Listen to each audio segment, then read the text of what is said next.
Director Lin told Zhao Yin-young that he also doesn't feel tired now, and it's a little strange because they've passed so much time. Lin told actress Zhao Ying-yan that in his opinion, the oxygen content in this particular place is higher than in others and it is easier to breathe. Director Lin threw a rope to Zhao Ying-yan's friend and asked her to quickly tie it tightly so that she would be safer and they could get there. Lin began to drag his girlfriend along with him and realized that the actress was doing a good job with him, and he didn't think that Zhao was such a brave girl. But at that moment, Zhao Yingyan realized that she was getting tired, and Lin was walking there very quickly, and she couldn't follow him because she was not used to it. Zhao Yingyan asked Lin's friend to wait a minute, and she wanted to rest. But Lin told her friend that there was a little time left until the finish. And then something caught Lin's attention, and he realized that his intuition never fails him, and he must be extremely careful now. Director Lin carefully examined the area and did not want to fall into a trap with Zhao Yingyan, and he would come up with a plan to protect them. And then Zhao Yingyan asked her friend Lin to look there, and there were people on the mountain because there were two black shadows flashing there, and she clearly saw it all. Director Lin unhooked the cable that connected him to his girlfriend, and he did not want to put her in danger, and she should already reach the finish line. Lin asked Zhao Yingyan to stay there, and he would go up and see who was hiding there and punish these people if they were the killers. Director Lin quickly ran through the mountains and did not want to miss the villains, and he must find out who sent people there to get rid of him. Director Lin climbed to the very top of the mountain and realized that he was definitely not mistaken, and there really were strangers standing there, and it was interesting. Director Lin asked the people who they were and why they both hid there, and did they really want to take him by surprise so that he wouldn't know? People stood in masks and realized that this was their target, and he would regret that he decided to come to them in person, and they would get rid of him 100%. Director Lin began to run towards the killers and realized that there was no need to dialogue with them, and it was better to immediately start attacking, and this would help. Director Lin clenched his fists and realized that there was going to be a fight, and they didn't understand who they were contacting and what the enemy's fighting skills and power were. Director Lin and the killer bumped fists and wanted to get rid of each other as quickly as possible, and each was confident that he could defeat their fighter. Director Lin told the mercenary that he likes people who get straight to the point, and he always respects people who attack. The mercenary dealt a powerful blow to Director Lin, but he very deftly dodged the blow and thought that he was too slow an opponent. But then the mercenary's partner approached Director Lin and kicked him, and he put all his strength into this blow and thought that this would be enough to defeat. But it didn't work, and the mercenary invited his friend to leave and said that this guy was too strong and they would not be able to cope with him in their battle. Director Lin looked at the fleeing mercenaries and thought that if he had not been wounded, he would not have missed the villains and found out who sent them. Director Lin realized that there was no more danger and began to take out a flag from his backpack, and he didn't see any other participants nearby, and that's so good. Director Lin threw the flag to the ground and realized that he and Zhao Yingyan had done a lot of work and a long way, but they managed to get there. Director Lin raised his hand and was glad because he won the show and there were no other people nearby, and they were ahead of everyone, and that's so happy. Afterwards, the film crew's helicopter began to pick up Director Lin and all his friends, and he realized that it was a good experience and he has no regrets.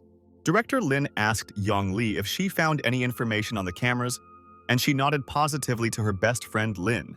Yang Li told Director Lin that she had already been informed that two people had decided to leave the show and the trajectory was tracked by cameras. Director Lin listened to Yang Li's friend with interest and said that he wanted to see these two and ask them questions and get all the answers. At this time, on the liner, the starfish killer Jones told his colleague Owen that if they didn't succeed this time, they would go to Zhonghai. Killer Owen told friend Jones that he thought that now it would be much more difficult for the two of them to finish off their target, and in vain they missed Lin. Owen told Jones that their target, Director Lin, is very strong, and it will be difficult for them to deal with him, and they must come up with a plan today. Jones told his friend Owen that if Lin were a weakling, they wouldn't give him that kind of money, and the customer knows that their goal is very strong. Jones told his friend Owen that this time they should shoot at their target from a long distance, and Owen agreed with his colleague Jones. And then someone knocked on the killer's door. And Owen was surprised, and he couldn't understand who it was because they weren't waiting for anyone, and he had to open it for him. But suddenly, at that moment, the guest kicked the killer's door with all his might, and thought that he was tired of waiting for it to be opened for him and had to decide everything. It was Director Lin, and he was very angry at these killers who shot at him, and it's good that he was able to dodge the bullet a little. Killers. Owen and Jones were shocked and asked Director Lin why he came to them and how he managed to find them, and were shocked. Director Lin did not wait and quickly walked up to the killer Owen, and he kicked him with all his might in the stomach and wanted to cause them the same pain. Director Lin told the killers that he had already checked their data and they are so popular on the darknet, and many people turned to them to. Owen fell to the floor and was in fear and told Director Lin that he himself doesn't know what he's talking about and he's not a killer, but an ordinary cashier. That's all a fact. Lin told the killers that he never makes hasty conclusions, and they only confirmed his guess and asked who sent them after him. Killer Owen asked Lin's friend to calm down and said that he himself had misunderstood everything and asked Jones with his finger to take the weapon quickly. Owen continued to communicate with Lin and said that they just looked like the people he was looking for, and Jones began to quietly open the locker. Director Lin understood what the killers wanted to do and thought that he was an idiot and would not be able to guess what they wanted to do. Director Lin began to quickly run towards Jones, and he was so angry at the killer because he wanted to deceive him and they have no honor at all. And at that very second, Director Lin kicked Killer Jones on the head, and he specifically wanted to hurt him for wanting to cheat with him. Director Lin grabbed Killer Jones by the scruff of the neck and asked him if he really wanted to get to the weapon, and it was a good try. And suddenly, Director Lin threw Killer Jones overboard and asked him if he really thought that he would allow him to do this. Director Lin sat on a bench and asked the killer Owen who sent him after him and why he and his colleague wanted to send him to the next world. And then Director Lin took a scalpel and told Killer Owen that this starfish liner belongs to him and no one will enter the office. Director Lin told Owen that he was not as lucky as his friend, and even if he wanted to, he would not be able to quickly go to the other world now. Director Lin grinned and told Killer Owen that he could still give him a chance if he told him everything and did not remain silent. Killer Owen realized that everything was bad and told Lin that the person who contacted him was called Ross, and he was Andy's bodyguard and driver. Director Lin asked Owen who Andy was, and he said that Andy is the CEO of Inger, and most likely he gave Ross this order. Director Lin said that this is all because of his third series chip technology, and if he dies, he will not be able to transfer the technology to his friends. Director Lin left the room and asked friend Lee to find people to guard, and she said that her friend could rely on her. Young Lee told her friend Lin that he needed to go to the hospital urgently, and the doctor should examine his wound because they could not completely heal him.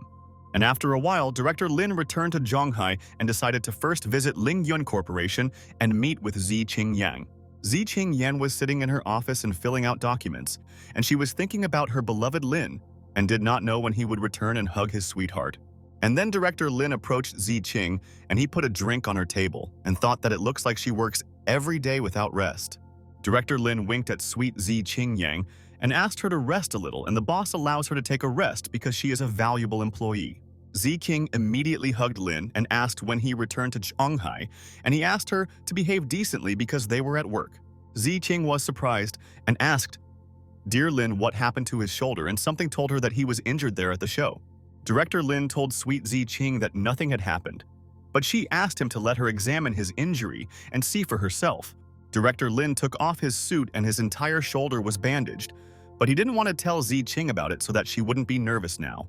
Zi Qing was very worried and asked Lin what was wrong with his shoulder and why it was wrapped in bandages, and the injury was very scary.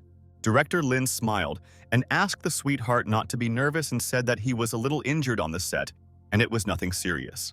Director Lin told Zi Qing that this was nothing, and one way or another, he received this injury for a reason, and he returned to her from the show with first place. Lin began to hug his sweet Zi Qing and didn't want her to worry so much because he always thinks about her health, and this is very important. Zi Qing did not hug dear Lin back, and he asked her why she was not in the mood because he won the tournament and survived on the island. Zi Qing told dear Lin that it doesn't matter what place he took, and the most important thing for her is that he is safe and sound, and this is her request. Lin and Zi Qing were very happy to see each other again and did not want to let go, and they stood in the room hugging each other for a very long time. But one of the workers started knocking on the door, and Zi Qing moved away from Lin and asked the worker to come in and thought that she was so embarrassed. It was Chi Sanjiao, and he was very happy to see Director Lin and said that the boss had returned and they could return to their important business. Zi Sanjiao told Director Lin that he just wanted to tell Miss Zi Qing something, and it's good that he also came and can find out. Director Lin asked Chi Sanjiao what happened to the affairs of his Lingyun Corporation during his absence, and this is an important matter. Kai-san Zhao told boss Lin that everything was stable, especially in his Tong electronics factory, and they were ready to start work and he was waiting for him. Director Lin listened to him with interest, and Si-san said that they had not yet come up with a name for the mobile phone, and it was up to him to decide. Boss Lin turned over the document and asked Chi-san Zhao how they were doing with the Long Song shares and whether they had made any progress in this matter. Kai-san Zhao told Director Lin that everything was fine and Long Song's shares continued to rise, and the boss told Chi that he had a task for him. Lin said that Longson developed the source code of the version 3 chip and asked to set a date for a press conference and people will start discussing. Ki-san Zhao told the boss that he understood, and such a big event could attract the attention of the Scientific Investment Board in their business. San Zhao began to stand up and told his boss that this would be a sign that Long Song would become an international industry giant. Director Lin asked Si-san to discuss other details with Zi Qing, and he still has things to do, and Si said thank you to the boss for all his trust. Zai Qing told Dear Lin that he should go to the hospital for an examination to make sure there is nothing serious wrong with him. Director Lin told Sweet Zi Qing that he assures her that everything is 100% in order there, and she can take care of her business there. Afterwards, Director Lin began to fly into his starfish liner, and he must talk to Killer Owen and find out an important thing from him. Director Lin entered the room and wanted to convince Killer Owen that he must follow his orders and then he would forgive him for everything. Lin told Hitman Owen that he would give him a chance to get away with it and he was a hitman, and how much would it cost to kill this Andy? Owen was shocked and asked Lin if he really wanted him to kill Andy himself and if he understood what he was talking about, and Lin went crazy. Owen said that people abroad spend hundreds of millions of dollars every year to build protection for themselves, and he cannot do. Director Lin told Hitman Owen that he would then find another hitman and he could complete the mission himself without any problems. Owen told Lin that he was afraid that he would be blocked even before he entered the darknet since there was a reward for him on this site. Director Lin sat down and told Killer Owen that everything was much more complicated than he thought, and he hoped that he could get to Andy quickly. Director Lin was serious and told Mercenary Owen that he was afraid that then he would have to do it with his own hands quickly. Mercenary Owen told Director Lin that even though he himself wanted to kill him, he treated him well, and he will not forget it. Lin listened to him, and Owen asked his brother not to do anything stupid, and if his company is not on his level, then he will bury himself soon. Director Lin told Hitman Owen that he thinks that soon they will all know that his plan failed, and they will send other killers, and then what? Killer Owen told Director Lin that this is how the world works, and big fish eat little fish, and no one can escape their fate. And then Director Lin stood up and asked Owen not to return to his country, and it was better to stay with him, and he could help him in their matter. Killer Owen was perplexed and told Director Lin that he wanted to finish him off, but he wanted to keep him around, and he was so kind. Director Lin told Hitman Owen that it just so happened that he really needed someone to carry out his special assignments there.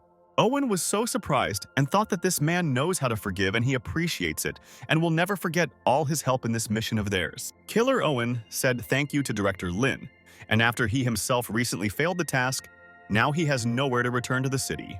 Mercenary Owen bowed to Director Lin and thought that he was very lucky that he was his target because another person would not understand. Director Lin went out into the corridor and Yang Li asked her friend if this was not the end, and he had not resolved this issue and what happened to the killer. Director Lin told Yang Li's friend that she was right and this is not the end, and therefore he must be one step ahead to defeat his enemy. The next morning, Director Lin came to Lin Yun Company and thought that he should talk to Cao Qingqiu about his technology.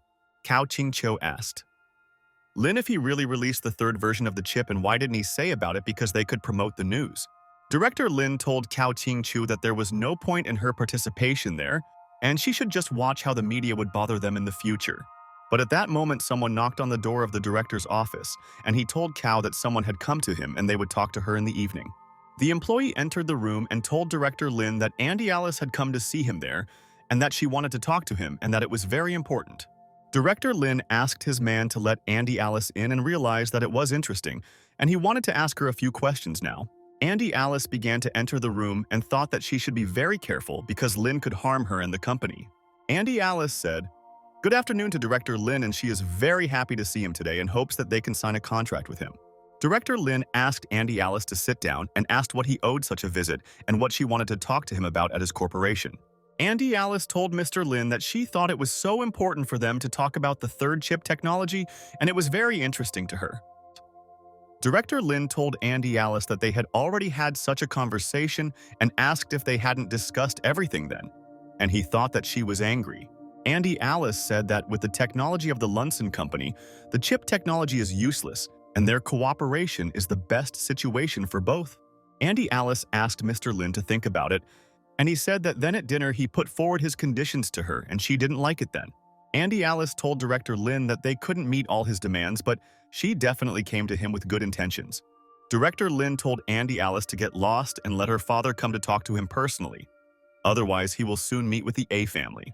Andy Alice was very alarmed after hearing Director Lin's demands and asked Mr. to listen to her and not draw conclusions yet. But Director Lin was very angry and pointed his finger at the door and told Andy Alice to get lost and never appear before his eyes again. Andy Alice agreed with Mr. Lin and thought that she obviously couldn't come to an agreement with him, and he was in such a bad mood now. Andy Alice began to leave Director Lin's office, and he was so pleased and did not regret his decision at all because he did not start the war. Director Lin realized that now he is one step ahead, and all the enemies started the war in vain, and they will not have the intelligence or strength to fight him in battle. And then Director Lin received an incoming call from abroad, and he realized who it was, and the whole news quickly reached him. Director Lin told Mr. Andy that he was glad to hear from him, and Andy told Lin that he didn't think he would guess who was calling him now.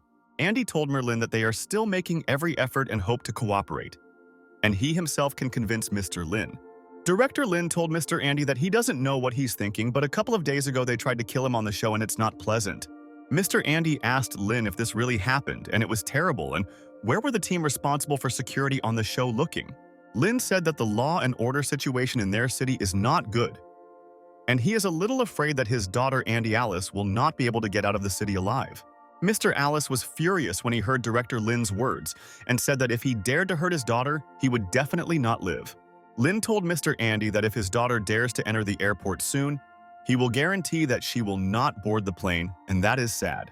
And immediately after these words, Director Lin turned off the call and realized that he had made the right move and would now wait for Andy's father's decision. And a couple of minutes later, Chi-san Zhao came into the office and told the boss that Yinger and the people from the A family want to discuss the third chip technology. Lin asked Si-san, who was in charge of the negotiations, and he said that first they would send the vice president, but Yinger called them back. Si-san reported that Yinger was told that their president Andy will soon visit Zhonghai, and he wants to discuss this matter personally with boss Lin. Director Lin told Chi-sun-ju that he would meet with Andy, and He Yuan and Tian would meet with the A family and discuss the third chip technology. Ki-san Zhao told Merlin that the mobile phone brand should be sold as soon as possible, and they are all losing money. Kai-san Zhao told Director Lin that they met and discussed a couple of options for the name together, and he should take a look and it's important. Later in the evening, Director Lin arrived in Zhuzhou and realized that this Andy would do everything to get the wonderful third chip technology. Director Lin entered the house and began to take off his shoes, and realized that he had the whole night to spend time with his beloved girl at home. Ziqing Yan was very happy to see dear Lin, and said that it was so cool that he returned home and she missed him a lot and was waiting. Director Lin told Ziqing that the new phone will be released on the market soon, but they haven't chosen a name yet and he can't come up with one either. Director Lin sat next to Ziqing and asked if she would like to help him because she has a unique mind and no one will ever compare to her. Ziqing asked, "Dear Lin, what about the name of the month of May in Chinese Wu Yue?" And she thinks that this is definitely a great name. Director Lin was surprised and asked his beloved Ziqing why she chose this name Wu Yue, and maybe something connects her with the name. Ziqing told dear Lin that they met in May and thinks that this is a very memorable month and they should not forget about the month. Director Lin stroked his beloved's hair and realized that he was very lucky that he had a smart girlfriend and she would always help in their business.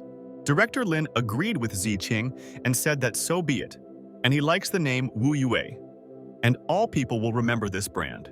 Ziqing told dear Lin that the Lunar New Year would arrive in a few days and asked if he had any plans for the day. Director Lin told Ziqing that he would go to the orphanage and buy New Year's gifts and crackers for all the children to make them happy. But Ziqing Yan told Lin that this is their first New Year together, and doesn't it seem to him that it needs to be spent differently, and this is her idea. Lin told sweet Ziqing that this holiday should be spent with his best gift, and this is her. And when he met her, he immediately became happy. But Ziqing Yan began to get up from the sofa and told Director Lin that he was a deceiver, and could not come up with anything better. And she saw through.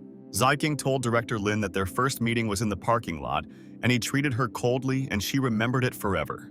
Lin pulled Sweet Ziqing towards him and said that the first time they met was in the hall on the first floor of the office, and he remembers it. Lin told Ziqing that he saw her coming out of the elevator and was already fascinated by her, and it's so sad that she doesn't remember this story of theirs. Ziqing thought about it and asked dear Lin if it was true, and she didn't remember it at all, and how could she forget an important detail? Lin told his beloved that she didn't even notice him, and his heart skipped a beat at that moment. He couldn't do anything with the feeling. And in his thoughts, director Lin thought that, of course Ziqing doesn't remember this story because he made it up and now he is very lucky with her. Ziqing kissed director Lin on the cheek and thought that he was so kind and remembered the first day they met, but she had already forgotten everything. Ziqing asked Lin for forgiveness and said that she was wrong, and could she somehow make amends because she was honestly so sorry. And suddenly, at that very second, Lin Wei appeared in front of director Lin and asked the owner if he wanted to start a new career today. Lin realized that the new profession was a farmer, and he received a reward of 10 million yuan and fertile soil for farming. Director Lin was annoyed and asked the system if this time he should take up the profession of a farmer and why he was so unlucky.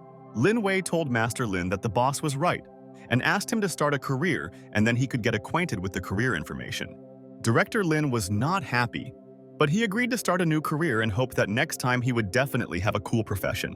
Lin Wei congratulated the owner, and when he starts, 10 million will be credited to his account, and his fertile land is there in his first villa. Director Lin went to the garage and thought about what he should do with all this land, and rumors would spread that he had nothing to do, and this is a fact. And then Director Lin noticed a box in the garage and realized that this was definitely his reward and he must somehow use the thing for his own purposes. Director Lin was despondent and realized that this is ordinary dirt and this is not accurate enough to grow anything, and how to understand it.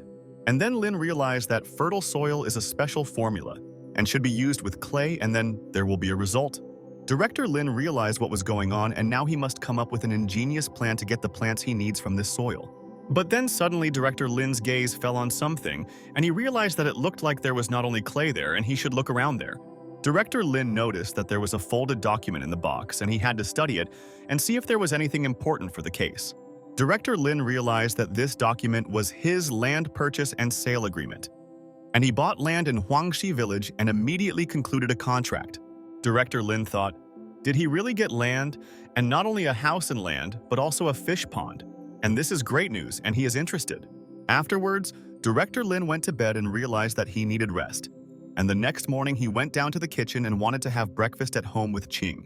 Ziqing Yan set the table in the morning and prepared delicious and very appetizing dishes, and wanted to surprise her sweetheart because he is tired at work. Ziqing Yan wished dear Lin a bon appetit, and he should take his time and have breakfast, and gain strength to create later. Ziqing asked Director Lin if he was planning to broadcast live in the near future, and she wanted to know and wanted to ask. Director Lin told Ziqing that he will not be broadcasting live and he has something else planned, and he must decide all of this first. Ziqing Yan was perplexed and asked Director Lin what he came up with again, and it seems he never gets tired of changing all professions.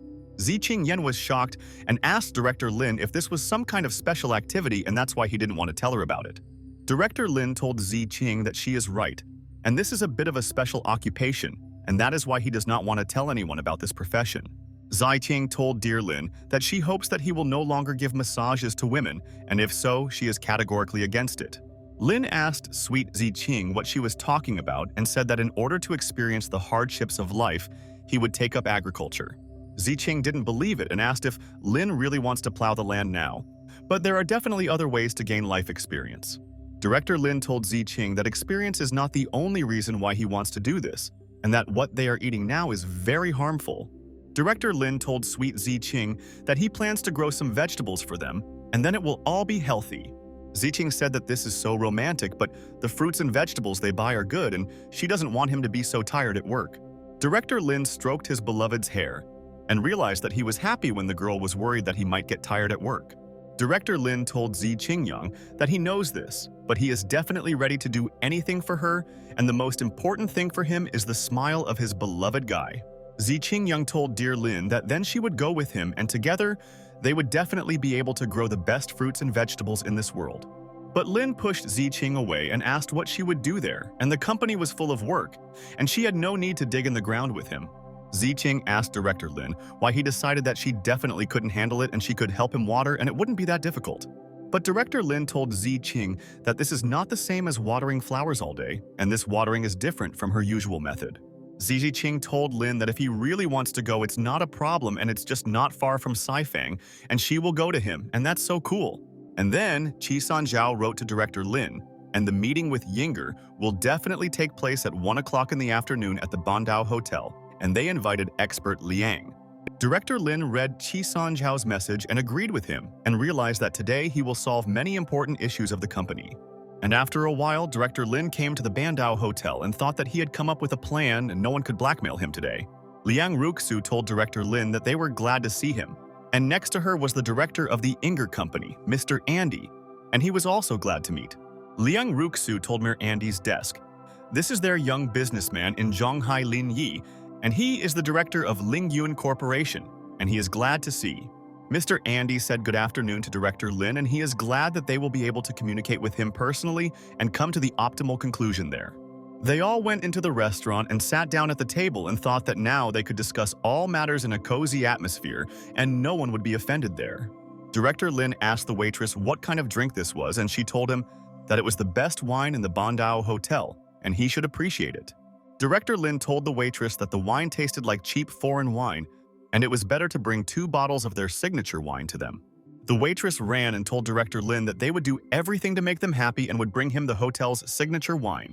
Liang Ruxu was perplexed and realized that the atmosphere was tense and what happened between Lin and Andy, and it seemed that she had missed the whole point. And then the waitress began to bring Director Lin the branded wine of their Bandao Hotel and hoped that the boss would be pleased and would not yell at her. The waitress began to pour wine for all the guests, and they were ready to start a dialogue, and there would be a lot of things to be resolved together there.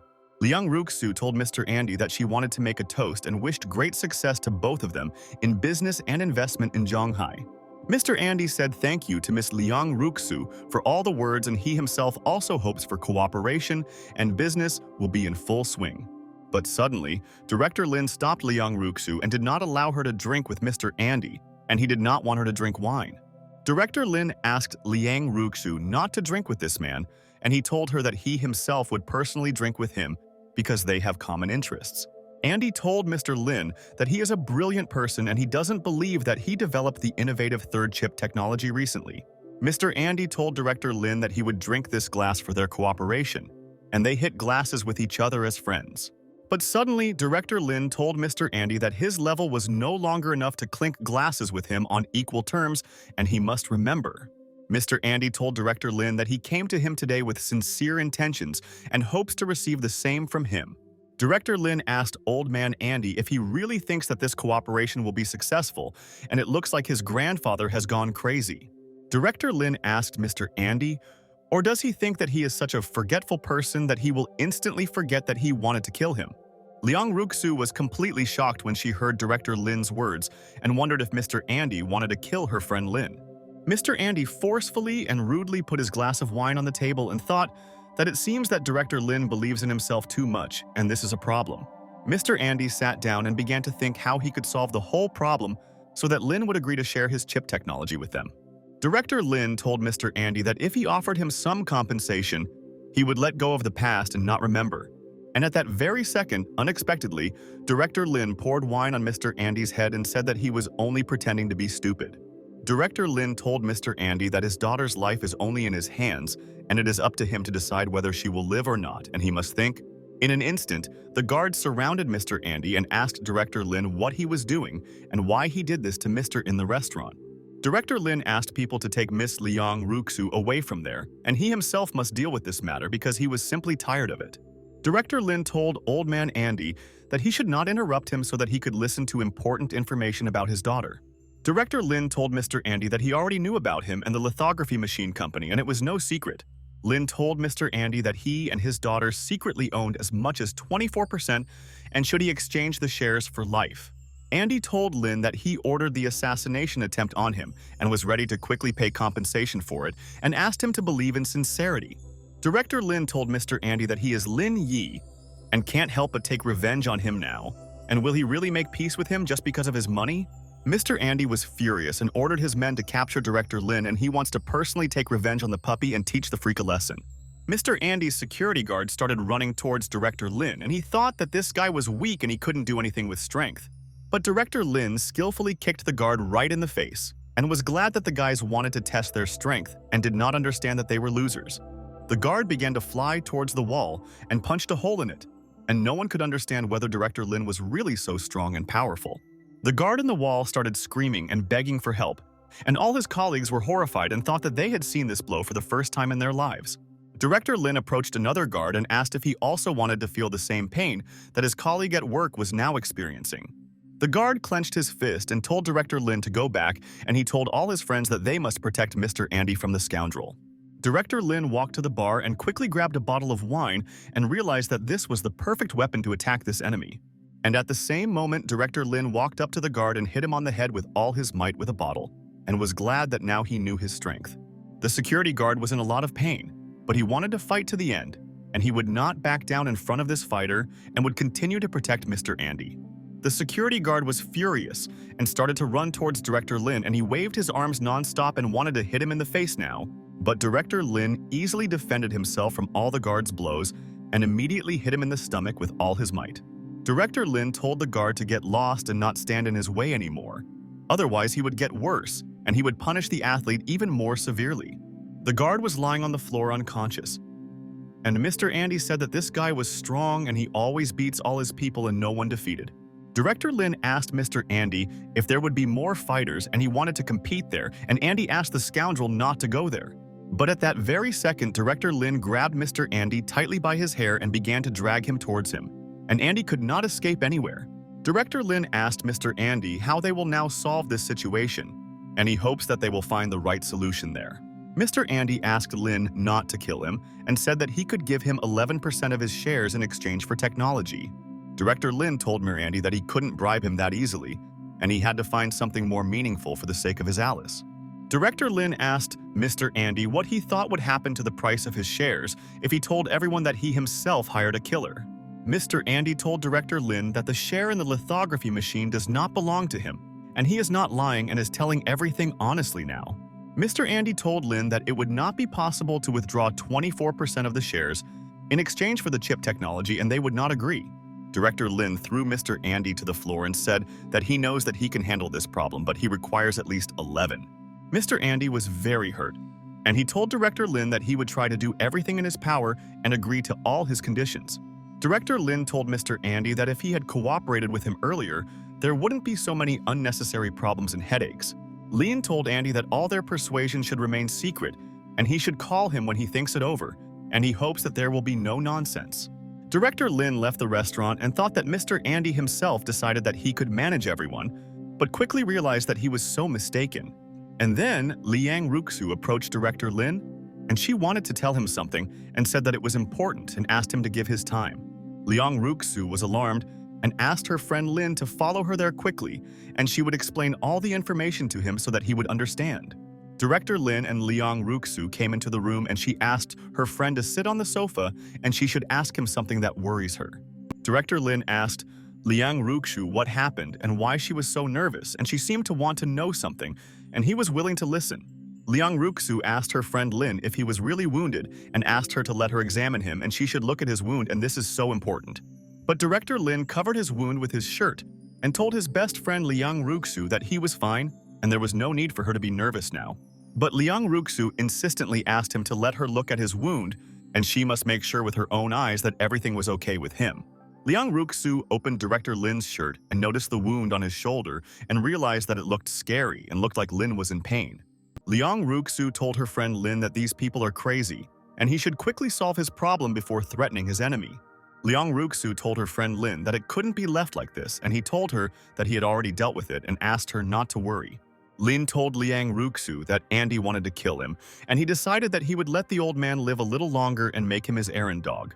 Liang Ruxu told her friend Lin that he was partly to blame for this and that he should not have left his hometown of Zhonghai for this show of theirs. Director Lin listened to her, and Liang Ruxu said that when his new lithography machine is ready, it will be dangerous for him to drive into the distance. Liang Ruxu asked her friend Lin Maybe she could keep him busy with something so that he would forget about his wound, and she was sorry that he was in so much pain. Director Lin told Liang Ruxu that she was right, and he agreed with her, and next time he would be more careful and there would be no more troubles. Lin told Liang Ruxu that he is just a little famous in Shanghai, and no one knows him abroad, and she is too worried about him there. Liang Ruxu told Lin that he is not omnipotent no matter how much money he has, so she is very worried about her best friend. Director Lin listened to her, and Liang Ruxu said that now is the age of science and technology, and the role of scientist is much more important than money. And she is speaking a fact. Director Lin asked his friend Liang Ruxu not to think about it, and he always has a plan and knows what to do in such situations. And then the man told Director Lin that Mr. Andy wanted to see him there, and he was distracted from the conversation with his friend Liang Ruxu in the room. Director Lin told Liang Ruxu that this is not bad, and the old man thinks very quickly, and he hopes that he made the right choice now. Director Lin started to go to the restaurant and thought that if Andy prepared surprises for him again, he would greatly regret this choice. Mr. Andy told Director Lin that they had discussed his terms and were ready to provide a joint response to all the demands of their friend Lin. Mr. Andy told Director Lin that he was willing to offer him 12% of the lithography shares in exchange for his technology. Director Lin agreed with Mr. Andy and said that his people would contact him soon to discuss the details, and he was happy about their deal. Mr. Andy and his friends began to leave the restaurant, and Director Lin realized that he had achieved what he wanted, and now they fear and respect. And then, Director Lin hugged Liang Ruxu and asked her friend to call her mother and said that he wanted to talk to her and resolve one issue. Liang Ruxu was surprised and asked her friend Lin if he really wanted to talk to her mother there and started dialing the number but didn't understand everything.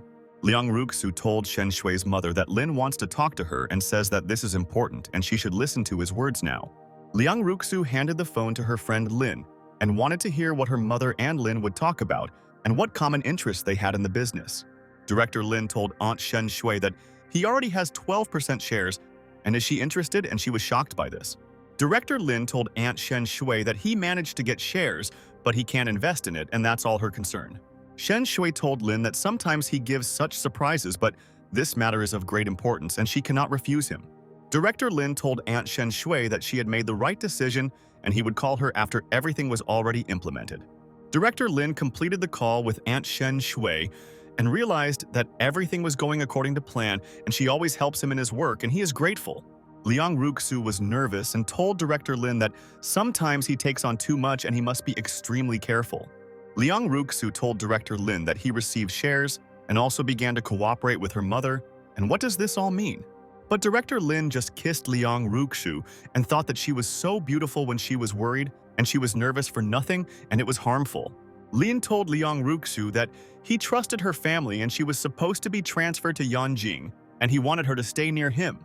Liang Ruxu told her friend Lin that he was a fool and thought that he was smart and calculated everything long before his actions, and this amazed her mind.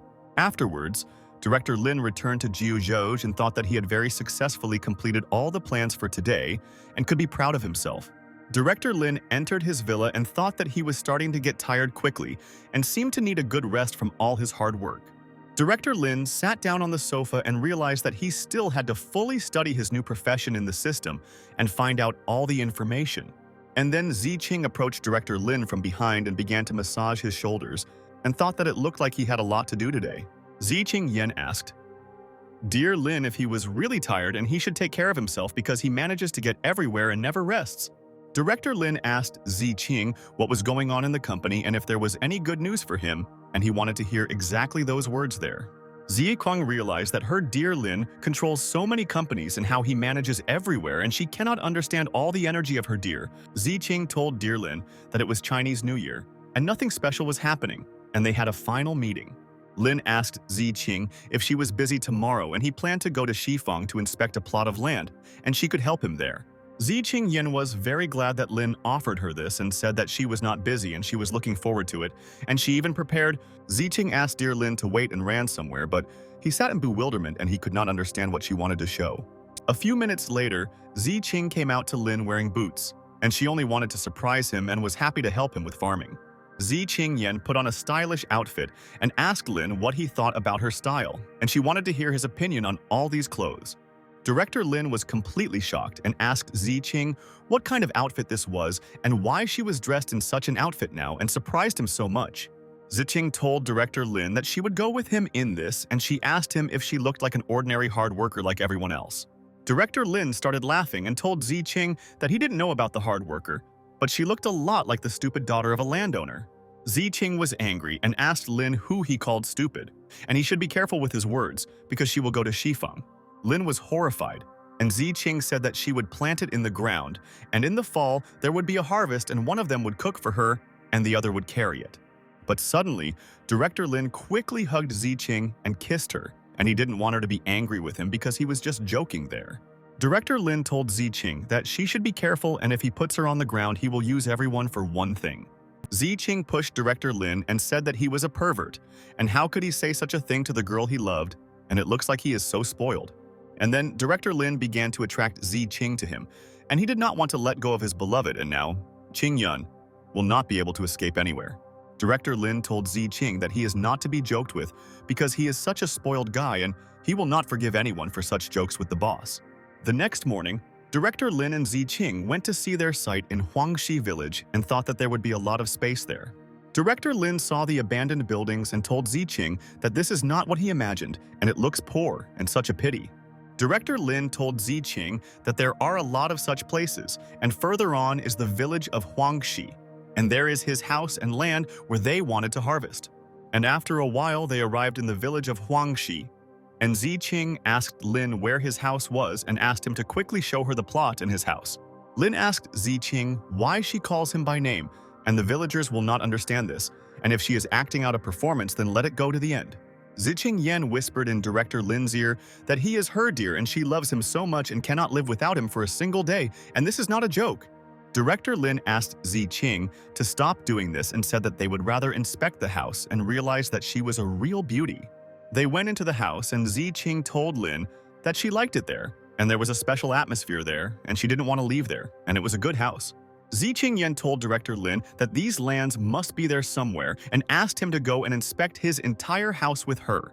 Lin said that according to the drawings on the document, this greenhouse also belongs to him. And Ziqing asked what there is besides the house and land. Director Lin told Ziqing that in addition to the house and land, there is also a fish pond, and it also belongs to him. And this is not a joke. Ziqing was very surprised and asked if it was true, and her sweetheart even has his own pond where you can fish. And that's very cool. Lin told Ziqing that this is true and now she can call him fisherman. Lin and she is the legal wife of the owner of the pond, and this is incredible. Director Lin noticed that cars started driving to the pond, and all the people wanted to visit this pond because they say that the fish there is very tasty. The fishermen were fishing, and there were a lot of them, and they were having a good time and did not think that this was the private property of the new owner. Ziqing Yan was shocked and told Lin that it seems that the fish from their pond are being caught by others, and soon they will not leave them tasty fish. Director Lin suggested that Ziqing go and see what they were doing there and who they asked for permission to fish in his pond there. Director Lin began to approach these fishermen and now wanted to have a serious conversation with everyone there and explain to them that this is already his pond. Director Lin said good afternoon to the fishermen and asked if they had permission to fish in this pond and why they were fishing then. The guy told Director Lin that he had a permit and 200 yuan per day, and he could fish as much as he wanted, and that was great. Director Lin was very surprised by the guy's words and looked at Ziqing, but she didn't understand how this was possible and who they were paying money for all this. Director Lin asked the guy who he was paying the money to, and he pointed his finger at the SUV and said that this man was sitting inside there. People were sitting next to the car, and they were playing cards, and one of the people said that he no longer had money and could lend him a loan now. The man saw Director Lin and asked the guy if he and his girlfriend came there to fish and charged him 200 yuan for one day.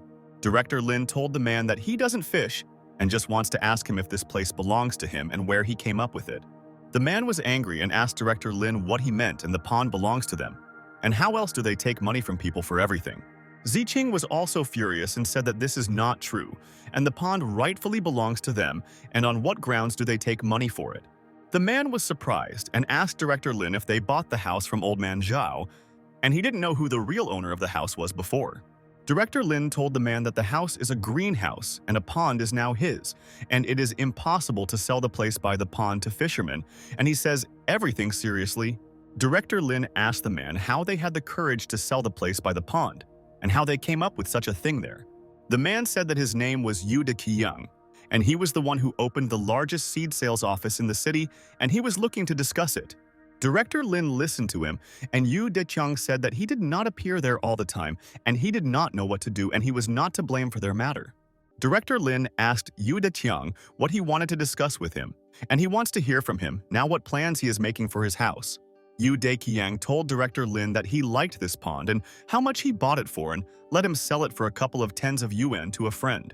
Director Lin asked Yu De-kyung if he was thick-headed and he couldn't remember wanting to sell the pond and he was delusional there.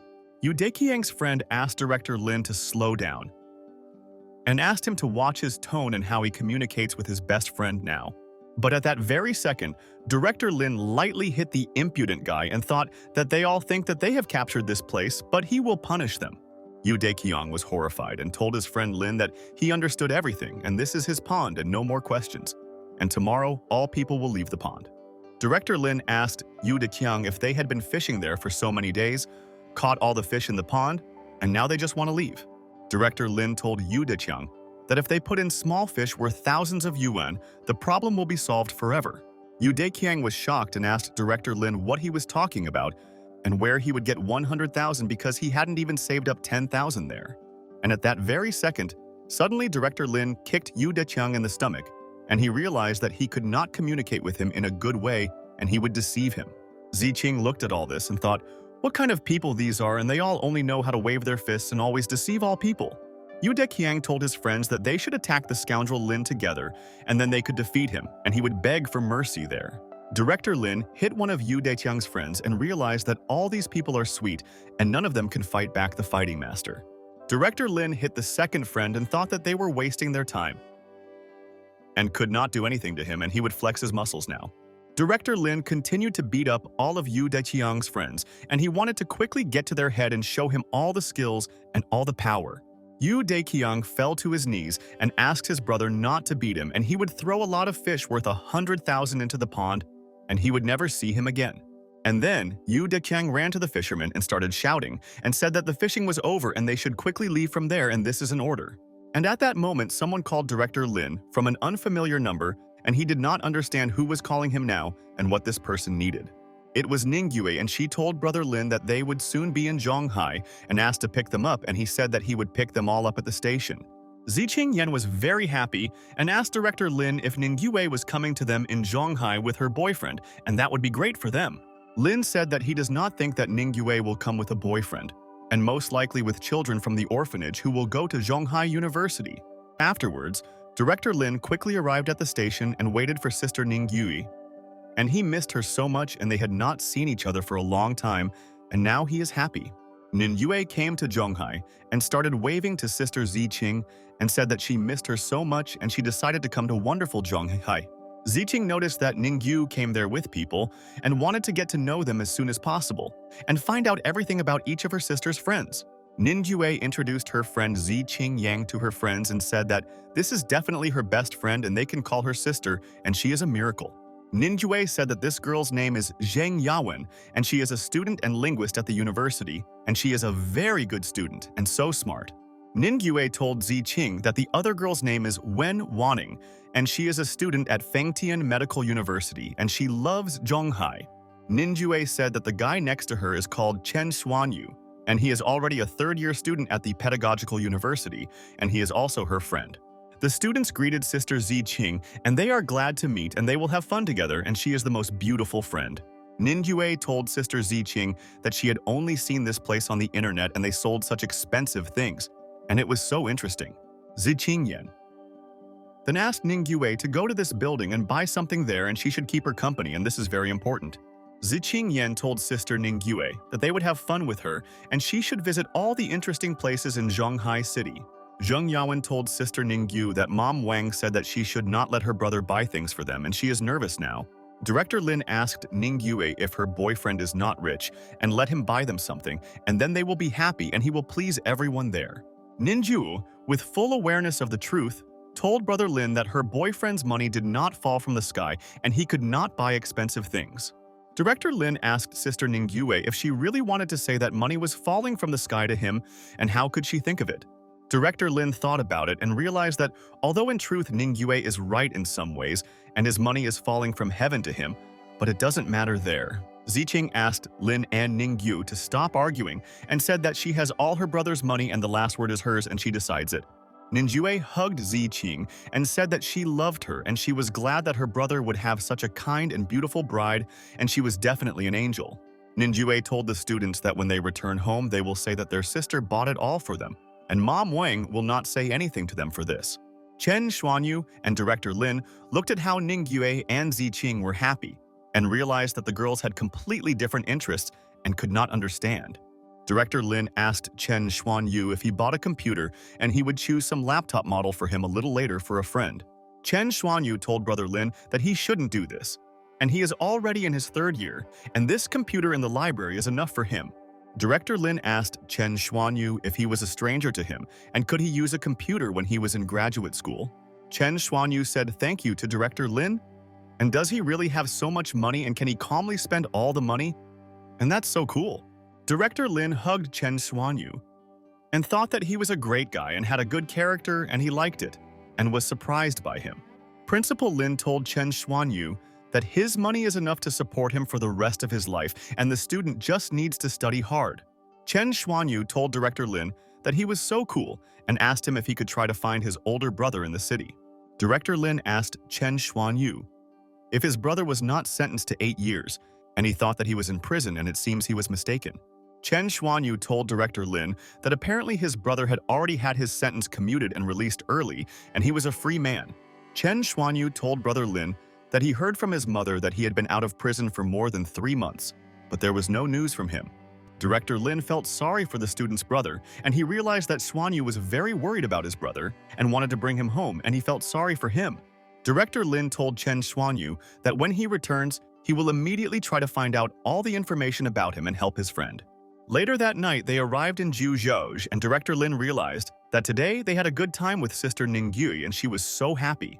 Ningyue asked brother Lin if he really lives in Juzhou with Ziqing, and this is such a luxurious place and even more than their shelter.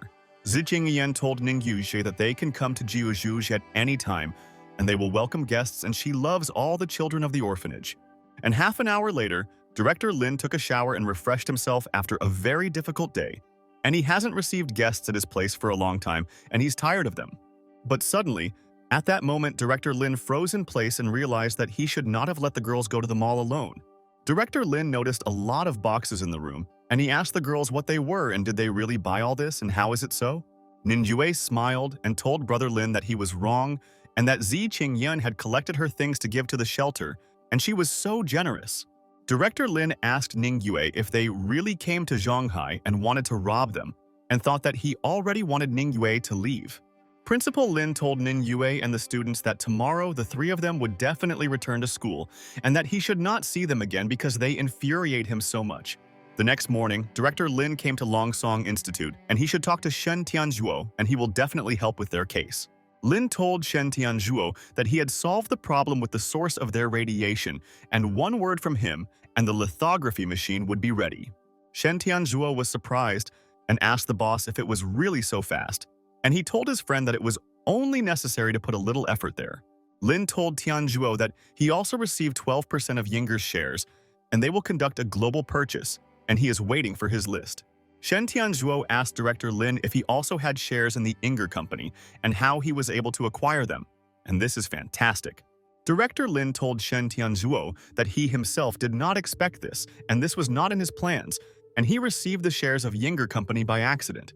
Shen Tianzhuo told Director Lin that it seems that coming to the city was the right decision, and he is an amazing guy, and Lin is a genius.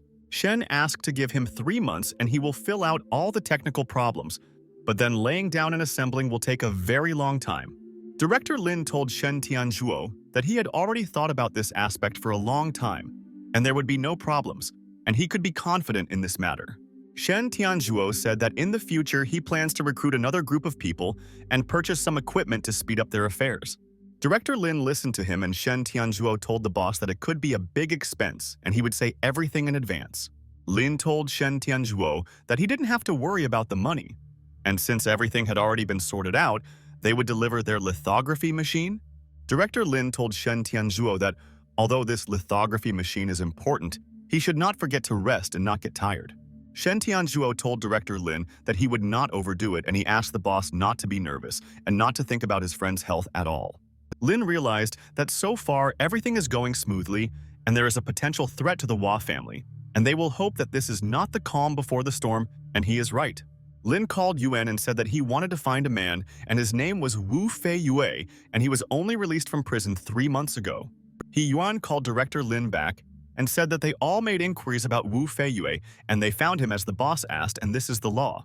Yuan said that he works at the Shanglong wood processing plant in the suburbs at Daqiao, which is the Linxia economic zone. Director Lin realized that he himself must act, and then he will be able to keep his promise and find brother Chen Xuanyu, and this is true. Director Lin deftly turned the car in a different direction, and he drove to the address that Yuan told him and wanted to find him there. And after a while, Director Lin came to the factory and thought that he would not leave there today without brother Chen Xuanyu. And why was he hiding?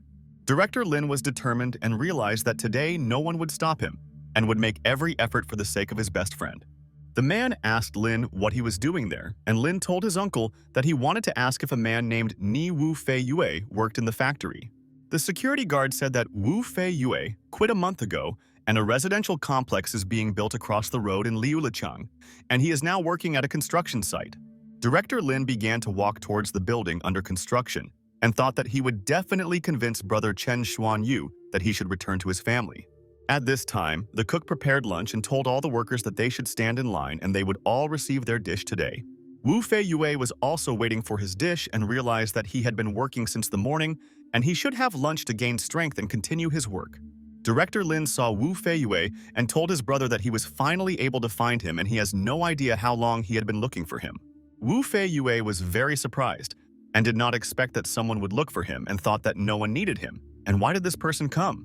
Wu Fei Yue started to leave there, and his friends said that it was lunchtime, but Wu said that he was not hungry and did not want to eat their dish. Director Lin ran towards Wu Fei Yue and wanted to ask him a couple of questions and why he immediately started leaving there, and this is all dishonest. Director Lin blocked Wu Fei Yue's path and asked the guy where he was going and said that he came there specifically to talk with his brother. But Wu Fei Yue covered his face with his hand and told Director Lin that he had made a mistake and he was not his brother and he had better look for him elsewhere. Director Lin told Wu Fei Yue that they had lived with him for almost 20 years, and if he didn't recognize him, what kind of brother would he be to him? Director Lin asked brother Wu Fei Yue to return home and said that Mother Wang was bored and would definitely be glad to see her son again.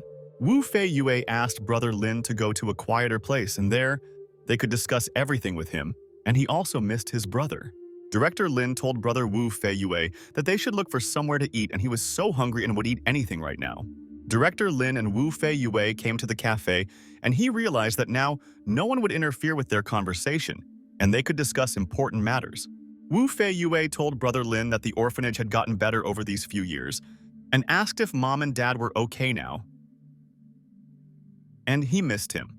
Director Lin told Wu Fei Yue that everything was fine, and he managed to earn some money and invested the money in a popular company. Wu Fei Yue asked the waitress to bring them 2 bowls of stewed noodles, and Lin asked them to add 2 glasses of white wine to it. The waitress quickly brought the guests the ordered dishes and wine, and she hoped that they would be satisfied with the service of the cafe, and this is important. But Wu Fei Yue told brother Lin that he would not drink and he had work and they were strictly forbidden to drink, and therefore he should refuse there. Director Lin told Wu Fei Yue that he wanted him to come home with him already and said that there were people waiting for him on the ground.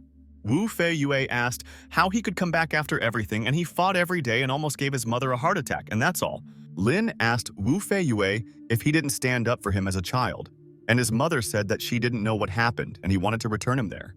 Wu Fei Yue said that when Yue was in 3rd grade, hooligans were waiting for her at the gate and he found them, and their strength was not equal to the boys. Wu Fei Yue said, "That's why he took out a knife and he attacked one of the guys and his family had power, and that's why he was sent to prison." Director Lin listened to Wu Fei Yue and they hit their glasses and he realized that Wu Fei Yue was afraid that Mom Wang would not accept him as her son. And then suddenly, Director Lin told Wu Feiyue that he had to go with him, otherwise he would be taken away by force and no one would be able to help his brother. Wu Feiyue told Brother Lin that he was too kind to him after what he did, but he didn't want to bring trouble to his parents in their future.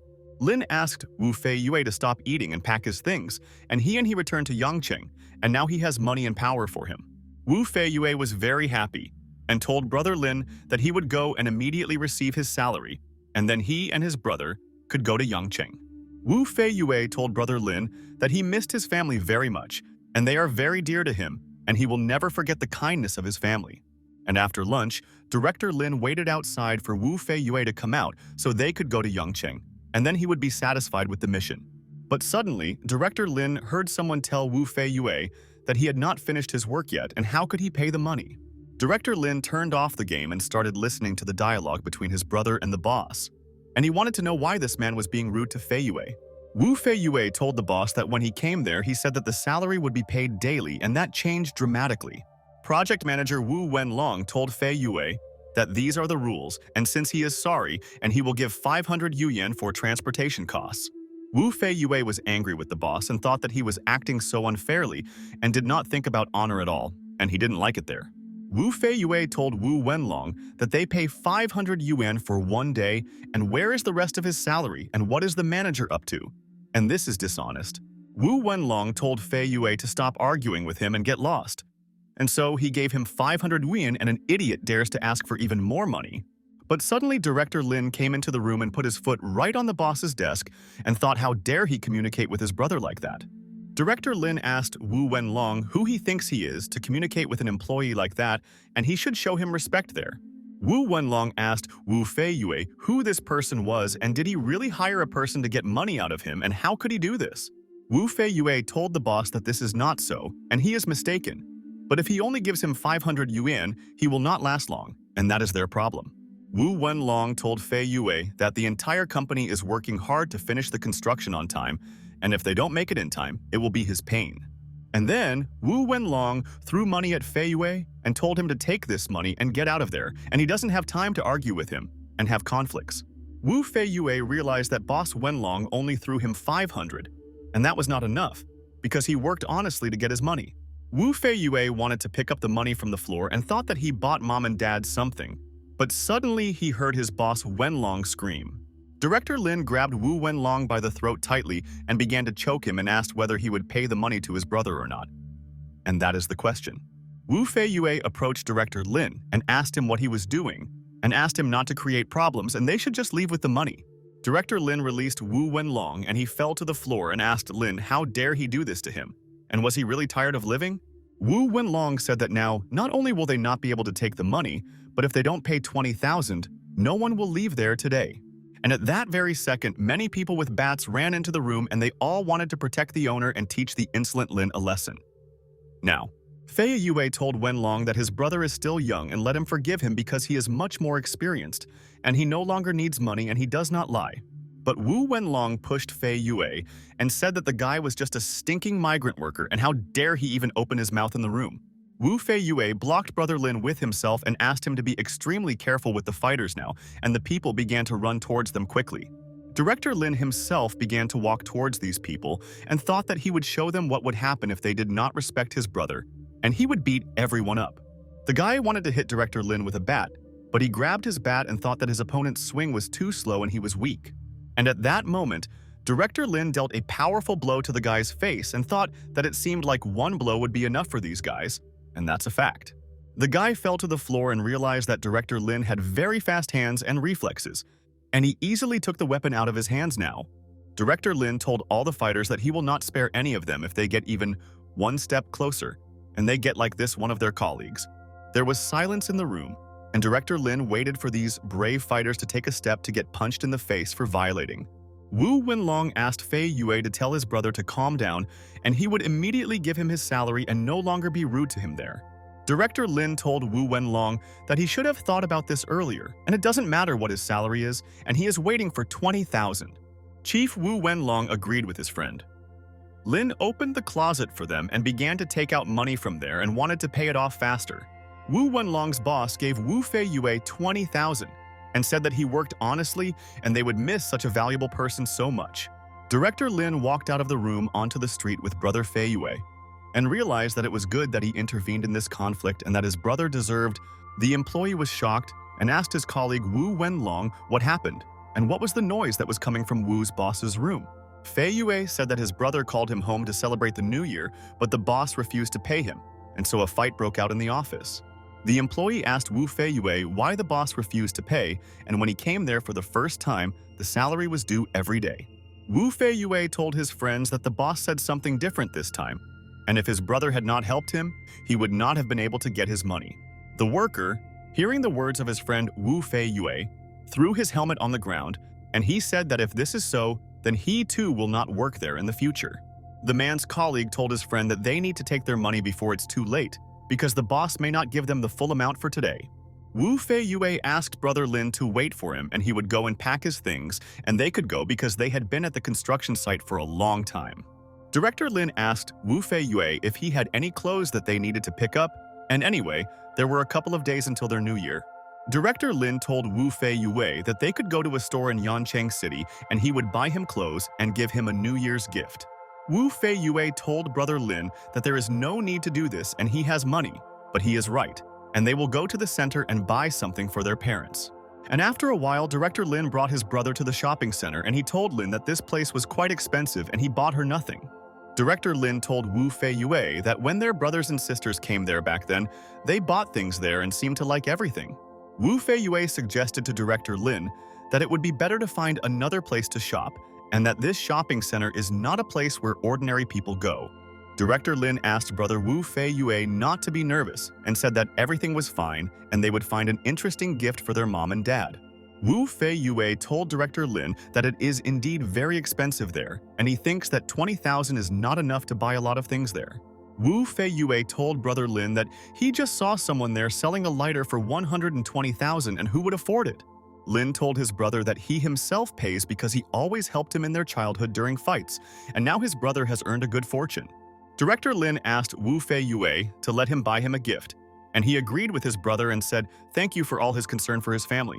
Director Lin and Wu Fei Yue found a store in a shopping center and immediately decided to go there and look for a New Year's gift for all their loved ones.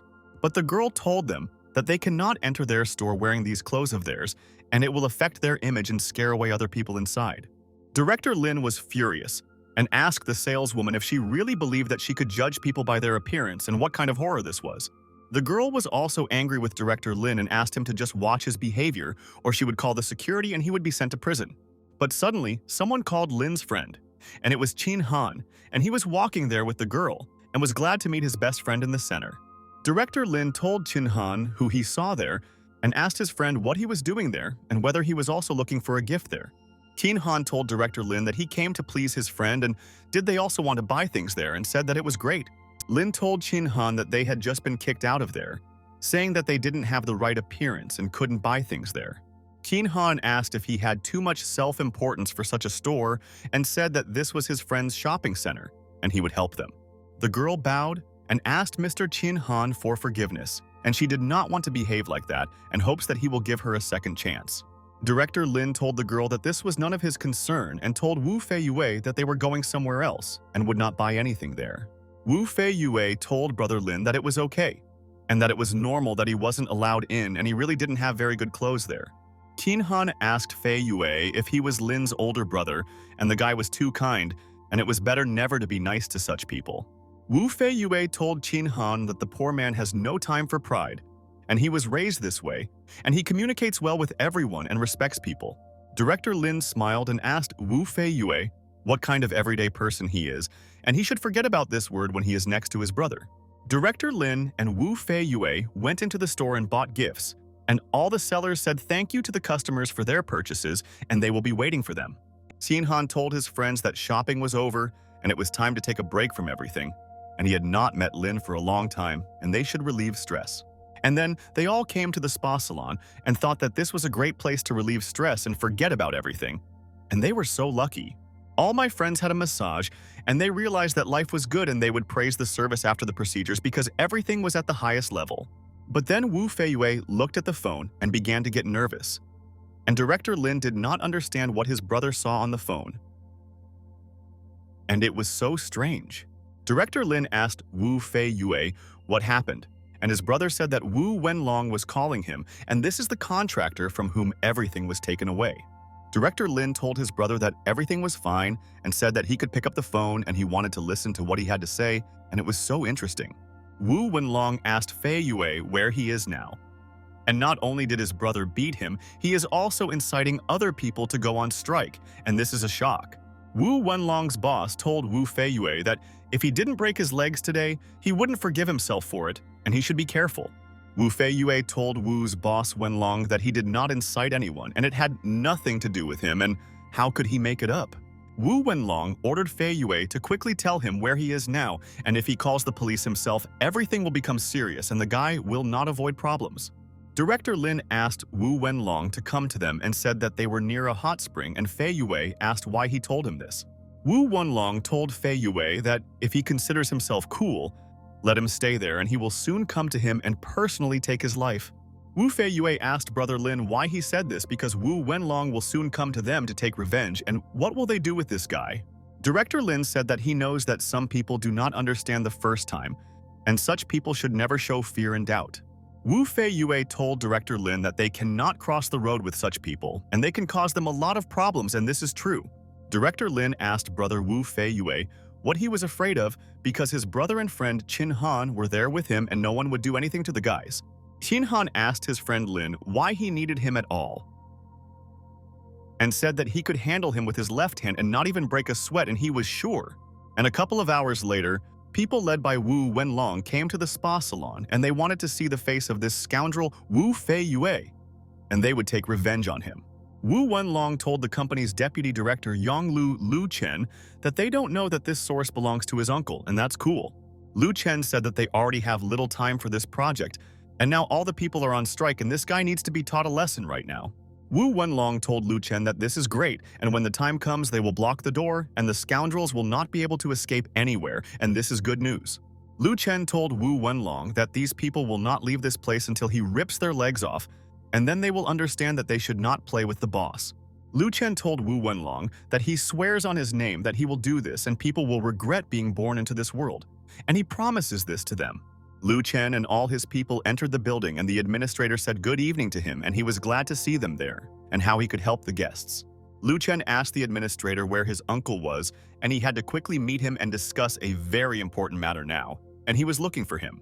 The receptionist told Lu Chen that Mr. Zhao was there with his friend and asked if he should inform him about this, if it was all very important. Lu Chen told the administrator that it was not that important and that a man named Wu Fei-yue had just come to them and asked where the guy was now. The administrator began to look for the necessary information on the computer and wanted to quickly help Mr. Lu Chen, and he would not wait there for long. The receptionist told Mr. Lu Chen that Wu Fei-yue is now in room 209 and he hopes that he could somehow help him in this matter. Lu told people that he would go upstairs and he had something to do with him and asked them to tell the guards not to go up there now. And after a couple of minutes, someone started knocking hard on Director Lin's door and he realized that he was absolutely right. And these were their respected guests.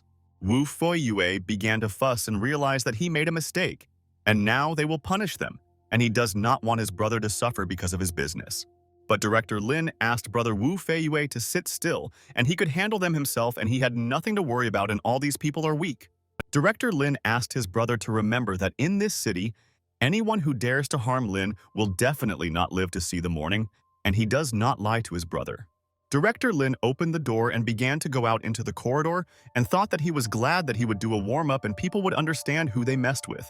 Director Lin was very calm and he was not at all afraid of these people and knew that in Shanghai City he was like a duck to water and no one would defeat. Director Lin saw Lu Chen and his people and began to go straight to meet them and wanted to quickly resolve this issue so that he could rest there. Wu Wenlong told Lu Chen that this is that guy, and he is Wu Fei-yue's younger brother, and he beat him up and stole 20,000 from them and he just left. Lu Chen was angry and asked Director Lin if he understood what problems awaited him and if the familiar name Lu Chen meant something to him.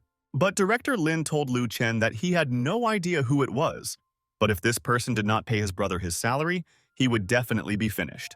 Lu Chen asked people to grab Director Lin, and if he is not quickly taught a lesson, Other workers will pretend to be someone else in the future.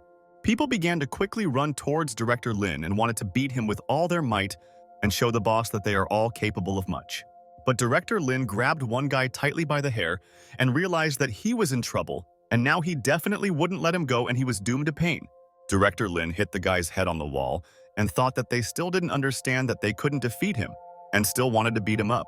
Director Lin pushed the guy and wanted his boss to see what he could do to him too if he came closer to him to attack. Lu Chen was completely shocked and asked Wu Wenlong what kind of person he was and how did this guy get such strength and he didn't feel any pain there.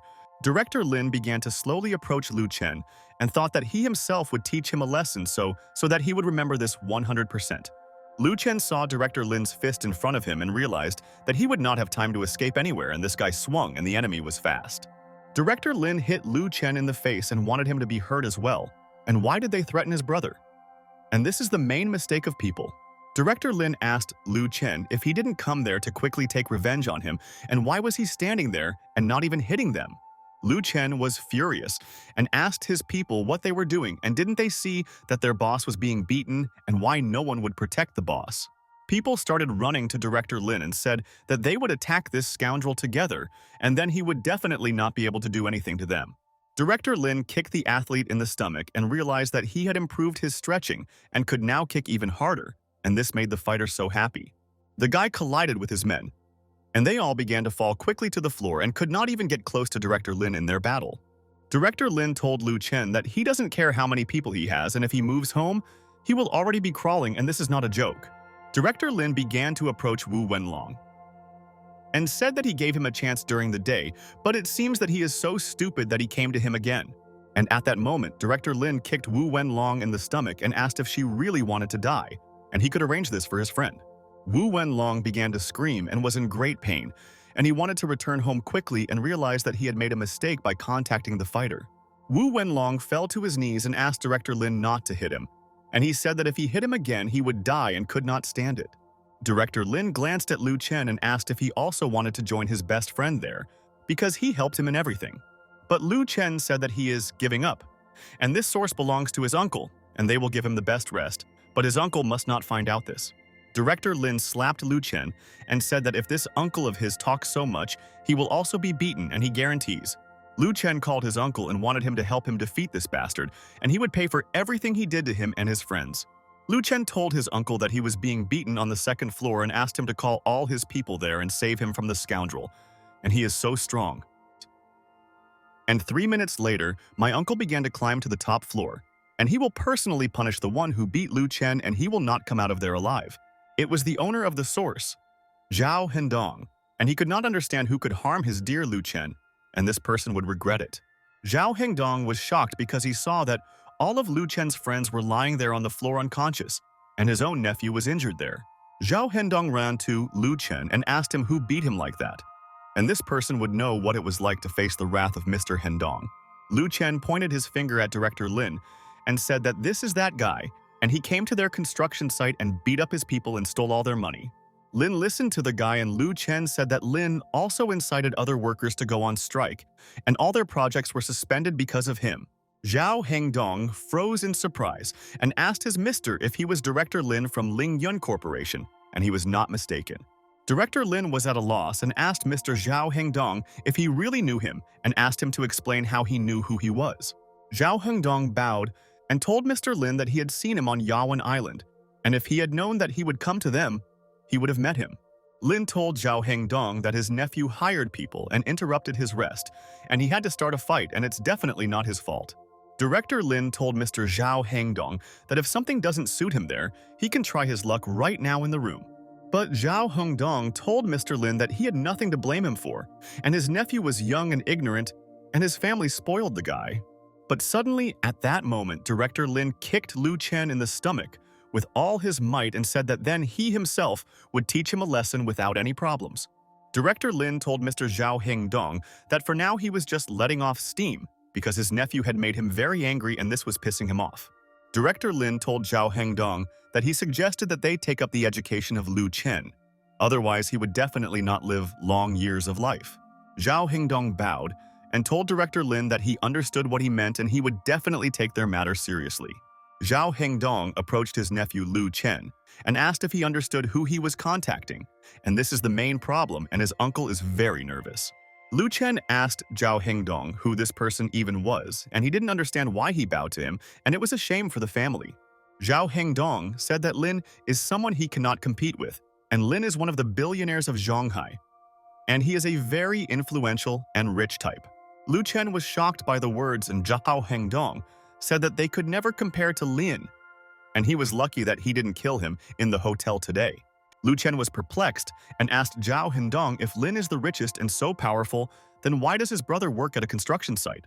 Zhao Hengdong said that how does he know this, and they better not deal with them and avoid him, and he can bankrupt all of them. Lu Chen told Zhao Hengdong that he understood him and started kicking his friend Wu Wenlong and said that it was all his fault and he was an idiot. Director Lin returned to the hall and thought that he quickly dealt with these people as he promised his brother, because he will always keep his word. Wu Feiyue told Brother Lin that he heard a noise outside and what actually happened there and whether he was okay and whether he was injured in the battle. Director Lin asked Brother Wu Feiyue if he had not yet realized that he was strong, and there were about 10 of them, but not a single fighter remained. Qin Han told his friend Lin that it was good that he had already returned so quickly, and his brother was eager to go out, but he did not let him in, and rightly so. Director Lin told Brother Wu Feiyue that they should go, and it was already late and he would take him to the hotel and he could rest after everything. Wu Feiyue told Brother Lin that when he worked at the timber mill, there was a small hotel nearby that was quite good and he would stay. Director Lin hugged his brother Wu Feiyue and thought that he was a very modest person and always looked for a cheaper option in everything. Director Lin told his brother that now that he has money, he will not allow his brother to live in a small hotel, and he promises. Wu Feiyue was alarmed and told Brother Lin that he should save his money, but he didn't care where to sleep and shouldn't spend his money. Director Lin told Wu Feiyue that he is his brother and he earns all this money just to make his family so happy. Wu Feiyue agreed with Brother Lin and thought that he is a very kind and generous person, and not many can also help their brothers. Director Lin came with his brother Wu Feiyue to the Bandao Hotel, and he was ready to rent the best room for his brother, because Bandao is his hotel. Director Lin asked the administrator to rent the presidential suite, and she said that it costs 88,000 for one night. Wu Feiyue was shocked and asked the administrator how much their room cost, and she repeated that the suite costs 88,000. Wu Feiyue told Brother Lin that it was too expensive and they didn't want to live in the castle with him, and he didn't agree to such conditions and it was absurd. Director Lin asked Brother Wu Feiyue where he was going and asked him to come back and said that he would guarantee that there would be no problems there. And at that very second, Director Lin took out a gold card and he told the administrator that they were taking the presidential suite and everything was fine. And then a girl approached Director Lin from behind and asked Lin's friend what he was doing there, and she didn't expect to see him at the hotel today. It was Li Jiameng's sister Li Jiani, and she was very happy and also surprised because she and Lin had not seen each other for a long time, and such a surprise for her. Director Lin asked Brother Wu Feiyue to go up to his room and said that he would come to him later and they would have a great time with him. Director Lin approached Li Jiameng and said that he had some business there at night, and that's why he came there with his brother. But Li Jiameng began to pull Director Lin towards her and realized that this was a chance to talk to him and they had to solve an important matter there. Li Jiameng asked Director Lin if he was busy now and she wanted to chat with him there and would be glad if he spent time with the girl. Li Jiameng asked her sister to wait for her and said that she would be back soon, and began to leave from there with Director Lin into the distance. Li Jiameng asked Director Lin if he really was the first person in the show to climb to the top of the mountain, and it was so wonderful. Li Jiameng asked Director Lin if he had noticed anything strange there at the very top of the mountain, and she wanted to find out from her friend. But Director Lin told Li Jiameng that there was definitely nothing at the top of the mountain that could interest her, and it was quiet there. Director Lin said that after climbing to the top of the mountain, people from the film crew came and recorded the ending and sent them home. Li Jiameng told Director Lin that she understood him and hoped that nothing happened to him and that he was very cool in the outdoor show. Li Jiameng told Director Lin that this is her phone number and he will call her next time he comes there, and she will be so happy.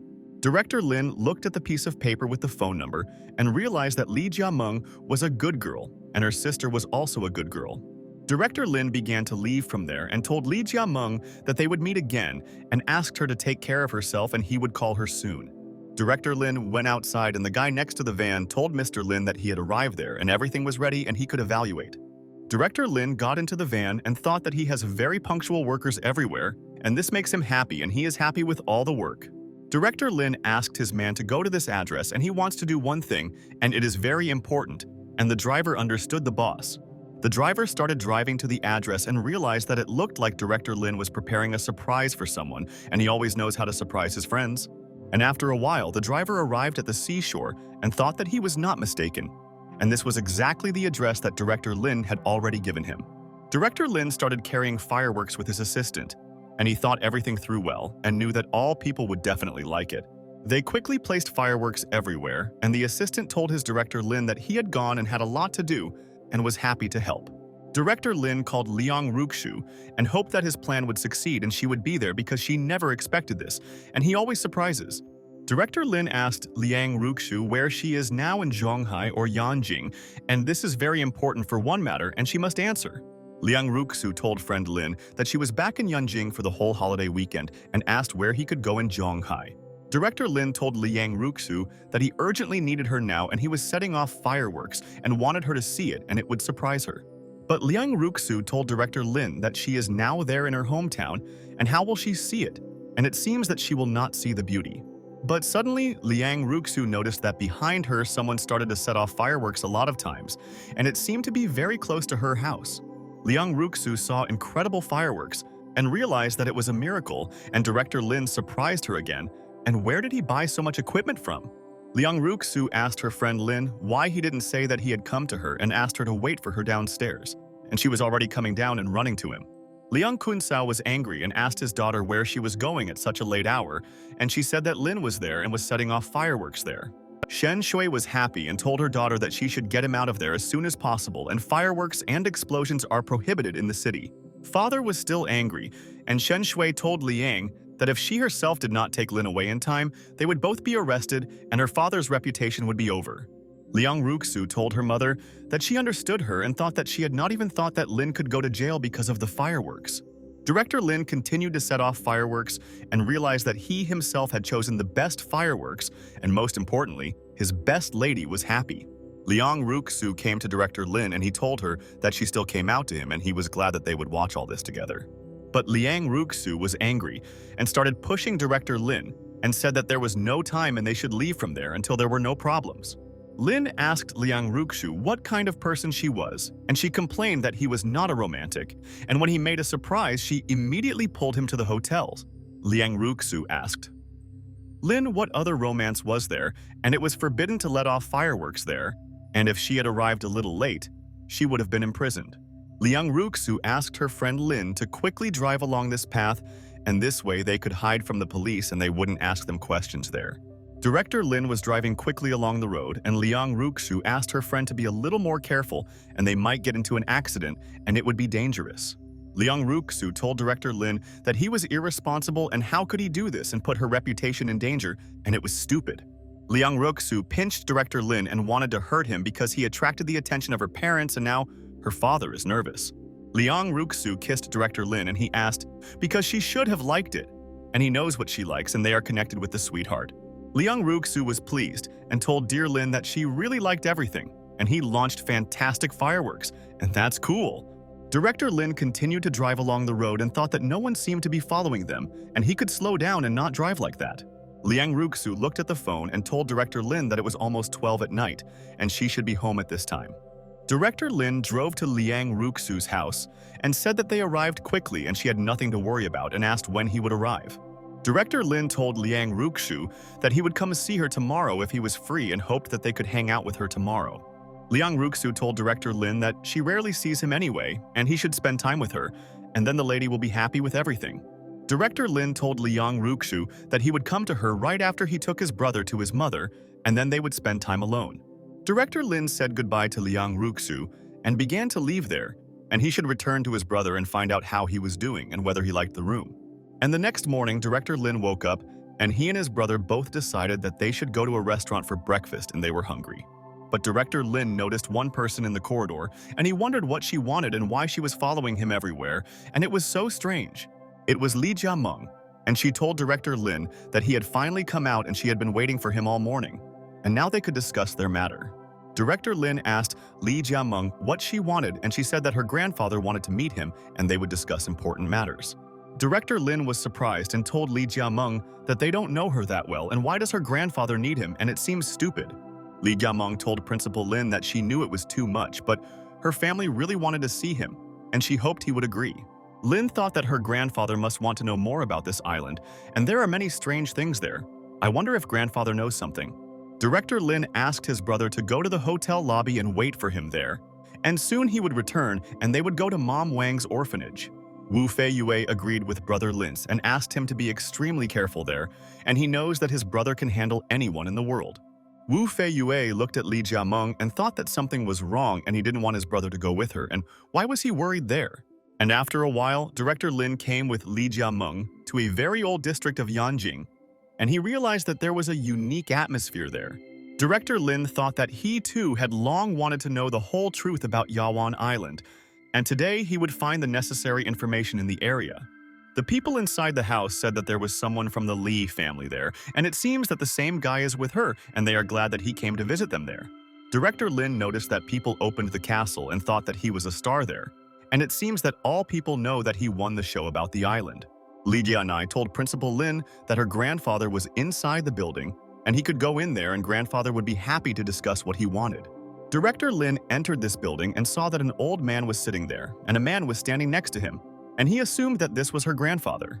Li Jiani's grandfather's name was Li Shuyong, and his grandfather asked Mr. Lin to sit down and said that he had been waiting for him for a long time and was glad that they met there.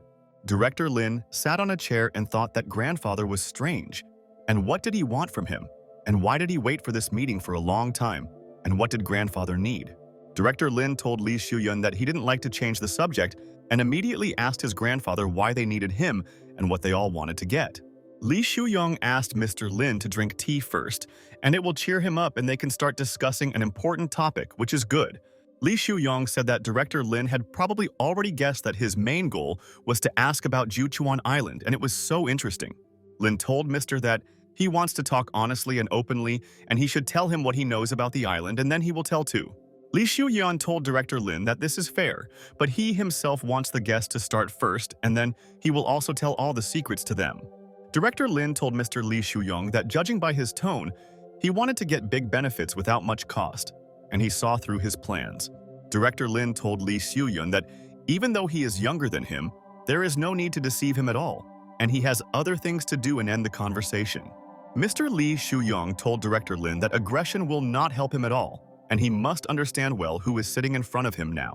Director Lin told Mr. Li Shuyun that it was useless to speculate on his age with him, and he didn't want to tell them anything anymore. But suddenly the guy shouted to Director Lin and told him to stand, and he said that no one had let him go yet, and where he was going very early. Director Lin told the guy that he had better control himself and then he would survive, and said that it doesn't matter how influential the family is. Lin said that it was better for them not to interfere on the island and grow old in peace at home. And the guy was furious and began to run towards the impudent Lin. But Mr. Li Shuyong asked everyone to stop conflicting and said, "Let Director Lin leave and they won't ask any more questions." The guy asked Mr. Li Shuyun why he let Director Lin go, and he must have found something and the master has a great plan. Li Shuyong told the guy that he knows what happened on the island, and Lin's level is several times higher than Li Jiani's. And he is so strong. Director Lin went outside and thought that this is a very aggressive and impulsive old man, and he never wants to have friendship again.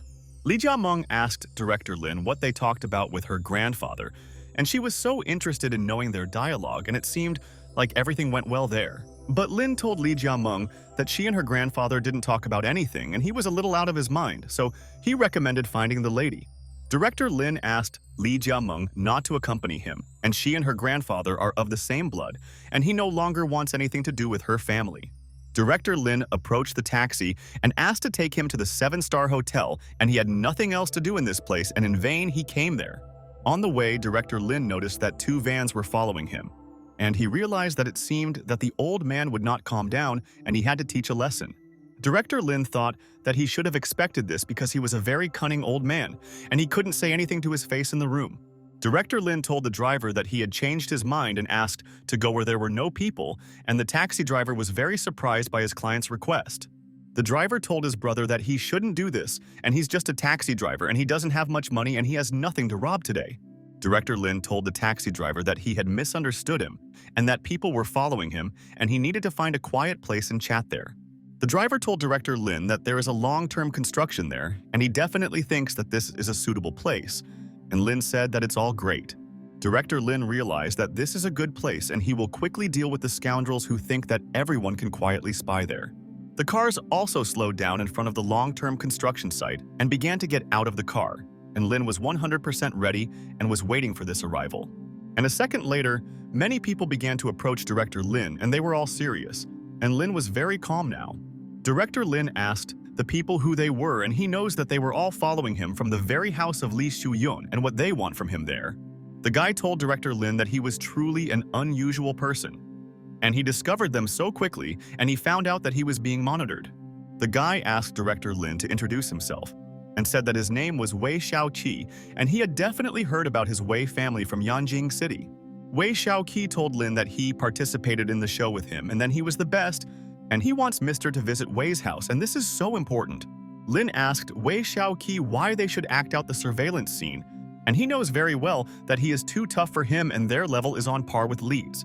Wei Xiaoqi told Director Lin that then there is no other way and they have a clear order to bring him and they cannot fail to complete their mission. Wei Xiaoqi quickly ran towards Director Lin and said that he hoped that he would not resist and would simply surrender to their gang. Wei Xiaoqi grabbed the hand of Director Lin, and he thought that now he could not escape anywhere and he would lead him to the head of the family soon.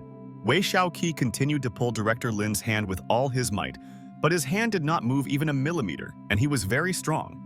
Director Lin asked Wei Xiaoqi if this is all he is capable of, and he thought that he had more strength, but it seems he was very mistaken. And at that very second, Director Lin himself grabbed Wei Xiaoqi's hand and realized that now he definitely wouldn't go anywhere, and he wouldn't let go of his hand. Director Lin kicked Wei Xiaoqi in the face with all his might and thought that this is what a punch should look like, and he should learn how to do it quickly. Wei Xiaoqi began to hold his hand and realized that Director Lin was only pretending, and in fact he is stronger than all the other people in the city. Director Lin told Wei Xiaoqi that New Year is coming soon, and therefore he will leave his second hand intact as a holiday gift, and he is kind. Director Lin asked Wei Xiaoqi to tell his family not to poke their noses where they shouldn't. Otherwise, they will also be punished for their deeds. Director Lin told the guys that he liked that car and asked them where the keys to the car were, and he was interested in finding out before leaving.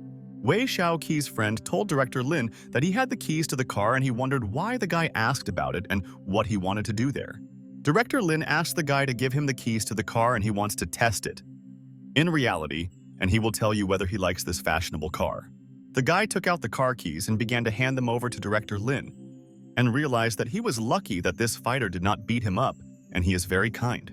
Director Lin took Wei Xiaoqi's car, and he thought that the guy was a bandit, and he just stole his car, and why did he do it today? Afterwards, Director Lin took his brother Wu Fei-yue from the 7-star hotel and asked his brother why he was nervous and if he was okay there. Wu Fei-yue told Brother Lin that he was ashamed to show himself to them there at the orphanage, and he was ashamed that he made Mom and Dad worry a lot. Wu Fei-yue told Lin that these people are also influential and strong there in Yangcheng, and he is afraid that their shelter will suffer because of him, and he is the problem. Director Lin told Wu Fei-yue that he remembers what he said that they found him when he came out of prison and asked if it was true. Wu Fei-yue told Lin that he was absolutely right, and fortunately he ran fast, otherwise they would have broken his legs, and he could not answer anything. Director Lin said that this needs to be solved quickly, and they don't need problems, and he will help his brother in any matter and protect him from people. They got out of the car, and Director Lin thought that Wu Fei-yue was worrying in vain and his mother would be happy to see him, and she really missed him. Director Lin asked Brother Wu Fei-yue to go, and they can't stand there forever and should go inside, and he will definitely be well received by his friends.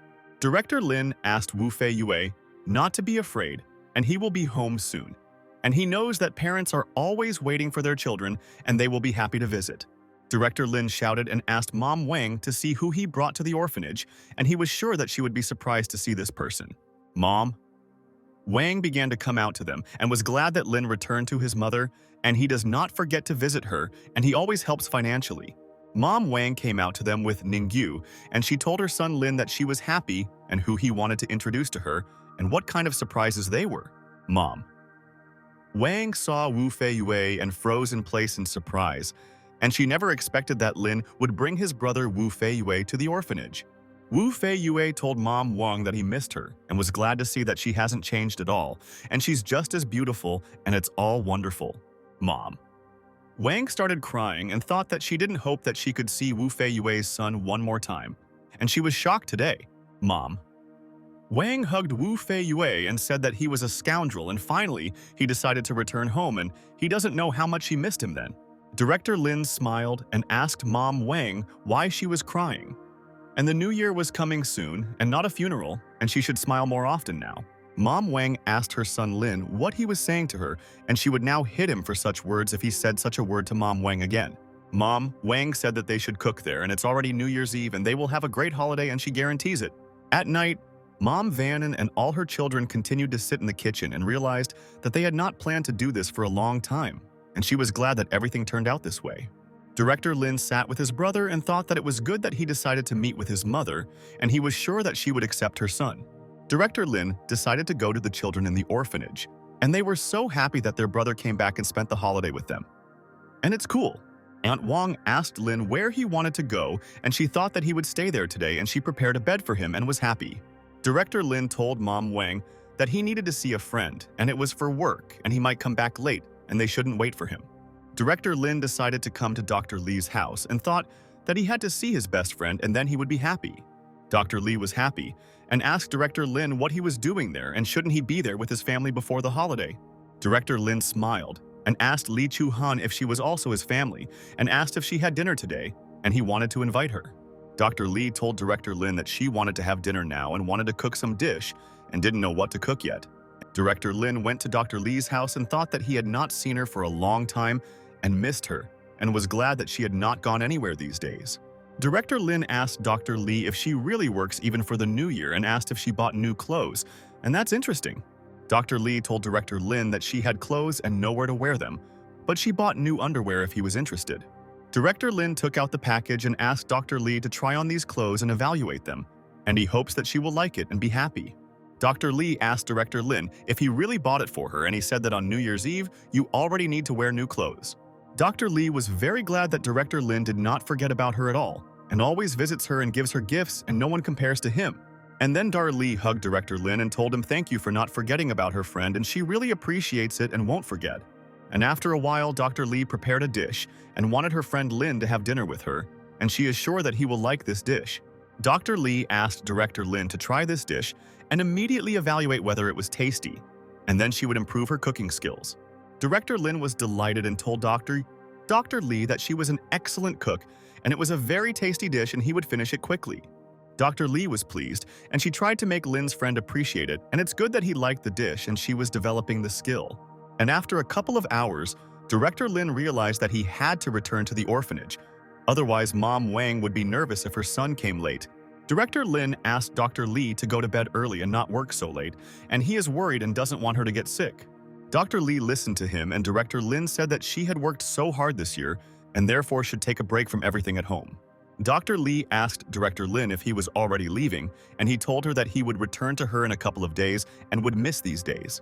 Dr. Li told Director Lin that everything was fine and asked him to just remember to write to her on WeChat when he was free from work. Director Lin thought that he would never leave the sweet girl, and he would always be by Dr. Li's side and help her in all matters. Director Lin asked Dr. Li how he could ignore her and immediately kissed her so that she would not worry anymore. Director Lin went outside and began to go home and realized that he should not forget about all his friends because they are waiting to meet him. Dr. Li said goodbye to Director Lin and thought that he was a very sincere person, but many people do not understand his thoughts, and this is a mistake.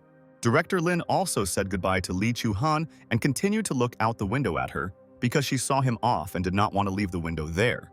Then at night, Director Lin returned to the orphanage and thought that everyone was already asleep, and he should come in quietly so as not to wake up any of his family. Director Lin walked into his office and thought that his brother Wu Feiyue had also been sleeping for a long time because he had a hard day and his brother needed rest. Director Lin came into the room and asked his brother if he was still awake, and Wu Feiyue said that he wanted to look at the vacancies at night. Director Lin told Wu Feiyue that it was New Year's Eve, and he wanted to know if his brother had nothing else to do except search. Wu Feiyue told Brother Lin that he had to find a job and he couldn't sit idle because it would have a bad effect on his health. Lin asked Wu Feiyue if he had decided to stay in Yangqing, and Wu said that their parents were getting old day by day and their sister would get married. Wu Feiyue told Lin that if he stayed there, he would be able to take good care of the family and his brother could work in Zhonghai in peace. Director Lin poured himself some tea and told Wu Feiyue that he had nothing to worry about and would also visit his family often and would not abandon them. Director Lin asked Wu Feiyue if he knew what he wanted to do in the future and what he was interested in, and he wanted to know it all. Wu Feiyue said that he was looking for something but nothing suited him, and he wanted to buy a truck for himself and carry goods, and maybe this way he would have time for them. Director Lin told his brother that he agreed with him and all the work already on a tight work schedule does not bring much pleasure to them. And then Chen Xuanyu came into the room and told the brothers that Mom Wang asked them both to go to bed early, and tomorrow they would go to visit. Director Lin told Chen Xuanyu that he understood him and he himself can go to bed because Mom will swear if he doesn't. Then morning came and the sun was shining outside the window and the weather was pleasant, and many people were walking on the street and breathing fresh air in the morning. Ninjue entered Director Lin's room and thought that she should wake him up. Otherwise, he would sleep until lunch, and sleeping like that would be harmful to him. And at that very second, Ninjue pulled the blanket off Director Lin, and she so wanted him to wake up early and make every effort now. Director Lin was completely shocked and asked Ninjue what she was doing, Aihi, and whether she was looking at the time because it was very early and he wanted to sleep. Ninjue told Brother Lin that she was not to blame, and Mom Wang had just asked her to wake him up, and she couldn't refuse Mom and argue. Director Lin told Ningjue that he would get up now and she could go to the kitchen and help Mother Wang prepare breakfast for the children. Director Lin put all his things in the trunk and thought, why his mother always comes to visit in the morning because at that time when all people are sleeping. Wu Feiyue told Brother Lin that he would not go with them and would look after the children today so that they would not do anything to each other there. And after a while, Director Lin came to the village and the woman told Dad that his brother came, and he promised and kept his promise and he is cool. The woman told Lin that her nephew has become so handsome and his intelligence is visible to the naked eye, and she is so happy now. Director Lin hugged the woman and said that he was also glad to see her, and he missed them because they had not seen each other for a long time. And it was definitely all his mistake. And then a girl came up to them and said that she was glad to see her brother Lin and sister Ningjue there, and they had been waiting for them for a long time, and it was good they were there. Director Lin asked his sister to help him carry this, and it's hard for him to carry the boxes alone because there are a lot of them, and this will be help. Grandfather Lin and Ningjue, and also Zhao Quanfu's father Zhao Jiefeng, was very glad that his nephews came to visit, and he asked to come over. Director Lin told Grandpa that he didn't know what to buy for this new year, so he brought him nutritious food, and that's important. The woman asked the man if Lin was really trying to brag because these are just health products and what's expensive about them. The man asked the woman to speak more quietly, and he doesn't want this guy to hear her words because he might be offended by these words. The woman said that if she calculated everything correctly, the gift that Lin gives is worth as much as a month's salary, and he wants to surprise. The man said that now young people have a habit of showing off and it's not for them to judge, but their son has a stable job, not like Lin. Zhao Jifeng told his nephew Lin that he himself works so hard and why should he buy such expensive things for him today. The woman told Zhao Quanfu that he has promising children and now he can live out his old age in peace and they will provide. Zhao Quanfu told the woman that he is happy and they both already have stable jobs and earn a lot of money, and he is not worried. But the woman said that as far as she remembers, Lin changed jobs and the monthly salary is small, and when will he buy himself a house to live? Director Lin heard the woman's words and asked her not to think about it, and said that he would explain to the lady what he had been doing all this time. Director Lin told the woman that he not only built a dome house, but had already started his own small business and was 100% confident in the future. Zhao Jifeng said that his grandson has his own business, and what could be better than to find out that his children are important people, and he is happy with the children. The guy asked Director Lin that if he had his own personal company, could he get him a job and that would be cool? Director Lin told the guy that he could get him a job and asked him in Zhonghai Yanjing or Yangqing which city he wanted to work in. The guy was shocked and asked director Lin if he could really choose any city and he would like to stay in Yangcheng closer to home. The woman told Lin's nephew that he had achieved a lot, and she did not think that he could achieve such results, and Lin is a businessman. Mom. Wang thought that of course Lin would become a great man, and it was clear who raised him, and Lin should always remember this. At night, director Lin went outside and thought that he had visited those people whom they had not seen for so many years, and they had aged so much. The woman asked to take a bag, and vegetables in the city are not as tasty as in the village, and director Lin said that they have everything and don't need it. Ninju told brother Lin that they give him vegetables in exchange for work, and he can count this as an achievement, and the lady will adopt him soon. Director Lin asked Ningyue to talk less and not waste her energy, and she needs to get up early tomorrow and he needs her and will help them. The next day, Director Lin woke up and asked Ningyue and his brother Wu Fei Yue to get into his car and they would go to the same place with them. Ningyue asked her brother where he was taking them, and Lin said that their shelter would soon be demolished, and his mother was worried that there wouldn't be enough houses and he would find them. Ninjui told her brother that he was in the city center and it would be difficult to find the right place, and unless he bought the school building and turned it into a home. Wu Fei Yue told Lin that he agreed with Ning Yue and houses in the city were already expensive and finding a suitable place would indeed be difficult now.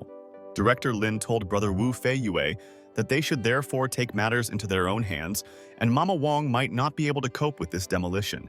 After more than an hour, Ningyue told brother Lin that they had been looking for the right houses for more than an hour, but they had not found anything suitable, and that was a problem. Ningyue told brother Lin that a little more and they would be near the suburbs, and they should quickly find the right place if they don't want to be late home. Wu Fei Yue told brother Lin that the area and location of all these kindergartens are not bad, but unfortunately they are not for sale to anyone. Director Lin asked Ningyue about the house in which she lived then, whether it was an apartment building, and he is interested in finding out now. Ningyue told Lin that he was right, and didn't he really want his sister to rent an apartment and wanted to buy her a large villa in their city? Director Lin asked Ningyue how she even has the nerve to say this, and doesn't she really think about these children from the orphanage? Director Lin found a huge house with many apartments and thought that he could find happiness there and hoped that he would be lucky in their business. Ningyue was perplexed and asked brother Lin what they were doing there, and maybe he had a brilliant plan and was hiding secrets there. Director Lin told Ningyue that he wanted to buy the complex and distribute the children there on 2 or 3 floors, and then they would be happy. Director Lin said that there is open space there, and this can already be discussed with the developer to buy everything together for the children. Wu Fei Yue told brother Lin that this was a good option, but they would only need 4 floors and he would be wasting money now. But Lin said that this would not happen if he bought the entire complex, and when the shelter was ready, he would sell the complex and he could make money.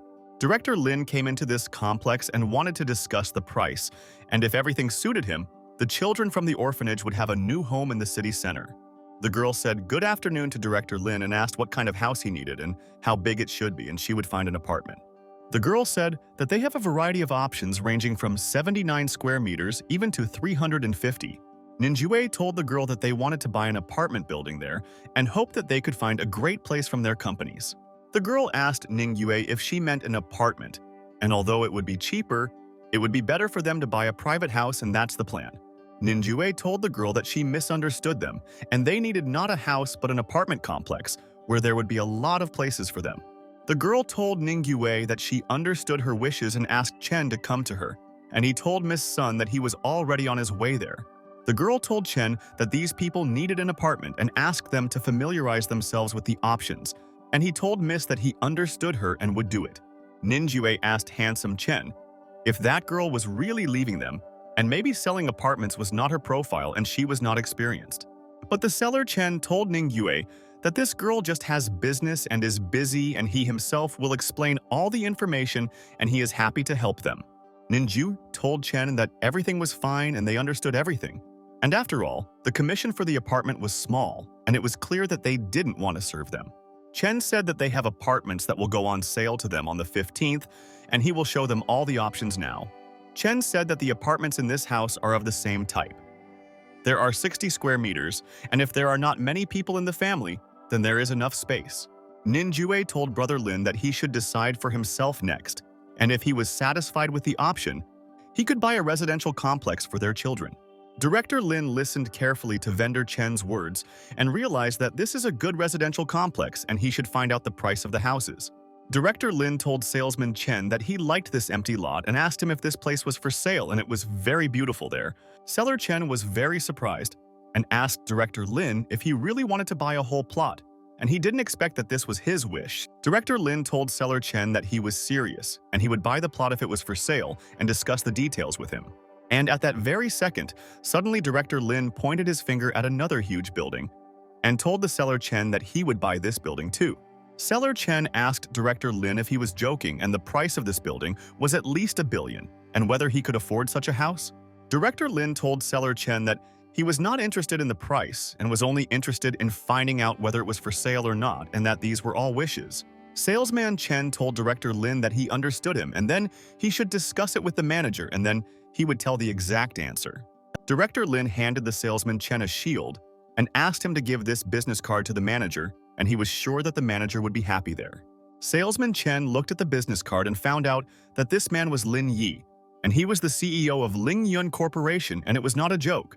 Seller Chen froze in surprise and realized that this was the Ling Yun Corporation, and this was a large enterprise, and he did not know that the man was cool. Seller Chen asked the dear guests to go to the recreation area, and he would go to the manager and discuss this issue with him and get answers. Salesman Chen went to the boss's room and began to discuss the topic of Lin. And after a while, they began to leave the room and go to their guest. The director listened to salesman Chen and realized that if this was true, then they were very lucky and they should quickly approach him and solve everything. And then salesman Song appeared in front of him and told the manager that one of her clients bought 2 houses at once and wanted to ask for a discount.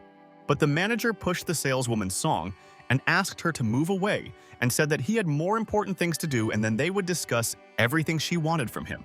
The manager asked saleswoman Song not to bother him just over trifles, and he will not answer her with anything because of such trifles. And this is true. Saleswoman Song was surprised and asked the manager what happened and whether an important buyer had come to them, and she wanted to see her.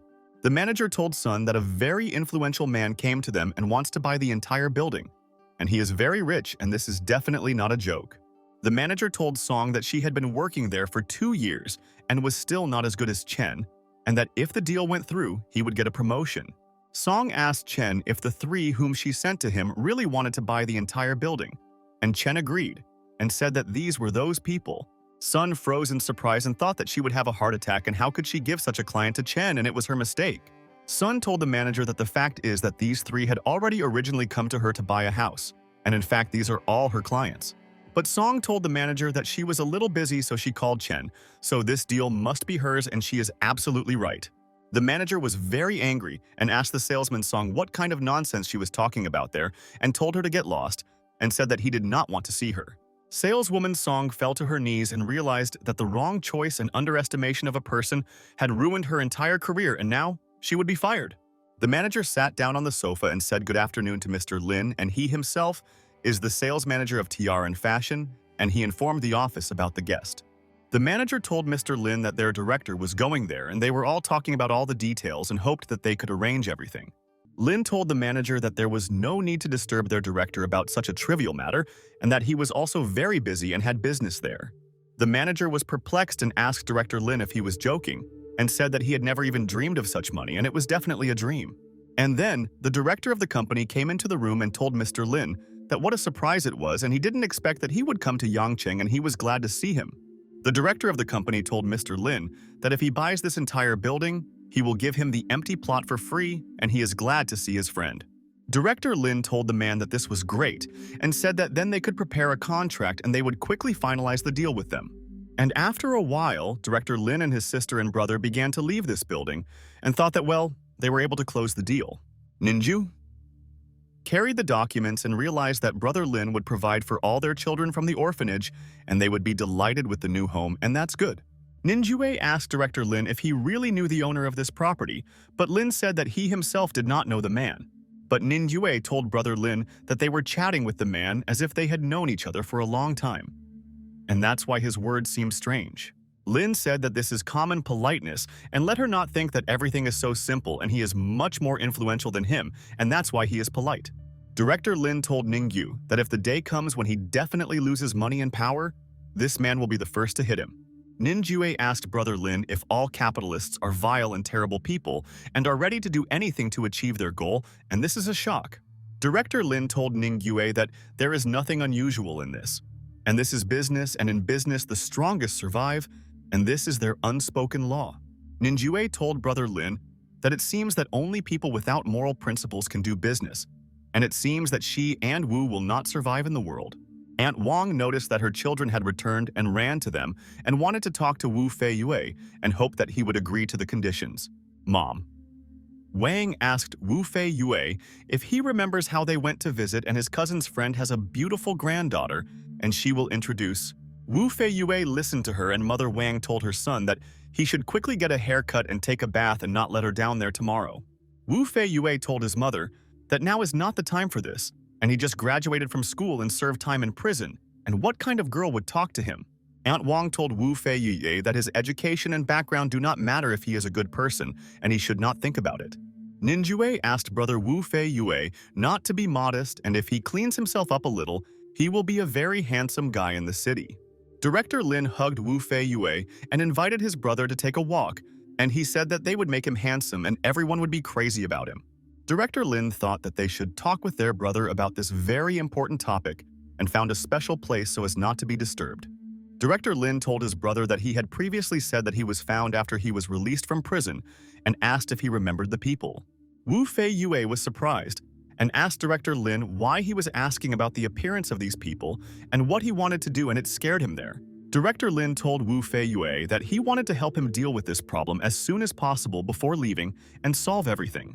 But Wu Fei Yue told Brother Lin that there was no need to do this and this was not his problem, and he would simply hide from them and then they would not find him. Director Lin was angry but listened to his brother's words, and Wu Fei Yue told him that if these people find him again, he will quickly call the police. At this time, the guys came to this place where Director Lin and his brother were relaxing, and they had bad intentions and scared many others. This guy's name was Wang Weiqi, and he wanted to resolve the issue with the guy, and he would not be able to hide from him, and he would always find him anywhere. The guy approached Wang Weiqi and said that they were still inside and they would easily grab them thanks to the photos he gave him. He found them easily. Wang Weiqi asked his people to sit in the car and wait for now. And when they come out, he wants to take them by surprise, and he is confident. Wang Weiqi grinned and told his friends that this time he would definitely not be able to escape anywhere, and they would take it out on him to the fullest soon. Director Lin asked Brother Wu Fei Yue to leave from there and said that they would now fix his hair and he would be much more handsome. And then a guy came into the room and asked Lin and Wu Fei Yue, and he told them that he came to tell them that someone was looking for them outside. Director Lin started going out with Wu Fei Yue, and he didn't understand who could come to visit him, and he wants to see the person. And as soon as Director Lin and Wu Fei Yue left the building, the manager quickly slammed the door and locked it so that they could not come back. The guy asked the manager what he was doing and why he let their guests go, and immediately locked the door after them, and it seems very strange. The manager said that 20 or more people had come for these two to showdown and they could destroy their center soon. Director Lin was very calm and looked at all these people, and he realized that they were all ready and thinking that they could harm them there. Wang Weiqi said good evening to Wu Fei Yue and asked if he remembered him, and he hoped that he had not forgotten such an important person in his life. Wu Fei Yue was in complete shock and said that he remembers him, and this is Wang Weiqi himself, and how he managed to find him, and it looks like now he will punish them. Wang Weiqi told Wu Fei Yue that after so many years in prison, all his memory is fine, and he thought that he had already become an idiot. But he was wrong. Director Lin told Wang Weiqi that he was just looking for him and was glad that he came to him himself and saved time on searching, and he is just a miracle. Wang Weiqi asked Director Lin what was the matter, and whether he really wanted to stand up for Wu Fei Yue, and whether he was tired of living, and this was a mistake. Director Lin told Wang Weiqi that his brother's problems are his problems too, and he can talk to him and he listens to all the words. Director Lin told Wang Weiqi that the girl he molested 5 years ago is his sister, and so this concerns him directly. Wang Weiqi told Director Lin that they are not blood relatives, and what kind of performance is this, and why does he want to protect all these people? But suddenly, at that very second, Director Lin kicked Wang Weiqi directly in the face with all his might, and thought that now he understood everything for sure. Wang Weiqi lay on the ground and asked Director Lin if he was tired of living and how he had the nerve to hit him and he would die. Wang Weiqi ordered his men to grab Director Lin and they all immediately ran towards Lin and wanted to hit him and avenge Boss Wang. But Director Lin was ready for a fight and grabbed the baton from one of the people, and now he was armed and could hit all the scoundrels there. Director Lin approached one of the men and hit him in the face with a baton and wanted them all to feel pain and understand all his pain. Director Lin hit the second guy and realized that they were all just holding batons in their hands because none of them could hit their enemy. Director Lin continued to beat up all of Wang Weixi's people who did not want to admit defeat, and they are good for coming there. The last person from Wang Weiqi's gang remained, and Director Lin immediately came close to him and hit him on the head and seriously injured him. Wang Weiqi looked at all this and couldn't understand how his people couldn't do anything to this guy and who he was, and where the fighter was fighting like that. Director Lin approached the head of the gang, Wang Weiqi, and wanted to explain to him that he should no longer contact Director Lin's family. Director Lin told Wang Weiqi that he first harassed Ningyue and then put his brother in prison for 5 years, and he is quite tough.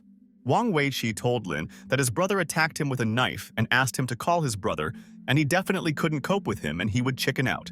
Director Lin told Wang Weiqi that he is such a weakling that he immediately starts looking for help from anyone and is not personally responsible for his actions.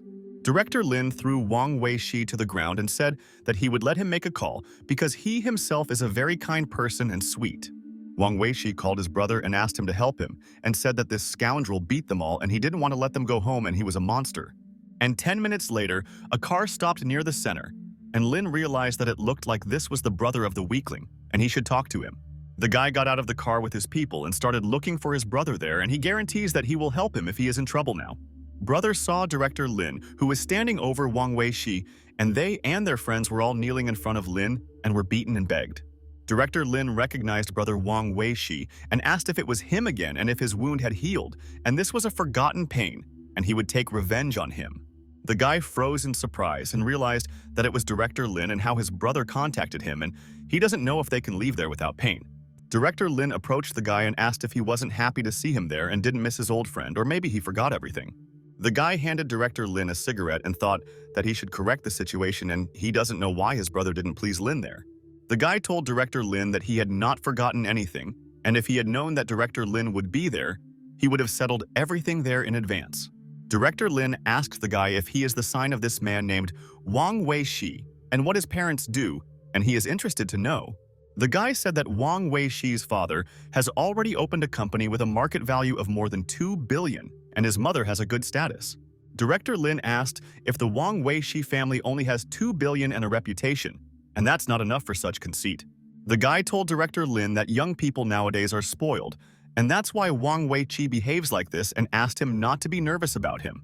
Director Lin told Wang Weiqi that seeing his condition and how scared he was there, he no longer wanted to do anything with him and sent him home. Director Lin told Wang Weiqi that he will be at the Lantian Orphanage and he asks him to come tomorrow, but will his family be able to save the business? Director Lin told Wang Weiqi that whether his family would still have all their business until tomorrow was a question, and immediately slammed the car door. Director Lin quickly left there and thought that he did not understand why young people think that they can do everything and they will not be punished. Wang Weiqi asked his brother if Director Lin was really that strong and influential, and his brother said that in their circles Lin was the most important person. The brother said that Lin achieved everything on his own and what you need to be capable of to achieve such heights on your own, and he was lucky in their battle. Wang Weiqi said that no one should know what happened, and he doesn't want his family's business to suffer and they will finish him off. The next day, Director Lin was fast asleep in his room, and he realized that he needed rest, and yesterday he had a lot to do and he was tired. But at that moment, Ningyue came into Director Lin's room, and she again became convinced that her brother was sleeping and began to pull his blanket. Ningyue completely pulled the blanket off Director Lin and said that he had to get up, and a new day had already begun and new things awaited him. Director Lin asked Ningyue if he could sleep peacefully there on his last day off because yesterday he was very tired and went to bed late. Ningyue told Brother Lin that Mom said that Brother Wu Fei Yue is going on a blind date today and he should supervise. At this time, a girl and a woman were waiting for Wu Fei Yue next to the orphanage and thought that this must be a great guy, and they searched for a long time. The girl's name was Bai Jing, and her mother told her daughter that today she would introduce her to a guy and she should charm the guy right away. Bai Jing told her mother that this man does not have a job, and the important thing is that he is from an orphanage, and how does she think he is good for such a lady? Mom told her daughter that Wu Fei-yue is nothing but he has a younger brother and is very rich and influential in their country. Baijing listened, and her mother said that Lin provides for this entire orphanage and they are planning to move in soon and they will have a share. Baijing was pleased with her mother's words and asked why she needed an older brother if she could marry her younger brother. Mom asked Baijing if she really thinks that she doesn't want this either, but his mother said that the youngest has a girlfriend and they are close. Baijing thought, so what if this guy has a girlfriend, and as if this is a problem for her and she will make every effort to do so. And at that moment, Lin began to come out to them along with brother Fei-yue, and mother Wang was also with them, and they prepared for this meeting. Mom Wang was glad if Wu Fei-yue and Baijing got along in character and got married, because many people say that Jing is a very good girl. Baijing looked at the brothers and thought that he was handsome, and she did not expect that a person from an orphanage could be so handsome. Baijing shook Aunt Wang's hand and said that it was her first time in the orphanage and she took such good care of him, and the orphanage was very beautiful. Mom Wang told Baijing that she was too kind to her and she suggested that she better go inside and chat there and find out everything about them. At this time, Uncle Zhao brewed tea in the kitchen and put the tea in front of their dear guests and thought that they should appreciate their signature tea. Uncle Zhao asked the lovely ladies to drink tea and said that he had just brewed tea and hoped that they would have a good time with the children. Mom Wang told the guests that she wouldn't lie and talk a lot and they'd better get down to business, and her son had just arrived from his city. Mama Wang asked Wu Fei-yue what he thought of Baijing and whether he liked her, and everyone in this room was curious to know his opinion about her. Wu Fei-yue smiled and told Mom Wang that of course he likes Baijing, and he can't say anything against it and Mom will be so happy. Mom Wang asked Baijing how she liked her son, and everyone was there and she could calmly say whatever she thought and no one was against it. Baijing told Aunt Wang that she also thinks that Wu Fei-yue is very good and she wants to find an honest partner who respects his wife. Mom Wang said that if they like each other, she is sure that they will make a good couple, and asked what their requirements are. Baijing's mom told Aunt Wang that she thinks Fei-yue is a good guy and she wants to discuss more about the bride price now. Mom Wang told the woman that they can talk directly, and Lin and Ningyue have found couples and she is only worried about Fei-yue's eldest son. Baijing's mother told Aunt Wang that then they would also be honest with them, and they are not strangers and know that they cannot ask for much. Baijing's mother told Aunt Wang that the wedding gift should already be only 880,000, and that would suit them all. Aunt Wang and Director Lin froze in surprise, and he thought that this woman had gone crazy, and he immediately realized that these people did not care about Wu. Director Lin thought what kind of impudence was this, and even Zi Qingyun could not ask him for an 880,000 gift. Baijing glanced at her mother and thought how she had the nerve to name such a sum, and she thinks that it was their mistake. Aunt Wang asked the woman if this is not too much money, and they know what situation they are in and how much they can give the maximum to them. Aunt Wang said that she couldn't afford to spend that amount of money, and there were a lot of children in the orphanage that their mother needed to take care of. But Baijing's mother told Aunt Wang that there was nothing to discuss and they would stand on their own terms, because that's how it is and it's a tradition. Baijing's mother told Aunt Wang that they had been offered more than $1 million before, but she wouldn't dare ask her lady friend for more. Director Lin said that 880,000 is not so much and asked him to speak up any remaining demands without any problems. They realized that this was their chance, and Baijing's mother told Lin that they hoped to get a house with an area of more than 300 square meters. Baijing's mother told Lin that the house should be near a school so that their future child would go to a good school and gain knowledge. Director Lin told Baijing's mother that they couldn't give them all this and asked what kind of dowry they could offer them in return.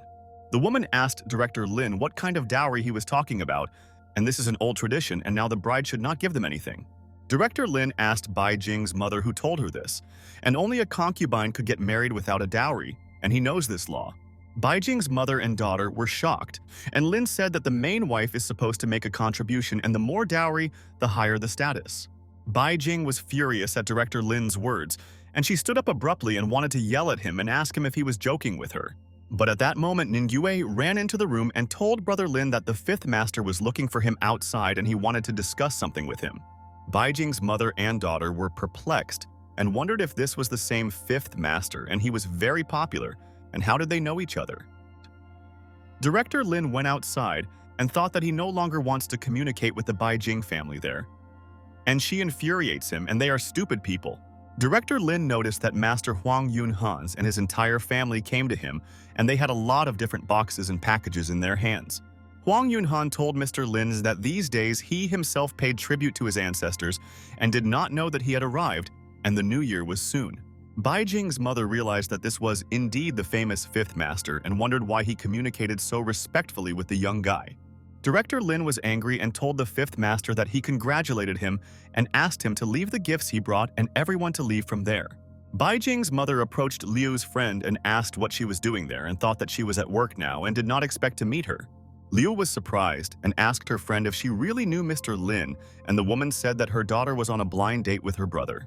Liu told her friend that this was wonderful, and they were lucky that they would all become one family because Director Lin was a very important businessman. Liu told Mr. Lin that they know what happened yesterday, and they got Wang Weishi for his rash act, and they hope for him. Director Lin told the family that they encouraged his arrogance and raised him this way, and did they really think he would just forget? Liu bowed and told Lin that they understood that they had made a huge mistake and in the future they would monitor their son's character. Director Lin told Liu that then he will give them another chance, but he warns that if he finds out about another such case, he will punish.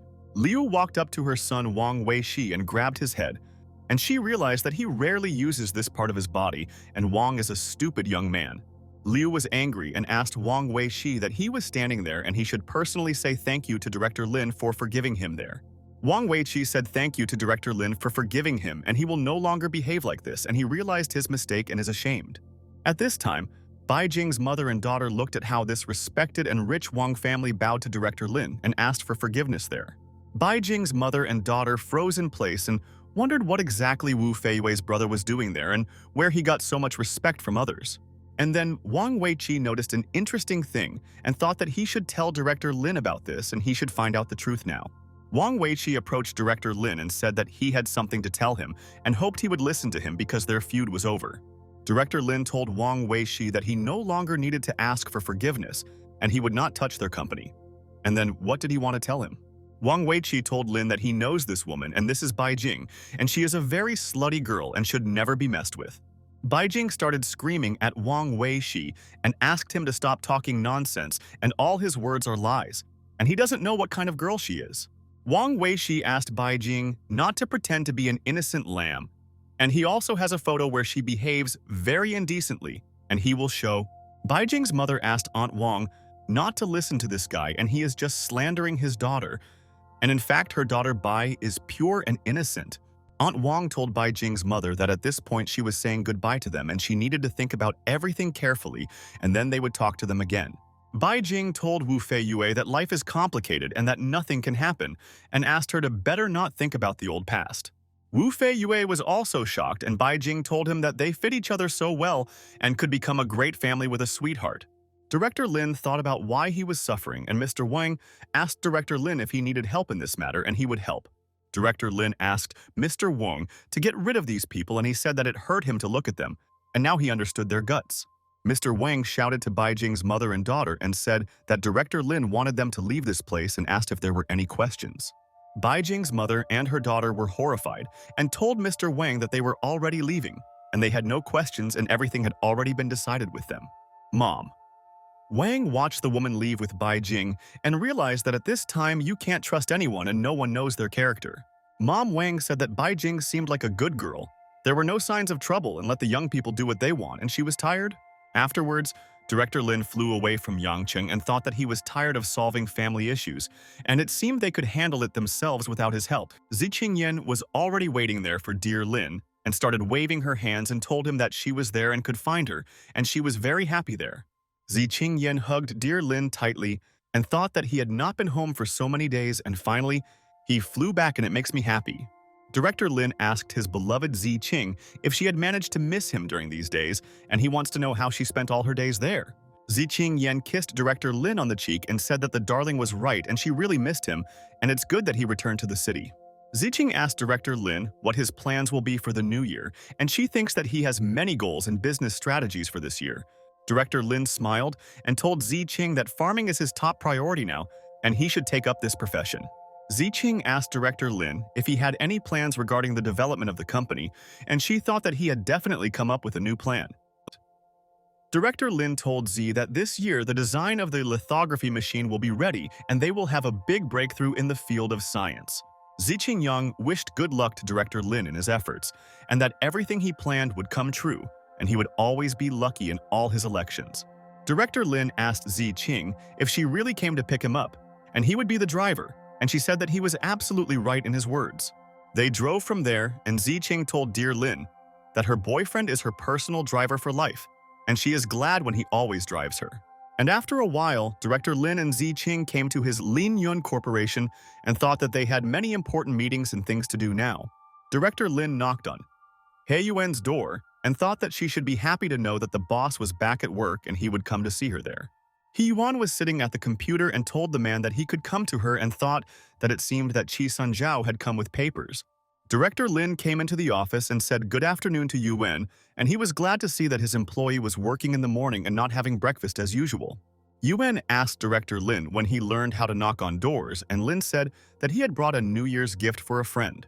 Director Lin put the gift on the table, but Yuan asked the boss to stop being nice and said that she knows what kind of person Lin is.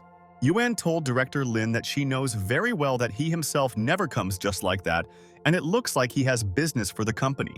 Director Lin told Yuan that he wanted to please her, but she was right, and recently he liked a project and he was so interested. Director Lin told Yuan that he didn't think anyone else in their company was good enough, and that's why he wanted to entrust her with this matter. Yuan told Director Lin that she already has enough responsibilities at Lin Yun Corporation, and what other project does he want to give her again? Director Lin told Yuan that he had recently stashed a piece of land near Zhanghai for the expansion of Ling Yun Corporation in the city. Yuan sat and listened, and Boss Lin said that she is the only one who, in his opinion, can handle this and he trusts her with this matter. Yuan was very happy and asked the boss if he had really matured and realized that she deserved more, and Lin said that she was very right. Director Lin told Yuan that he realized that he had been a jerk to her, and so he decided to give her full control of the project. Yuan opened the chocolate wrapper and thought it was strange, and she thought that Director Lin would never change and would be evil. Yuan asked Director Lin if he would not interfere in the new project, and he said that of course he would never do this. Director Lin showed Yuan the document and said that he had brought the decree of appointment and only needed her signature, and then they would sort out all the nuances. Director Lin told Yuan that this project will change the future of their entire company and is important in the development of other businesses. Yuan saw a project document about the modernization of land and other industrial zones and thought that it seemed very strange to her. Yuan wondered where the idea for this project came from and why Lin decided to trust her. Because there are many good people in Lin Yun. Director Lin told Yuan that he had heard rumors that agriculture would be the main driving force in the future, and he believed it. Yuan signed the documents, and Director Lin told her that this is why this project is a top priority, and he only trusts her. Yuan asked Boss Lin then what they were waiting for and said that she and he should go there right away and she would start work today. Director Lin told Yuan that he agreed with her and they would go now, and he liked her enthusiasm and she would succeed in their business. And after a while, Director Lin and Yuan arrived in the village, and he knew that Yuan would definitely ask him what was the matter, and he was ready to answer it. Yuan was not delighted with these places and could not understand whether her new project was located in such a place and how she should conduct their business there. Yuan asked Director Lin if they didn't want to go and look at the new project, and why he brought her to this hole, and maybe he deceived. Director Lin asked Yuan not to worry or be nervous, and the boss said that everything will be done soon and he hopes she will be happy with the condition. Yuan realized that she rushed to sign the contract without even knowing what kind of company it was and where it was located, and what the prospects were for the business. Director Lin and Yuan arrived at the same place and she saw some building, and it didn't look like a cool enterprise, and it's strange. Yuan was very surprised and asked Director Lin what kind of place he brought her to and where the new project is, and she doesn't see it. Director Lin asked Yuan not to ask too many questions and better look around, and he is 100% sure that she will like it. Yuan said that it looks like a big barn.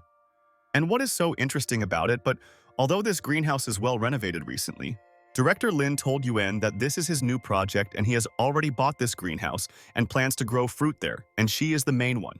Yuan was at a loss and asked Director Lin what he told her before at the corporation, and he talked about their completely different ambitions.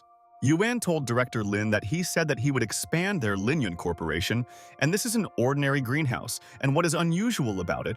Director Lin asked Yuan to exhale and calm down, and this is only a small part, and how could she think that he would take care of a small thing there? Yuan sighed with relief and asked Director Lin what else was included there, and she wanted to know all the information about this project of his. Director Lin asked Yuan to come with him and said that he would show her everything and she would understand that it was not in vain that she agreed to help the boss. Director Lin told Yuan that this fish pond is also his and no one else has the right to fish in the pond, otherwise he will be punished. Director Lin told Yuan that he included this fish pond in this project and now it is her concern and she must manage everything there. Yuan began to take off her shoes and thought that Director Lin really trusted her with a grandiose project, but he just cleverly deceived her there. Yuan told Boss Lin that he was lucky that she didn't come in heels today, otherwise she would have punched a couple of holes in him for all the lies to her. Lin asked Yuan to stand and said that she could use her potential so well in this greenhouse and pond, and he trusted. But Director Lin told Yuan that the highlight of this project is definitely real estate, and she asked the boss what kind of real estate that. Yuan said that it is too far from the city and building a house there is definitely not an option, although it is a rather picturesque area, and that's true. Director Lin told Yuan that she is smart, and he knows that she will definitely cope with this and will not let him down. Otherwise, he would have entrusted the project to Tian. Lin told Yuan that that big brick house in the eastern part of the village also belongs to him, and the small courtyard is also his. And immediately after these words, Yuan began to pursue Director Lin and said that she would beat and kill him for mocking her. Director Lin told Yuan that she is the most reliable and capable person, and he gave her such a big project, and this is how she repays. Yuan asked the bastard Lin what he was thinking when he brazenly sent a gentle, sophisticated girl to work on the lands and how this was possible. Director Lin asked Yuan what about equality because she always told him that she could cope with any task better than the boss. Yuan was furious and asked Director Lin why not, then give this job to Zi Qingyang, and she can do it too. Director Lin said that Zi Qing is a spoiled girl and she doesn't know how to run a house and he will increase Yuan's salary by 500,000. Yuan asked Director Lin if he really thinks that these 500,000 will make her agree to this, and who does he take her lady for? And then Director Lin heard Yuan's wishes and said that he was ready to offer her 1 million if she agreed to this new project. Yuan thought that this was a different matter, and she should think it over carefully because 1 million is an impressive amount and she is interested. Yuan asked Director Lin where the hoe is and spring is coming and the land needs to be plowed, otherwise there won't be a good harvest and she knows it all. Director Lin hugged Yuan and said that she was his best and most faithful employee and he would never exchange her for another person. But Director Lin told Yuan that they would not be in a hurry to plow the land and that they must first buy seeds before starting their work. Yuan asked Boss Lin what he wants to grow there so that she knows what to buy because she doesn't know what seeds to buy there. Afterwards, Director Lin came to the seed store with Yuan, and he was very glad that she agreed to work on his new project. Director Lin and Yuan looked carefully at all the seeds and realized that they should ask the seller about it, and he most likely knows everything. Yuan went to the cash register and said that they needed fruit seeds, and they had to be the best and suitable for their climate in the city. The seller asked Miss Yuan what kind of fruit she needed exactly, and he would try to find for her everything she asked for and start looking for everything. Yuan told the seller that they need papaya, watermelon, peach, cherry, and pineapple with banana, and in short, she should take everything they have. The seller asked Yuan to wait and said that he would calculate how much it would cost her and find the best quality seeds. But at that moment, a guy approached the seller and asked Wu to go with him to the office, and he wants to discuss one thing with him, and it's so important. The salesman went into the boss's office and thought that he didn't know why he was called there and what the boss wanted to discuss with him at work. The seller asked Brother Chang if he was looking for him, and he was ready to answer all his questions, and then he would return to his business, and there were people there. Tiong asked the seller what the man and woman below were doing in their store and what they wanted to buy from him, and it was very interesting to them. The seller told Brother Chiang that they came to buy seeds. Namely, they wanted to buy seeds of fruits and fruit trees for sowing. Tiang told the seller that he understood him, and then he should sell them a fake, and then he would praise him and he might even give him a bonus. Qiang ordered the seller to double the price and tell these customers that this is the best thing in their store and this is the order of the boss. The seller nodded and told Brother Chang that he understood him and would do as he ordered and hoped that they would not find out that they were selling the worst. The guy told Brother Chang that this man beat them all up last time and they should teach him a lesson and let him sell at a higher price. Brother Chang told his friend that he was planning to do just that, and he didn't have to tell him about it because their thoughts are similar and they also have similar ambitions. Xiang said that something tells him that they will linger there and they will still have time to find a way to take revenge on him in full. And promises. The seller began to present the director Lin and Yuan with a check for their purchase, and he hoped that they would not ask him difficult questions and torment him. The seller told Yuan that the total amount was 9,820, but they rounded the amount to 9,800 yuan. Yuan was very surprised and asked the seller why it was so expensive, and she had recently bought seeds and the amount was completely different. Yuan began to sign the check and told the seller that money is not a problem for them. And the main thing is that all the quality is at a high level. Yuan told the seller that she would pay for the purchase and asked only to deliver the seeds to her home, and then they would successfully complete the purchase. Afterwards, Director Lin returned to their site and thought that they had already solved one thing today, and now they must deliver seeds. Yuan asked Boss Lin if he really wanted to live in solitude and therefore chose a place so that no one could find him anywhere. Director Lin thought that Yuan was young and didn't know that in such a place vegetables and fruits grow best and you can take a break from all the fuss. Director Lin told Yuan that this is exactly called comprehension of nature and she doesn't understand it, and she thinks that it's all his invention. Yuan asked. The boss went digging in. The swamp became an understanding of nature. And Qing Yun also loves nature but is definitely not eager to go to the village. Director Lin asked Yuan why she thought so, and perhaps Yun would not have worked on the lands of Qing, but she wanted to raise a couple of pigs. Yuan asked what other pigs and said that she was hungry and let him cook a big goose and she would provide him with equipment and dishes. Director Lin told Yuan that he was not from this village and where she really wanted him to buy the goose because he didn't know where to get its meat. And it was at that moment that Yuan heard the sounds of geese and realized that it seemed like her neighbor had geese and she should communicate with her quickly. Yuan saw the geese and realized that she was right and they could take one goose from the neighbor if she didn't mind, and she asked her for it. Yuan asked her aunt if she could sell them one of her geese, and they would pay her well for it and be very happy with her friend. The woman told Yuan that she could sell them, but they are not very big now and it's not the time to cook them, so let them look at the neighbors. Yuan told the woman that it was okay, and that small geese were also very tasty, and asked the woman how much these cute geese cost. The woman told Yuan that if she really wanted these geese, she would give her 2 for 150, and this is a good price for such geese of hers. Yuan asked the woman to open WeChat and said that she would quickly scan her code and send money because she is such a generous lady. But the woman told Yuan that she could give her the money later, and they were now neighbors and she could turn to her for help. The woman ran and caught 2 geese and thought that the neighbor would not be unhappy because she raised her animals well at home. The woman told Yuan that she and her friend were very similar to the townsfolk, and it looked like they had come to the village to relax and gain strength together. Yuan told the woman that her friend wanted to lose weight, so he came to the village to always eat organic food. The woman told Yuan that she had to take care of her friend, and she also knew that obesity could have a bad effect on his health and beauty. Director Lin thought that it was Yuan who knew how to deliberately and always get on his nerves, and how she always managed to set the boss up. And at that time, a car arrived at Director Lin's new station, and he realized that these were his friends, and Zi Qing should also be there with them. These were indeed all the friends of Director Lin and Zi Qingyang, and they all wanted to help him with his new project, and they would achieve results. Qin Han asked his friend Lin why he bought this plot and what was so special about it, and he couldn't understand it and was surprised. Director Lin told Qin Han that this is called large-scale thinking and asked what they forgot there and why they came together. Zi Qingyan told Dear Lin that she and their friends met at the entrance to the village and asked him if he bought her that pig. Yuan was very surprised and asked Sister Zi Qing if she really wanted to raise pigs, and she thought it was their joke. Zi Qing said that she thinks the piglets are cute and wants to raise one now that there are conditions, and she even bought a chain and a cage. Yuan asked Zi Qing why she got the idea that pigs are raised in cages and they need to build pigsties, and Zi Qing was shocked. And at that moment, a truck arrived there.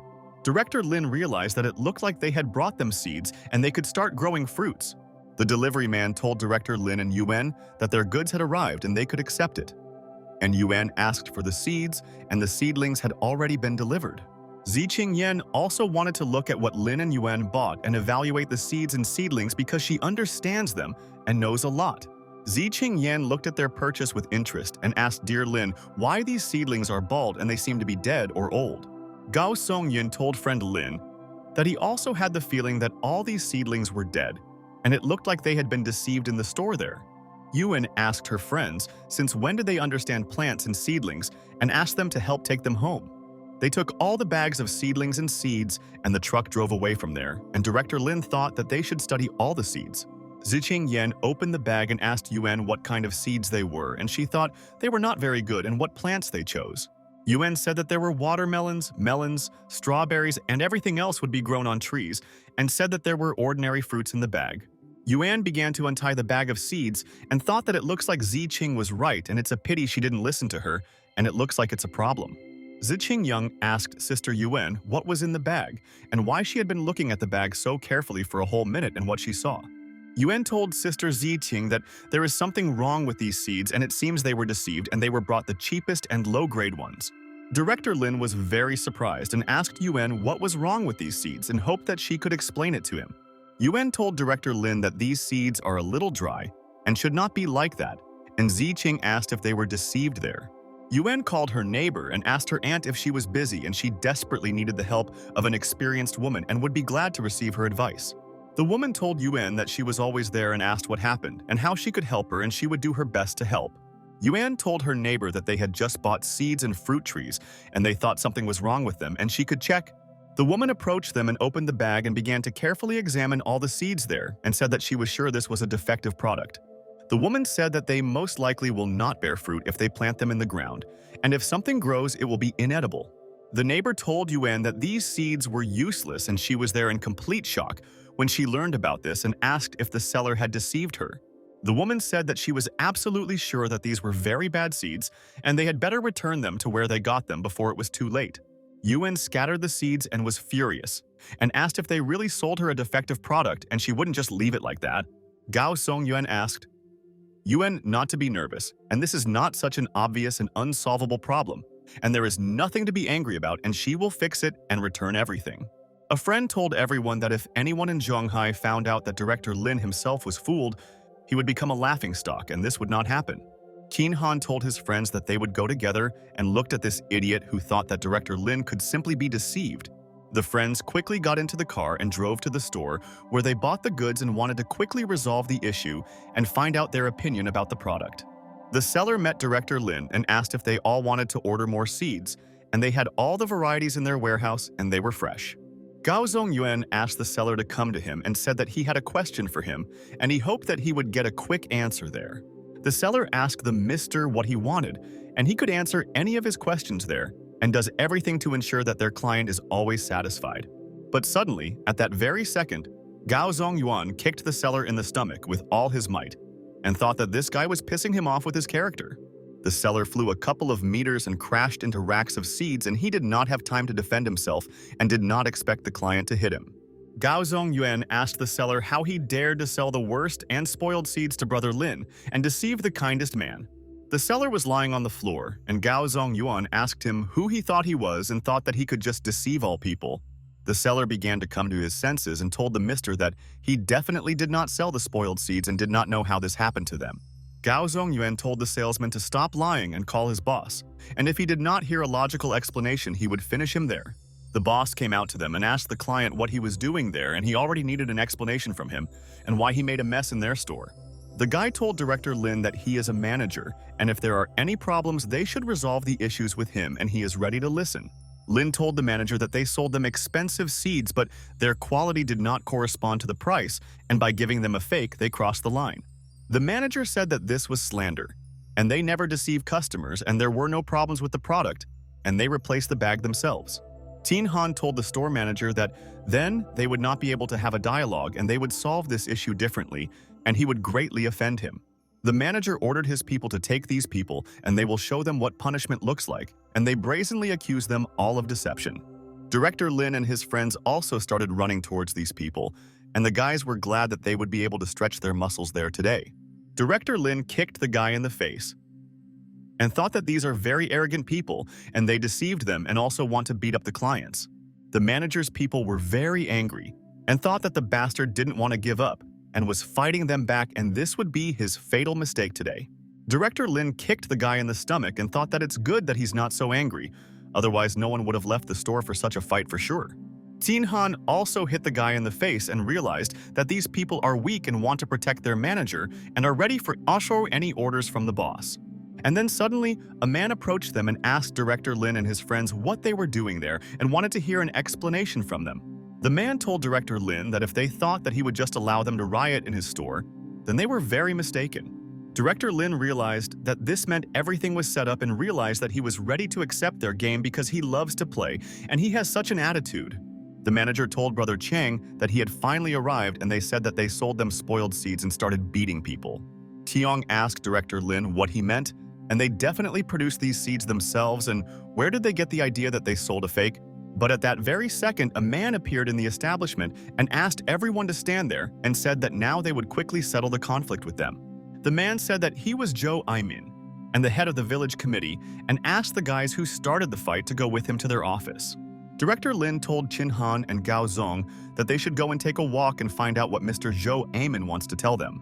Qin Han smiled and told friend Lin that he agreed with him and he also wanted to know what the charges would be and who would ultimately be to blame. They all came to the village committee and Zhou Aimin asked Lin there whether they deliberately started a conflict and a fight in the store.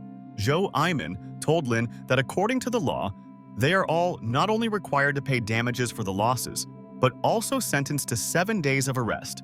Director Lin sat down on a chair and told Mr. Zhou Aimin that he didn't care about it now and could make any accusation if he wanted. But Director Lin told Zhou Aimin that he must carefully consider his decision there.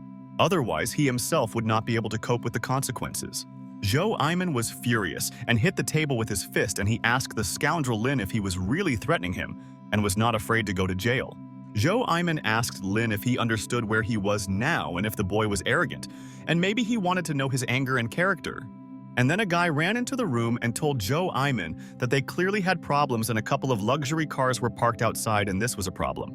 The guy told Zhou Aimin that these cars were blocking the entrance to their village, and the boss was shocked and asked the guy what was going on there. Zhou Aimin ran to the exit and told the guy that he would deal with the whole matter and solve the problem and find out why they all came to them. At the same time, someone called Liang Ruxu, and she thought that she was not expecting the call and it seemed like something had happened and she would talk to him there. Liang Ruxu was shocked and asked him what he said, and was Lin really arrested and what did he do, and she doesn't believe that this is possible. And a couple of minutes later, an elite car arrived and the man thought that he wanted to go to the center, but one call changed all their plans there. It was Qin Han's father, and his name was Qin Zhengqing, and he said that these boys never let people breathe easy anymore. Next to Qin Zhengqing, carpenter Gao Zongyuan's father, Gao Qingmen, and also Liang Jinming's father, Liang Zhendong, and they were also worried about their children. Liang Zhendong asked his friend Qin Zhengqing, "What about the Lin family and why no one came to pick him up?" And he doesn't understand it at all. Gao Qingmen said that there may be problems with this, and it's simply better not to think about it, and it's better to solve everything peacefully and without scandals now. And then Zhou Aimin approached them and asked the men who they were and why they blocked the road to the village and would not let them pass there. The man said that he was Qin Zhengqing, the director of the Han Hai company, and the guy whom he detained was his son, and he wanted to visit him there. Another man told Zhou Aimin that he was Liang Zhendong, the director of Xinhua Airlines, and the arrested youth, Liang Jinming, was his son.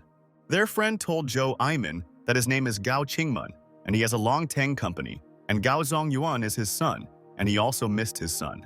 Zhou Aimin was in complete shock and thought what he had done, and he detained the sons of the most influential people in the country there, and they are the bosses. Zhou Aimin said that this was some kind of misunderstanding and asked everyone not to be nervous and he would take them to them and they were fine and unharmed. Zhou Aimin realized that these were the parents of those 3 guys, and it seemed that Director Lin had no one from his family wanted to come. They all went into the office and Zhou Aimin told boss Qin Zhengqing that he would like to ask him how he is related to this guy Lin Yi. Zhou Aimin told Qin Zhengqing that their sons can already leave and Lin should stay, and this will be right for everyone. Director Lin agreed with Zhou Aimin's words and said that he would stay there for a while and Mr. Qin Zhengqing could already go home. And at that moment, Liang Ruxu and Mo Hongshan suddenly came into the room and she asked Director Lin why on earth he would stay there. Liang Ruxu realized that Zhou Aimin was a scoundrel and he was afraid of the fathers of Lin's friends and didn't want to let him go and thought that he was simple. Zhou Aimin told Director Lin that it was his fault and he was very bad at work and would deal with those people and could he treat him there. Director Lin told Zhou Aimin that there was no need for this and that he would better deal with the problem of supplies and life in the village faster. Zhou Aiman bowed and told director Lin that of course he would take care of this himself and do everything to restore the honor of the village. Director Lin asked Liang Ruxu why she came there and he was so embarrassed, and she asked friend Lin what happened in the village. Director Lin told everyone that he has a piece of land and a fish pond there, and he plans to grow fruits and also raise fish. Lin said that they sold him fake seeds, and there was a very small conflict, and here he was there and all his friends froze in surprise. Lin said that people in the city are always in a hurry to get somewhere and the pace of life there is too fast and it doesn't suit them, and he wants to go to the mountains. Director Lin told Liang Ruxu and friends that they should go to Shanghai together and eat in a restaurant, and he would be hungry and eat everything there. Director Lin and all his friends arrived at the Bandao Hotel, and Lin wanted to treat everyone to his restaurant for their help. Lin told Liang Ruxu that he would introduce her to everyone, and these are the three most famous families of Zhonghai, and even all of China, and this is true. And then Director Lin looked at Mo Hongshan and thought what he was doing in the restaurant, and shouldn't he be near Yang Guangsha? And this is strange. Director Lin told Liang Ruxu that he would go to the toilet and should leave for a while so she could meet all the people. Director Lin went to the toilet and thought that he should talk to Mo Hongsheng and find out what he needed, and it seemed like he was acting strange. Director Lin wanted to leave the toilet, but suddenly Mo Hongshan himself entered there, and Lin thought that he was scaring him with his behavior there. Director Lin asked Brother Sean how he liked the food in the restaurant, and if he didn't like it, he could cook his favorite dish quickly. Mo Hongsheng told Director Lin that everything was fine, and he just needed to take a break and didn't want to overdo it and was thinking about it. And at that same second, suddenly, So Hongshan began to look around and Director Lin could not understand his behavior and he was alarmed. Mo Hongshan asked the director if he is busy now and he wants to talk to him there. And this is personal, and no one should know about this matter. Director Lin told Mo Hongsheng that this room is empty and they can talk to him there if it is so important, and will discuss all the issues there. Director Lin went there with Mo Hongsheng and thought that he was there to find out what was wrong, and he hoped that everything would be okay. Director Lin asked Mo Hongshan what happened and if he could explain to him why he was acting so strange and worried everywhere. Mo Hongsheng began to take something out of his pocket and told Director Lin that he should take a look at it, and he would be interested to know everything. Mo Hongshan showed the thing, and Director Lin asked him what it was, and Mo asked his friend to introduce himself again, and it would be important. Mo Hongsheng said that in addition to being Mr. Yang's bodyguard, he is also one of the Zhonghai reservists, and Lin also found out. Lin said that this is a new organization, and if a person like him is in the reserve, then this organization is not so simple and it's interesting. Mo Hongsheng told Director Lin that it is not a new organization and has hundreds of years of history, but it has not been announced to the public yet. Mo Hongshan told Lin that in order to join their organization, you need to know the Dantian martial technique, but he did not fully master it. Lin said that he admits that he knows the Dantian technique, but if he points a weapon at him, he will easily finish him off, and his technique is useless. Mo Hongshan said that the fact is that the organization had long noticed what Lin was capable of and wanted to help him, and he wanted to know his opinion. Director Lin asked Mo Hongshan if the responsibilities of this organization are related to prehistoric civilizations, and he wants to know everything. Mo Hongshan was shocked by Director Lin's words and said that for now his status does not allow him to reveal the responsibilities of the organization there. But Mo Hongshan told Director Lin that he thought that Mr. Yang himself would be able to answer his questions, and he would definitely be interested there. Director Lin hugged his friend Mo Hongshan and thought that he should find out for himself what they do in this organization, and it is very important to know. Director Lin told Mo Hongshan that he would think about it, but for now they both would return to the table, and Mo told his friend that he was not in the mood to eat food. Mo Hongsheng said goodbye to Director Lin and said that he should go to Mr. Yang and report on their conversation and find out what he thinks. Director Lin thought that it was good that he met Hongshan today, and now he can learn a lot of important information from these people. Director Lin thought that he had finally moved on from the dead point and could now find out the secrets that everyone had been hiding from him for years. Afterwards, Director Lin returned to the restaurant and thought that he had made Liang Ruxu wait, and she might be offended by him if she didn't apologize. Liang Ruxu told her friend Lin that everyone had left and he didn't want to tell why he suddenly decided to go into farming, and it was a shock. Director Lin told Liang Ruxu that he wanted to live in solitude and then go to a nunnery, and he was moving towards his goal slowly. Liang Ruxu was shocked, and Lin said that since childhood he had dreamed of such a life, and now that he has money, he will return to nature. Liang Ruxu told Lin that she always wonders how his brain can generate such nonsense, and she would give him a cactus then. Liang Ruxu told Lin that the director of the company and the billionaire there bought fake seeds and said that people would laugh if they found out. Director Lin hugged Liang Ruxu and thought that she didn't know what his plans were and he would grow fruits and complete the task of his system. Director Lin smiled and told Liang Ruxu that if she wants, he can grow cacti, and he is now a farmer and definitely has no regrets. Afterwards, Director Lin came to Zhuzhouji and thought that he should discuss things with Ziqing and Yuan and find out how they are doing now. Director Lin went into his villa and told sweet Ziqing that he had returned and missed her, and now they would spend time with her. Ziqing sat in the kitchen with Yuan and asked Dear Lin what happened there and whether he had sorted out his affairs today. Director Lin told Ziqing that he was first detained and then released and nothing unusual. And it was a long and boring story. Ziqing said that this Yu Daiqiang is very strange, and apparently, then their first meeting was not enough to understand that Lin is cool. Yuan told sister Ziqing that village people are different from city people, and if you show them weakness, they will immediately strike at them. Director Lin approached Yuan and asked what she was doing there, and he thought that she was at home now and had long since gone to bed or was having dinner somewhere. Lin kicked Yuan out of the house and said that she was not welcome there and that all their new seeds would be delivered early and she should be in the village in the morning. Yuan was angry and told Lin and Ziqing that they deserve each other, and one lured her into the swamp, and Ziyun wants to raise a pig in a cage. Director Lin asked Yuan to stop grumbling and said that he was telling her everything seriously and she should be in the village and this was his order. The next morning, Director Lin arrived in the village and thought that he himself must control the entire process, otherwise there will be problems.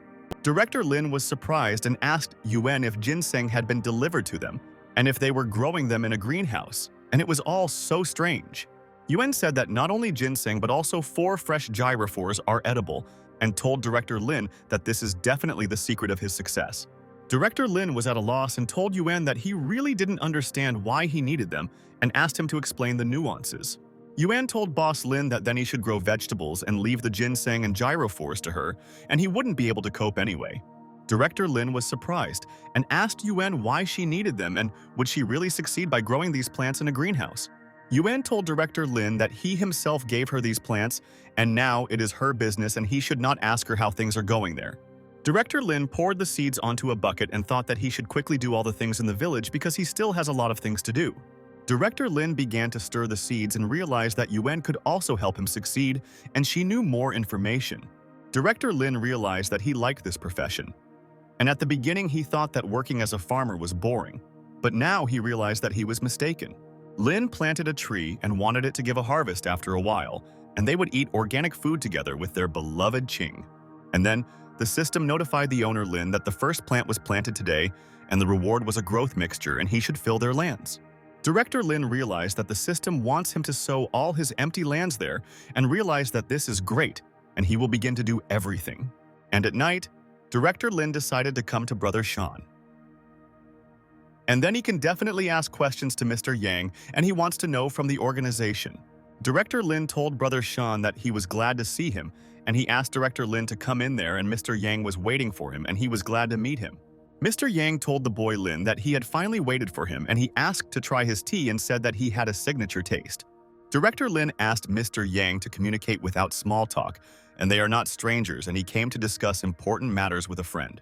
Mr. Yang told friend Lin that then they will get down to business and how he knows about prehistoric civilizations, and it is interesting to know. Mr. Yang asked Director Lin if the surname Qin told him anything, and if he knew him, he could help them in one matter.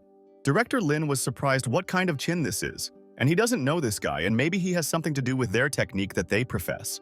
Director Lin told Yang that this had nothing to do with them and no one told him about it, and he found out by chance and was not lying to him. Mr. Yang listened, and Lin said that he would say that he himself is absolutely neutral towards any of these organizations of this type. But Mr. Yang told Director Lin that right now the organization wants to get him and will try 100% until the end. Director Lin asked that he doesn't care what this organization wants and what it does and where it is located, and it is important for him to know this detail.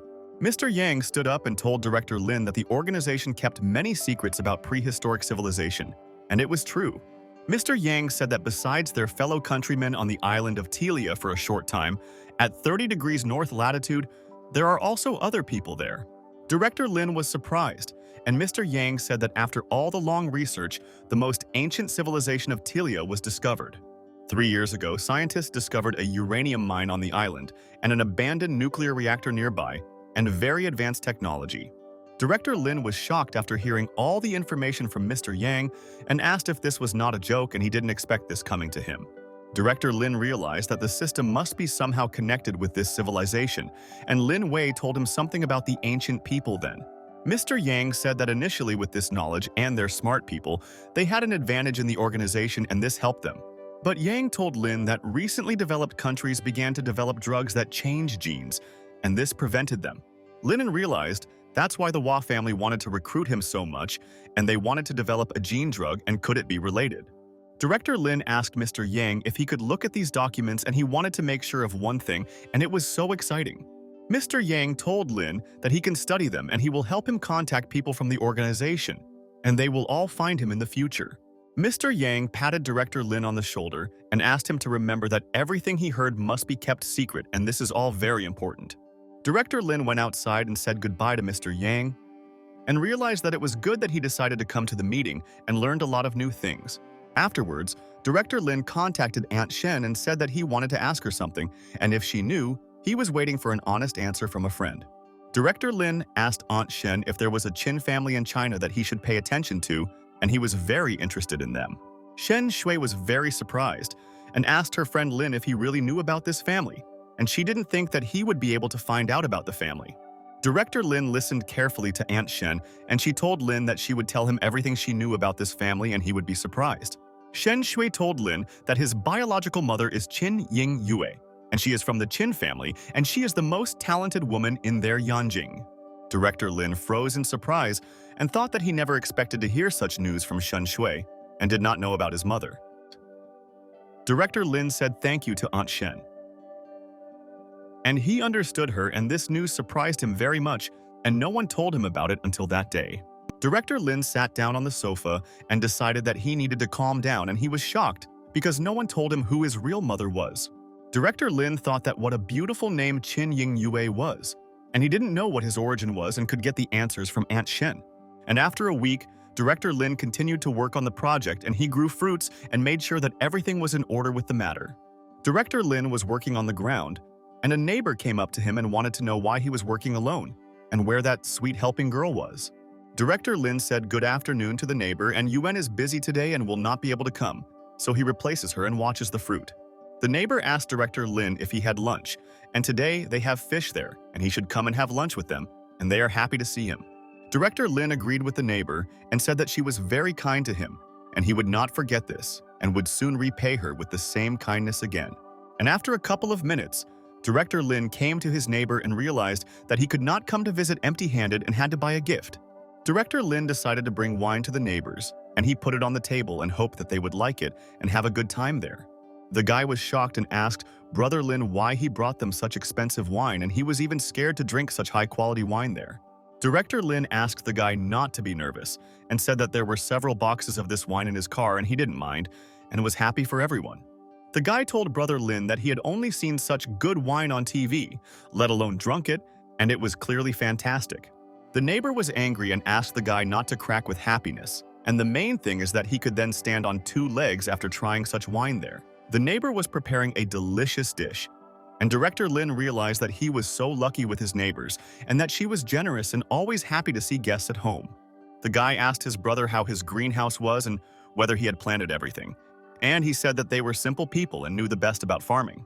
Director Lin said that the greenhouse is ready and only work remains in the garden, and he plans to buy part of the water pipe tomorrow. The neighbor asked Lin's friend not to be a fool and not to connect the pipe and wells for farming in the village were only recently dug and they are new.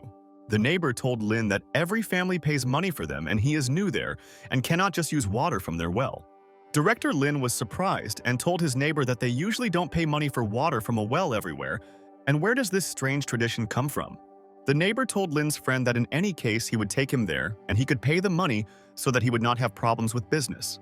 Director Lin told his neighbor that he had enough money but he didn't want to waste it, and he didn't want to pay some people for water. Director Lin told his neighbor that in other villages they use water for free and why they pay for water there, and he cannot understand all this. The neighbor said that everything is set up like this, and Liu Dongming has been rampaging in the village for a long time, and his son-in-law, the head man of this village, is covering for him. The neighbor told Lin that when the wells were first dug, people tried to somehow resist him, but it didn't end well. And so the neighbor asked Lin's friend to just listen to his advice and pay them the money, and then he wouldn't have any problems, and he knows it. Director Lin told the neighbor that he wouldn't be scared that easily, and they would talk about it later and discuss how to solve the obvious problem. At this time, the neighbor took out her bike and thought that as long as she went on business and would quickly come back, neighbor Lin would not be bored. Director Lin asked his aunt where she was going and if he could help her with anything, and she should just ask him about it because they are friends. The woman told Lin's friend that she was taking her child to school and she could no longer sit with them, otherwise she would be late, so she went. Director Lin told the woman that he just wanted to go to the city and could drop off her child if she agreed to it now. The woman was delighted and told Director Lin that she would be very grateful to him and he would help her neighbor and she would take care of business. And after a while, Principal Lin came to the school and realized that the neighbors respected him very much and he could contact them if he had any questions. Primary school teacher Du Yao stood next to the school, and she stroked the student's head and wished him to study well and not get tired. Director Lin looked at the beautiful girl and asked the boy if that girl was his teacher. What did he know about her, and this was important. The boy told Principal Lin that this girl's name is Du Yao, and she works there as a teacher and came from the city, and all the children love her so much. The boy got out of the car and began to enter the school and said thank you to Lin for dropping him off at school, and Uncle Lin is very kind. The boy ran to teacher Du Yao and said that he missed her and was waiting for lessons to start, and she was also very happy to see him. Teacher. Du Yao glanced at Principal Lin and asked if he was related to Yao Bowen, and that was why he brought him to school early in the morning. Principal Lin told Du Yao that he was a neighbor of Yao Bowen's family, so he brought him to school today and asked his mother to stay home in the morning. Principal Lin told Yao Bowen that he would also pick him up from school, and they would go home together after all the classes and good lessons for him. Yao Bowen asked Uncle Lin if he wanted to pick him up from school or see teacher Du Yao again, and asked him to answer him only honestly. Principal Lin and teacher Du Yao were very embarrassed, and Lin realized that now children are growing up very quickly and you can't even hide anything from them. Teacher. Du Yao said goodbye to Principal Lin and took Yao Bowen to class and said that he had to pick up his friend from school in the afternoon. Afterwards, Director Lin came to the store and thought that now he could buy the necessary tools for working in the garden there, which was missing. Director Lin approached the seller and said that he urgently needed a 50-meter hose, and he told the client that he understood what was needed. And when Director Lin arrived home, he saw a neighbor and he asked his friend what he was doing and why he bought a water hose, and it's funny. Director Lin told his neighbor that he wouldn't pay for something he shouldn't pay for, and that was unfair, and he didn't like the idea at all. But the neighbor asked Lin why he was adding extra problems to himself, and this could end badly for him, and he was not joking at all. Director Lin told his neighbor that he just needed evidence to deal with those people, and he could help him in their case. The neighbor told Lin's friend that then he would help him and it would definitely be faster, and perhaps they would not be able to detect him and harm Lin. Director Lin took out the fertilizer and realized that this is the secret to a good harvest and can protect his fruits from harmful insects. Now, Director Lin started adding fertilizer to the water and realized that he had to spray it over the entire crop, and then the result would appear. Director Lin started spraying this solution and thought that the neighbor was worried too often, and it was harmful to his health and their nerves. But suddenly, the water stopped flowing from the tap and Director Lin was surprised and asked why the water wasn't flowing because he didn't violate anything. And what was it? Director Lin turned around and asked his neighbor if everything was okay with his hose and asked him to check and find out what the problem was and where the water was. Director Lin and his neighbor came out of the greenhouse and froze in place in surprise. And they never expected that this was the whole reason. Director Lin realized that someone was pressing the machine on his hose, and because of this, water did not flow through the hose and did not understand why he did this. It was the local village tyrant Zhai Xiaoliang, and he told Yao that this was not his home and what he was doing there, and asked to answer the question. Director Lin asked his friend Yao if this was the same Liu Dongming who asked to give him money for water, and if he did, then he would not live. But Yao told friend Lin that this man's name is Zhang Xiaoliang, and he is in the same gang as Liu Dongming, and he will not be a good person. Zhang Xiaoliang told Director Lin that he was new there and he didn't know the rules yet, so he wouldn't argue with him now. Director Lin listened to him, and Zhang Xiaoliang asked him to pay him 3,000 yuan and he can safely continue to use the water. Yao told Zhang Xiaoliang that there is only a greenhouse and the area is not large at all, and 500 yuan should be enough, and he thinks so correctly. But Zhang Xiaoliang told Yao to get out of the way, and he lived in their village for so many years and really still doesn't know the rules, and it's just shameful. Director Lin was angry with the man, and Zhang Xiaoliang told him to quickly pay 3,000 yuan or else they might have problems with him. Zhang Xiaoliang opened the application on his phone to transfer money to the card and thought that newcomers always pay him money because they are afraid. Zhang Xiaoliang asked Director Lin to scan this code and then he will please his uncle and be great and he will know what their rules are. But suddenly, at that very second, Director Lin ran to Zhang Xiaoliang and slapped him in the face with all his might and could no longer tolerate the insolence. Director Lin grabbed Zhang Xiaoliang's hair tightly and thought that he always runs into such idiots who want to deceive. Director Lin threw Zhang Xiaoliang out of the car and asked if he dared to ask him for money and if he knew what kind of person he was. And then, the scoundrel's friend Zhang Xiaoliang began to get out of the car with an iron in his hands and asked Lin how he dared to hit Xiaoliang's brother. The guy started running towards Director Lin with an iron in his hands, and he said that he would now punish him and break his legs for this insolence. The guy swung and thought that no one has the right to beat his brother Zhang Xiaoliang, and any person will be beaten and humiliated right away. But Director Lin grabbed the guy's weapon and asked if he really thought that something would work out for him with this stick, and this is his obvious delusion. Director Lin grabbed the iron stick from the scoundrel's hands and realized that now this man would not run away and he needed to think. And at that very second, Director Lin hit this guy on the leg with a stick and decided that this should be enough and he wanted to harm him there. The guy fell to the ground and was upset that he couldn't help their brother Zhang Xiaoliang there and he was in a lot of pain. And this guy is very strong. Director Lin thought that these people thought they could take money from him and they had to try really hard to take 1 cent for water. Zhang Xiaoliang fell to his knees and asked Brother Lin not to be nervous and he could just talk to him and he would understand if he didn't like it. Director Lin asked Zhang Xiaoliang why he decided that he would talk to such a vile person, and he was very mistaken there. Director Lin threw a hose at Zhang Xiaoliang and told him to go there and water the soil in the greenhouse, and then he would be satisfied with his brother's work. Zhang Xiaoliang smiled and told Brother Lin that he was on his way and would very quickly do what the master told him, and so that he would be satisfied. Yao told Director Lin that he beat Liu Dongliang's people, and now he will not leave him alone and will try to take revenge on him for his entire act. Director Lin said that this is what he is seeking, and Liu Dongliang must now appear himself and make him feel what all the residents do. And 2 hours later, Zhang Xiaoliang approached Director Lin and said that he had finished watering in the greenhouse and could he now go home? Director Lin told Zhang Xiaoliang to get lost and thought that he was not finished with them and would soon meet his boss and punish all of them. Zhang Xiaoliang said thank you to Director Lin for letting them go, and they will not forget his kindness and wished him a good harvest. Afterwards, Liu Dongming's people were taken to the hospital and received serious injuries after being beaten by Director Lin and realized that they were mistaken. Zhang Xiaoliang stood in the room with another person, and they came to visit the guy from the gang and realized that he got the most. It was the #1 bully in Huangxi village, Liu Dongming, and he immediately asked the beaten man what happened and would answer immediately. The guy told Liu Dongming that a newcomer to the village connected his water for irrigation and they demanded payment, but he beat them all badly.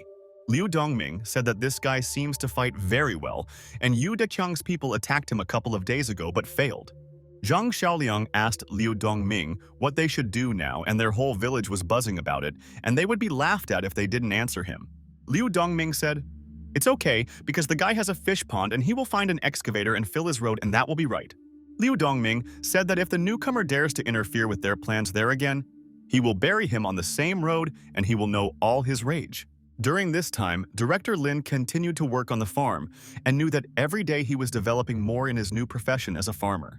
And then, the system gave the owner Lin an E-level combat skills reward. And this reward can increase the combat skills and mastery of the owner. And then neighbor Yao came to Director Lin and asked his friend if he was busy now, and he heard that his beloved wants to raise a pig. Neighbor Yao told friend Lin that his sow just wanted to farrow today and asked if he needed a piglet, and could he give it to him. Director Lin told his neighbor Yao that his beloved has been trying to persuade him to take a pig for several days, and Yao is sure that the pigs will be born today. Director Lin told neighbor Yao that he would call his beloved and ask her to come, and she would definitely want to see it, and he knows. Director Lin told Ziqing that the neighbor's pig was about to give birth, and would she like to take a look at it and she could come to him soon? Ziqing was delighted and asked dear Lin if this was all true, and of course she wanted to see it and had never seen this miracle. And after a while, Ziqing came to the village and said good afternoon to their neighbors, and she was glad that they were so lucky with their neighbors and they were cool. The neighbors smiled and told Ziqing that she was wearing 2 clean clothes there and asked her to change clothes and take a mask and come there. Ziqing asked the woman not to worry, and although she grew up in the city, she is not afraid to get dirty, and besides, she does not have old clothes. The neighbor told Ziqing that her clothes looked expensive and she didn't want her to ruin them, so she asked her to change her clothes. The woman told Ziqing that she would find something for her, and she definitely had old clothes and it would be difficult for everyone in the village to live without them. The woman told Ziqing that she found the clothes she needed and asked her to change into this, and she thought it would suit her and she would be happy. Ziqing began to take off her clothes and realized that the woman was saying everything correctly and she should have dressed differently for their village. The woman was surprised and told Ziqing that she had a very beautiful figure and would make a great mother and a caring girl. Ziqing was embarrassed and told the woman, "Thank you for such words," and she was embarrassed that she was being praised, but she was glad that they had beautiful neighbors. The woman told Ziqing that the girls in the city are so sophisticated and she simply has no words and they are very beautiful and they all know how to conduct a dialogue. Afterwards, they all went into the barn and Ziqing thought that she had wanted all her life to see the birth of a pig, and today she will be able to see. The sow was lying in the barn and she felt very bad, and the woman had to check her condition and something was wrong there. The woman asked Yao why the sow had not given birth yet and if everything was okay with her, and she seemed to look sick and this was very annoying. The doctor said that apparently the sow had a difficult birth, and that's why she feels bad, but she will soon get rid of this condition. Yao asked the doctor if anything could be done, and he spent more than 10,000 yuan on the pig, and the money would be wasted, and it was a shock. The doctor stood up and told Yao that if the pig dies, that is its fate. But there is clearly something wrong with it, and he cannot find out the reason. Director Lin told neighbor Yao that he should buy cloprostanol sodium and it could help, and he asked friend Lin what it was. Lin said that this is a kind of medicine for childbirth, and you can buy it at a veterinary pharmacy in the city and it will help, and I'm sure. Yao immediately ran to the pharmacy and thought that he would make it to the pharmacy in time and save the pig and should help her because he was used to her and did not want to lose. It was also very painful for Ziqing to see how this pig was suffering, and she wanted it to get better soon and not suffer there. The woman asked Ziqing why she was snotty, and she was sure of one thing: everything would be fine and there was no need to worry about the pig. Ziqing told the woman that she was very sorry for the pig and she wanted him to get better quickly, and it hurt her to see her suffering. But the woman began to laugh and told Ziqing that there was no need to feel sorry for her and she would produce so much meat, and, on the contrary, you should be happy about it. Ziqing was shocked, and the woman said that soon she and Lin could try freshly slaughtered meat and it was such a yummy and delicacy. From the woman's words, Ziqing wanted to cry even more, and Lin realized that he should have called her to the village after the birth of the pig. And 20 minutes later, Yao ran into the barn with the medicine and said that he had returned and hoped that the pig was holding on and she was so strong. Director Lin prepared ampoules and syringes and realized that Yao was good, and he very quickly brought all the necessary medicines and they would help the pig. Director Lin thought that it was not in vain that he worked at Huashan Hospital and knew that this experience could be useful in the future and was clearly not mistaken. Director Lin injected the pig and told his friends that now everything was ready and they should no longer worry about it now. The sow gave birth to cute piglets, and the woman said thank you to her friend Lin for saving the cute creature from death, and he is a master doctor. Ziqing started feeding the pig and asked Mrs. Liu how much they should pay her for this, and she was glad to see the miracle live there. The woman told Ziqing that she should take their pig just like that, and she wouldn't dare take her money because now they're all friends. Director Lin told the neighbors that then they would leave and thank them for allowing them to watch the pig give birth, and they would not forget this. And then suddenly, Director Lin received a task from the system, and he must raise piglets up to 50 kilograms and receive a prize. Director Lin thought, is the system really so unpredictable and there is even such a task and he will do it if she needs it so much? And then Yang Guangsha called Director Lin and wanted to discuss an important matter with Director Lin now, and hopes that he will listen to him there. Yang Guangsha asked Director Lin what he was doing, and Lin asked not to even ask, and said that he raises pigs in the village. Yang Guangsha was very surprised and asked Director Lin if he was not joking and was now working on pigs, and this was all very interesting. Director Lin told Yang Guangsha that the price of pork has been a little high lately and he wants to reduce it, and he will already succeed. Yang Guangsha told Lin that it was his business, but people from the organization in Zhonghai wanted to meet him and asked him to send his address. Yang Guangsha told director Lin that they would meet tomorrow, and Lin said that he understood Mr. and tomorrow they will get to know each other even better. Ziqing Yan told dear Lin that she was returning to Zhonghai and asked if he would go with her and she could use her driver now. Director Lin told Ziqing that his friend would come there for fishing tomorrow, so he should be ready and would probably stay there for a while longer. Ziqing asked, "Dear Lin, then not to forget to go to the city and buy powdered milk for the pig, and he will definitely get hungry soon." Director Lin told Ziqing that she was saying everything correctly, and he completely forgot that the pig needed powdered milk, and now he remembers. The next day, Director Lin decided to buy milk powder for their pig and went to the store and hoped that he could find everything there. Director Lin asked the seller to give him a package of the best and most expensive milk powder so that any pig would be delighted with it. But at that moment, suddenly someone called Uncle Lin, and turning around, he saw teacher Du Yao behind him, along with his friend Little Yao.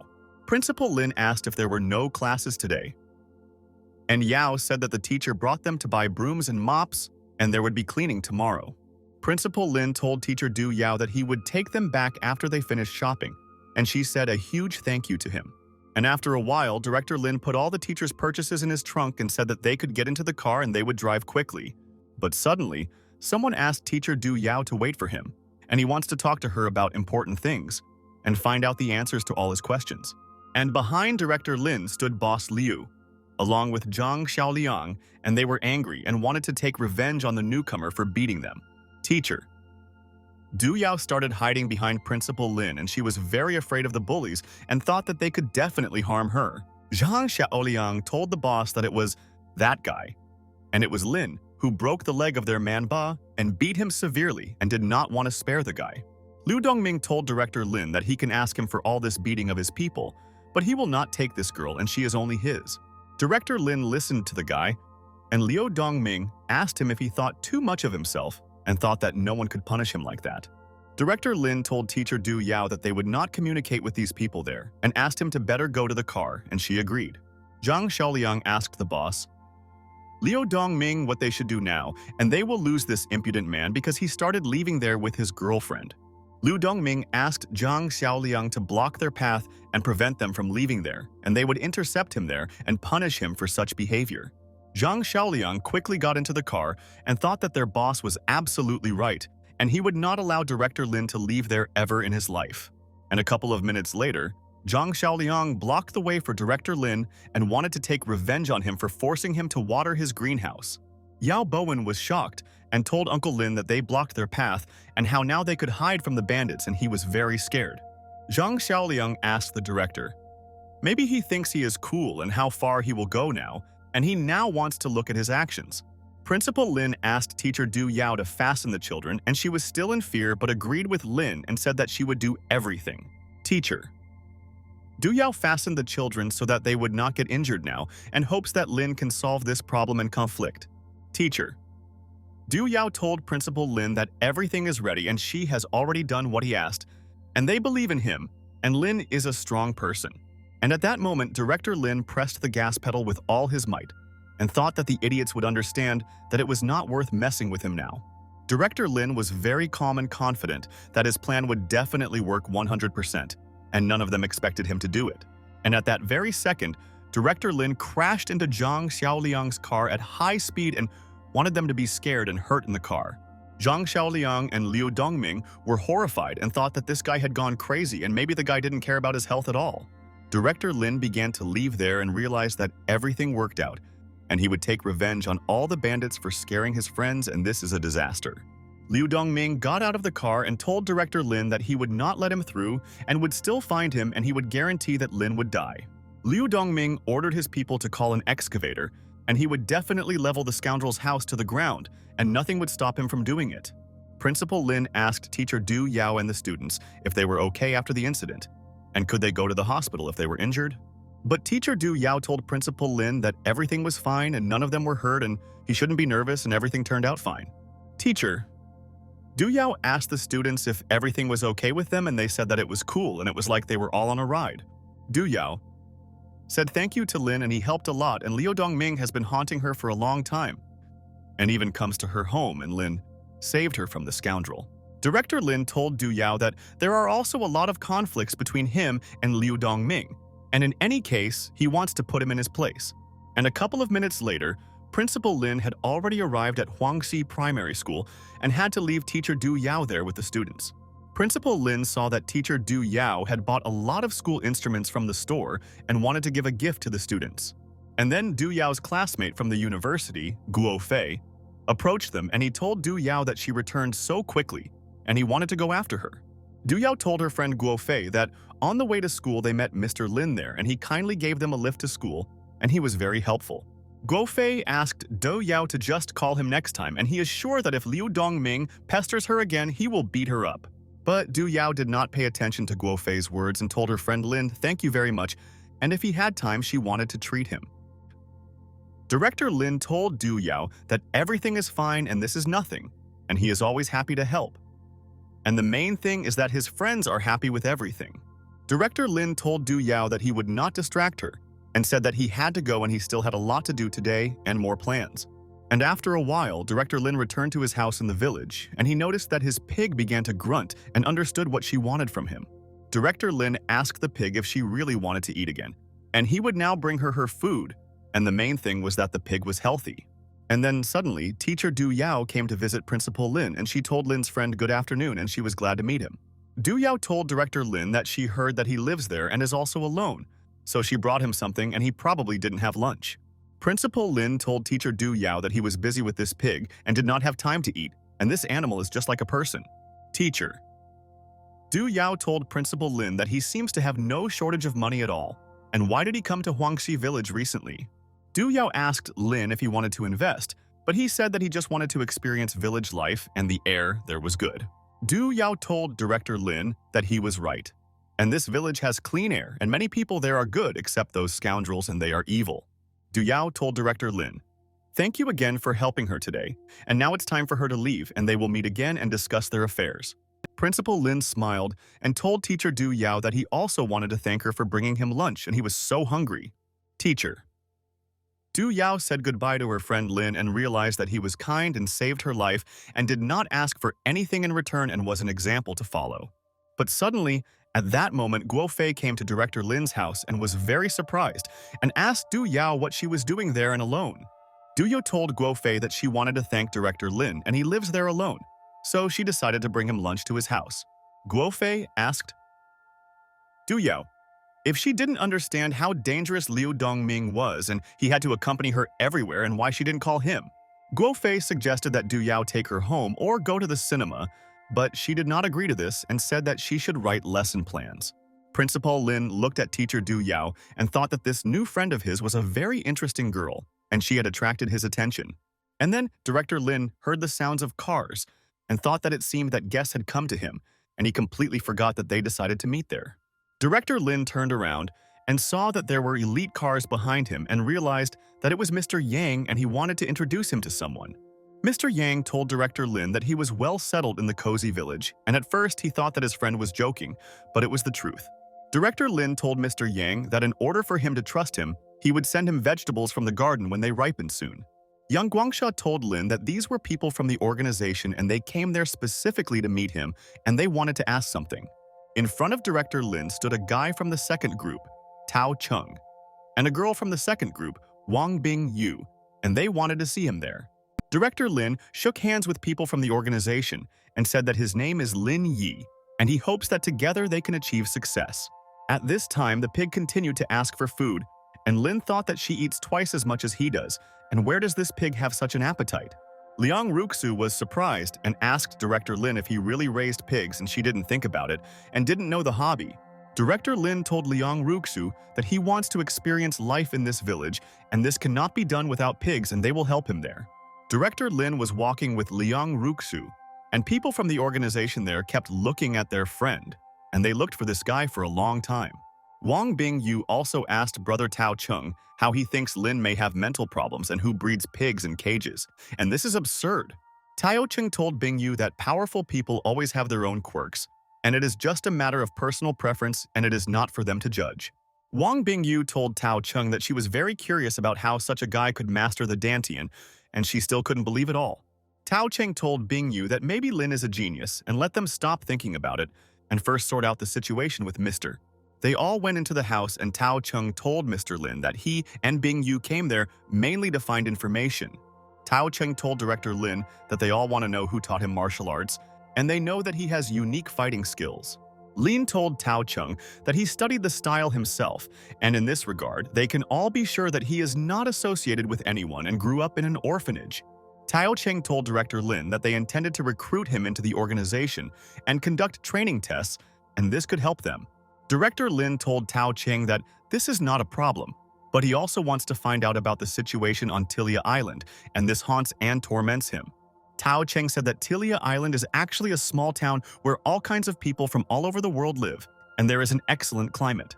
Lin listened to him, and Tao Cheng said that all people have the same goal, and they want to find things lost by prehistoric civilization there. Director Lin said that as far as he understands, only people from influential families know this, and wants to know who they are with her. Wang Bingyu said that few people in their families know about this, and it is true, and since their family left the organization, they took their place. Director Lin stood up and thought that he didn't even know that these people were members of the organization and were researching such historical facts.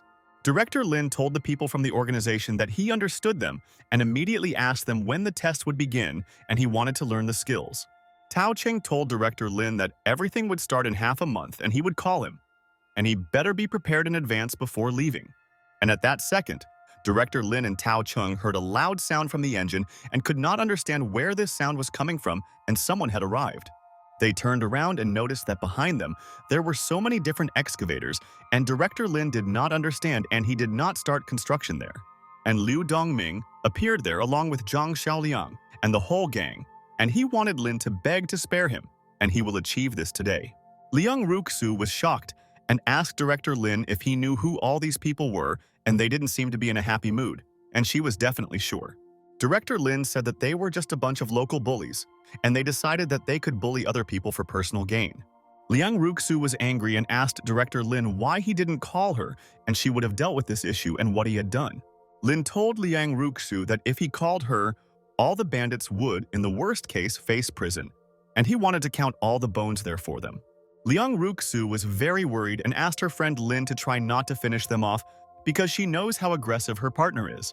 Liu Dongming noticed that Director Lin began to come out to him, and he realized that his plan was working, and he had already lured Director Lin from there. Liu Dongming began to grin and told Director Lin that he was just a ladies' man. He surrounded himself with girls and was afraid to fight there. Liu Dongming told Lin that they wanted to build a road in the village, and it turned out that it passes near their house, and he fills up his house and pond. Director Lin told Liu Dongming that he is good at being a bad guy and even admires him a little and is not lying when he says. Liu Dongming was pleased and told Director Lin that his fish pond and house would cease to exist today and he would not do anything. But suddenly, at that very second, Director Lin hit Liu Dongming in the stomach with all his might and wanted this guy to stop chatting with him.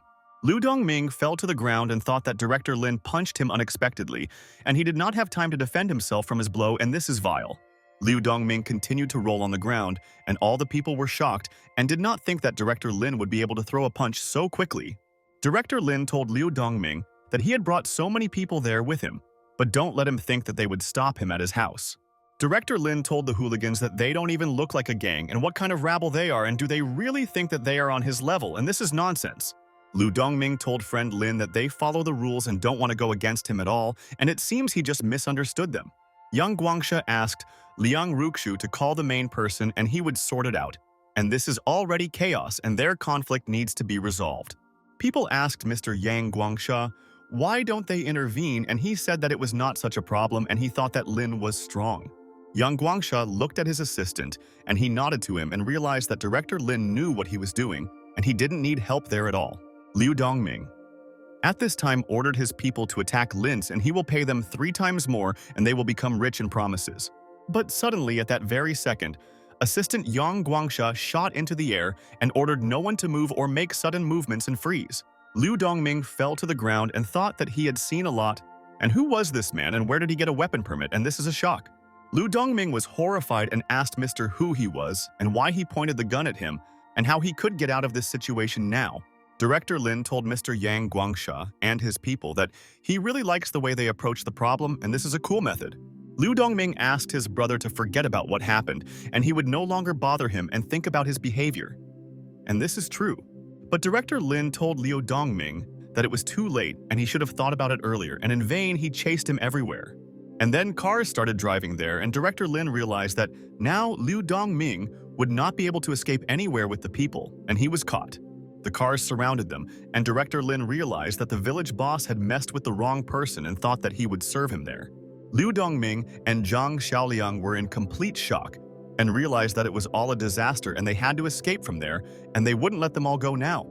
Director Lin asked Liu Dongming and Zhang Xiaoliang not to lose consciousness now, and that's nothing. And then the moment of the program still awaits them. Zhang Xiaoliang and Liu Dongming knelt down and asked to be given another second chance, and they made a mistake and now really regret it. Liang Ruxu told the bandits that they realized it too late and other people would deal with them further and they would definitely punish him there. All the people were delighted and said that now the village will no longer be so dangerous, and this is a great job and Liu Dongming deserves it all. Liang Ruxu told Lin that if he wanted to live among beautiful scenery, she would find a good place with rivers and mountains, and she's not lying. Liang Ruxu asked Lin why he came there, and he asked if she thought it was a special place and the people in the village were real. Director Lin told Liang Ruxu that he thought that problems like this exist in every village, and they should solve them in time there. Liang Ruxu told her friend Lin that he makes too much noise and like when he worked in the hospital, and she remembers those times. Director Lin listened to her, and Liang Ruxu said that in ancient times he would have been an imperial envoy there, and doesn't he really want to go home? Director Lin asked Liang Ruxu to stop dwelling on this topic and he would rather show them around, and they would be delighted with the village. Yang Guangsha told Lin that he never ceases to amaze and he can't believe that he planted ginseng and gyrophores there, and it's fantastic. Liang Ruxu told Yang Guangsha that she was the one who sent Lin all these plants, and there are very few of them in Zhonghai, and Lin should be careful. Yang Guangsha told Liang Ruxu and Director Lin that the two of them are just something, and he is surprised how they get along with each other and work together. Director Lin said goodbye to Yang Guangsha and thought that it was good that he decided to come to his village and see what he was doing there. And then Director Lin noticed that his neighbor Yao began to approach him, and he wanted to say a few words to his friend and find out the answers to the questions now. Neighbor Yao asked friend Lin if he was really involved in the arrest of Liu Dongming, and he could not believe that the police took this scoundrel. Director Lin agreed with Yao's neighbor and said that this scoundrel interfered with his business every time and thought that he could defeat him. Neighbor Yao told friend Lin that he was now the benefactor of the entire village, and the people in the village had just held a small meeting in the center. Director Lin listened, and Yao said that people want to recommend him for the position of village head and what he thinks about it, and this is important. Lin asked Yao if he was serious, and he is a very lazy person, and if he becomes the head of the village of Huangxi will become poorer every day. Neighbor Yao agreed with friend Lin and said that then he would say that he is not ready for such responsibility because he is still young and inexperienced. Director Lin told his neighbor Yao that tomorrow he was going to the city and he would need his help there, and he hoped that he would help him in their business. Neighbor Yao told Director Lin that he would help him without any problems, and they would quickly deal with any issue, and it would be a pleasant experience. Afterwards, Director Lin came to Linyan Corporation and thought that he had to resolve matters, and he took a rest from the bustle in the village for many days. Yuan approached Boss Lin and asked how Huangxi village was doing, and he was making the village better every day, and many people respected their guest. Lin said that the water problem has been solved and there is no reason to stay there every day, and soon he wants to buy automatic watering. Yuan saw a piglet in Director Lin's office and asked what he was doing there and whether he really brought it with him to the company. Director Lin thought that he wanted to tell Yuan that this is a system task and he has no idea what to do with it and the task is absurd. Lin told Yuan that he called her there and the international capital was turbulent and the industry was neglected, and what was her opinion? Yuan told Boss Lin that she expected that in the future the technology exchange would suffer greatly and Longsong's market value would fall. Ki-san Zhao said that they want to release a mobile phone, but the market has long been monopolized and they will be crushed and it will be very difficult. Director Lin asked his people at what stage they are now in building an ecosystem, and he wants to know all the information about it. Ki-san Zhao told Boss Lin that 7 billion had already been invested and there was still a lot of time. And if this industry of theirs was was under pressure. Kai Sanjiao told Director Lin that it is estimated that this will affect their production of mobile phones, and is already absolutely sure. Director Lin asked Chi San Chao not to be nervous. And he has a plan and they can correct the situation in their favor, and this is a guarantee. Yuan was delighted and asked Director Lin if he really had some grandiose plans again, and she wanted to know all his ideas. Director Lin told his people that in addition to the shares of other companies, he had an ace up his sleeve and he wanted to use it as a last resort. Director Lin handed the document to Yuan and said that he still had 12% of the shares of Yinger Company, and this was great news. Yuan was shocked and asked Director Lin if he really bought shares of the Yinger Company and when he managed to buy them, and this is suddenly Ki Sanjo asked Director Lin how he wants to manage them, and he wants to know. Because in the market it's not easy to manage their shares. Director Lin asked Si Sanjiao to find time and approach Shen Tianzhuo and find out what he lacks for work, and this is an order. Lin asked Yuan to contact Director Inger Andy, but no one should find out about this and buy the missing items, bypassing the capital. Director Lin said that he himself wants to attend the Semiconductor Industry Summit in Yanjing in a couple of days. Qi Sanjiao and Yuan were very happy and told the boss that they understood him and would immediately get down to business and quickly resolve this issue with them. Director Lin asked his people how preparations are going for the release of their mobile phone, and this is also very important to know for business. Yuan told Director Lin that she thought that they would cause a stir there and all the companies would be shocked by this, and that would be great. Yuan said that the price is $999 and the equipment is better than phones priced at $2,000, and she will keep one for herself. Director Lin asked Yuan if she would pay for the phone, and if not, he would deduct this amount from her salary, and this would be an honest decision. Yuan told Director Lin that she herself pays and controls the entire amount of the entire corporation's salary, and this can all help. And at that moment, Director Lin received a message and he realized that it looked like they were writing to him from the organization and wanted to know some news. It was Tao Chung and wrote to Director Lin that the trial training is the day after tomorrow, and he will be waiting for him in Yanjing and hopes for their success. Afterwards, Director Lin arrived at Yanjing Airport and thought that he would take up a new business and learn secrets from the organization about his mother. And then Director Lin called Liang Ruxu, and he asked her why she was calling him, and she asked a friend at the airport if he was there now. Director Lin was surprised and asked Liang Ruxu how she knew this, because he didn't tell anyone that he was going to the airport early in the morning. Liang Ruxu said that Yang Guangsha told about the trial training, and she is so busy these days and will send cousin Yan to pick them up. Director Lin agreed with Liang Ruxu and said that next time she should meet him in person, and this is his condition for a friend. Director Lin went to Yanjing, and he realized that it was a very beautiful city and he could stay there and take a break from the hustle and bustle of his Zhonghais. Director Lin thought that cousin Liang Ruxu should have arrived there by now, and it's a pity he couldn't take the car with him on the plane. Chen Yan met Director Lin and said that she was there and her name was Chen Yan, and she was Liang Ruxu's sister and came to pick up her sister's friend. Chen Yan asked Director Lin why he brought the cage with him and what was in there, and she was very interested in finding out all this and fascinated her. Director Lin showed the cage and told Chen Yan that his new pet was in the cage and asked if she wanted to pet him and that he was cute. Chen Yan was at a loss and asked Director Lin if he had come to Yanjing for a meeting and brought a pig with him to the city.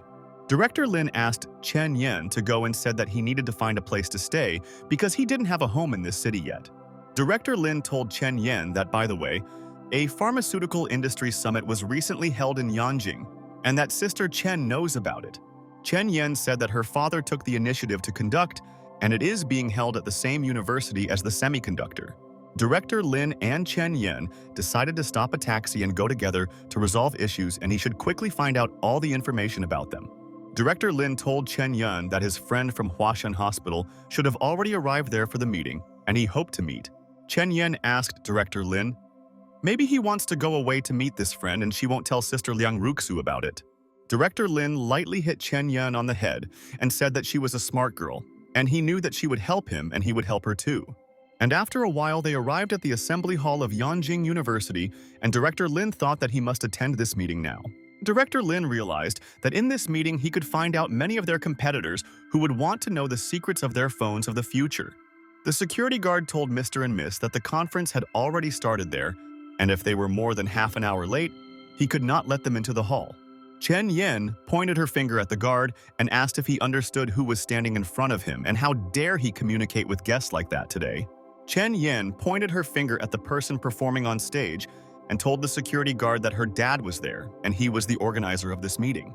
The security guard apologized to Miss and Mr. and asked them to come into the hall and have a good time, and he would no longer disturb their guests.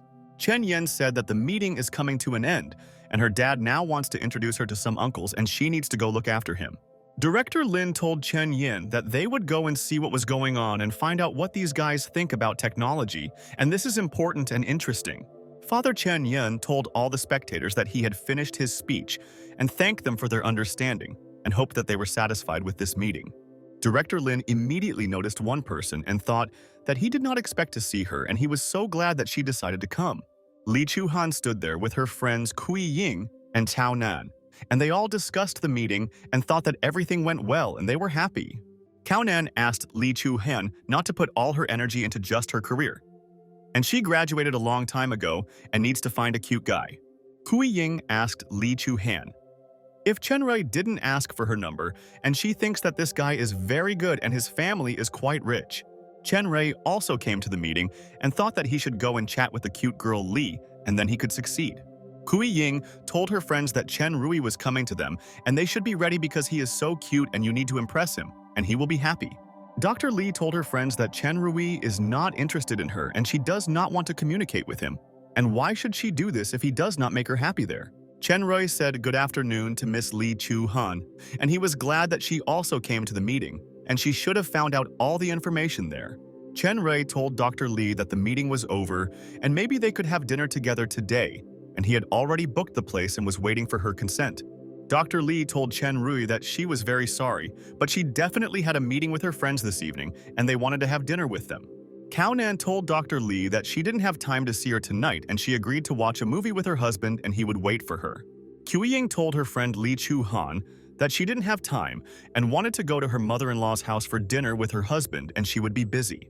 Dr. Li was annoyed and asked her friends if they had not just agreed to have dinner together and how the plans came about. Dr. Li told Chen Rui that she still needs to sort out all the information from the conference and she has a lot to do and is so busy. Cao Nan began to pull Dr. Li towards her and said that they should already leave and she wants to tell her one important thing for her there. Cao Nan asked Li Chu-han why she is so stubborn, because Chen Rui is very suitable for her and she does not want to go on a date with him at night. Dr. Li asked her friend Tao Nan to stop thinking about it, and she doesn't like him at all, and nothing will work out with Chen Rui today. Chen Rui told Dr. Li that he just wants to invite her to dinner now and nothing else, and they will have a good time together. But suddenly, at that very second, Director Lin approached them and told Chen Rui that he could not even dream about it, and that Li was busy today. Director Lin told Chen Rui that Dr. Li is having dinner with him today, and they agreed on this in advance, and that is why she is busy at night. Dr. Li was very surprised and asked Director Lin what he was doing there, and she didn't expect to see her best friend in the hall today. And at that moment, Director Lin hugged Dr. Li and thought that he would get on Chen Rui's nerves and the guy should leave her behind. Director Lin told Chen Rui that Dr. Li was meeting with him and he should leave her alone, otherwise he would get in trouble, and that was a fact. Chen Rui wanted to ask Dr. Li personally about this and whether she was really dating this guy and where he came from to them now. Dr. Li told Chen Rui that this is true, and Lin is her boyfriend and she is so glad that he chose her, and such a guy is very difficult to find. Kui Ying told Dr. Li that she was so cunning and met such a handsome man and didn't tell her best friends anything, and that's cool. Chen Rui told the girls that then he will not bother them, and he also has a lot to do and he must go and maybe they will meet again. Cao Nan asked Dr. Li how she could keep silent about such an important event there, and she was lucky that she was communicating with such a guy there. Director Lin asked Dr. Li to go and said that there was not much time and he needed to find a place to eat, and he had not seen her there for a long time. Cao Nan said that they would go with them, and Kui Ying said that then, the last time she came to Yanjing, she treated Dr. Li. Director Lin was outraged and asked the girls if they weren't both very busy because they didn't have time to have dinner with Li Han. Director Lin told the girls that he was joking and that he did not go to Yanjing very often and asked them to choose a place and they would go there with them. Cao Nan said that she knows one new restaurant, and they say that they have the best hot dishes and they can go there if they don't mind. And after a while, they went outside and Director Lin realized that all these friends of Dr. Li are very cunning girls and selfish thoughts. Director Lin called a taxi and told the girls that they could go, and he still had a lot to do and they better not waste time and they would hurry. They all got into a taxi and drove away from there and thought that they would all have a great time. And why didn't they know about Dr. Lee's boyfriend before? A friend told Chen Rui's brother. Didn't he say that he wants to start courting Lee Chu-han? And why did she leave with another man now? Chen Rui asked his friend not to remind him of this, and he wanted to court Lee Chu-han, but suddenly this guy appeared and took her right there. A friend told Chen Rui that then they will have so much fun today that he will forget about it. And he knows one guy who is going into the army? Chen Rui listened to his friend, and he said that today his friends will all accompany him, and they are quite rich to Yanjing, and it will be fun there. Chen Rui asked his friend, what are they waiting for, and should go there with him quickly, and he wants to forget about Dr. Lee, and she starts to piss him off. And after a while, Director Lin and the girls arrived at this new restaurant and wanted to evaluate what kind of place it was and what kind of dishes there were. Cao Nan asked Dr. Lee how she and Lin met, and she didn't talk about it, and they are so suitable for each other, and it's wonderful. Dr. Lee told her friends that Director Lin was then the head of their cardiac surgery department at the hospital. And then she recognized Lin Yi. Cao Nan was shocked and asked Dr. Lee if Lin was also the head of the hospital at such a young age, and this is fantastic. Kui Ying told Director Lin that he is an unrecognized genius, and he is also incredibly smart because he got such a position, and it's so cool. Director Lin told the girls that it was a very long time ago and he no longer works there, and now he has completely different entertainment in life. Kui Ying told Director Lin that if he had stayed at Huashan Hospital, he would have had a good career, and why Lin left.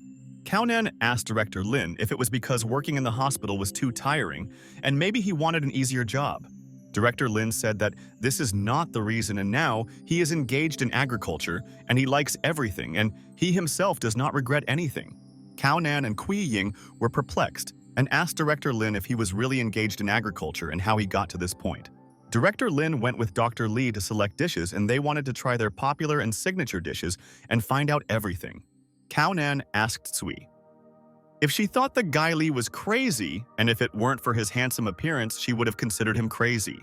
Kui Ying told her friend Cao Nan that she was puzzled that such a guy could be the head of Huashan Hospital and who was in charge of their health. Cao Nan told Kui Ying that she had relatives in Huashan Hospital and should call and ask about Lin, and she agreed. Kui Ying called her aunt and asked if she was busy, and she wanted to ask her something, and it was very important for the future of her best friend. Kui Ying asked her aunt if she knew a man named Lin, and she recently found out about this man, and it seems he worked in their hospital. Aunt said that Lin is an incredible person, and he is a genius, and he could easily become the best doctor in China, but he just didn't want it, and he's cool. Kui Ying asked her aunt if Director Lin was really that cool, and she didn't know it, and told her aunt, "Thank you for all the information about Lin." Kui Ying told her friend Cao Nan that it felt like they had just met a deity, and her aunt praised Lin so much and called him a genius. And after a couple of minutes, Director Lin chose a dish, and they were ready to have lunch because everyone was hungry and everyone was happy with their choice. Cao Nan told Director Lin that it was incredible that he was able to leave such a position on his own, and Lin invited everyone to drink for this lunch. And then Chen Yan called Director Lin. And Lin thought that it seemed like she was bored and wanted to know where he was now or something was going on. Director Lin answered the call, and Chen Yan asked Lin's friend where he is now, and she already wants to show him a great bar in Yanjing. Director Lin told Dr. Lee and her friends that his friend was inviting them to a bar to have fun and asked if they wanted to go. Dr. Lee told her friend Lin that she would go wherever he went and would always support him in any endeavor and help him in any way she could. Director Lin smiled and thought that Dr. Lee is a kind girl, and she always saves the lives of patients, and she also helps her friends. Director Lin told Chen Yan that he would call her, and they would meet after dinner, and asked her to wait for them, and they would have fun together. And at night, Director Lin arrived with friends at the bar and thought that he shouldn't spend much time there because he has to get up early tomorrow. Dr. Lee told Director Lin that there were a lot of cars there. Apparently there would be some kind of event there tonight, and they arrived on time. Director Lin was surprised and asked Dr. Lee what was going on there that so many people came to the bar for the holiday. Chen Yan went outside and told her friend Lin that she was glad to meet her, and it's good that he decided to come, and today they will have great fun there. Chen Yan told Dr. Lee that she knew her and was glad to meet her, and it was good that she came with Lin and she would not regret it. At this time in the bar, all the people were dancing and having a great time and thought that they could relax and no one would bother them tonight. Chen Yan was also perplexed and asked Director Lin if there was some kind of holiday today and why there were so many people in their bar. Director Lin approached the administrator and said that he needed a table, and the guy said that the price of their tables was from 200,000 yuan. The administrator told Director Lin that today is a big event, and therefore the price is higher than usual, and they apologize for this.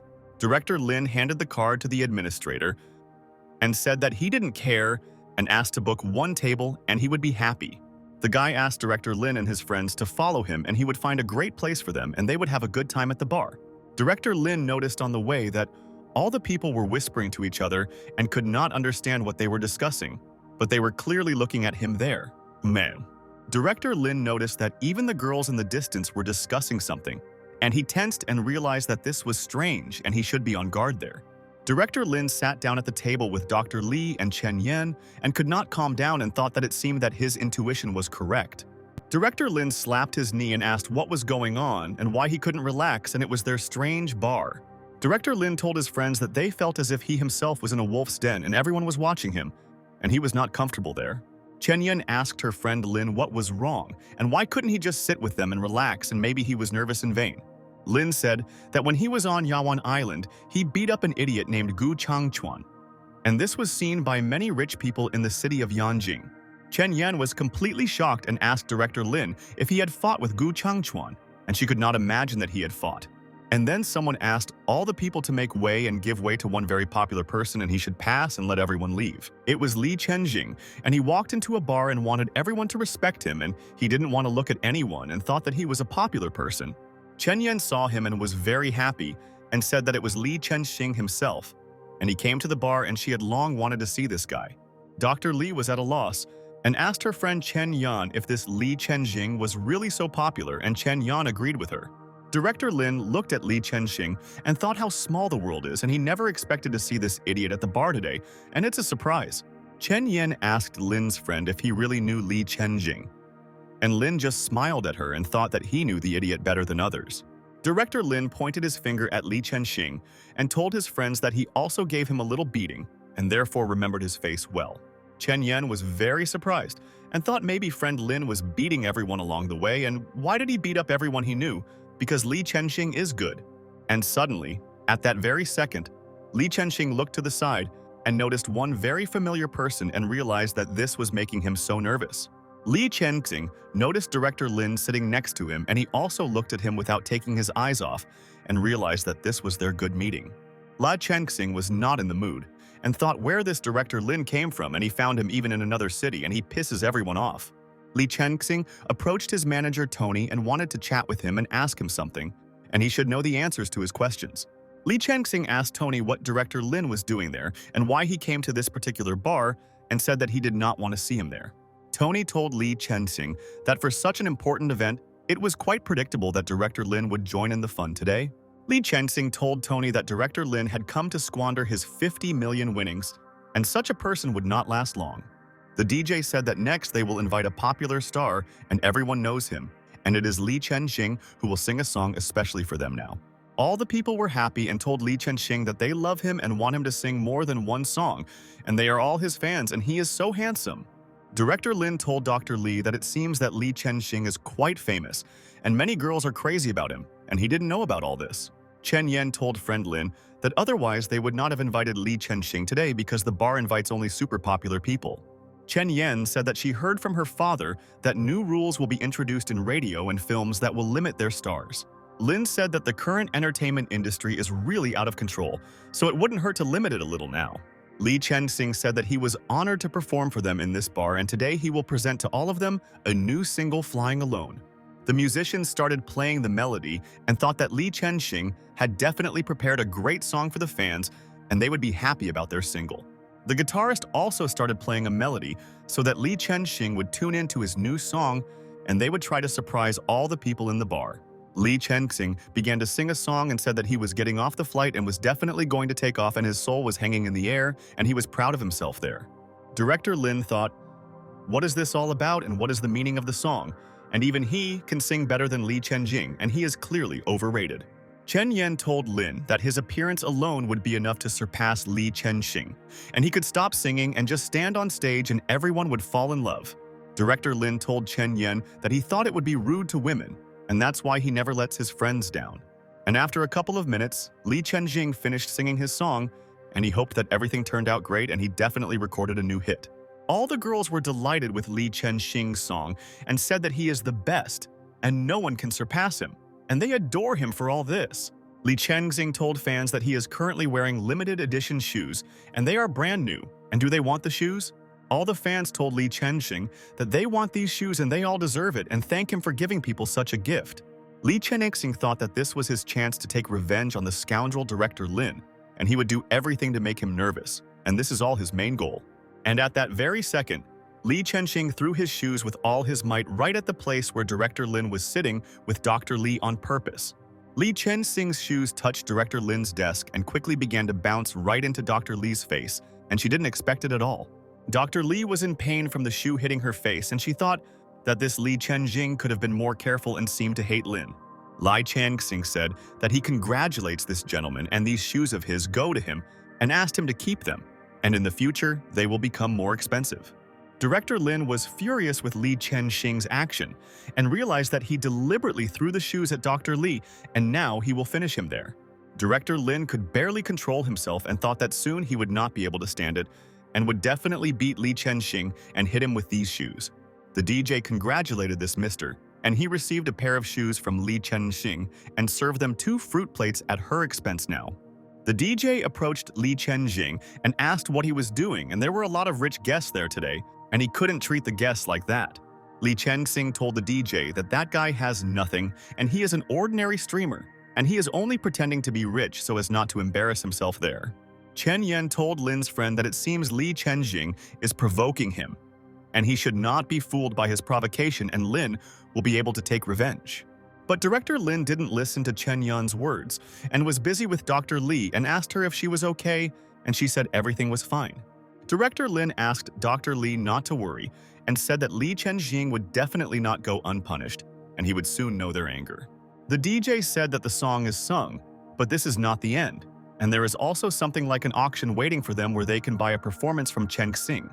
The girls started shouting that they would give 100,000, and the rates continued to rise with every second, and everyone wanted the hero's performance.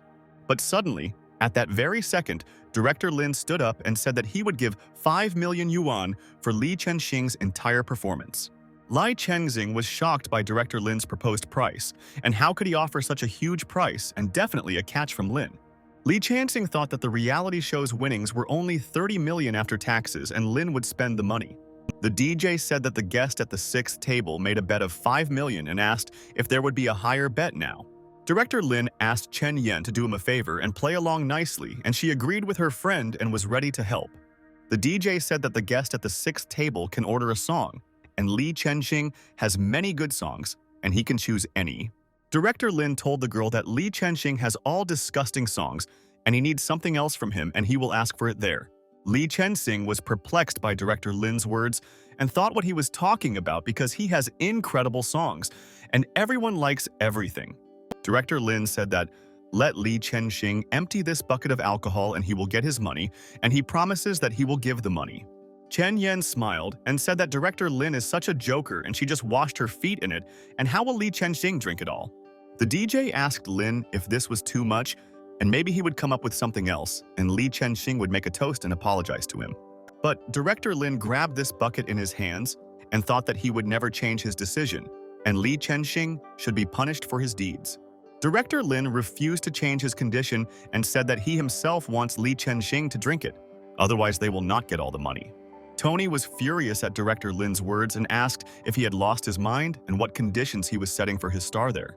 Director Lin told Tony that he should try to approach him at least one step, otherwise this day will be his last, and promises. DJ asked Mr. Lin to wait a minute and said that she should discuss this with the boss and she would return to them there soon. And after a few minutes, the DJ returned to them and stood next to Li Chenxing and wanted to tell him something, and he quickly approached her. The DJ told Li Chenxing that there is no choice and he must do what the client asks, and this is a lot of money and she is sorry for all the events. Li Chenxing was furious and told the girl that he would not do this and he would call his boss to resolve the issue, and the client went crazy. The girl said that he can call, but he must not forget who owns this bar, and if he does something wrong, he will kick him out. Li Chenxing approached Lin and asked his brother to forgive him if he offended him, and he didn't mean to, and let him pay for his table right away. Director Lin was surprised and asked Li Chenxing if he really thinks that he needs money, and he is not interested in money at all. Li Chenxing looked at the administrator Tony, but he told his brother that he couldn't help him with anything, and he had to do what the client said. And at that very second, the waiter began to bring a bucket of very strong drink to Li Chenxing, and the star was afraid that trouble would happen to him now. The waiter wiped the glass and thought that Li Chenxing would have to drink the whole drink, and he couldn't imagine how he could do it now. Li Chenxing began to pour the drink into a glass and realized that he had nothing to lose there and he could not refuse it, and this was clearly a trap. And at that moment, Li Chenxing began to drink the drink in one gulp. And he hoped that nothing would happen to him and that he would survive after. Li Chenxing continued to drink the strong drink and thought that he had never experienced such humiliation, and how could he do all this? Li Chenxing drank all the contents in the bucket and thought how shameful it was, and quickly ran away from there and realized that he could not wash away this shame now. People were delighted and said that it was amazing and very exciting, and they had never seen such a show as this. Director Lin told Dr. Li and Chen Yan that it was getting boring there and let them finish the wine, and they would leave from there to another place.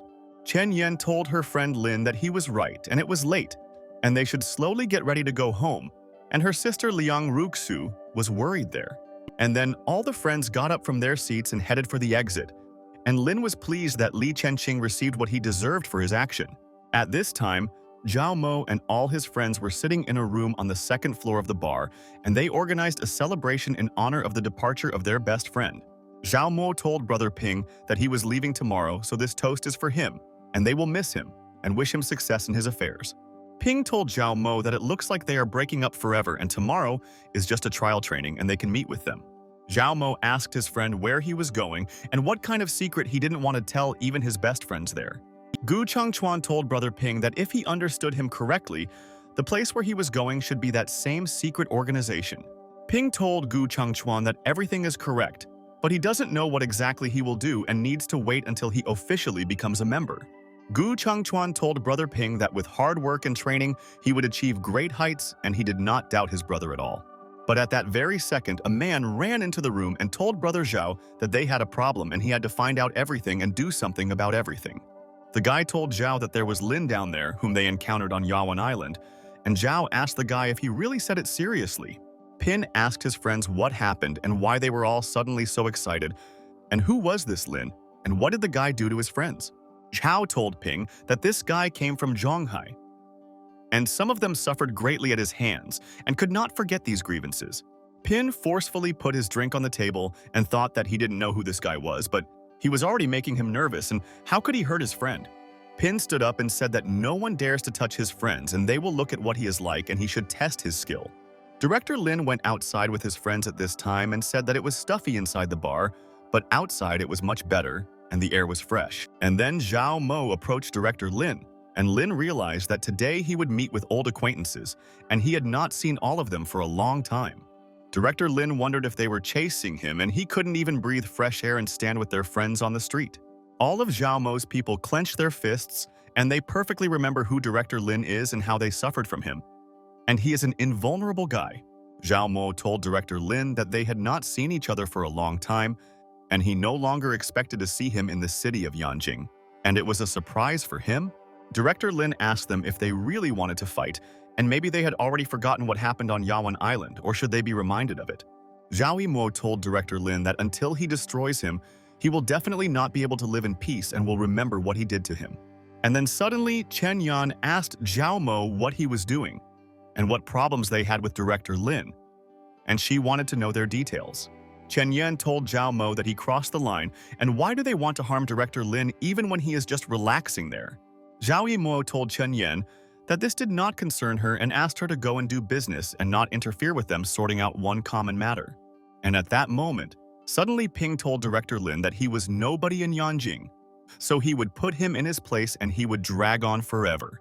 Chen Yan was furious and told Gu Changchuan and Zhao Mo that she herself would not allow anyone to behave so rudely, and where were their manners for a guest? Chen Yan pointed her finger at Han Zhenping and said that if he harmed Director Lin there, she would hit him and would not feel sorry for the scoundrel. Xiao Yimou asked Han Zhenping to return and retreat, and he should not offend Chen Yan. And she has a very influential family in Yanjing City. Zhao Yimou asked Chen Yan to get out of the way and said that he must take revenge on Director Lin there and she should not interfere with them in this revenge. Director Lin asked Chen Yan to take Li Chu Han aside, and he did not want to splash her with blood, and he himself would deal with them quickly there. Chen Yan began to leave there with Dr. Li and told Zhao Mo that she had nothing more to add and he should listen to her words. Chen Yan told Zhao Mo that if something happens, he should already blame himself and not then run to Dad for help and guarantees. Zhao Demio said that he could handle it, but today he won't just leave and must do what they planned, and he decided a long time ago. All of Zhao Mo's people surrounded Director Lin so that he could not escape anywhere and wanted to teach him a lesson for their brother and beat him up. Han Zhenping told Director Lin that they would end their feud today, but it could cost him his life and he would not survive there today. Director Lin pointed to Gu Changchuan and told Han Zhenping that he said the same thing the last time, and they remember what happened then. Han Zhenping was very angry, and Director Lin asked Zhao Mo what kind of simpleton he found to remove him, and it all looks like a joke. Han Zhenping was furious and rushed at Director Lin and wanted to quickly punish him for such words, and in vain he underestimates his enemy. Director Lin looked at Han Zhenping's attack and wondered if this was a Dantian technique, and he thought that there was no one else who knew it. Director Lin defended himself from the blow and told Han Zhenping that now he is not surprised, that he stood up for his friends and that's all he can do. Director Lin swung and thought that he would show the fighter that he could not do anything to Master Lin, and he would teach him a lesson now. And at that very second, Director Lin hit Han Zhenping in the stomach with all his might. And it hurt him a lot, and he thought that his opponent was strong. Han Zhenping fell to the ground and realized that he had to be careful now, and his enemy could injure him during this fight. Zhao Mo started running to his friend and asked Brother Ping if he was okay, because he missed a very heavy blow, and he himself knows what it all feels like. Han Zhenping asked Gu Changchuan to let him go and told his friends that they should not stop him, and he could cope with the enemy. Director Lin laughed and thought, who is stopping this idiot, and he thinks that his friends want to protect him, but it looks like he has gone crazy. Han Zhenping wanted to fight and continued to rush at Director Lin, and realized that if he chose the right tactics, he would defeat the enemy. Director Lin also ran to meet Han Zhenping, and he wanted to show him a masterclass and teach him how to fight correctly. Director Lin kicked Han Zhenping in the leg and realized that his opponent was angry and was not watching his legs and might miss the blow now. Han Zhenping fell to the ground and started screaming and realized that Lin was very strong and he didn't expect that he would be able to hit him at that moment. Gu Changchuan was surprised and asked his friend how this is possible, and Lin is invulnerable, and he doesn't know how they can defeat their strong fighter. Chen Yan was delighted and said that friend Lin is so cool and all the people made a mistake when they wanted to hit him because it is so impossible. Director Lin told Han Zhenping that he wanted to take revenge for his friends there and asked why he was then lying on the ground and suffering. Han Zhenping asked Director Lin to wait a little and said that he would definitely deal with him and he would not be able to escape anywhere. Director Lin said to Han Zhenping that he said that he would quickly punish him and wanted to do it today, and why did he change his mind about it? Director Lin kicked Han Zhenping and said that he had lost, and if he could not accept defeat, he would never become a martial artist. Han Zhenping was in pain, and he thought that Gu Changchuan could now help his friend and hoped that he would punish the scoundrel, and he was insolent. Gu Changchuan ordered his men to hurt Director Lin, and he would not be able to escape without punishment because he beat his best friend. And at that moment, all the people started running towards Director Lin, and the fighters wanted to impress the boss Gu Changchuan, and he would be proud of the fighters. Director Lin began to warm up, and thought that these people did not want to live at all because they were moving towards the person who would beat them all up. Director Lin kicked the fighter in the stomach and realized that all the fighters were much weaker than Han Zhenping, and they wouldn't do anything to him there. The fighter crashed into his friends and realized that he should not try to beat up the enemy Lin, and he would beat everyone who came up to him for their fight. Director Lin turned around and noticed that the scoundrel Gu Changchuan was standing behind him, and he himself did not want to fight, but he would fix it so quickly. Director Lin started running towards Gu Changchuan and wanted to get him there because it's unfair that he just watches him fight. Director Lin beat up guard Gu Changchuan and realized that now he can get his master and he will regret his decision today. Gu Changchuan was terrified and thought that Director Lin had become much stronger since their last meeting and no one could defend against him. And at that moment, Director Lin began to fly towards Gu Changchuan and wanted to make him understand that you should never mess with him and he will kill you. Director Lin kicked Gu Changchuan in the stomach and wanted to show the fighter how much he had improved since their last fight, and he would surprise the enemy with a blow. Gu Changchuan crashed into a car and realized that Zhao Mo should also quickly run away from there before Director Lin catches up with him and beats him up. Director Lin beat up all the people and told Dr. Li and Chen Yan that he was done there, and now they could leave there and rest at home. Chen Yan asked her friends to go and said that she would send all these people to the hospital because they were seriously injured and deserved.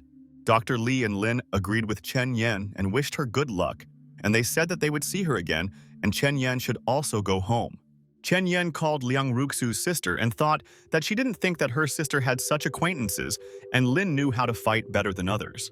Chen Yan told Liang Ruxu that something happened there and she should find out all the information, and thinks that this will definitely interest her sister. And after a while, Chen Yan quickly brought Zhao Mo and all his friends to the hospital, and she realized that they should not have contacted them. All the people in the hospital were in shock and wondered what happened there, and they felt like they had all been in an accident and were injured. The nurse asked her friend what happened and they can't take them all in because there are too many people, and when will they have time to help everyone? The nurse told her friend that someone very serious was involved there, and there was no living space left from these people, and they were seriously injured.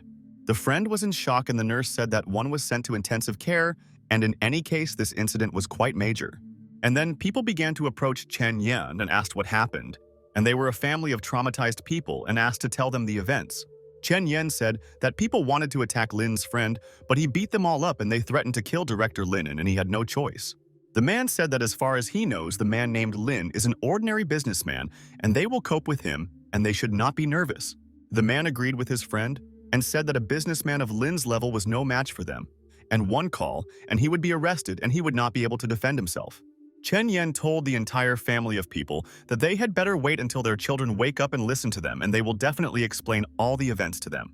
The man said that he did not see the need to wait for the children and they would simply lock Director Lin behind bars for the rest of his life quickly. But suddenly someone asked Zhao Mo's entire family why they thought they could do it, and it seemed like they were thinking too much there.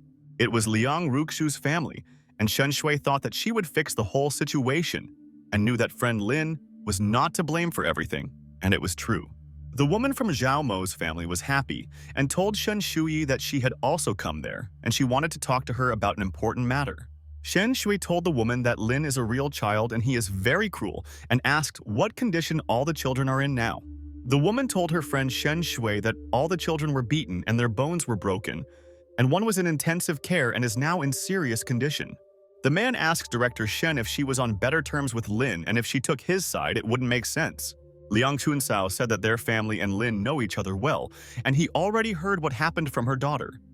And Lin is not to blame for all this. The man said that with so many wounded, does it really matter who is responsible, and they will definitely not let the scoundrel Lin go already? And then a nurse approached them and asked where Han Zhenping's family was, and she wanted to tell them important information and this would help their family. The man said that he was there, and the nurse said that Khan had fractures of the ribs and arm, a concussion, and had been fully recovered for 6 months.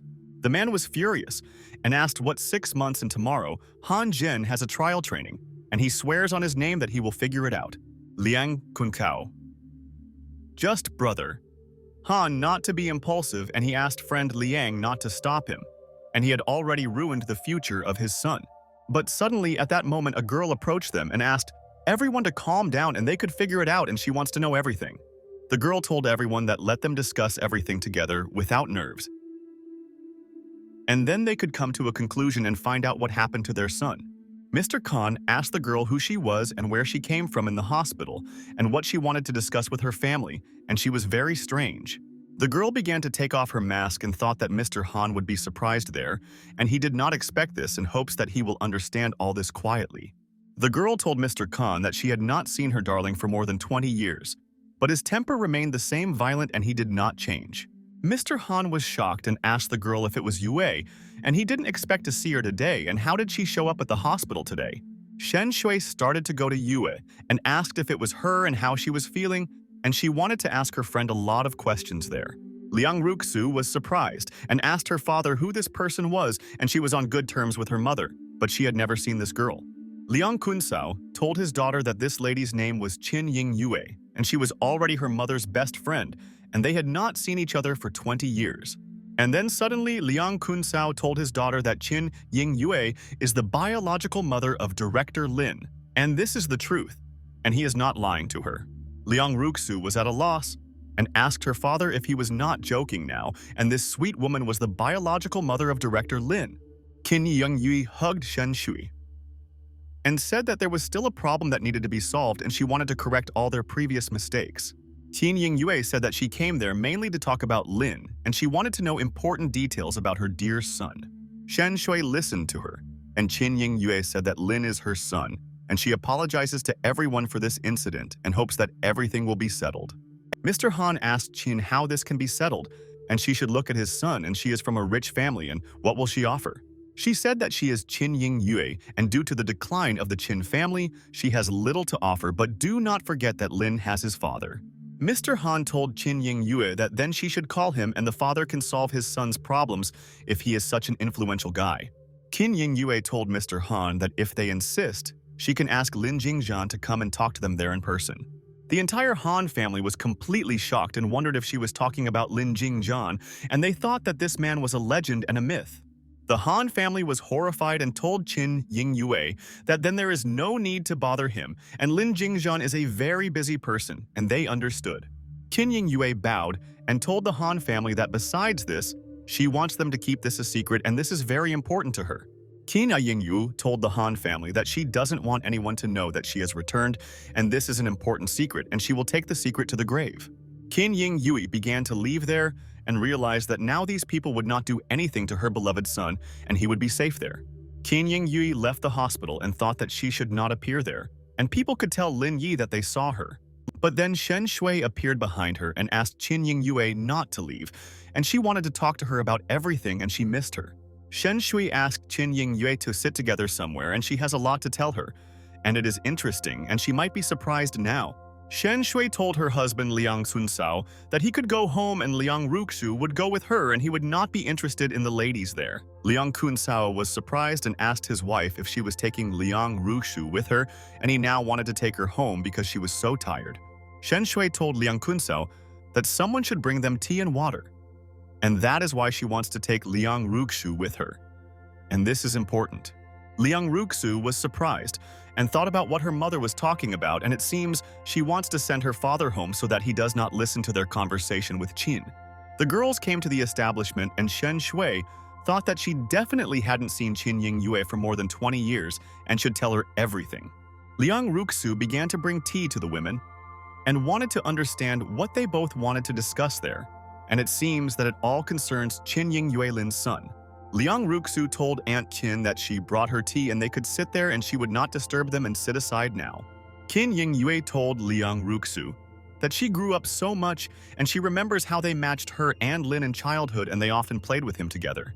Liang Ruxu was surprised by Qin Yingyue's words and thought that these women were not shy at all and did not think that she was very embarrassed. Shen Shui told Qin Yingyue that so many years have passed in a blink and their children have grown up and they have become old women, and time can no longer be returned. Qin Yingyue listened to her friend, and Shen Shui asked her friend where she had been for so many years and whether she was there with her husband Lin Jingjian.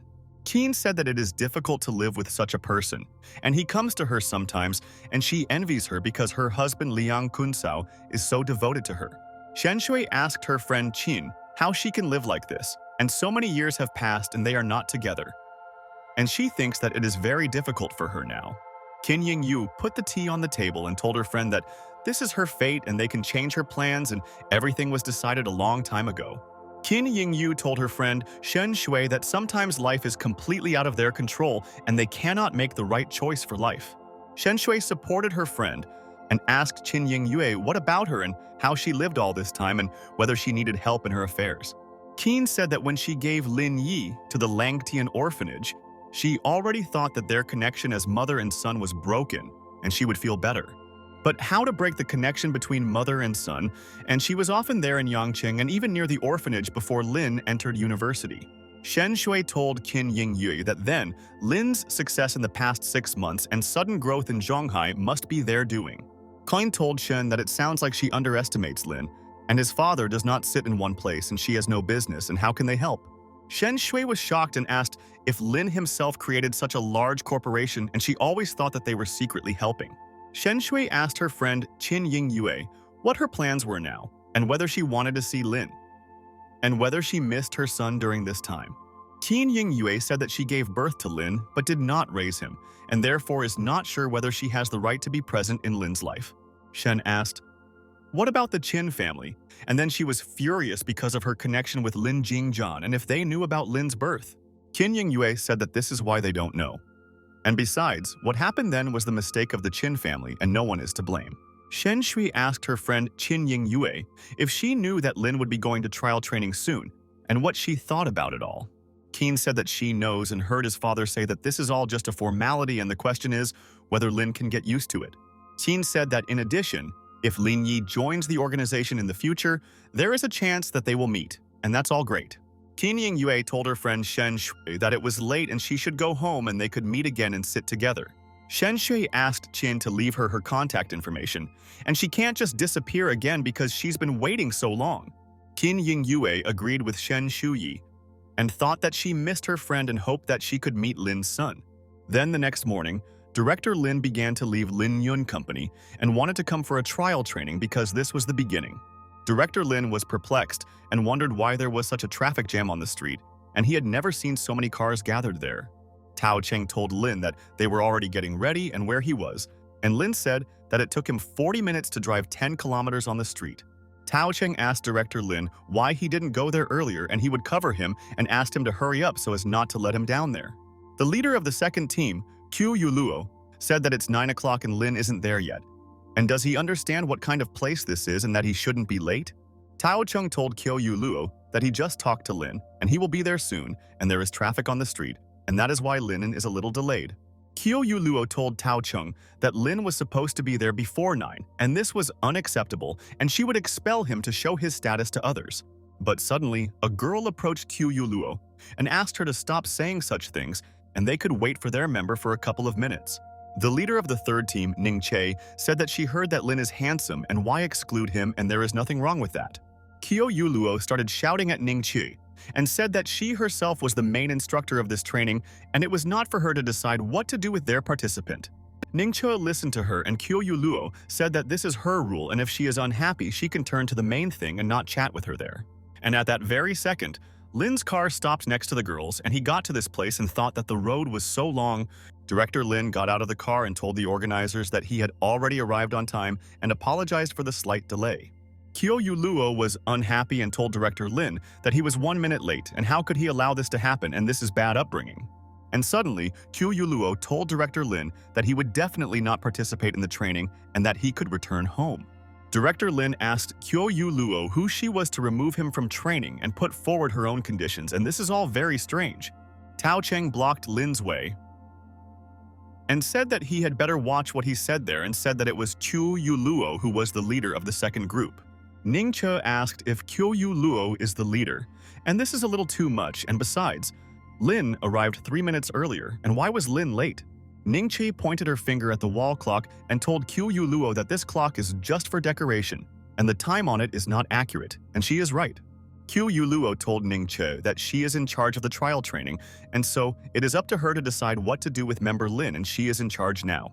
Tao Cheng told the girls that there are so many people there, and if the two of them quarrel, it will affect their reputation, and the head is inside the building. Director Lin smiled and thought that serious people work in the organization, and they are professionals in their important matters. Director Lin said that if he had known that such stupid people worked in their organization, he would not have come there and treat his head. And at that very second, Director Lin got back into the car and thought that he had spent so much time getting there and that he had come in vain. Director Lin began to leave there and realized that he would not be able to work well with these idiots there, and they would return him soon. Qiu Yuluo asked her friends why they were looking at her and asked them to prepare for training, and soon they would start working in her order. And then the guy told the leader Qiu Yuluo and coach Ning Che that their head Liu asked them to come up to him, and the head said that it was important. At this time, Cao Jiadu, who was in charge of discovering Tilia Island, asked Liu Hong if he had heard what happened there last night. The head of Liu Hong asked Cao Jiadu if he was talking about the fight near the bar, and this guy is really something, and he even admires the fighter a little. Cao Jiadu told Liu Hong that this time he had found a treasure, and with the exception of Wang Mian, their organization had not seen talent for many years. And then the door opened, and the team leaders distracted the men from the conversation and wanted to quickly answer all the questions of the head of Liu Hong. The leaders said good afternoon to Chief Liu, and he told them that it was already 9 o'clock and the trial and important training was about to begin. Liu Hong said that there was supposed to be a man named Lin and what they thought about it, and he was interested in knowing the coach's opinion about their guy. Qiu Yuluo told Head Liu that Lin was late judging by the wall clock at the entrance and she removed him from training and he went back. Head Liu Hong was surprised and slammed his fist on the table and asked Qiu Yuluo what this nonsense was and if she could properly explain everything to him. Lao said that this clock is fast by 5 minutes, and she said that Lin is absolutely ordinary, and there will be no problems with him, and they don't need him there. Head Liu Hong asked Qiu Yuluo to come to him and said that he would show her what an ordinary person Lin is, and she would understand their information. The head of Liu Hong showed a video that their reality show Survival in the Wild is gaining incredible popularity and success thanks to him. And then suddenly, the head of Liu Hong showed the girls a video of director Lin fighting with a crocodile and defeating him with his fists there. Ningche was shocked and asked if Lin really tore the mouth of this crocodile with his bare hands, and where did their guy get such strength and energy? The head of Liu Hong asked Qiu Yuluo what she thought. Did any of the participants below have such strength, and he thought that they were weak people? Qiu Yuluo told the head of Liu that these must be the special effects of the show, and this was definitely done for ratings, and the organizers edited it. The head of Liu Hong said that when he saw this video, he already called the director of the TV channel and he confirmed that Lin killed the crocodile there. Qiu Yuluo told the head of Liu Hong that it is a pity, but she disqualified him, and they will not be able to bring him back for the trial training, and she is so sorry. Head Liu Hong told Qiu Yuluo that she must look for Lin quickly, and either she would return him to the organization or she would resign from her position. Cao Jiadu asked the head of Liu to calm down, and after all, he himself brought Qiu Yuluo there and asked him not to be angry with his people, and this harms everyone. The head of Liu Hong told Qiu Yuluo that she must return Lin now, and without him she may not return, and he says everything seriously. Qiu Yuluo went outside and thought that she could not imagine then that Lin was such an important person, and the head respected his skills. Qiu Yuluo approached Tao Cheng and asked her friend if he now has Lin Yi's contact information and she must return him to them there. Tao Cheng asked leader Qiu Yuluo if she wanted to hunt him down, and she would lose her reputation if she tried to bring back director Lin. Ningche told Tao Cheng that he thinks too much there and Qiu Yuluo wants to return Lin and realized that she made a mistake when she kicked her out. Tao Cheng and Bing Yu were shocked and wondered if Qiu Yuluo really wanted Lin back, and why did she change her mind about him so quickly? Ning Qi said that boss Liu Hong really liked this guy for some reason and he wants him to return to the organization, and this is his order to everyone. Qiu Yuluo realized that she was in a hurry, and she couldn't scold Lin for being a minute late, and then she was too nervous a lady. Tao Cheng told Qiu Yuluo that he would only contact her to find out where he was and would go with her to avoid any conflict between them. Tao Cheng called his friend Lin and said that he had to talk to him about something and asked where he was now and that he would drive up to him for business. At this time, Director Lin came to Huashan Hospital and wanted to meet with Dr. Li there, and he promised that they would see her then. Dr. Li was in a good mood and asked Director Lin what happened during the training and whether he managed to surprise them. Director Lin got out of the car and told Dr. Li that nothing had worked out for him and he no longer wanted to return to these people. Director Lin told Dr. Li that this organization was staffed by idiots, and if he had known this, he would never have come to the training. Dr. Li told Lin's friend that the lecture would end soon and then they could go on a tour if he had some free time. Lin listened to her and Dr. Li said that in some aspects it is better there than in Huashan Hospital, and you can already learn a lot from them. Director Lin invited Dr. Li to go and said that he was free now anyway, and they could go on their excursion together. And then the door opened and Director Lin began to go on a tour with Dr. Li and realized that it was constantly developing there. The teacher at that time was explaining interesting things to people and wanted to help them, because they are the future generation of the country and they have potential. It was Vice President Ma Rinpo, and he saw the man and thought, "Isn't this the head of Huashan Lin Hospital?" And he hasn't seen him for a long time. Ma Rinpo asked Director Lin why he didn't tell him that he was coming there and asked if he could give them a lecture in this hall. Director Lin asked Ma Rinpo why he should do this, and he was just passing through there and they should not pay attention to his visit today. Ma Rinpo told Lin that he watched videos of his operations and he is a great god for them, whom they worship in their cardiac surgery. Ma Rinpo told Director Lin that he would show him the exhibition hall, and they began to take the elevator and Rinpo was so interested. But at that moment, the elevator door suddenly opened, and Tao Chung and Kyo Yu Luo froze in place and realized that this was a guaranteed chance for them. Director Lin also looked at these people from the organization and thought that he didn't want to see them at all. And where did they come from there now? Tao Chung and Kyo Yu Luo were perplexed and could not understand what was happening there and why everyone seemed to worship Lin and who he was. Director Lin asked the people from the organization to wait a little, and he is a little busy for now and he will try to make time for them soon. Tao Cheng told Director Lin that they would wait for him there without any problem and hoped that he could listen to them and they would resolve their issue. The nurses asked Dr. Lin what his opinion was on thoracoabdominal aortic replacement surgery, and it was important to hear from him. Director Lin told the girls that he was offering them Bentol and total aortic arch replacement and abdominal aortic replacement there. Director Lin said that this patient is a little special, and many branches of the thoracoabdominal aorta need to be replaced before everything starts. The doctor agreed with Director Lin and told him thank you for the advice and he will take it into account. And this is very important information for them. The doctor said thank you to Director Lin for sharing his valuable experience with them there. And Lin is absolutely right, in all his beliefs always. Kyo Yu Luo looked at Director Lin and wondered if their boyfriend was a heart surgeon, and he had just consulted with the chief physician there. Director Lin asked Dr. Lee to wait for him there, and he needed to go for personal matters, and she immediately agreed with her best friend.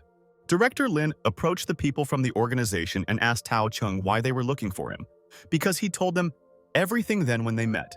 Tao Chung said that they came for a trial training and their leader was a little impulsive, so they came to return him. Director Lin told Tao Chung that since his head was fine today, he never wanted to return to their organization. Kyo Yu Luo told Director Lin that he beat her brother, and he also has the audacity to say this, and it is obvious that he himself is also to blame. Director Lin said that last night he beat up a lot of people, and maybe her brother was there and he didn't keep a list and didn't remember. Kyo Yu Luo was furious and wanted to beat up Director Lin, but Tao Chung asked the leader not to be impulsive, and they really needed Lin again. Tao Cheng told Director Lin that now he knows the reason for this, and so he can return, and they will welcome him well in the organization. Kyo Yu Luo calmed down, and Tao Chung told Director Lin that he was looking forward to the opportunity to become his comrade in arms in the future there. Director Lin told Tao Chung that he also thinks that he is a good and very well-mannered person and will always support him everywhere. But Director Lin told Tao Chung that he thinks that Kyo Yu Luo definitely has mental problems, so he can go back with him. Kyo Yu Luo told Lin that she came for him, and what else he wants from her, and that she can also kneel down and apologize to him for everything. Director Lin told Kyo Yu Luo that he liked it, and told her to kneel down immediately, and if she called daddy it would all be over. Kyo Yu Luo was furious, and told Director Lin that she would finish him off and tell Head Liu that they couldn't find him and everything would be fine. Tao Cheng asked Lin not to be nervous, and said that it was a misunderstanding and he sincerely apologizes on behalf of the dear leader Kyo Yu Luo. Director Lin listened to them, and Tao Chung asked him to just return to them, and their leader values him very much and does not want to lose him, and he is not lying. Director Lin asked Tao Chung what he wanted from his apology and said that leader Kyo Yu Luo herself should apologize for her behavior. Kyo Yu Luo bowed and asked for forgiveness from Director Lin, and she said that she behaved wrongly at the first meeting and she was ashamed. Director Lin asked Kyo Yu Luo if she was mute and he could quickly cure her, and he didn't even hear what she said to him just now.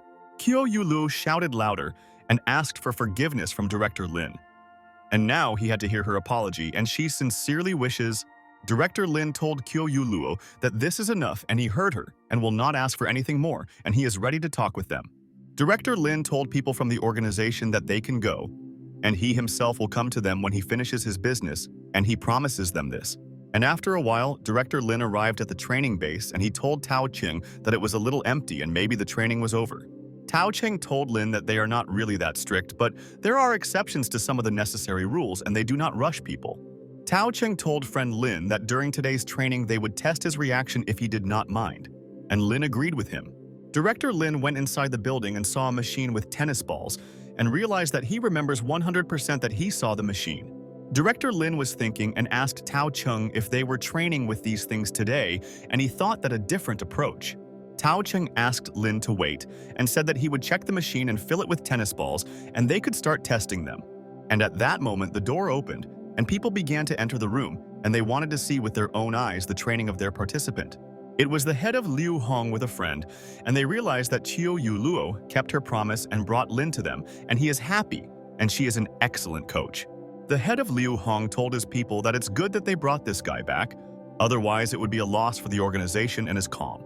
Chiu Yu Luo said that the greater the hope and the greater the disappointment, and Lin could kill the crocodile with his bare hands, which shows his strength. Head, Leo listened to her, and Chiu Yu Luo said that exactly in their problem training, everything depends on the overall score and it is very difficult for everyone to pass. Liu Hong told Chiu Yu Luo that he thinks that she is a little biased towards Lin, and he thinks that he will not make many mistakes and he himself is confident. Chiu Yu Luo told the head of Liu Hong that she scored 971 points, and today the best result there was 743s. Ning Che said that she scored 968 in training, and if it weren't for menstruation, her grades would have been better than hers. Leader. Liu Hong told the girls that they were team leaders, and that there was enough quarreling and they should establish communication with each other quickly. Leader Liu Hong asked his people who achieved the best results in this training, and he was very interested in knowing their best student. Ning Che said that group leader Wang Mian scored 1,386 points, and this is an anomaly and his results are terrifying. The head of Liu Hong asked his people how many points they think Lin can score today in training, and he believes in this guy. Chiu Yu Luo said that Lin would score below 760 points, and Liu Hong told her that he simply did not want to believe that Lin was better than her. The head of Liu Hong asked other people what they think, and it is important for him to hear their opinion in order to understand what the mentors expect from their boyfriend. Ning Che told the head of Liu Hong that Lin would score no higher than 800 points, but she hopes that he can enter the organization now. Cao Jiadu said that disciple Lin will score 830, and he has high expectations for him, and he thinks that Lin will surprise everyone. Director Lin thought that he was an ordinary guy and he would be happy to shock all the people and they would realize that they were mistaken. Then, Tao Cheng asked Director Lin if he was ready to start the test, and if he was ready they could start, and he believed that he would succeed and was confident. Director Lin told Tao Cheng that it was 100% ready, and Tao Cheng said that in the first minute one ball was launched for 4 seconds. Tao Cheng told Director Lin that then every 30 seconds and the frequency of the interval will be reduced by 1 second, and this is the rule. Tao Cheng told Director Lin that they had started the test and immediately started the machine, and realized that they would check how developed Lin's reaction was. And at that very second, Director Lin quickly dodged their tennis ball and realized that he could dodge them if he believed in himself. And at that moment, the machine began to launch a lot of balls, and student Lin had to be nimble to dodge all the balls. But Director Lin continued to dodge the balls without any problems, and he had an incredible reaction and wanted to surprise all the masters. Director Lin very deftly dodged the ball and remembered that back then he was dodging bullets, and these balls would not cause him problems there. Head? Liu Hong said that Lin is not bad, and he has already dodged more than 400 balls, and Lin's range of motion has not changed much.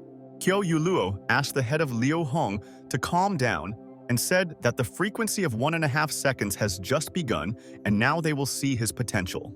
Chiu Yu Luo told the head of Liu Hong that many people are capable of this, and it is important whether he can continue in the same spirit, and this is exciting. And after a while, Director Lin had already dodged 800 balls, and all the masters thought that it looked like Lin definitely had huge potential. But Director Lin continued to take the test and did not want to complete it, and realized that it was not difficult for him at all, and he would set a new record. Head Liu Hong was shocked and thought that disciple Lin was unique, and few people could reach such a level, and it was not for nothing that he believed in his skill. But Director Lin reached the mark of thousands of points, and the teachers realized that they had contacted a genius, and he is still continuing the test. Chiu Yu Luo froze in surprise and asked how this was even possible and how Lin was able to score so many points, and he surprised everyone. But after a couple of minutes, Principal Lin had already scored 1,400 points and surpassed many experienced teachers and record holders. Tao Chung was delighted and said that this result is already more than Wang Mian's, and this is the first time they have done this, and it seems they have found the golden guy. Cao Jiadu said that Lin just started to feel short of breath, but his entire range of motion has not changed and he can continue as usual. All the masters of the organization with the internet looked at Lin's result and realized that he scored 1,560 points, and that's cool. Director Lin stopped and realized that the balls had stopped flying, and he thought that maybe the machine was broken and the craftsman would fix it. Tao Cheng was in complete shock and told the masters that Lin dodged 1,600 balls, and he doesn't know how to explain this whole phenomenon. Director Lin asked Tao Cheng if this is the end or if there will be more balls, and he is ready to continue if the masters want it, and he is not tired at all. But Tao Cheng told Director Lin that this was it, and there were no more balls, and he passed the test incredibly, and he had never seen such a result. Director Lin began to pick up his jacket and thought he had done a good job and was glad that his skills were developing. Director Lin told the masters from the organization that then he would leave, and tomorrow they would meet at 9 and discuss all the plans, and he was glad to see them all. Director Lin said goodbye to the masters and said that he thought that they could make great friends and that they would achieve their goals together. Cao Jiadu told Liu Hong that he had found a treasure, and if this guy trains well, he will have a great future and he is a champion. The head of Liu Hong told his friend Cao Jiada that he also thinks so, and he cannot wait for this and believes that they will soon receive a new legend. Director Lin went outside and thought that people from the organization thought that they could communicate badly with him, but they needed to find a word with him. And at that moment, Director Lin looked at one guy and thought that it looked like he had seen him next to the organization and the guy was also tied up. It was Qiu Yuluo's boyfriend, Qin Yanling, and he was standing there, seriously near his car, and he was no longer looking away from Director Lin.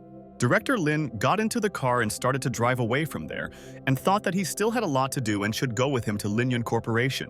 Qin Yanling approached his beloved Qiu Yuluo and wanted to ask her for forgiveness now and did not want her to be angry with him because of this. Qin Yanling will ask Qiu Yuluo not to be angry, and they had a sudden family meeting there yesterday, and his father's sister returned and he was there. Qiu Yuluo listened to him, and Qin Yanling asked his beloved what else he should do for her, and maybe he should send a dove for her. Qiu Yuluo thought about it and asked Qin Yanling if this is the same woman Qin Yingyue, and this is very exciting and fascinates her. Qin Yanling told Qiu Yuluo that she was right, and it was her. And Qin Yingyue suddenly appeared in Yanjing, although she had not appeared anywhere for many years. Qin Yanling told Qiu Yuluo that if it weren't for this, he would definitely have come to her first, and he wanted to meet her, but yesterday he couldn't. Qiu Yuluo told Qin Yanling that then she forgives him this time, and now she needs to take care of the report on Lin's trial training. Director Lin arrived at the restaurant at that time and wanted to see and talk with Liang Ruxu and Aunt Shen, and they said that it was important. Director Lin went into the restaurant and thought that Liang Ruxu always comes on time everywhere and is never late for meetings with him. Liang Ruxu said good afternoon to her friend Lin and called him to the table and realized that her friend was not late for the meeting for the first time, and that's cool. Director Lin sat down at the table and told Aunt Shen Shui that he was glad to see her together with Liang Ruxu, and it was good that they came to the restaurant together. Director Lin told Liang Ruxu that he was surprised when she called him and asked why she returned to Yanjing and what was going on. Liang Ruxu told Director Lin that he was still asking about this and she returned to Yanjing because of him, and he still did not understand all this. Liang Ruxu told her friend Lin that he became famous last night, and if it weren't for her mom, he would probably be finished today. Director Lin told Liang Ruxu that he knew that these people were not so simple and they wanted to take revenge on him for what he did to them back then. Shen Shui told Lin that she was curious why he entered into conflict with them and that he should foresee the consequences of all his actions. Lin said that he really was in a bit of a hurry, but Zhao Mo had been annoying him for a long time, so he had to show them where his place was. Shen Shui looked at Director Lin and thought that he was a kind but impulsive guy, and therefore he should be careful when fighting. Shen Shui told friend Lin that she never asked him about his biological parents and whether he hated them for everything. Director Lin asked Aunt Shen Shui how he could hate them, because he was such a sunny person and always loved his parents. Lin said that they brought him into this world and this is worthy of respect, and they simply did not fulfill their duty to educate him. And this is not scary. Shen Shui asked her friend Lin if the thought of finding them had occurred to him after so many years, and if he was interested in finding out who they were. Then Director Lin told Shen Shui that more than 20 years have passed, and even if he starts looking for them, it is not a fact that he will find his family. Director Lin said that he thinks that the family has their own life now, but he still hopes that they are healthy and happy separately. Shen Shui told friend Lin that it was good that he thought so, and she immediately asked him to try this dish and he should like it. Director Lin ate this dish and thanked Aunt Shen Shui for always supporting him and being ready to help him. And an hour later, Director Lin said goodbye to Liang Ruxu and Shen Shui, and he went about his business and realized that they would definitely cope without him. Shen Shui and Liang Ruxu went back to the restaurant and thought that it was good that Lin came to the meeting and they learned a lot about feelings. And then Qin Ying Yue began to come out to them, and she was pleased because she heard everything that her beloved son Lin said about his mother. Shen Shui asked her friend Qin Ying Yue what she thought about this, and it seemed like Lin also wants to see his family and he misses his mother. Qin Ying Yue was pleased and told her friend Shen Shui that Lin does not hate her and that is enough for her, and he has not lost touch with his family. Shen Shui told her friend Qin Ying Yue that they say that a son always looks like his mother, and this is absolutely true, and she was convinced of this personally. Shen Shui told her friend Qin Ying Yue that Lin definitely has the same gentleness as her, and Lin is always ready to help his friends. The next day, Director Lin arrived at the organization and thought that he was interested in what tasks awaited him today and he would complete everything. The guys told their friends that that guy came there again and he couldn't understand why he came back and didn't just go home then. A friend asked if he wasn't expelled and why he came again, and if he were in his place he wouldn't return there, and it's such a shame and he's ashamed. And then Chu Yuluo, Tao Chung, and Ning Qi began to approach the participants, and they carried out the selection and will now explain to all people what to do next. Qiu Yuluo noticed that Director Lin had already arrived there and was doing a warm-up there before starting the task today, and this is so important. The guy told his friend that judging by Qiu Yuluo's face, she is very unhappy and she definitely doesn't like this guy, and she is ready to do something with him. Tao Cheng asked all the participants to go and prepare, and soon they will explain to them all what to do next, and they will know the results of their tests. Tao Cheng said that today they will all test 3 elements, and these are squats, deadlifts, and bench presses, and this is very important. Everyone listened, and Tao Cheng said that the male standard is 200 kilos for squats, 150 kilos for deadlifts, and 140 for bench presses. Director Lin thought that there is nothing difficult in these trainings and they are absolutely simple, and he is confident that he can cope with it. All the guys went to the training room and thought that they were the strongest and would prove it to teacher Tao Cheng, and he would understand that they were worthy. Tao Cheng handed Director Lin a sticker with his number, and he had number 36, and Lin was ready to start training. Director Lin was surprised and asked Tao Cheng if he was the last one in line and why they couldn't give him another number, and it's so strange. Tao Cheng told Director Lin that he was right and he was last in line because he came last for testing, and that was the reason. Tao Cheng told all participants that testing begins right now and they should be ready if they really want to join their organization. People started lifting weights and testing their strength and tried their best and thought that they definitely deserved to get into the group. The competitors continued to lift weights and realized that this test was not so easy, and they thought that it would be easier for them, but they were mistaken. The guys were exhausted and wanted this task to end quickly, and they want to go home and relax after their serious workload. Director Lin sat quietly on the sidelines and waited for his turn to come, and he didn't care, even if he was the last one in line for the test. The guy who hated Director Lin began to quickly lift the barbell and knew that he deserved more than others to join this group of theirs. The guy put the barbell in place and realized that he had completed the task and was proud of himself, and knew that the masters would also be surprised by his skill. A friend told Hui that he is just a monster and a little more, and he would break the record, and he has a lot of strength and he should learn many things from him. Hui told his friend that he is also not bad and should work harder, and if the average score is 10, then this is a good result and he believes. Tao Cheng told Director Lin that now it was his turn and he should be ready to go, and now he will take the test and he hopes for success. And after a couple of minutes, Director Lin began to walk towards the bar and realized that many guys want him to fail, but he will upset them, and it's not his problem. Director Lin asked Tao Cheng what the record was in training, and he is interested in knowing the best result at this stage and intrigues them. Tao Cheng told Director Lin that the record was 14 squats, 8 deadlifts, and 16 bench presses, and now he knows. Director Lin told Tao Cheng that he understood him, and he asked his friend to start as soon as he was ready and he would start counting his attempts. And at that very second, Director Lin put the barbell on his shoulder and he was sure that he could break all records and then everyone would be proud of him. Director Lin got ready and started squatting with a barbell, and it wasn't hard for him at all, and many people think that he no longer has the strength.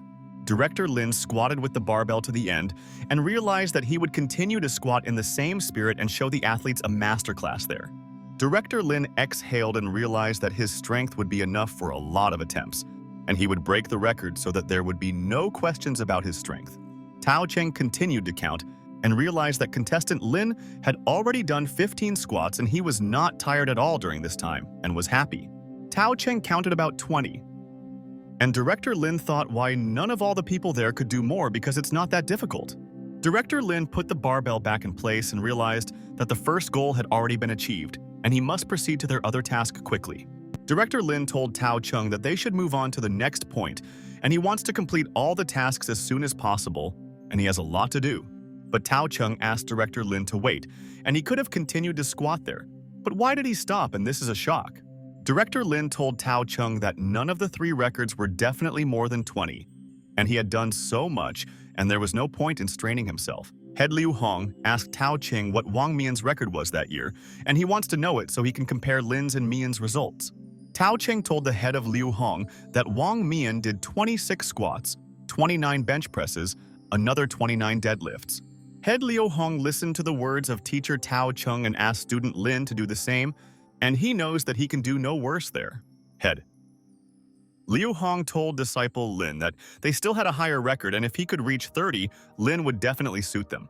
Director Lin agreed with the head of Liu Hong and thought that they still did not believe that he could break all the records of their legends. And at that very second, Director Lin lifted the barbell and began to do what the head of Liu Hong asked, and thought that he had wasted a lot of time. And in a couple of minutes, Director Lin did 30 squats, and he didn't want the head of Liu Hong to have any doubts about his power. Hai thought maybe this guy has superpowers and how he can lift the barbell so much, and he updated all the records of their organization. Qiu Yuluo told Lin that he only surpassed Wang Mian in points there. And this does not mean anything, and there are 2 more stages for his selection.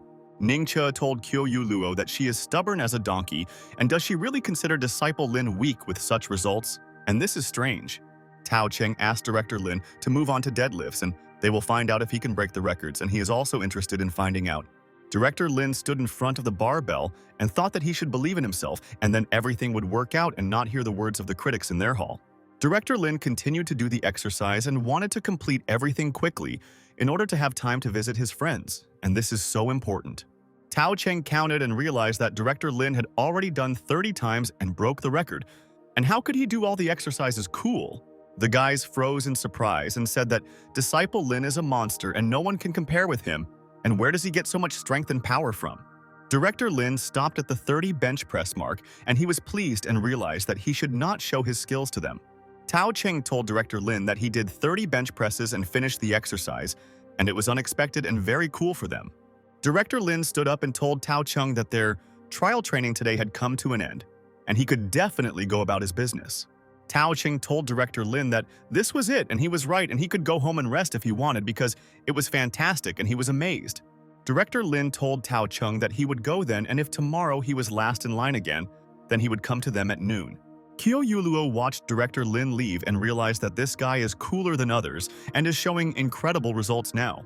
Qiu Yuluo realized that Lin had lived in an orphanage since childhood, and only last year started his own business, and where did he get such skills? And he is definitely a genius. At this time, the guy was hitting a tree and thought that life is difficult, and not all his plans came true, and now he doesn't know what to do about it. The guy's name was Yuan Hao, and he asked where this guy came from and said that he ruined all his plans and how could he do it there. Hui asked Yuan Hao why he was angry and what happened, and asked him to stop hitting the tree, and he was injuring his hands with his blow. Yuan Hao said that based on yesterday's and today's results, he estimated that he would take 12th place, but this would not be enough to join. Yuan Hao said that now that this guy has appeared, his chances are extremely low. And he thinks that the organization will not take him, and this makes him angry. Hui asked Yuan Hao, maybe he should teach this upstart a lesson and what he thinks about it, and he can help him resolve the issue with the scoundrel. Hui asked, what if we offered Lin money to refuse participation and he doesn't look rich, so it might work? Yuan Hao told his friends that this was a good idea and they could offer this guy money together, and he would definitely refuse to participate.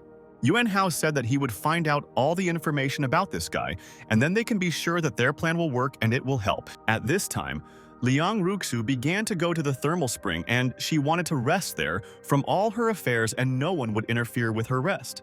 Liang Ruxu thought that she wanted to talk to Lin, and it was a pity that she didn't know what he was doing now and what his plans were for this evening. And at that very second, suddenly, Director Lin approached Liang Ruxu so quietly from behind and hugged her and thought that he would surprise his friend.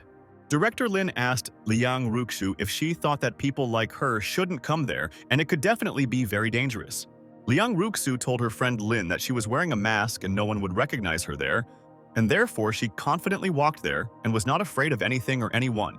Director Lin asked Liang Ruxu to go and said that he would show her today what real pleasure is, and she will already be satisfied.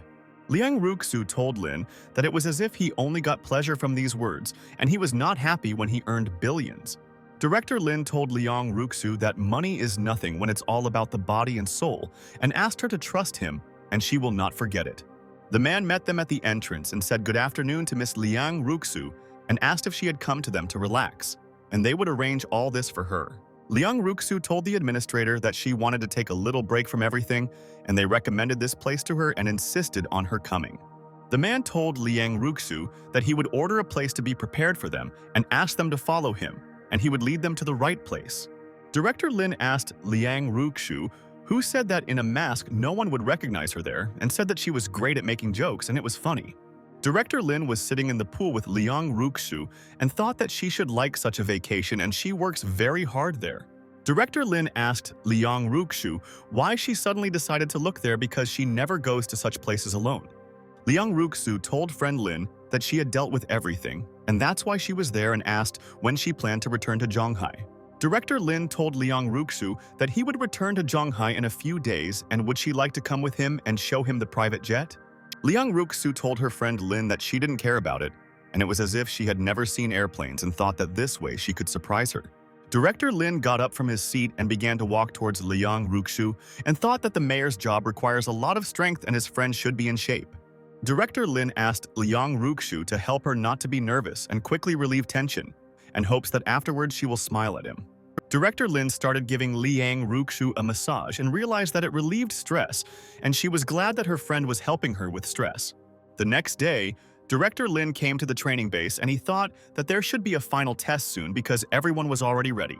Director Lin entered the building and saw that all the participants there were looking at him very strangely, and it seemed like they were all jealous of his results. Yuanhao and Hui realized that today they must get rid of this guy and he constantly interferes with their business and irritates all their friends. Tao Cheng said that today is the final test but asked just not to be nervous and they just need to test their brains for this test of theirs. Qiu Yuluo asked the participants to take a pen and paper and said that their test would start right now and they should be prepared for anything there. Tao Chen turned the board over and thought that he hoped that all the guys could pass the test and join the organization and it would be a success. Tao Cheng asked all the guys to read the first question so they could start the test and wished them success in their efforts there now. Director Lin thought that this was a trick question and he should use logic there, and then he would be able to answer the questions correctly. Director Lin wrote his answer on the sheet and hoped that he himself answered correctly and did not make a mistake and his mind did not fail him there. Tao Cheng talked about the second question and assumed that 3 leaves are 3 doors, and behind one of the doors there is a car and behind the others there are goats. Tao Cheng pointed with his hand and said that now he invites their student to choose a door and open it to make sure there is a car behind it. The guy told Tao Cheng that he wanted to try, and he knew which of these doors the car was in and all his intuition never let him down. Tao Cheng began to turn over one sheet and thought that everything is not so easy there, and that's why they choose the best of the best, and it will surprise them. Tao Cheng told the candidates that now they all have to guess what the probability is that there is a car behind the third door and guess it all. Tao Cheng told the students that they had 1 minute to quickly answer the questions and then they could turn in their papers to their teacher. Many students were wondering what to answer, but Principal Lin already knew all the answers and realized that at his school he was asked the same questions. And a minute later, Tao Cheng told the students that the time was up and they should all hand in their sheets for verification, and he would check all their answers. Qiu Yuluo began to collect all the students' sheets and thought that she knew that many students would answer the question incorrectly, and this is a fact. The head of Liu Hong said that he remembers that then, only Wang Mian was the only one who gave the correct answer, and all the others were wrong there. The teachers listened to him, and the head Liu Hong asked to look at Lin's answer first, and he was wondering how many of them he answered correctly. Then, Tao Cheng started looking for Lin's leaf and thought that he was also interested in knowing how Lin answered difficult questions, and he believes in the guy's intelligence. Tao Cheng told the head of Liu Hong that everything is correct in the probability in the first question, and in the second, Lin answered correctly and it boggles the mind. Liu Hong smiled and told Tao Cheng that this guy really did not disappoint him now, and he could take the organization to a new stage.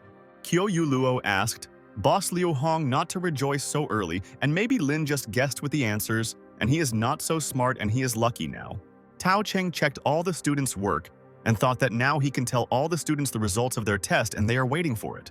Tao said that in this task, 28 people received 0 points and Du Huangdong Xinpeng and Man Suyang received 1 point. Tao Cheng said that Lin scored 2 points and Yuan Hao asked their instructor if Lin had answered all the questions correctly. Now, Tao Cheng said that Lin was the only one who answered their 2 questions correctly, and these were logic questions and they were easy to make mistakes. Lin said that the title says that there is already 1 boy and 25 families can be excluded, and they have a girl, and there is logic there. Tao Cheng told Director Lin that he had calculated everything perfectly and asked him what about the second question and how he answered their question. Lin said that this one is even simpler. And if you open the door with the goat, then only one of the 2 doors will remain behind which the goat is hiding there. Head Liu Hong told disciple Lin that this is excellent and justified. Everything is just flawless, and he did not know that he could easily answer there. Tao Cheng told the guys that the trial training was completed, and they would soon select the 12 best guys based on overall results. Head Liu Hong asked disciple Lin to come up for a minute, and he wants to discuss the details with him and find out the opinion of such a brilliant person. Liu Hong told Lin that he did not disappoint him, and he is the first in everything. And from now on, he will be a member of their second group, and the head decided it. Director Lin asked the head Liu Hong what he would have to do and what his responsibilities would be, and he wanted to know all the information. Liu Hong told disciple Lin that if there are assignments, he will find out in 3 days, and after receiving the assignment, he must come there and they will decide. Liu Hong said that he forgot to say something else and Lin will be a member of the second group, but they will be joined by other members. Director Lin asked Liu Hong if he would be with Qiu Yuluo, and he asked if he could change the group and not work with their psychopath. Qiu Yuluo was angry and asked Director Lin who he called a psychopath, and he himself is an idiot and thinks that he is smarter than other people in the world. Liu Hong said that they are adults and should control themselves everywhere and can ask Ningche. And she then needed new people. Head. Liu Hong told his students that this is it and they can leave, but he hopes that they will become friends and will not fight over everything. At this time, at the entrance to the training ground, there were 3 guys who hated Director Lin and wanted to harm him and drive him out. The guy told Yuan Hao that he seemed to have completely lost hope, and he looked very passive and thought that he had already lost in this game. Hui told Yuan Hao that he is much calmer than yesterday, and maybe he has given up, and why does he think that they cannot do anything to him? But Yuan Hao told his friends that they were wrong, and he still had a ghostly hope there, and he believed that he could stay in the organization. Hui asked Yuan Hao not to forget that Lin was the leader there in almost all the training, and he is very strong and he can defeat all the guys. Yuan Hao listened, and Hui said that if he challenges him, maybe he will lose, and therefore he advises not to do anything stupid now. The friend said that Hui is right and Lin is indeed very strong and he should just give up, and he thinks that their friend no longer has a chance. Yuan Hao said that he would not challenge Lin to a one-on-one fight, and he heard that he defeated 4 Yanjing masters back then. The friends listened to him, and Yuan Hao said that although everything had calmed down, some did not give up and wanted to secretly kill Lin to take revenge. The guy was shocked and asked Yuan Hao if all this was really so serious, and the 4 Yanjing masters went for it, and he only found out. Yuan said that it was Han Zhenping, and yesterday, through his sister, he met a man who was one of those who was beaten. Qin Yanling told Qiu Yuluo that the trial training was over and he had booked a table at a 3-star restaurant and they would go there with her. They got into the car, and Qin Yanling thought that he wanted to impress his girlfriend and hoped that Qiu Yuluo would like it in this restaurant. Qin Yanling asked Qiu Yuluo why she was so sad, and maybe she couldn't kick that guy out and that's why she's nervous about it. Qiu Yuluo told Qin Yanling that this guy was recently assigned to the second group and she never wants to communicate with him again. Qin Yanling said that boss Liu Hong loves young talents, and it was not in vain that he left him, but he crossed the path of so many people and will soon end. Qiu Yuluo asked What was there to be happy about? And Lin's level was acceptable, and it would be a huge loss if he left the organization like that. Tin Yanling asked Kyo Yuluo if she was now on his side, but she said that he was mistaken and she was just supporting her colleague.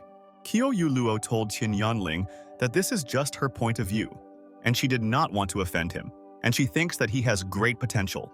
Qin Yanling tightly grasped the steering wheel of the car and thought that this Lin was infuriating him, and Qiu Yulu should forget about the guy and what was special about him. At this time, director Lin and Liang Ruxu came to the shopping center, and Lin wanted to talk to her about something and solve one of their common matters. Director Lin asked Liang Ruxu why they came there, and maybe she wanted to buy something special for her best friend today. Liang Ruxu asked Lin if he didn't want to participate in the semiconductor forum tomorrow, and they came to get Lin's suit for the evening. Director Lin asked Liang Ruxu why he should go to the forum so formally, and this is an ordinary meeting and he might not dress so flashily there. Liang Ruxu said that for such a meeting you must always wear formal clothes, and he sits in the front row and this is important. Liang Ruxu told her friend Lin that she thought this dark blue suit looked great, and what he himself thought about this suit. The saleswoman told Liang Ruxu that she had good taste and a hand-sewn suit should look great on this gentleman. Liang Ruxu told the woman that she agreed with her and asked her to bring a white shirt so that the gentleman could try it on there now. The saleswoman told Liang Ruxu that now she will bring everything and this suit from the latest collection, and many stars wear these clothes.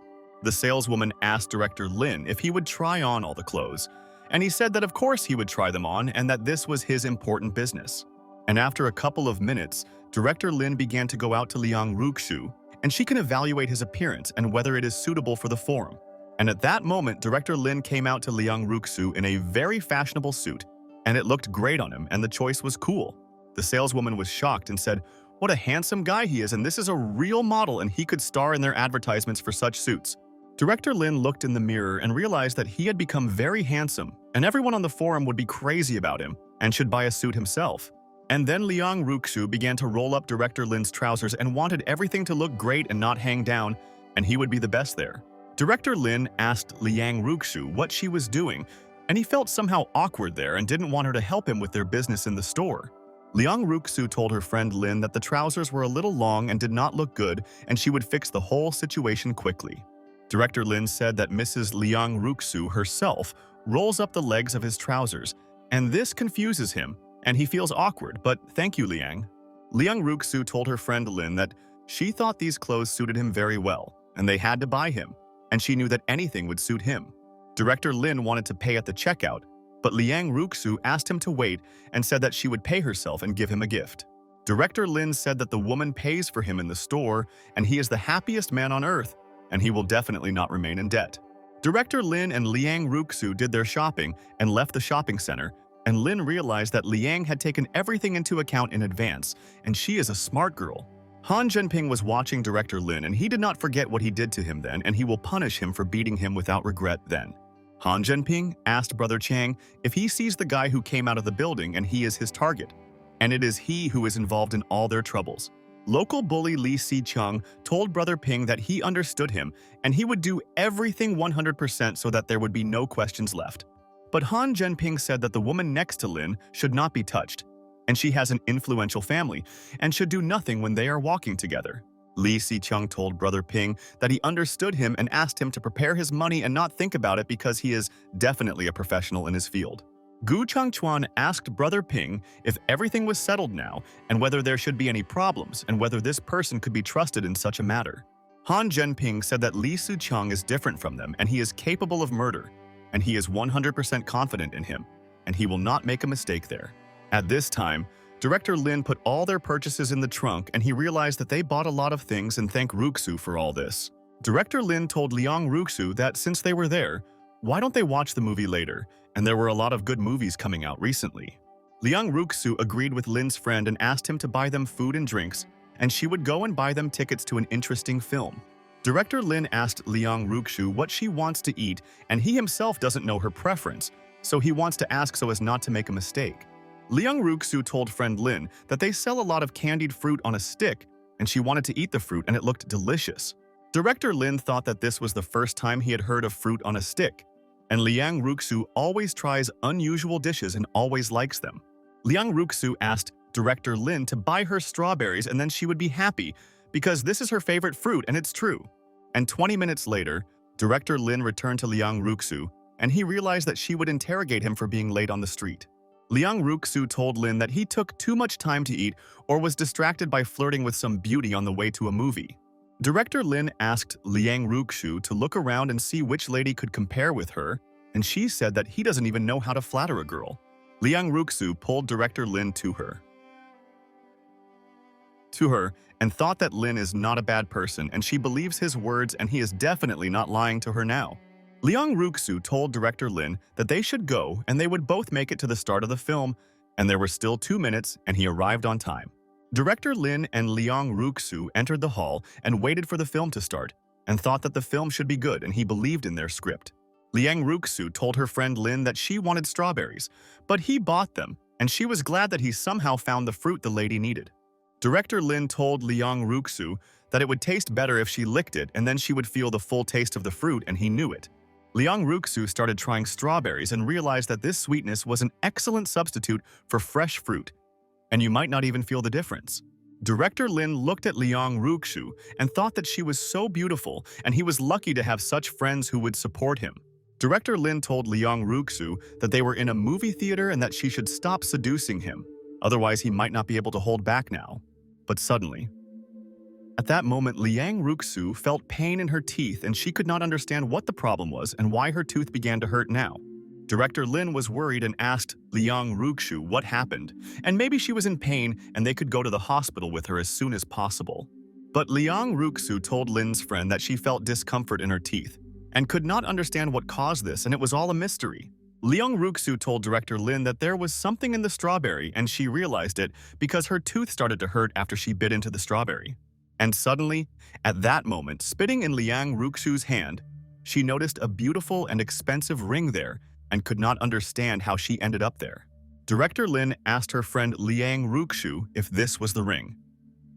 And today was her lucky day, and it's not every day that people are lucky with this. Liang Ruxu asked director Lin why he was pretending, because he put the ring there and wanted to surprise her, and he definitely succeeded. Director Lin picked up the ring and thought that the surprise was a success, and Liang Ruxu did not expect that there would be such a gift in this strawberry. Director Lin began to put the ring on Liang Ruxu's hand and said that it seemed to him that this was her size and he was 100% sure of it. Liang Ruxu was delighted and said that it was so beautiful and she didn't think that he could surprise her so much, and she was happy there.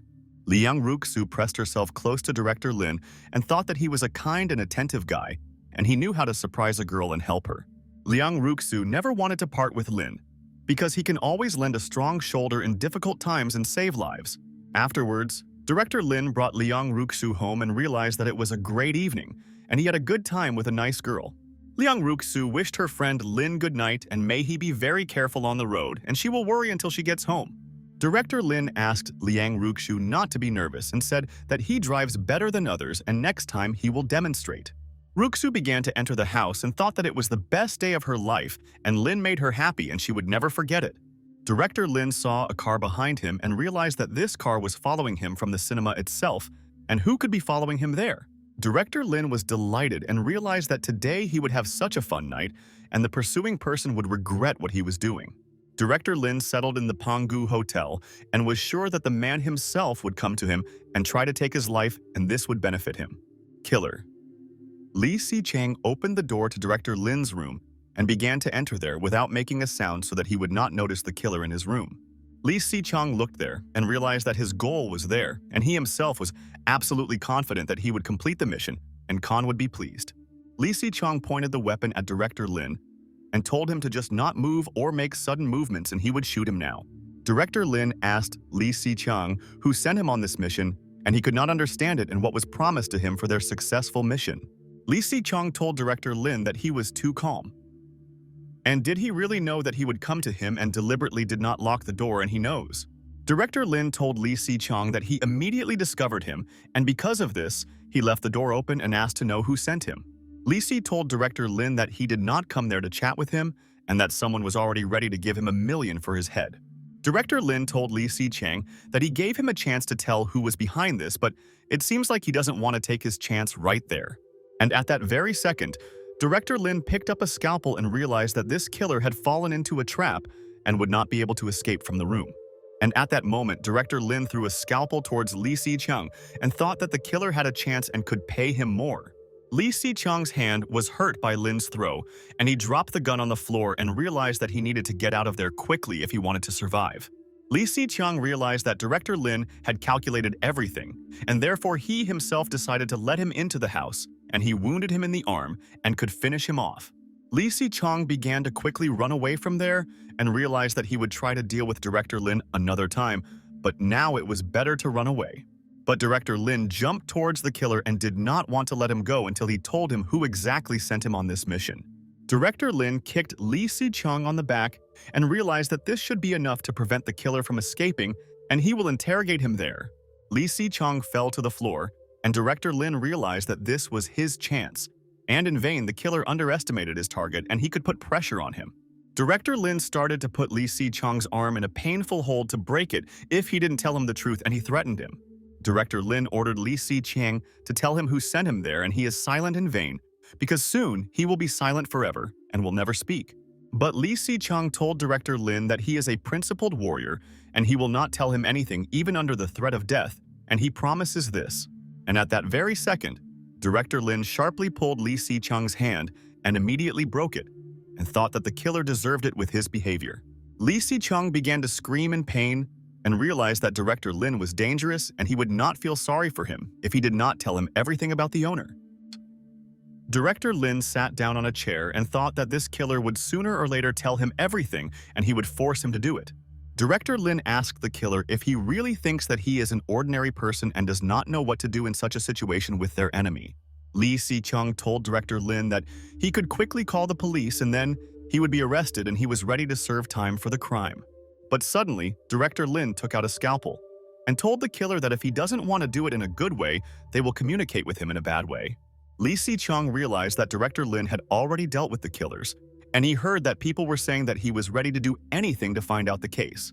Li Si-chung realized that he had to hand over the customer and told Director Lin that he was hired by Han Zhenping, and he wants to take revenge on him for the beatings.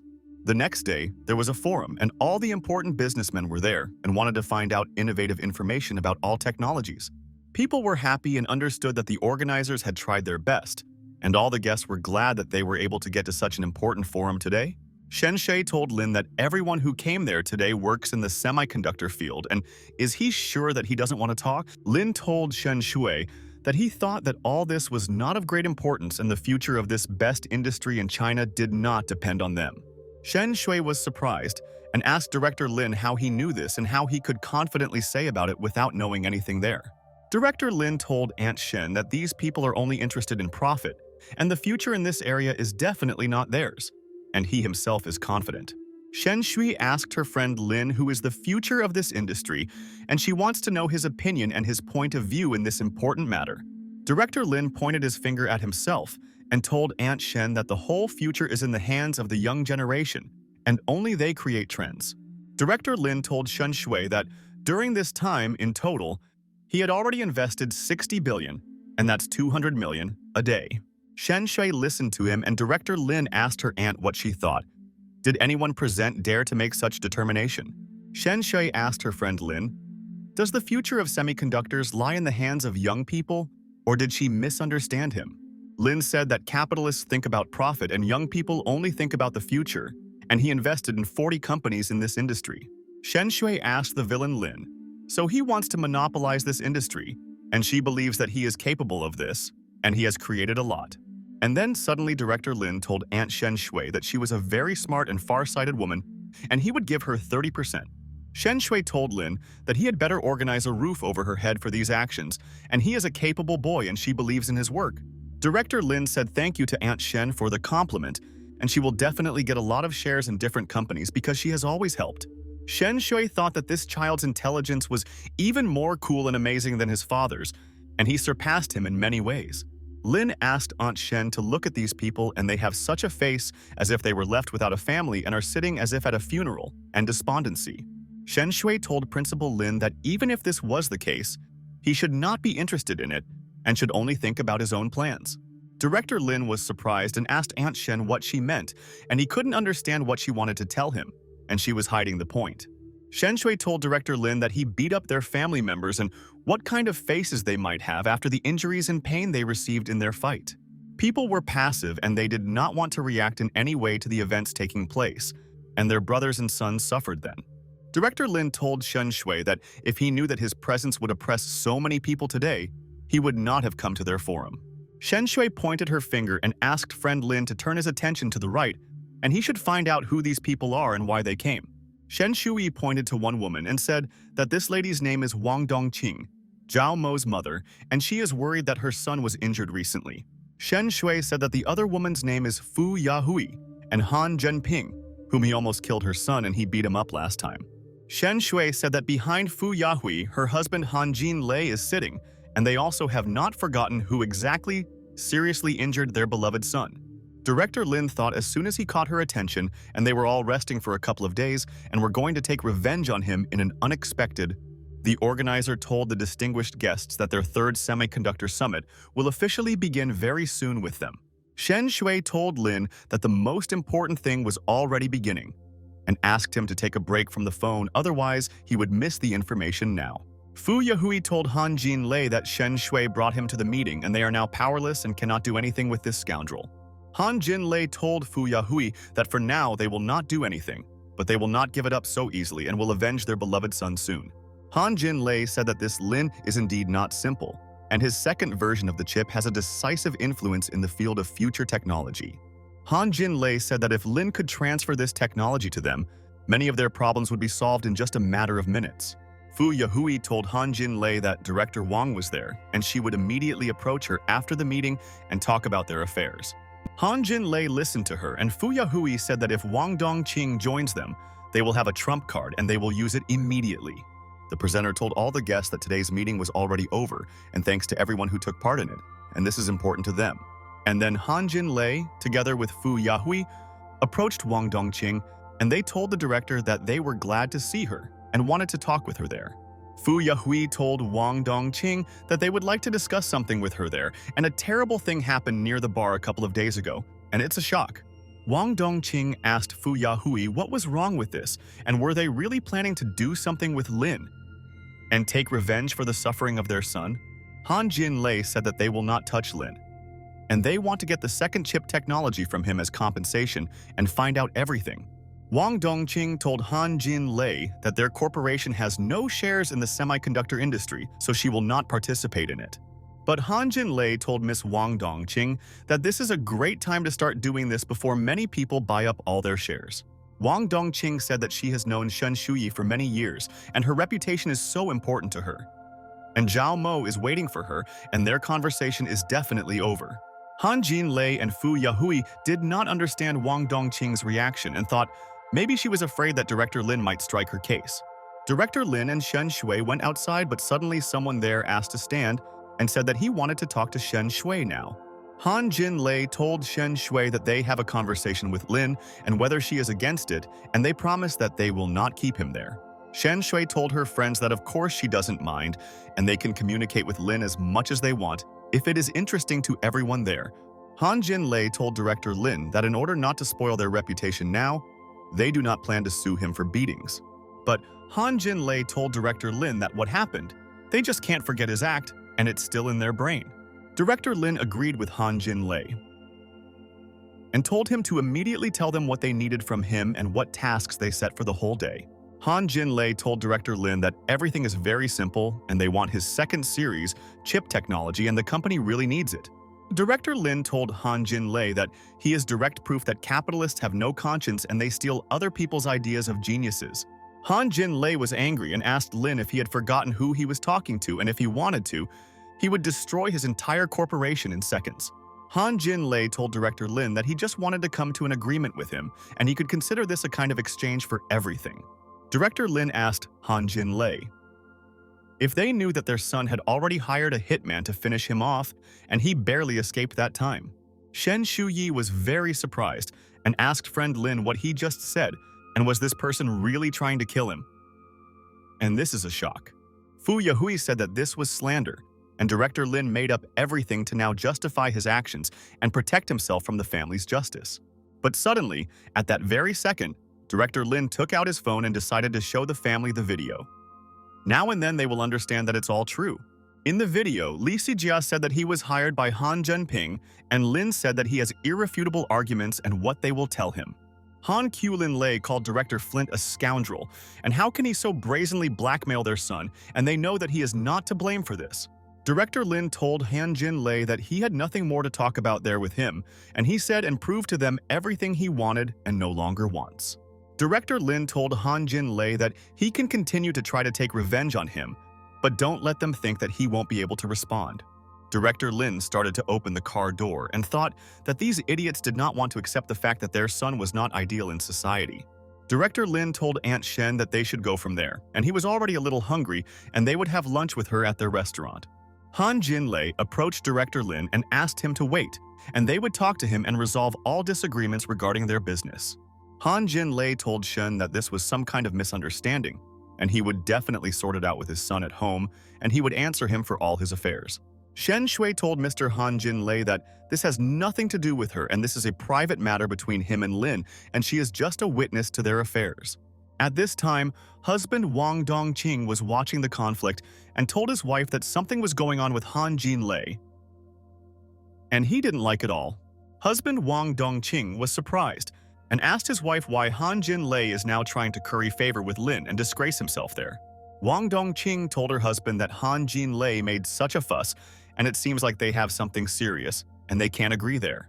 The man said that he was curious about what Lin did that made Han Jin-lei humiliate himself so much in front of him, and he was so interested in finding out. Wang Dongqing told her husband that Director Lig knows how to intimidate, and he is a master of blackmail, and many people always break before his pressure. Afterwards, Director Lin returned to Jiu Zhuge and thought that he could use a short rest because he was very angry with these arrogant parents. Zi Qingyang approached Director Lin and asked how the meeting went, and she hoped that he signed the contracts he needed with the companies. Lin said that there was a lot of useful information, and the cold winter will soon begin in this real estate industry, and this is cool for her. Zi Qingyan told Dear Lin that she had known about this for a long time, and that's why she made adjustments to the company structure, and it's so good. Ziqing asked Dear Lin not to worry, and he hugged his beloved around her waist and thought that she was smart and knew everything in advance. Director Lin told Ziqing that he didn't want to worry, and he, like no one else, knows how capable Director Ziqing is in the company. Ziqing Yan asked Dear Lin to stop praising her, and she's not even close to being as capable as her fiancé, but he's definitely a genius. Ziqing Yan pressed herself close to Director Lin and realized that he will always find the right way out in any situation, and it is so difficult to deceive him. Ziqing told her beloved Lin that so many days had passed since he left and asked if he missed her during his departure like she did. Director Lin told Ziqing that he missed her very much and had a meeting tomorrow, but he couldn't wait to see her any longer. Ziqing told Lin that he was as always and asked what his plans were for the company and how he wanted to develop it at a global level. Lin said that for now he will focus on the lithography machine, especially since the plan is already ready and he is preparing to enter the market. Zi Qingyan told Dear Lin that this is what she meant and he is very capable and foresaw the changes in advance, and that's so cool. Director Lin told Zi Qing that he had no room for error and that his competitors would wait for a misfire to strike their enemy Lin.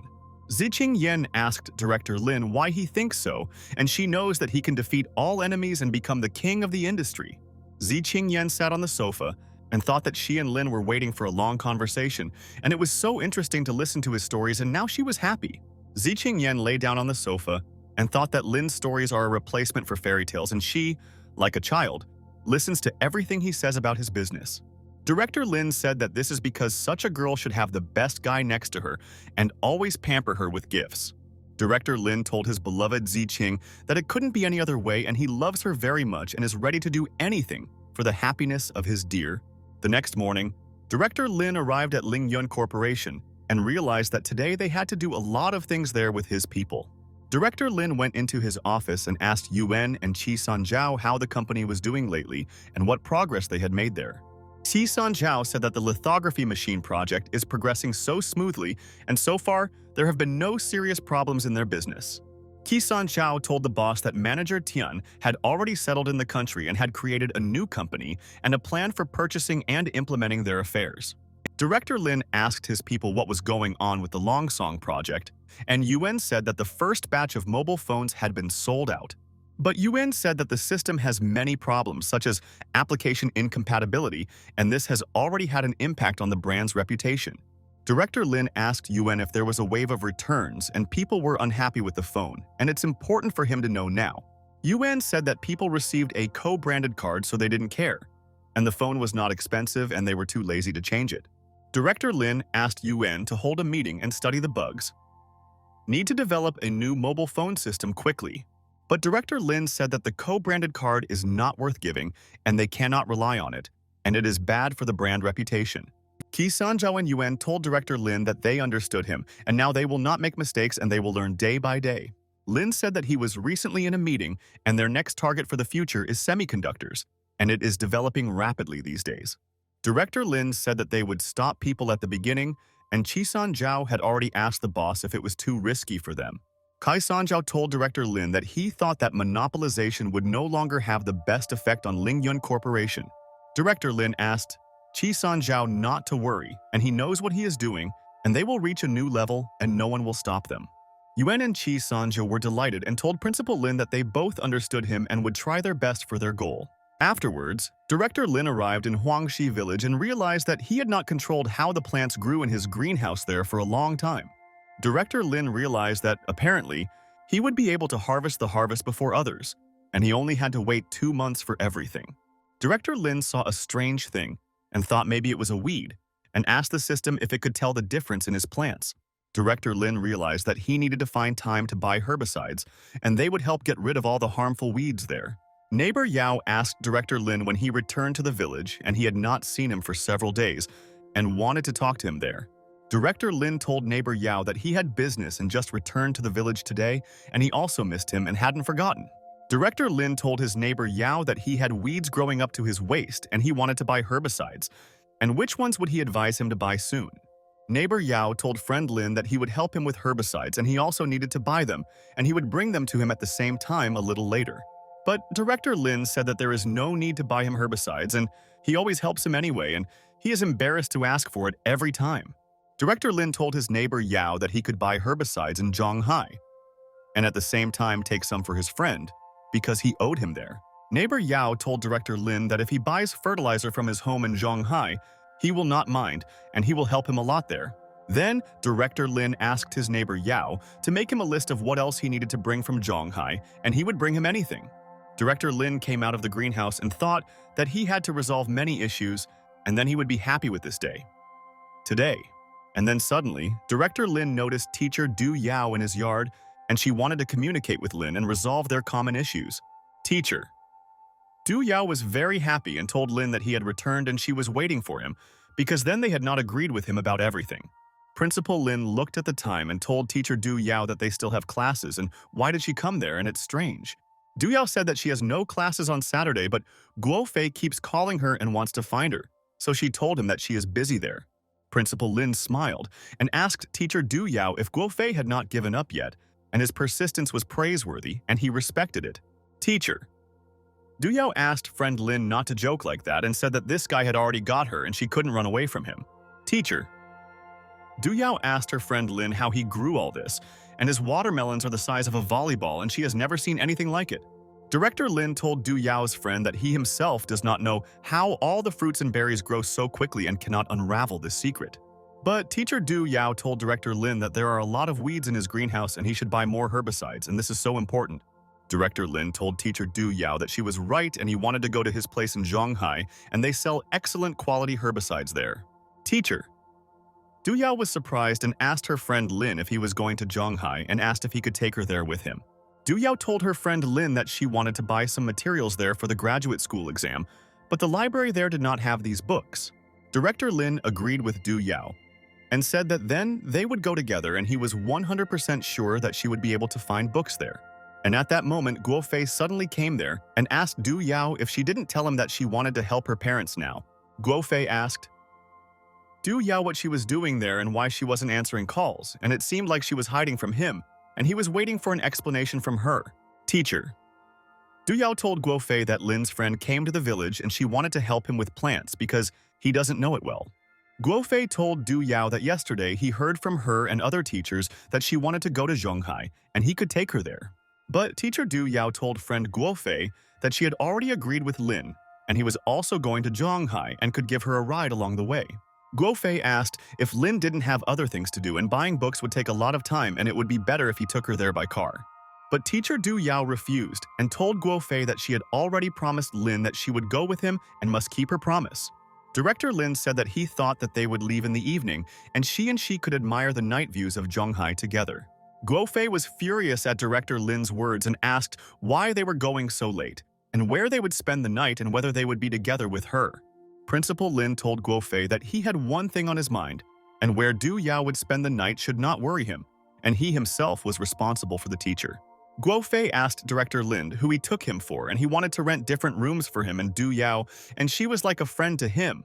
Director Lin asked Guofei if he really thinks that he wants to rent rooms for them, and he is very mistaken in his thoughts there. Teacher. Du Yao asked Lin if he wanted to leave now. And then she would tell her mother about it and maybe take her friend with her to Zhonghai. Director Lin plowed the land and told Du Yao that he agreed with her, and she could already go and get ready and they would buy all these books for her. Principal Lin told teacher Du Yao that he would pick her up in half an hour and she should be ready by this time, and this is his condition. And after a while, a friend told Du Yao that she knew that something connected her with this guy and finally she would find out what he was hiding from her. The friend told Du Yao that Guofei's car was behind there, and was he really going there with them too? And Du Yao couldn't get rid of him then. The friend told Du Yao that this was too much and she should think about her reputation, and they work for Guofei's father, and he is an authority. And then Du Yao asked Director Lin to stop, and she wants to do it, and this is very important for her, and he hopes that she will understand him. And at that very second, Director Lin slowed down and thought that it seemed to have something to do with that guy Du Yao. And he was not giving her peace anywhere. Teacher. Du Yao began to go to Guofei and realized that if she did nothing, he would haunt her all her life, and the man scared her so much. Guofei told teacher Du Yao that although Principal Lin's car was so expensive, it was uncomfortable to sit in and she could sit in his car. But teacher Du Yao told Guofei that that's not why they stopped and said that he should get into their car and she wants it all. Guofei was very surprised and asked Du Yao if he should already get into Lin's car, and he refused and would not go there with them. Teacher. Du Yao told Guofei that then he should not go with them at all and she doesn't want him to follow them and it makes her so angry. The friend asked Guofei not to be stubborn and get into Lin's car and not act like a child, and he looks like an offended person now. Guofei was not in the mood, but he began to walk towards Lin's car and realized that Du Yao had driven him into a dead end and now he would not be able to escape from there. Guofei silently sat next to Director Lin and thought that he really didn't like this man but had to go with him for the sake of his lady. The friend smiled and asked Guofei if it was really so uncomfortable to sit in this car, and he complained about it and behaved very strangely there. Guofei said that this car is worth so much money just because of the outer shell, and when they arrive in Zhonghai, he will take them out to eat soon. But teacher Du Yao told Guofei that she shouldn't do this, and she was so angry with him and thought that he always follows her and pisses her off there. Guofei told Du Yao that if she was worried about money, then it wasn't worth it. And he had been to Zhonghai a couple of times and it wasn't so expensive there, and he would treat everyone himself. Guofei said that last week, his dad had already spent no more than 5,000 yuan in Zhonghai, and he didn't think it was too expensive. A friend asked Guofei if 5,000 yuan is not so expensive for him, and it seems his father is rich and he doesn't count money, and that's cool. Guofei told Du Yao that when they come to Zhonghai, he will treat her with the best dishes, and he took a lot of money with him, and he is a generous friend. Director Lin said thank you to Guofei and said that then he will not be shy and he will treat him too, and he will choose the best dishes there. Guofei just director. Lin look at the road, and when they arrive in Zhonghai soon, he will at least be able to see the world and will be so happy. Lin listened and Guofei said that he should show off his car less and learn from him, and he should never show off his money. Director Lin told Guofei that he would take note of this and knew that he had a lot of money because he promised to treat all his friends in the city. Guofei asked Director Lin to speed up and thought that he apparently lives in a poor area and bought this car on credit recently. They all continued to go to Zhonghai, and Director Lin realized that Guofei thinks that he has no money and he will be surprised to learn the whole truth. And 2 hours later, they all arrived in Zhonghai, and Director Lin knows that this is his hometown and he is used to running his business without problems. A friend said that the night view in Zhonghai is really beautiful and she now understands exactly why it is the economic center of China. Guo Fei said that Zhonghai is prosperous and last winter, he went there to buy a coat and spent 3,000 yuan for these clothes. Teacher. Du Yao thought that how annoying this Guo Fei is, and all he does is show off his money and how others tolerate. Guo Fei told Director Lin that he needed to find a good place to eat, and he thought that the girls were hungry after driving for so many hours. Director Lin told Guo Fei that he knew a place and they would be there soon and hoped that they would like the restaurants in Zhonghai today. And after a couple of minutes, Director Lin told his friends that they had arrived at this place and they could get out of the car and explore all their streets. Guo Fei told Lin that this restaurant looked like an ordinary eatery, and he normally asked him to find a good place and he let him down. Director Lin told Guo Fei that he thought it was a good choice and he should see how beautiful it was, and he liked everything about the city. Guo Fei asked Director Lin what was beautiful there, and it was much worse than the 5-star hotels he had been to before there. Guo Fei suggested that the girls find another place and they came to Zhonghai for the first time, and he must impress them, and he is trying. But Du Yao's friend asked Guo Fei to stay, and she is very hungry and does not want to go to another place and she is ready to eat any dish there. Teacher. Du Yao told Guo Fei that she also doesn't want to leave Lin from Zhonghai, so she is sure that the food there is delicious and that's true. Director Lin smiled and told his friends that it was his mistake, and he had already begun to think, not with his head but with his stomach. And it was his mistake. And then they all went into this restaurant and started looking at the interior and realized that city restaurants are very different from village ones. They noticed that there was an antique clock and a cool modern design, and they didn't think that it would be a cozy restaurant, and it seems they were mistaken. A friend said that this place is quite unique, and she has never seen such an interior design, and Lin amazed them all now. Guo Fei said that this place looks normal and at least it's not a fast food joint, so they can sit down and have dinner together. The waitress said good evening to the guests and she is glad to see them all in the restaurant, and they can look at the menu and place an order now. Guo Fei told the waitress that he should let the ladies order first, and he, like a true gentleman, gives in to them because he respects all the ladies very much. The waitress brought the menu to Du Yao and her friend, and she thought that Guo Fei was being nice too often, and it definitely looked forced. Du Yao and her friend were completely shocked and found out that in their restaurant fried shrimp cost 3,000 and lobster 10,000 yuan. The friend looked at Guo Fei and said that they could go to another restaurant and they could choose a restaurant where the prices would be cheaper. But Guo Fei asked why they wanted to leave because they were hungry and they could all order anything and not be shy, and money was not a problem. But Du Yao told Guo Fei that the cheapest dishes in their restaurant cost more than 2,000 yuan, and it was too expensive for Zhonghai. Guo Fei said that he has eaten in 5-star hotels and does not think that it is expensive and how expensive a small city restaurant can be.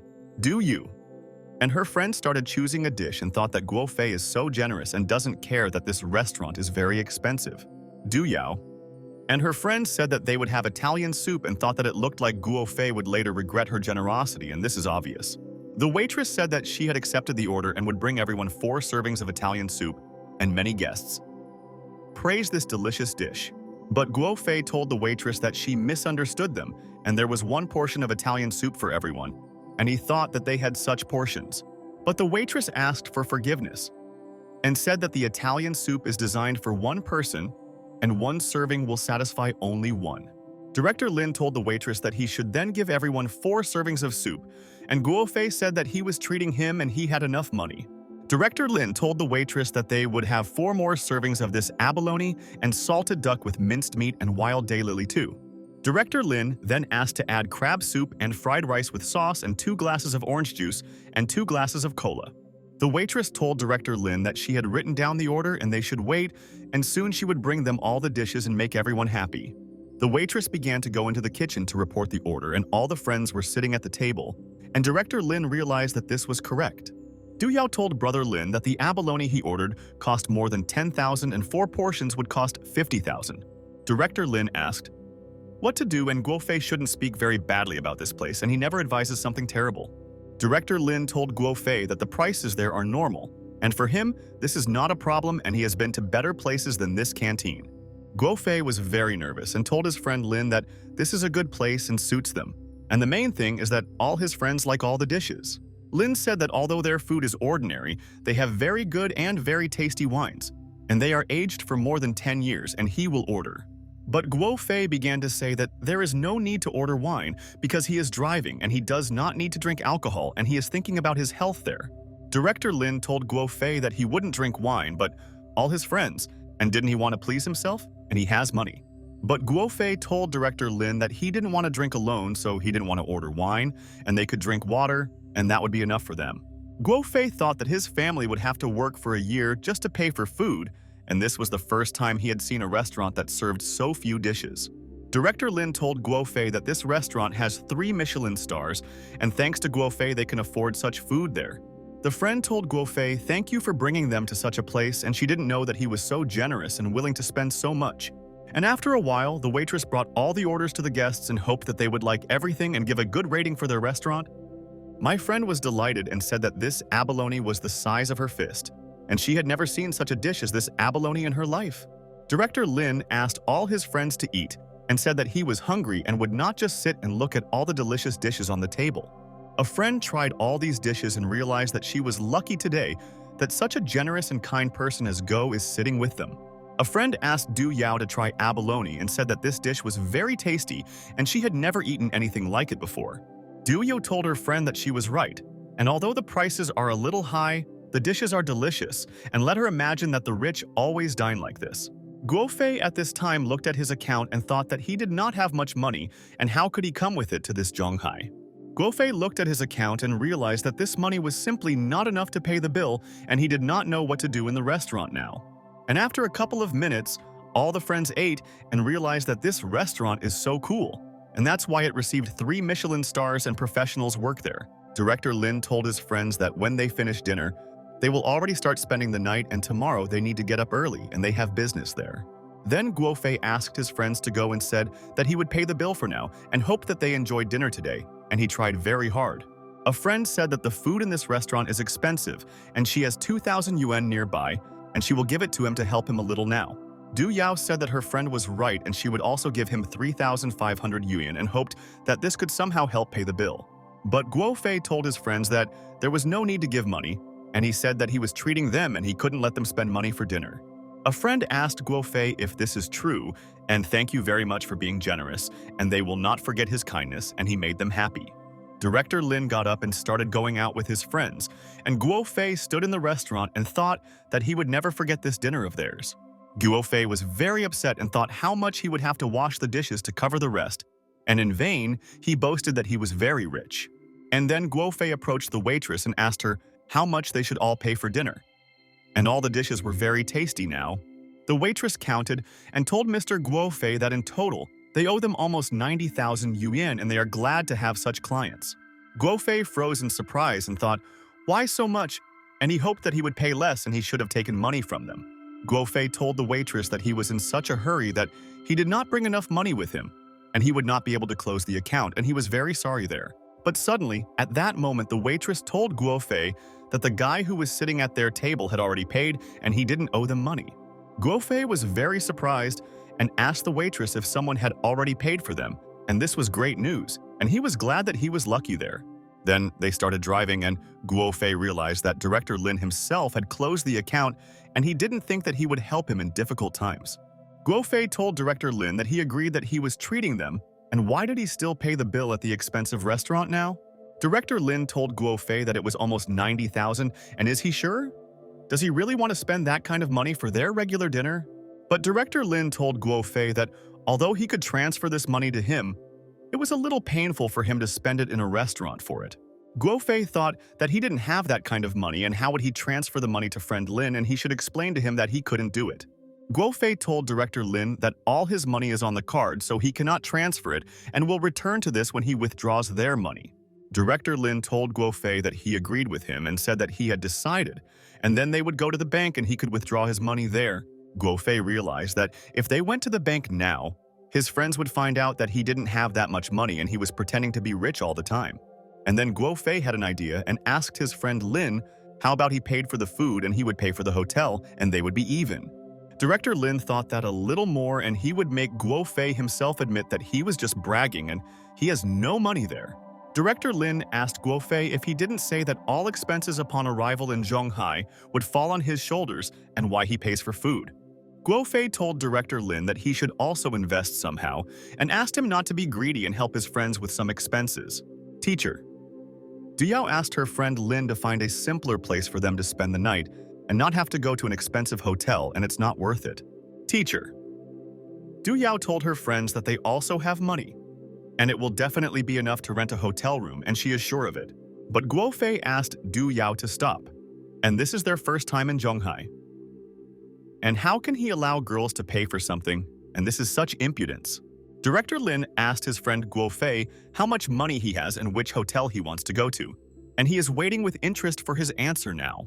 Guofei was confident in himself and told Director Lin that he wanted to go to the most expensive hotel and Lin could choose any option himself. Director Lin continued to drive through the night Zhonghai and realized that he would make Guofei understand that he should not be so confident. Director Lin asked Guofei what he thought about this and whether this hotel was suitable for his level or whether he needed a hotel even cooler than this one. Guofei told Director Lin that this is a good hotel and they can all spend the night there, and he thinks that they will not regret this night today. Du Yao asked her friend Lin if this is too much, and they don't need a very luxurious hotel because they are ordinary people and do not require such conditions. Director Lin told his friends that all they need to do in this case is just to enjoy themselves, and Guofei will pay for all their desires. Director Lin told his friends that Guofei is such a generous guy and he will pay for them, and they have nothing to worry about, and he is confident in himself there. They all entered the hotel, and Director Lin realized that this was the best and most expensive hotel in Zhonghai, and he was so interested in how Guofei would pay. And then suddenly, Director Lin approached the administrator and said that they needed 4 presidential suites and they were confident in the choice. The receptionist said good evening to Director Lin and said that their presidential suite cost 78,000 for one night. The receptionist told Director Lin that 4 rooms would cost 312,000 yuan. And Guofei was shocked now. Teacher. Du Yao told Lin that there was no need to book them 4 rooms and they could easily live in 1 room there. Director Lin looked at Guofei and said that now it was his turn to pay for everything, and he had another option, but he himself refused it. Guofei told Lin that he had gone too far, and didn't he think it was out of place for him to live in the presidential suite with him today? Director Lin smiled and asked Guofei then which room he wants to live in, and he is interested in knowing his opinion and he respects his friend. Guofei told his friends that he thought that this economy classroom for one night would suit them for one night. Guofei told Director Lin that he is not some big shot, and what kind of show is this? And why does he need such an expensive room for one night? But at that very second, Director Lin took out his card and thought that this hillbilly thinks he can outwit everyone, but he's tired. Director Lin told his friends that he would pay for everything himself and they could all sleep peacefully in a comfortable room. And he respected his friends so much. Director Lin approached the administrator and said that they needed 2 presidential suites and she could immediately withdraw money from the card. The administrator told Director Lin that the rooms are ready and they can all take a card and go relax in their room and they are welcome. Principal Lin told Teacher Du Yao that they had to go and it was time for them to sleep and they had a lot to do tomorrow and they had to wake up early in the morning. But suddenly, at that moment, Guofei approached Director Lin and he asked them to wait and wanted to ask him a question and understand one detail. Guofei asked Director Lin why he rented 2 rooms and there were 4 of them and how they would sleep and who would go to the room with whom now. Director Lin told Guofei that he wanted to take an economy class room and could take it, but he was not used to living in a standard room like this. Director Lin told Guofei that from now on he must make all decisions himself and no one will help him, and he wished Fei's friend good luck. Director Lin came out of the elevator and thought that Guofei thought that he would rent a luxury hotel for him alone because he had already gone crazy. Director Lin told his friends that they should go and relax, and tomorrow he will call them and they will see each other and walk together in Zhonghai. Teacher. Du Yao was a little embarrassed, and she told Principal Lin that he had to pay for them again, and only she pays for everything. Director Lin asked Teacher Du Yao not to worry about money and to relax in their room. And tomorrow he will take them to an interesting place. The next morning, Director Lin went out into the hotel corridor and noticed that all his friends were already sitting there and they woke up and were waiting for him together. Guofei was very polite and asked Brother Lin when they would go, and he wanted to see Zhonghai because this is the city he loves more. Director Lin thought how quickly Guofei changed his identity yesterday after learning that he has money and hates such people. Lin told Teacher Du Yao that she wanted to buy books, and he would take her to the bookstore and then go and buy herbicides and come back. Teacher. Du Yao told friend Lin that it wouldn't take much time and why don't they go with him after they buy books there. Principal Lin agreed with teacher Du Yao and thought that she was such a sweet girl and it was difficult to refuse her and he would do whatever she wanted. And after a while, Director Lin brought teacher Du Yao to their bookstore and realized that she could find any book there without any problems. Director Lin also decided to find a book, and he found an interesting book there on physics and the topic was semiconductors and he can study them. Director Lin started reading the book and thought that he should take over this industry and it could bring him all the billions of dollars. Teacher. Du Yao approached Lin's friend and asked if he was studying computer technology at the university, and it was very exciting. But Director Lin told Du Yao that he was then studying at the Faculty of Marketing. But he was also interested in this, and he himself studied a lot. Teacher. Du Yao thought that Lin is so wonderful and there is not a bit of arrogance in him despite his money, and this amazes everyone. Director Lin started looking for another book and realized that there they could find a lot of valuable information about what he had been studying for a long time. Director Lin realized that the chip design and package are still two very important links in this cool industry. Teacher. Du Yao noticed that Director Lin was studying a very difficult but entertaining book, and did he really know about high technology? Teacher.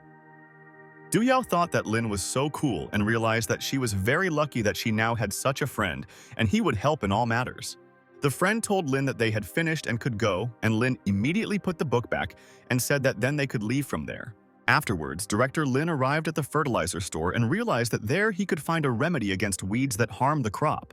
Director Lin found the right product in the store and realized that his city of Zhonghai has the best quality products, and he has no doubt. Director Lin realized that he should take more funds so that his neighbor Yao would also have enough because he always helps him with this harvest. Teacher. Du Yao said thank you to friend Lin for taking her to buy books and asked for forgiveness that he had to spend money and she was so embarrassed. Director Lin said that she need not thank him and he went to get rid of the weeds and he must rush to the village for this. Teacher.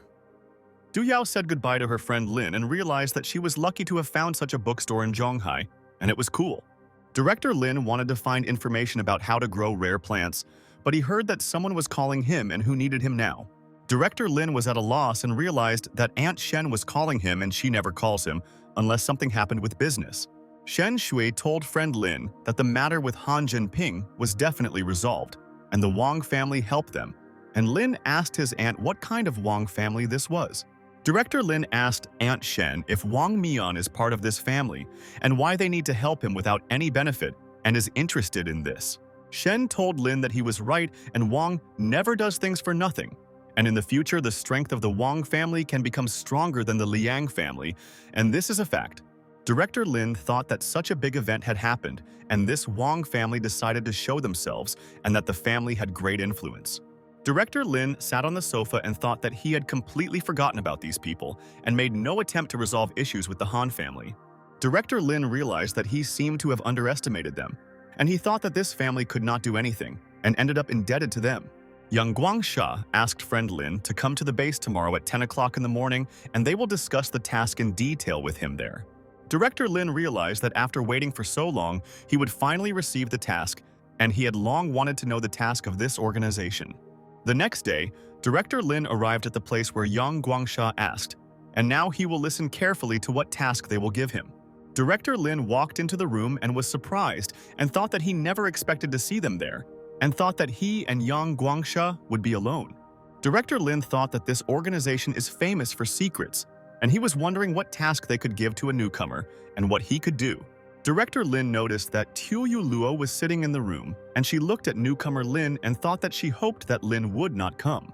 Ning Che was also in the room, and she was, on the contrary, glad that they could get to know Lin in more detail and find out what he is capable of now. Tao Cheng asked his friend Lin to position himself, and soon the head of Liu Hong himself would explain to him what he should do and he would indicate the correct tactics. And at that moment, the head of Liu Hong began to enter there, and he hoped that Lin had already arrived, and he could immediately get down to business with the new student. The head of Liu Hong told all the newcomers to the organization that now that they were all gathered, he would tell them about their tasks and introduce them to the goal. Liu Hong said that they recruited people because the people from the second and third group were ambushed and they all suffered huge losses. The disciples were shocked, And Liu Hong said that for many years they had carried out dangerous and difficult missions, and death was the norm for them. Director Lin was very calm and listened carefully to Liu Hong's words so as not to miss an important detail that could help in the matter. Leader Qiu Yuluo thought that disciple Lin was strong in spirit, and she might hate him, but it was no longer worth denying that he was ready for feats. Liu Hong told all the people that he gives them a minute to think, and they can leave at any time and no one will bother them. And this is true. There was complete silence in the room, and the students were very afraid that they would get hurt there during the task, and no one would be able to help them with the task. The head of Liu Hong nodded his head and told the people that this is good, and he really likes their determination and they are capable of many tasks. Liu Hong asked Qiu Yuluo to update everyone on the matter, and she said that this time they suffered greatly due to the leak of information about them. Qiu Yuluo said that the enemies have figured out their location, and therefore their task is to take revenge for what the enemies did to their friends. Qiu Yuluo said that the name of the person holding the cigar is Jeffrey, and he is the boss of Haiqing Company, and they have illegal activities and he is their head. Qiu Yuluo said that in addition to selling information about Tilia Island, Jeffrey is also engaged in smuggling minerals, and this is so bad. Qiu Yuluo said that the next three people are Jeffrey's people, and their names are Jimmy Paul and Alice, and they always protect their boss. Qiu Yuluo said that he was the intelligence officer of the Haiqing Company, and it was he who revealed them, and that's why Jimmy is their target and he is very dangerous. Ningqi said that here is the information about Jimmy, and tomorrow night the quantum cruise ship will go to sea and Jimmy will be there for his deal. Ningqi told her people that they must stop Jimmy and also intercept the cargo with minerals, and then they will complete the mission. Qiu Yuluo said that she and leader Ningqi are responsible for this mission, and this is also a trial training mission for them and a chance for success. People listened to her, and Qiu Yuluo said that after that they would all officially become part of the organization and hoped that they would cope without incidents. Lin thought that there was one questionable point, and considering the entire level of protection of the organization, how the information was leaked to the enemies. The student asked the leader Qiu Yuluo when they will begin to act, and he wants to prove that he is worthy to become part of the organization for his courage. Qiu Yuluo said that they will start at 18 o'clock, and the whole task is to arrive at the port before that hour and then board the ship, and this is the mission. Qiu Yuluo began to make a sign with Tao Cheng's eyes, and he nodded at her, and he immediately understood what she meant, and he would prepare everything very quickly. Tao Cheng prepared all the documents so that all students sign them before going on the mission, and without this they will not be able to go. The student asked Qiu Yuluo what it was, and she said that since this is a very dangerous task, everyone should write a suicide note. Qiu Yuluo told the student that there was a high probability that they would not be able to return home and all their families should know what their sons wanted. The guys were horrified and told Qiu Yuluo that they were all newbies there with no experience, and was she sure that they should take part in their mission? Ningqi said that this is the tradition of the organization and their annual death toll exceeds 40%, and they need to write a note. The students were very afraid and realized that it looked like they would not return home, and everyone began to wonder whether they should go on such a dangerous mission. The student told leader Qiu Yuluo that he wanted to ask her one question and hoped that she could answer honestly, because this is all very important. The guy asked the leader Qiu Yuluo if they could still leave there, and he no longer wanted to carry out this dangerous mission, and he changed his mind. A friend asked the guy what he was talking about, and they had already agreed and how he could back down. But the friend asked Jiang not to put pressure on him there. The guy told his friend that he was very afraid of dying, and he thought that they were talking about losses to scare them, but did not expect that it was true. Jiang told his friend that this was his personal matter and he had no right to decide for him, and he could leave there if he wanted and leave his friend. The guy bowed and asked for forgiveness from Qiu Yuluo and said that he wants to leave the organization and he will no longer go on a mission with them. Leader Qiu Yuluo told the guy that she understands him, and he has the right to choose and he can go, and he is free from all obligations. But suddenly, at that very second, a girl approached the leader Qiu Yuluo, and she also said that she wanted to leave and changed her mind. After all her words there, Qiu Yuluo said that those who want to leave better leave now. And when they board the ship and want to leave, it will be too late, and this is true. And at that moment, all the participants began to say that they also wanted to leave there, and there was no need for them to put their lives at such risk in the mission. Qiu Yuluo thought that now people don't have the courage for such feats, and they want to leave at the right opportunity, and she doesn't like it. Kyo Yu Luo told the students that there was no need to tell her about this, and they could all just leave there, and this was their last chance for this departure. Director Lin thought that he understood these people who left there, and they have a mom and dad. And they want to live and love them for a long time. Ningxia told the students that they had heard everything they needed, and whoever did not leave should write a note and they would all go on a mission. The remaining people thought that many students left there for a reason, and it seems that the risk is too great, and they know that they are doing the right thing. And suddenly, Zhang asked the leader Chu Yuluo and Ning Che to wait, and he said the table also wants to leave and thought that it was definitely not worth it. Director Lin smiled and thought that this guy was just there trying to shame his friend, and now he himself is running away from the mission. Kyo Yuluo was furious and told the guy to get out of there, and they don't need cowards like him. And this is a serious organization and not a comedy. Kyo Yuluo told the students that there were 4 of them left and they had no time to chat, and they had to go with them quickly. Director Lin was sitting calmly on his chair at that time and thought that he had nothing to lose and was interested in trying to accomplish the feat. Tao Cheng asked his friend Lin why he doesn't write anything, and maybe he doesn't want to leave a note for someone to read after death. But at that very second, Kyo Yuluo started screaming at Director Lin, and she told him to get out if he was afraid of death and not to waste their time. Lin asked Kyo Yuluo, maybe she was sick, and who said that he wouldn't write and he wouldn't have enough one sheet and he needed at least 4. Ningxia was surprised by Director Lin's words and asked why he needed 4 sheets of paper there and what he meant, and she didn't understand. Lin said that the will needs to be distributed between 4 people, and since he doesn't have a favorite, he definitely needs 4 leaves. Kyo Yuluo was perplexed by Director Lin's words and thought that this guy really has 4 girls, and how is this possible? Ningxia was happy and told Lin that she liked him, and asked Tao Cheng to bring more paper if Lin wanted to write to 4 people. Ningxia asked her friend Lin where he finds the strength for 4 girls at once. And this is the first time she has heard about such romances, and it is very strange.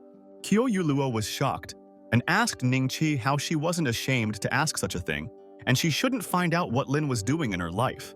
Ningxia called Kyo Yuluo an old maid and asked her to remain silent, and she told her that she had not had success in a relationship for a long time and she was angry.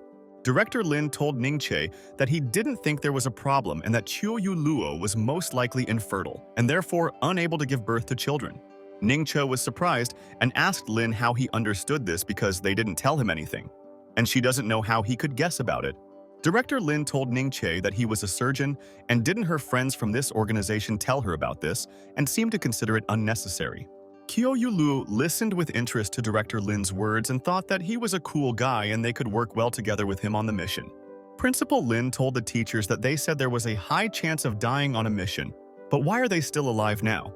Ningxia told her friend Lin that they were lucky to some extent, and they were not all alarmists, and the organization's missions were indeed very dangerous for everyone. Director Lin said that it seems to him that everything is not so scary and they should run, and if the forces are unequal, running away from there is the best option. Kyo Yuluo asked disciple Lin if he really wants to say that if something goes wrong, he will run away from there and will not fight to the end. Lin said that if he could guarantee his safety, he definitely would not run away. But if the situation is critical, everyone needs to run. But suddenly, Kyo Yuluo grabbed Director Lin's paper and realized that she had to explain one very important thing to him so that he would understand. Kyo Yuluo told Lin that if he joins the organization with this kind of thinking, this note will not be needed and they don't like it. Director Lin was surprised and asked Kyo Yuluo if she really believed that human life has no value, and he was surprised by her.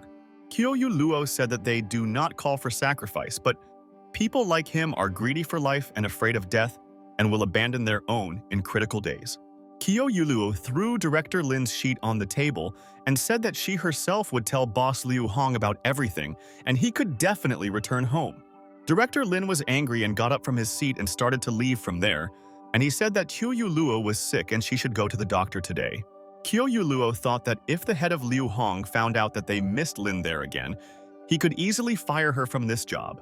Kyo Yuluo told Ningxia that if she knew that Lin was such a type, she would never have brought him back to the organization, and he is cunning. Ningxi told Kyo Yuluo that she was angry because he said that she was infertile and she could not change that, and she should calm down there. Ningxi told Kyo Yuluo that Lin is a sane thinker and he has all the wealth of a woman's status, and why should he sacrifice for them? Ningxia said that Lin came there because of Telia Island, and Qiu Luo told all the students that they could prepare to leave for business. At this time, Director Lin arrived at the airport and thought that it was useless for him to argue with Qiu Luo, and she didn't understand anything now. Director Lin stood at the airport and thought that he should forget about this organization and he could get this information himself. And then Qiu Luo approached Director Lin and said that it was useless to follow them, and she had already told boss Liu Hong that Lin had been expelled. Director Lin was at a loss and asked Qiu Luo what she was talking about and who said that he was following them and he was flying to Zhonghai. Qiu Luo told Lin that the flight to Zhonghai was later and how Lin then wanted to return and maybe he thought it was a bus and dropped him there.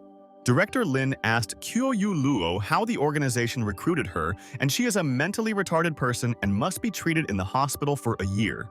Director Lin pointed his finger and said that he has a private jet there and let her not let poverty limit her. And he is right.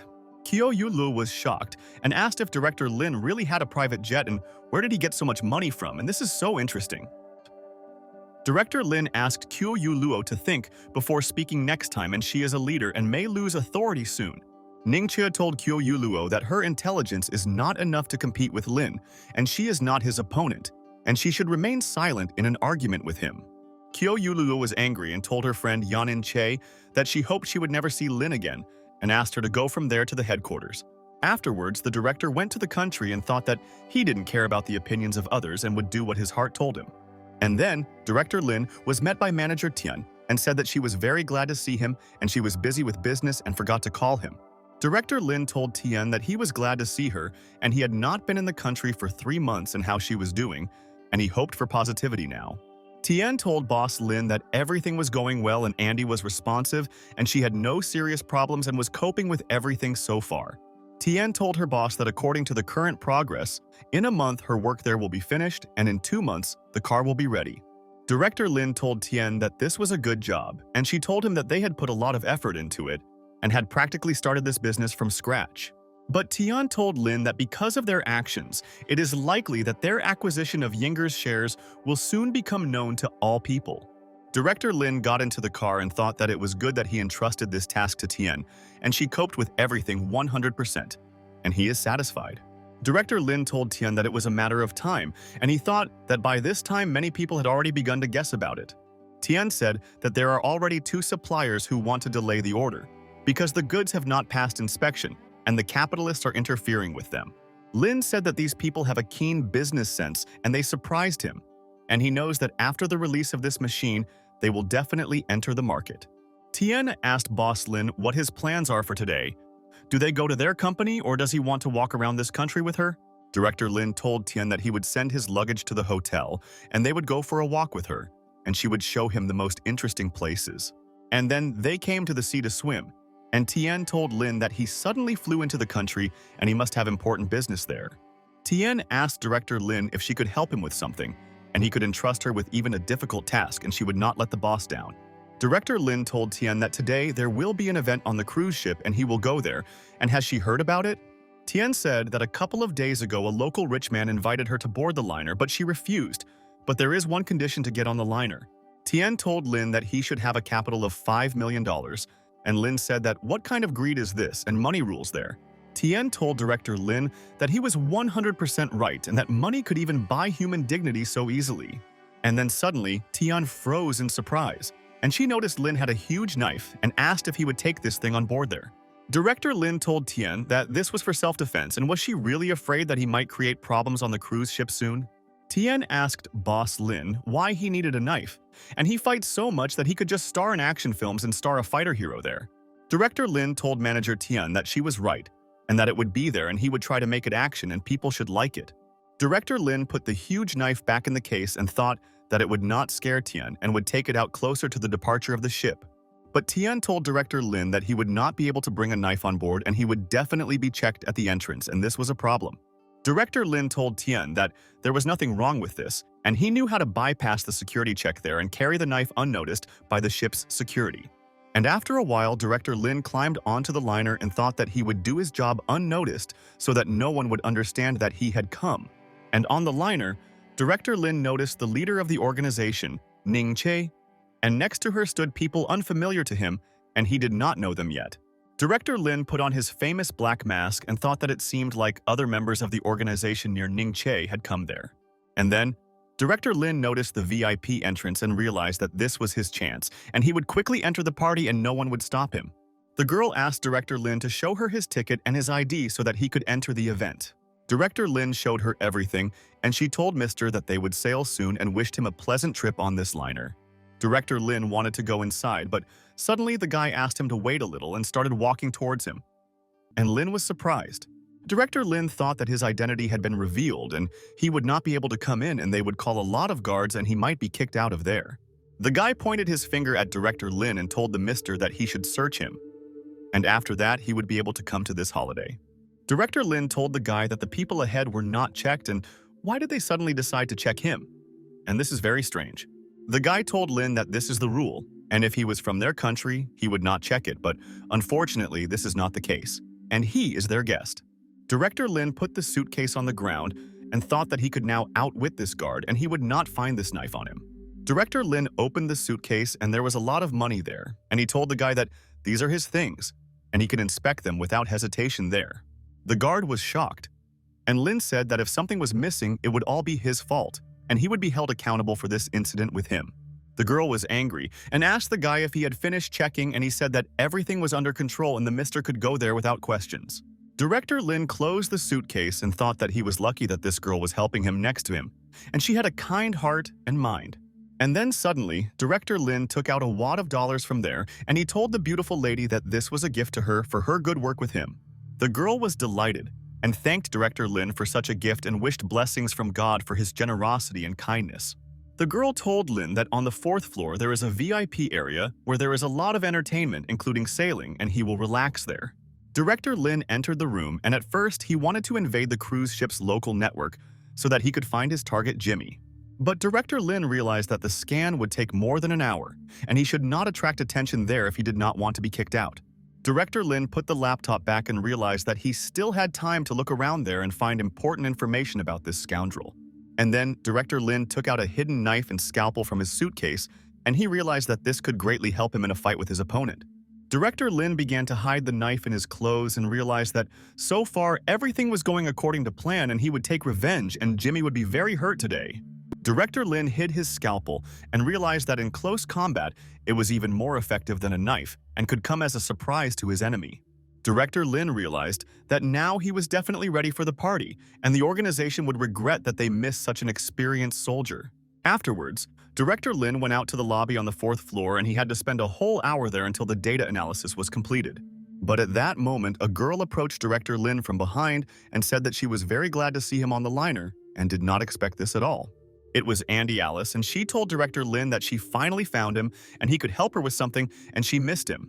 Andy Alice grabbed Director Lin's hand and said that Tian said that he was there and that's why she volunteered to accompany him on the liner.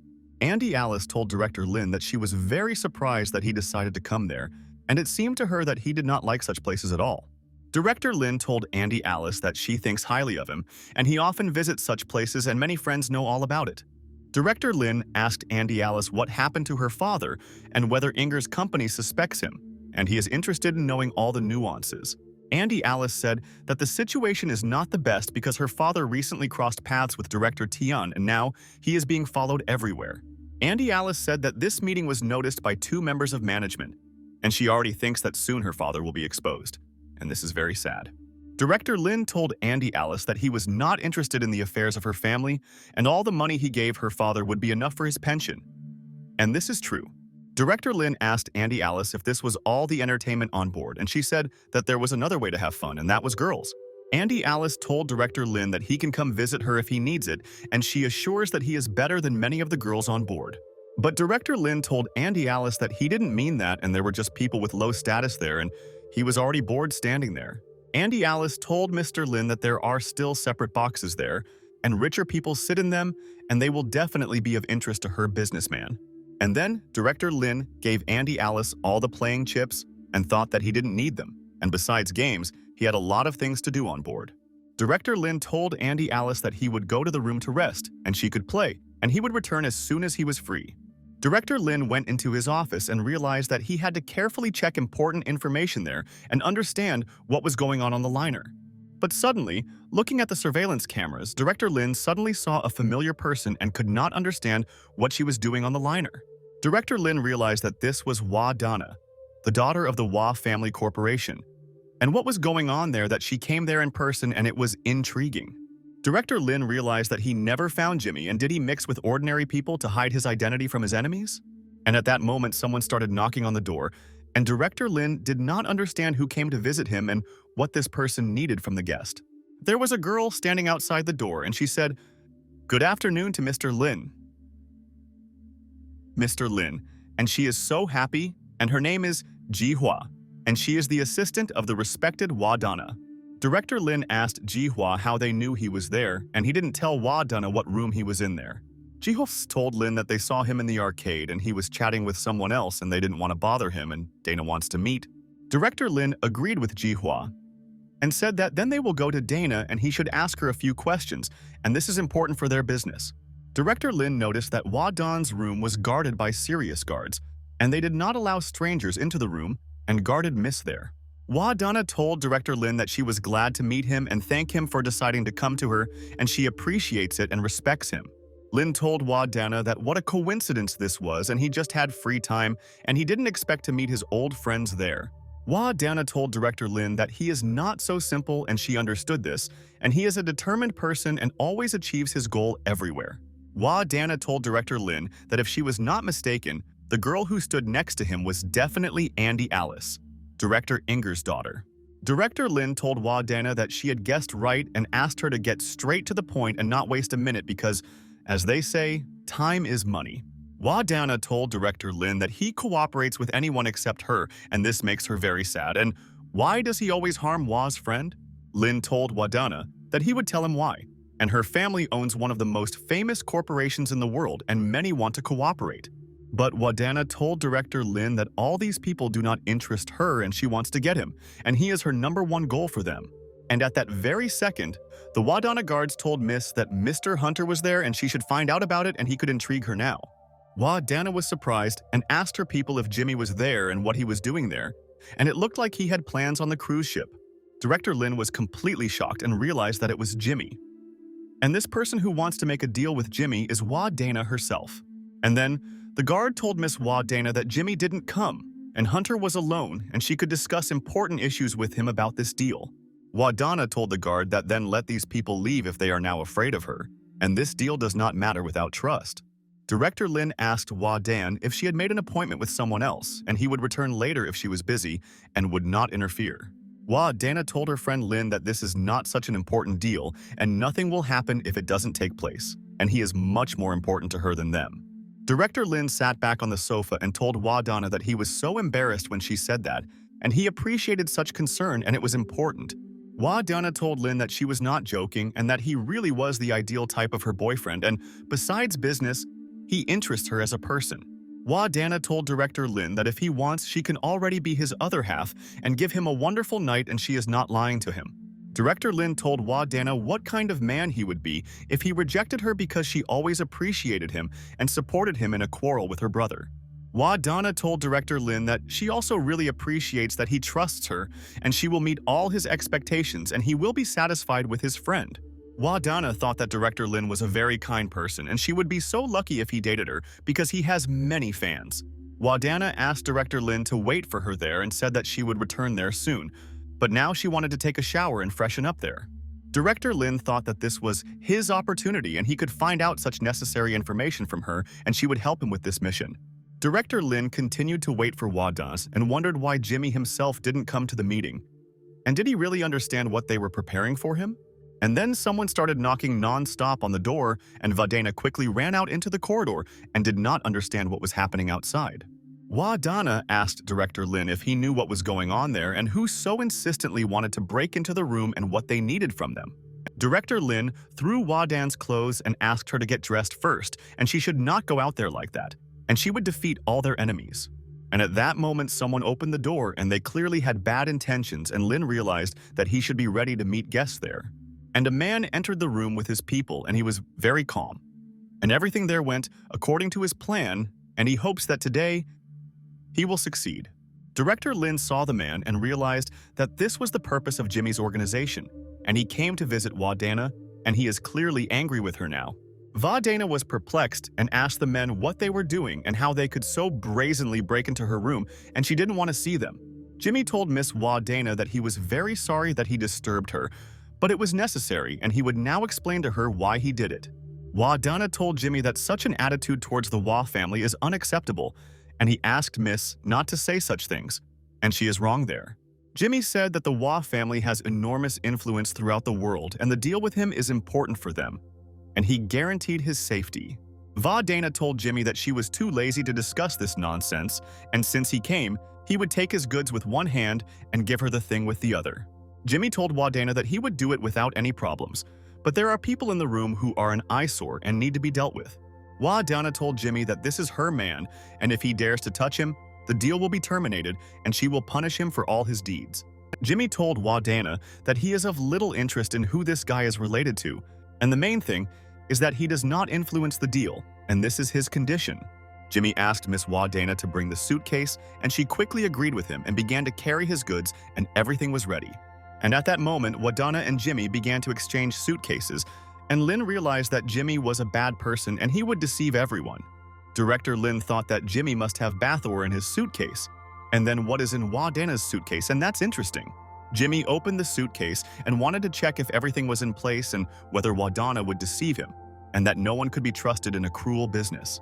Jimmy was very happy and closed the suitcase and told Wadana that everything was fine, and he was glad to cooperate with her and looked forward to a long friendship.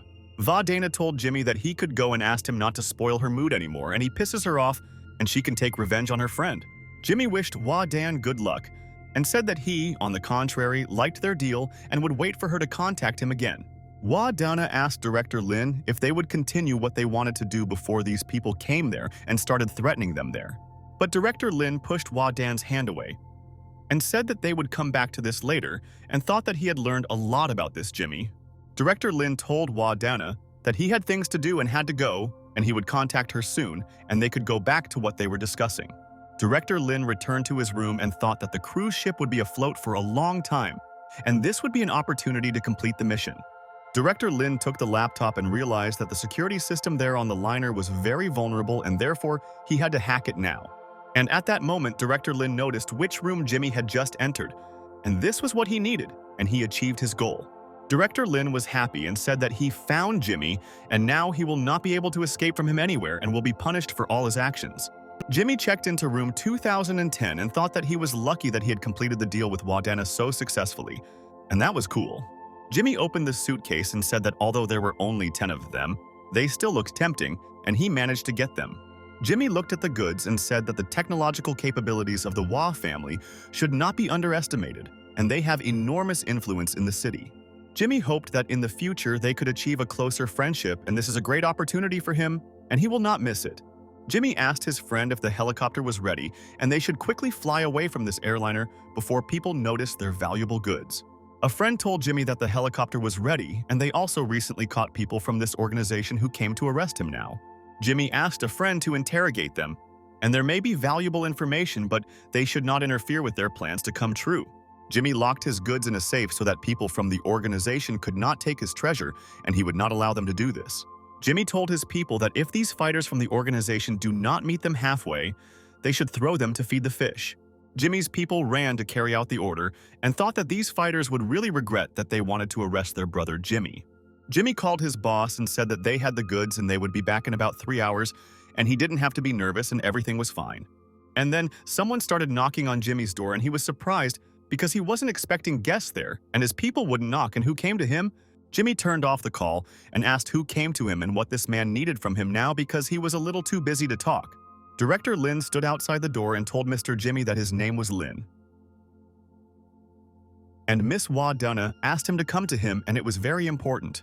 Jimmy thought about Wadana and asked Lin if he was the same guy who stood in the office during the deal and what he needed. Director Lin told Mr. Jimmy that he said everything correctly, and Miss Dana asked him to give him something, and he should take it all. Jimmy looked through the peephole and wondered why he didn't see anyone there, and he should open the door and see what Lin wanted to give him. Jimmy opened the door and didn't notice anyone there and asked the guy, Wadan, where he had gone and wasn't he waiting for him there now? But suddenly at that very second, Director Lin appeared in front of Jimmy, and he was very angry, and Jimmy was afraid and did not know what he would do to him. Jimmy was furious and told Director Lin that he had deceived him and how he had the nerve to say such things to him. And at that moment, Director Lin kicked Jimmy in the stomach and thought that he was caught and now he could find out what he intended to do. Jimmy defended himself from Director Lin's blow and realized that this guy is very strong and he needs to be careful when fighting him. Jimmy was in pain and asked Director Lin what he was doing, and maybe Wadana had sent him to pick up the goods and he didn't understand. Director Lin told Jimmy that his goal is not only to pick up the goods and he came there for it and he will not be able to escape from there. Jimmy asked Lin why he came for him and this cannot be, and he is not a member of the organization and does not want to arrest him. Director Lin asked Jimmy if he would attack him first or if he could start a fight and he wouldn't care and the whole outcome would be the same. Jimmy told Lin that he did not expect that he would be taken by surprise, but he could not defeat him, and he was definitely not his opponent and was sure. And at that very second, Jimmy began to run towards Director Lin and wanted to punish him for not showing him respect now. Jimmy landed a powerful blow, but Director Lin was very calm and simply dodged the blow and realized that he was not such a fast guy. Jimmy was shocked by Lin's speed and realized that he was very fast, and he didn't know that he was so good at martial arts, and it was amazing. Director Lin did not waste a second and punched Jimmy in the stomach, and he was uncomfortable fighting with such a master as Lin himself.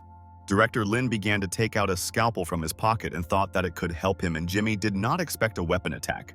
And at that very moment, Director Lin threw a scalpel towards Jimmy and wanted to scare him so that he would stop resisting and quickly surrender. Director Lin's weapon reached the target and Jimmy's hand was injured, and he did not expect that Lin cleverly hid an ace in his sleeve. Jimmy asked Director Lin where he came from and said that there had never been anyone like him in this organization, and he was cool.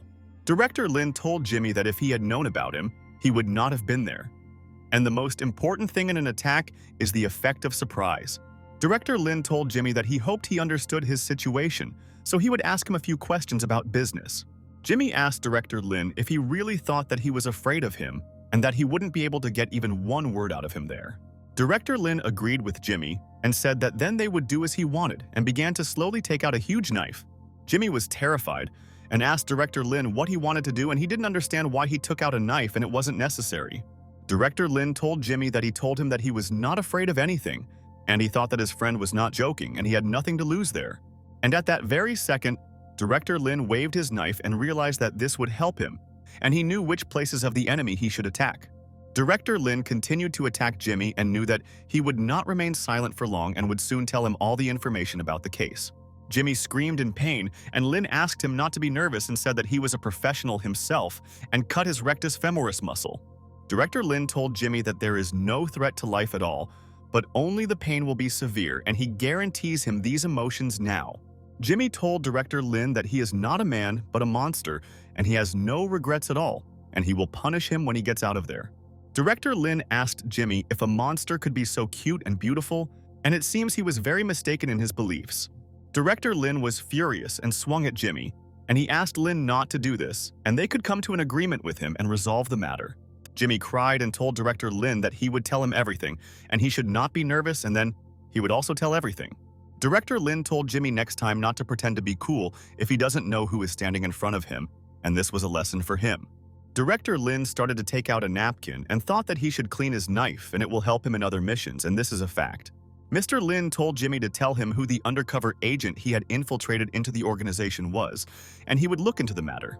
At this time, Jimmy's assistant came to the connected people from this organization, and Qiu Yuluo, Ning Che, and Tao Cheng were defeated by the enemy.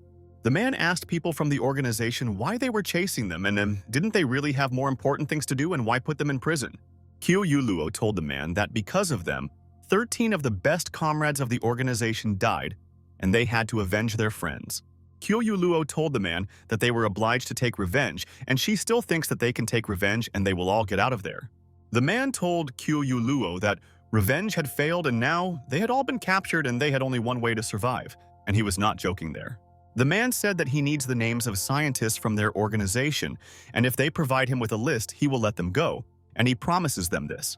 Qiu Yuluo told the man that he can dream about it, and they will definitely never get the names of scientists, and he can do whatever he wants.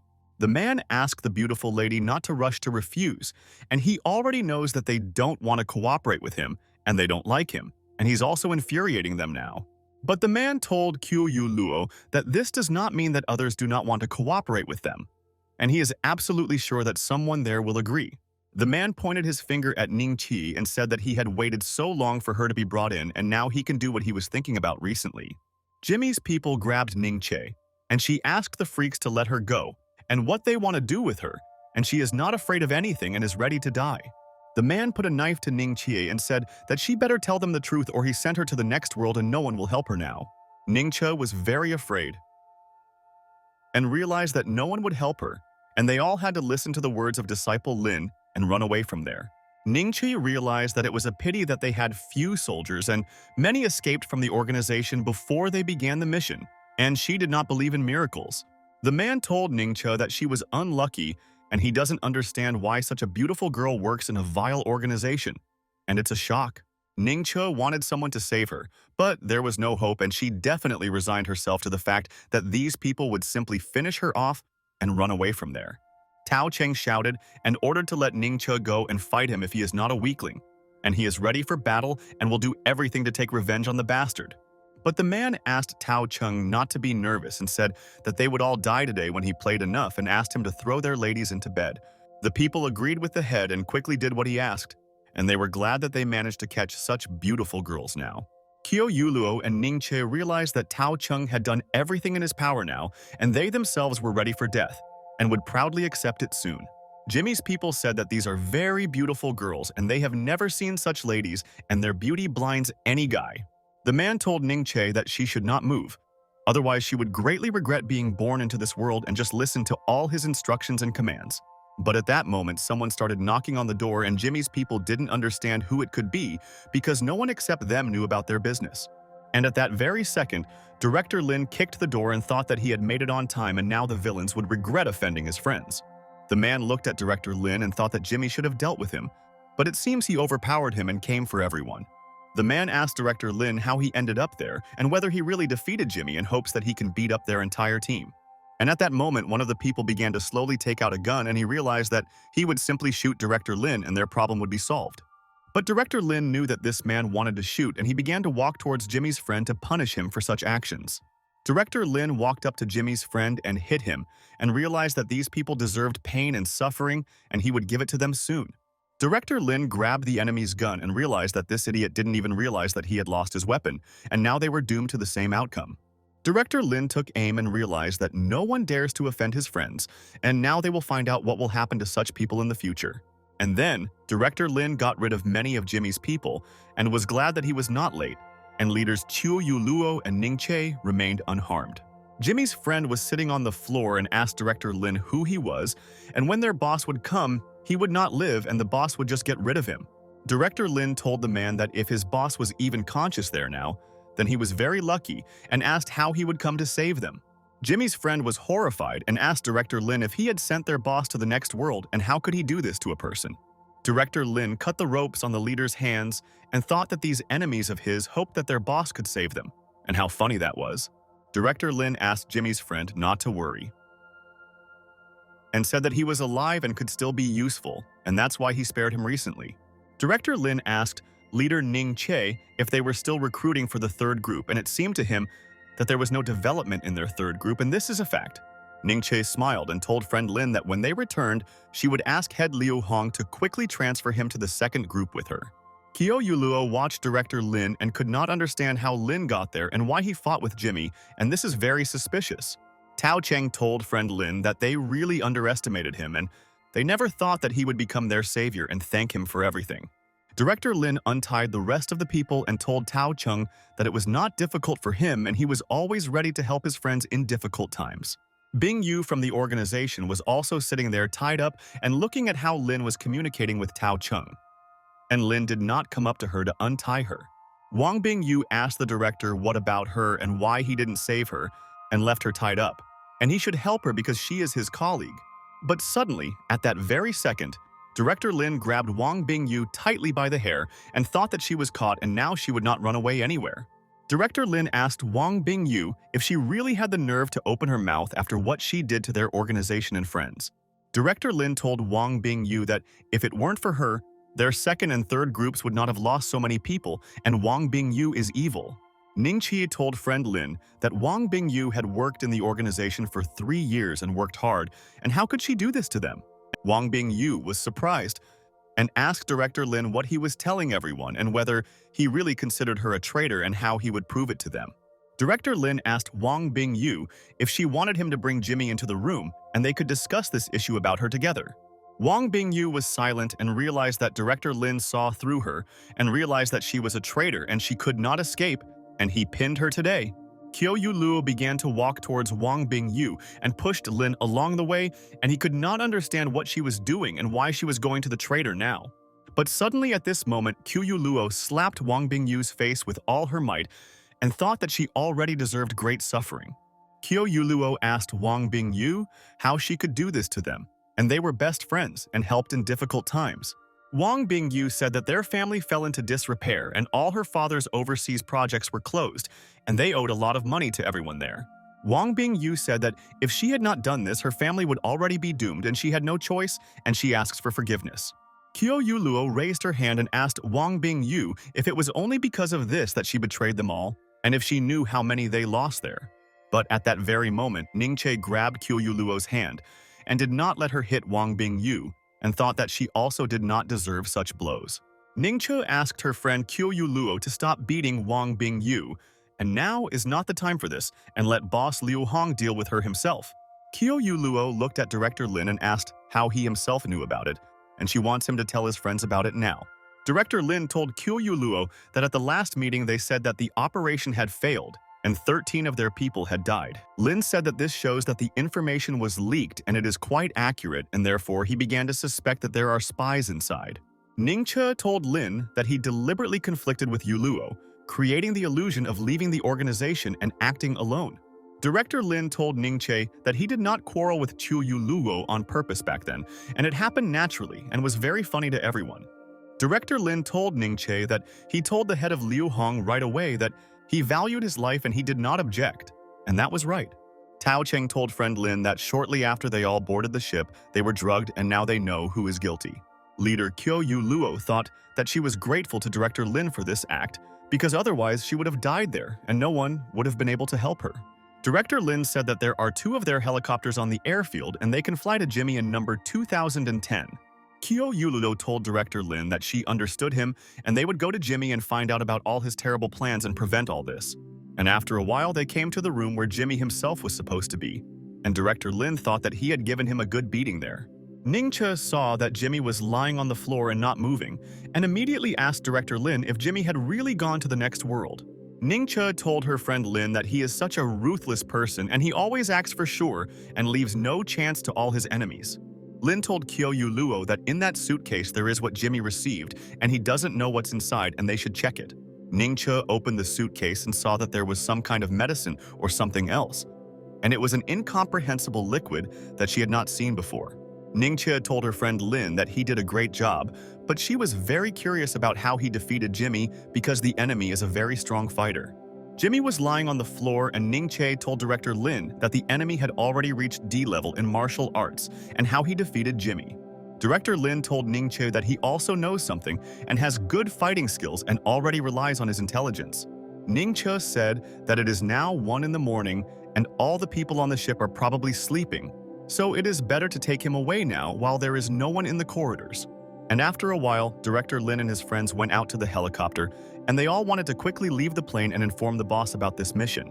Director Lin asked his friends from the organization if any of them knew how to fly a helicopter, because they could easily leave the place.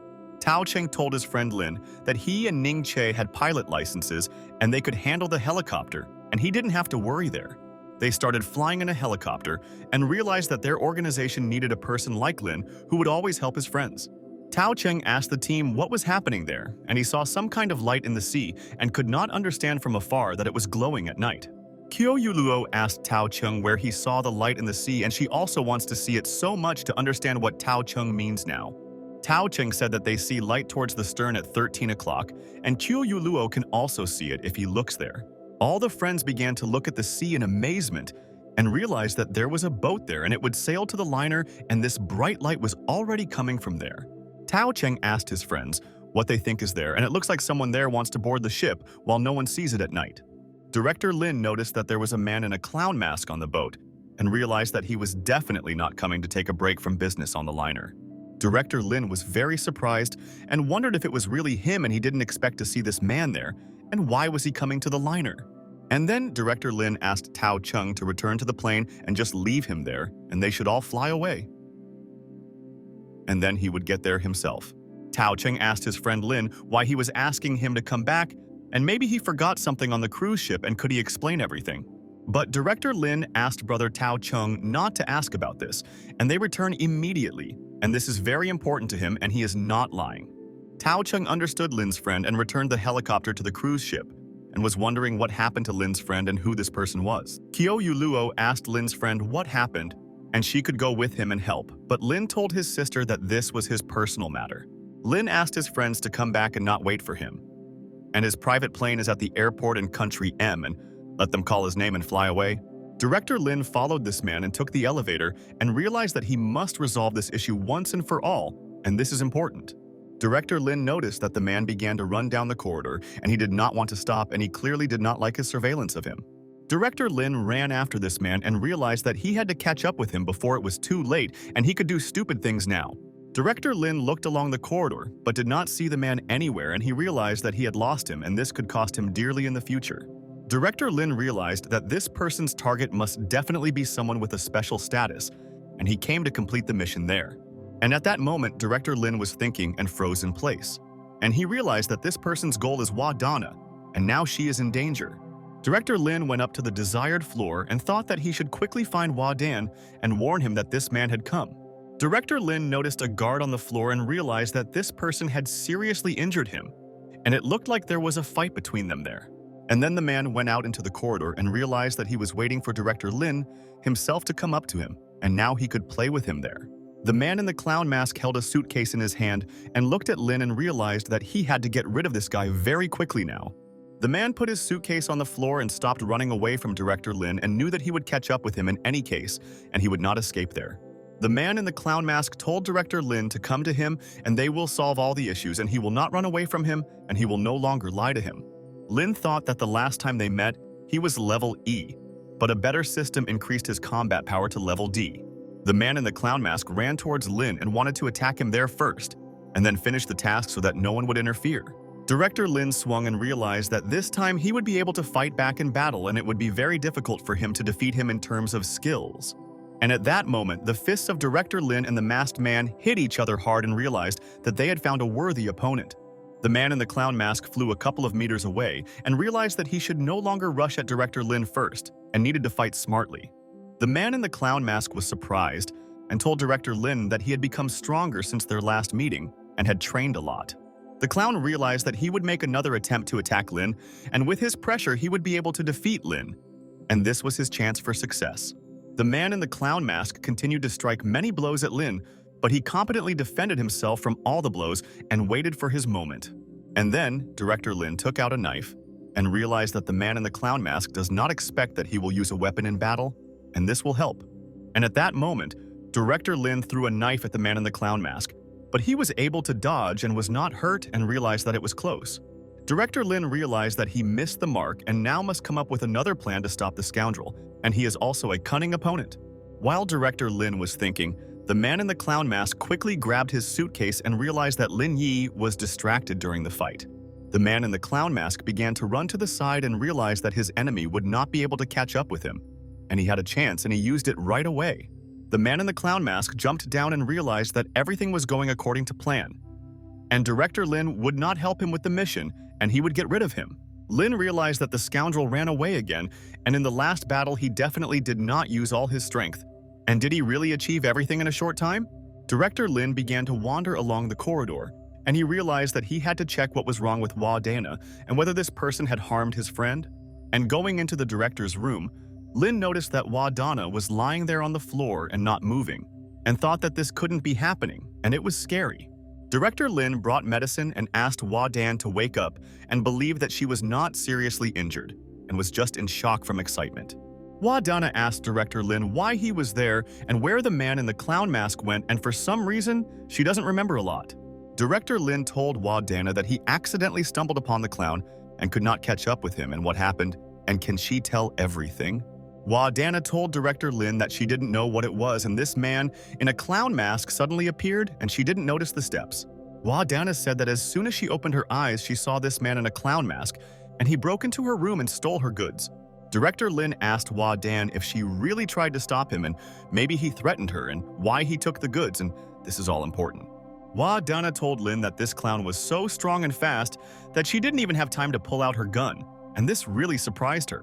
Director Lin asked Dan if it was Jimmy's accomplice and what she thought about his hypothesis, and he might be right in their guess. Dana told Lin that if this were so, they would have taken her goods during the transaction, but for some reason they did not do this then. Lin listened to her, and Dana said that she would call a helicopter and fly at dawn, and she needed to report the incident, and this was important.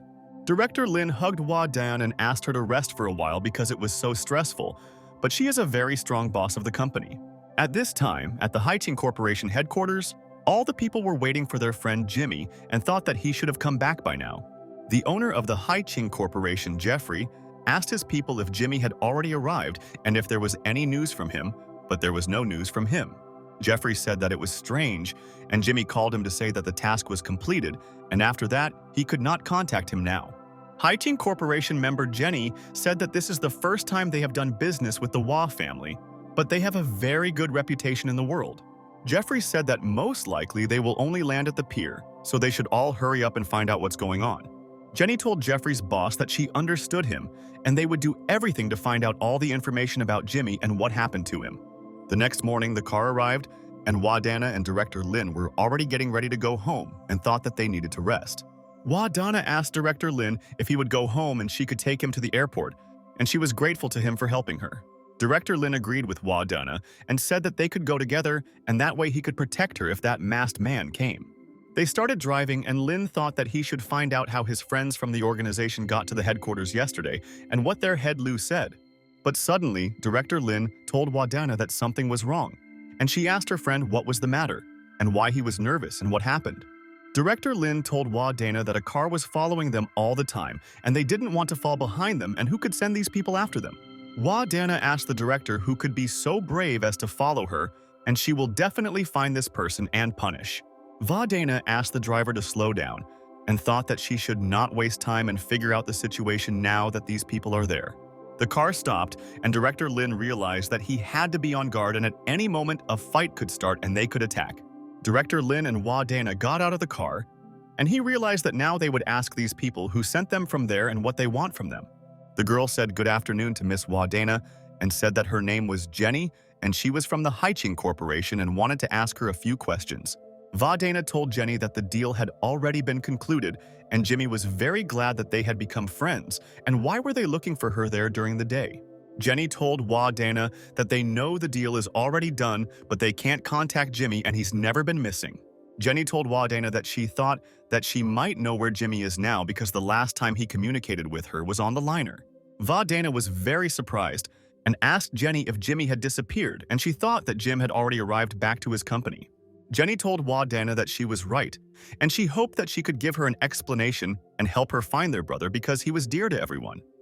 Dana told Jenny that the thing she traded with them was stolen, and she thought it was wise to ask her about it there. Jenny was perplexed and asked Dana what she meant there, and didn't she have the ore, and they thought that Dana still had it. Dana said that she was attacked on the ship and the ore was taken, and as for their people, they could have been killed by the same person who robbed her. But suddenly at that moment, Jenny began to pull out her weapon and realized that this way she could hear all the information from Dana. Jenny pointed the gun at Dana and said that she didn't even want to hear this nonsense and thought that she was lying about everything and it was all nonsense. Jenny told Dana to follow her and said that she would already be talking to her boss, and he also wanted to ask her a few questions there. Dana asked Jenny who she is to speak to her in such a tone, and it seems she doesn't quite know who she's talking to, and it's stupid. Dana told Jenny that if she dares to shoot, she will definitely guarantee that they will all die, and in front of her family, they are all nothing. But at that very second, Jenny took the gun off the safety and she was ready to shoot if Dana tried to escape with a friend. Jenny told Dana that she was just doing her job, and if she didn't go with her, she would shoot her, and she promised to do it all. Director Lin asked Hua Dan to go and ignore these people and talk to this bunch of idiots about business is useless. Jenny asked Hua Dan who this guy is, and he doesn't look like a personal bodyguard, and so she doesn't know who he is, and maybe a friend or husband. Va Dana told Jenny that this does not concern her and she is not obliged to answer this question because it is her personal business with whom to date. Jenny told Hua Dana that she doesn't care about his relationship with her, but she doesn't want strangers to know what's going on between them. Jenny told Hua Dana that for their safety she would send him to God and he could be forgiven for his sins, and in vain he went with this lady. But at that very second, suddenly someone shot right at this Jenny's weapon and she dropped the weapon from her hands and was hurt by the shot. It was Director Lin, and he thought that this Jenny had gone completely crazy and knew no bounds, and why was she talking to him like no one? Director Lin pointed the gun at Jenny and thought that now he was in an advantageous position and would see what Jenny would do there now. Jenny's guards took out their guns and headed to save their boss Jenny, and how did this guy get shot in the arm so quickly? But Director Lin didn't wait for anything and started shooting at all her guards and thought that they couldn't help Jenny in any way. Director Lin hit the guard in the leg with his first shot and realized that he did not want to seriously injure these guys, and they were not to blame for this. With the second shot, Director Lin also hit the guard on the thigh, and he realized that they were only following orders and both could leave from there. Director Lin hit Jenny on the head and thought that she definitely deserved all this, and he doesn't like hitting enemies, but she threatened them there. Jenny lost consciousness and fell to the ground, and Director Lin realized that now he can interrogate her and find out what her corporation wants. Director Lin told Hua Dana that they had to go, otherwise they would miss the plane, and she thought that Lin was just a dream guy and he was a miracle. And after a while, Director Lin and Hua Dana arrived at the airport, and he realized that he had to see Hua Dana off, and then he would deal with the enemies. Hua Dana said a huge thank you to Director Lin for helping her a lot in all matters and even saving her life and protecting her from everyone there. Hua Dana told Director Lin that if it weren't for him, she would have fallen into the hands of Hai Qing, and now she is her debtor, and she will also help her friend. Director Lin told Hua Dana that if she stops obsessing over him, he thinks he and she will become great friends, and that's true. Director Lin said goodbye to Hua Dana and said that it was time to board the plane, so he went and they would definitely meet again. Hua Dana thought that she really wants to make friends with Lin, but she is from the Hua family, and therefore he must forgive her, and she will not do all this. Director Lin flew to the country and thought that now he could discuss matters there with friends from the organization and what had already happened to them. At the airport, Director Lin was met by Qiu Yuluo and Ning Che, and they were very happy and told Lin that they were glad to see him and he was just a miracle. Director Lin said that 2 team leaders came for him. And is he really that attractive and the teachers are embarrassing him now? Ningche told her friend Lin that he had helped them a lot on the mission. So Boss Liu decided to give him the merit of the 2nd degree deservedly. Director Lin hugged Qiu Yuluo and Ningche and said that he received merit already on the first task and how cool it is and he likes everything. Ningqi told her friend Lin that he is right and very few people get merit in their organization, but he is a special disciple and she is so happy for him. Director Lin said that next time he will try for 1st degree merit, and he offered to eat and said that he was hungry. Ningche asked Director Lin what he would like to eat, and she really wants to treat him, and he should let her do it and not argue. Afterwards, they arrived at the restaurant and ordered a lot of delicious dishes, and they could celebrate because they successfully completed the mission and took revenge. Qiu Yuluo told Lin that she would drink this glass for him and she should not have treated him like that, and she admits all her mistakes. They all hit their glasses and realize that now they are friends and everyone can trust each other and will save each other in difficult times and will not leave them there. Director Lin told Qiu Yuluo that he likes girls who realize their mistakes and try to improve, and he values girls. Qiu Yuluo told Lin that Boss Liu Hong wanted to ask him something else and what happened when he returned to the cruise ship then.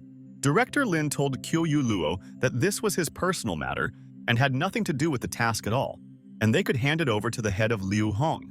Ningche and Qiu Yuluo told Director Lin that they understood him and would no longer ask him about it if he himself did not want it and respected him.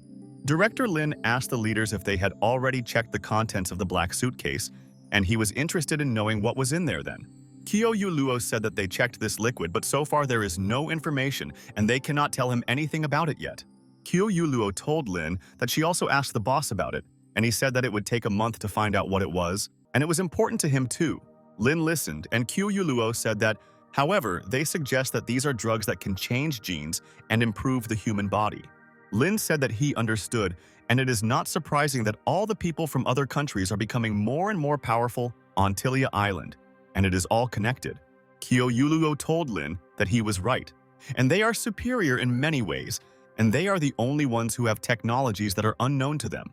Kyoyuluo told Lin that the gap between them has always existed, and Lin said that everything will come with time and they will come to the top. Director Lin stood up and asked the leaders not to be discouraged, and they would definitely see them on the next task and he would help all of them. Afterwards, Director Lin decided to come to Chaoyang Company and had to meet with Zi Qingyang and find out how she was doing and what she was doing.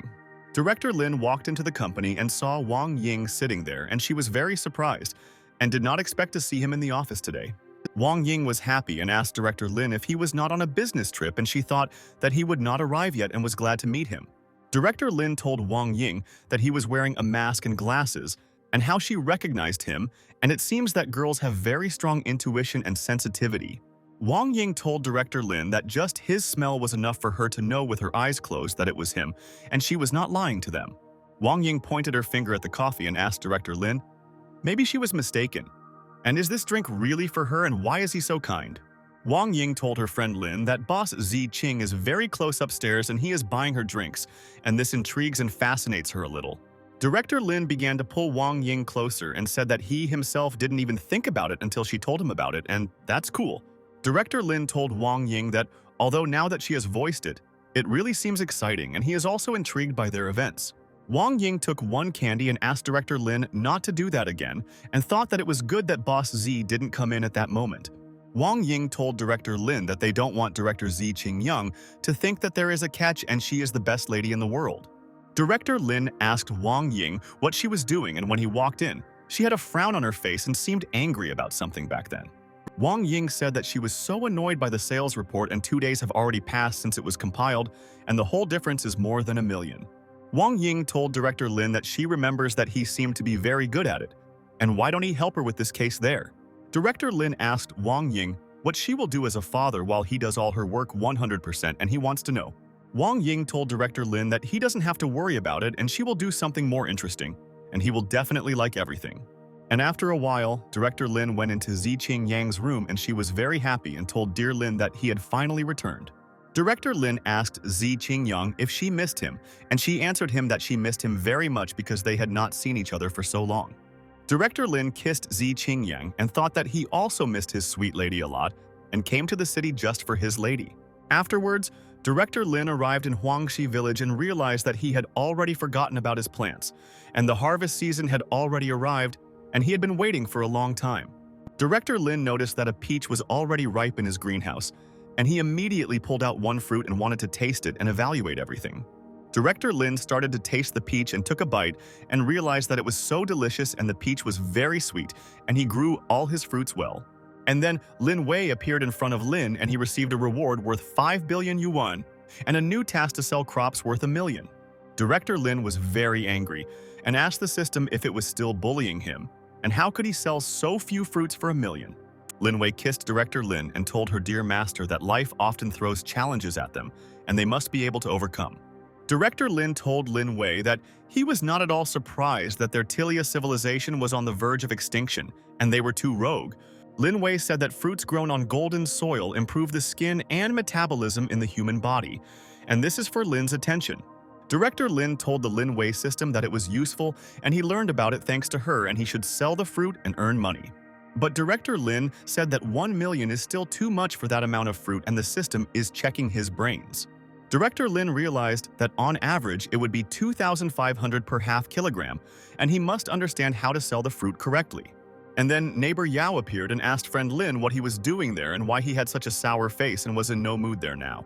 Director Lin thought, what kind of task was this from the system, and he doesn't know what kind of mentally retarded person would fall for this, and he is now shocked by it. Director Lin told his neighbor Yao that he had a question for him and let him look at the fruits in his greenhouse and at what price they could be sold. Neighbor Yao told Lin that in order to sell for a high price, he needs to go to Zhonghai. And there are a lot of rich people there, and he will earn a lot. Neighbor Yao told friend Lin that the fruit could be sold for 20,000, and Director Lin was shocked and asked if it was really that inexpensive. Neighbor Yao told friend Lin that he had grown good fruits in the garden and therefore the price for them was appropriate and he would become generously rich already. Director Lin listened to him and neighbor Yao said that usually you can get no more than 10,000 for fruit and he was lucky with his harvest. Director Lin asked his neighbor Yao if he thought he could sell all his fruits worth 1 million, and this is so important. Neighbor Yao started taking Director Lin's temperature and asked his friend if he had a fever and what kind of nonsense he was talking about, and it was all fiction. Neighbor Yao hugged Director Lin and said that this was the first time he had heard about the amount of 1 million for fruits, and he made him laugh and made him happy there. Neighbor Yao told friend Lin that the old man would definitely be selling vegetables for breakfast, and he was going to his house for dinner soon. Neighbor Yao told his friend Lin that he would go with him, and maybe he could negotiate for a car there and his sports car obviously wouldn't carry all the fruits. And after a while, neighbor Yao and Director Lin came to visit the old man and thought that the system was testing his patience, but he was still holding on. Suddenly, teacher Du Yao came out to meet the guests and was so surprised there and asked friend Lin how he ended up there and she didn't know. Director Lin smiled and told Du Yao's friend that he was invited by his neighbor and they decided to come visit them and have fun there. The man said that he is Lin Yi and he often hears Du Yao mentioning him and asked him to go into the house and sit at the table and dinner is ready. The man said that they say that this is an expensive drink, but he realized that it is really tasty and worth all the money because today is a holiday. Du Yao's teacher asked her father not to drink so much, and she is very worried about his health and he has been drinking too much these days. Neighbor Yao agreed with Du Yao and asked the man not to drink and rather eat something and whether his family was going to sell their vegetables. The man told neighbor Yao that they want to go sell vegetables to the county town and they go there every year and there is good profit there. Director Lin told the man that he wanted to go to Shanghai and would he like to go there with him this time and try it out? Neighbor Yao told the man that Lin has very good fruits and they can no longer be sold in the county town and many people there will not appreciate the fruits. The man listened to him and neighbor Yao asked, why don't the two of them go to Shanghai soon and there are a lot of rich people there and they will buy. The man said that Shanghai is too far away and their harvest is not that big so there is no point in it and he doesn't want to go there. Yao's neighbor told the man that it was not that far and the price would definitely already be doubled, and he would definitely be able to compensate for the money on fuel. Du Yao told her dad that she thought that Uncle Son Yao was right, and why don't they go to Shanghai because she was in the city and it's very beautiful there. The man told Lin that they could go, and he then protected his daughter so he cannot refuse his request and he respects him. Yao's neighbor told his friends that he thought that was all, and then they would start making money and doing business with him in the city of Shanghai. The man told Lin that he could place the fruit in his car and tomorrow they were going for 5 o'clock so that they could leave earlier. Teacher. Du Yao told dad that she would go with them and she wanted to see the very beautiful city of Shanghai again, and she remembered this city. But the man told his daughter that she had to take exams soon, so she should stay at home and study to pass all the assignments. Teacher. Du Yao told her father that she already studies every day and she will go crazy if she constantly sits at home and exhausts her. Father told Du Yao that then she should get up early and he won't take her with him if she sleeps, and she said thank you for everything. The next day, Director Lin and his neighbors began to quickly collect all the harvest in order to sell it profitably in the city today with him. Director Lin began to load fruit into the trunk of the car, and he asked him not to rush, and they had plenty of time and they would make it to Shanghai. The man told Director Lin that he was from Shanghai and he would be glad if he recommended a place where you can sell everything. Mr. Lin suggested to his friend that he first find an elite residential area and people there have high consumption power and they will appreciate everything. Director Lin suggested that the man go to Dancheng and set up a stall near the residential complex of his friend's company, and the friend doesn't mind. Du Yao asked if Lin was talking about Dancheng, and this is the best residential area in Shanghai, and the price per square meter is 200,000. Director Lin told Du Yao that she was right, and there was money in this place, and the people living there liked to spend it, and this would help a lot. The man agreed with Lin's friend and said that then they would go to Dancheng and hope that they would be able to profitably sell all the fruits and vegetables.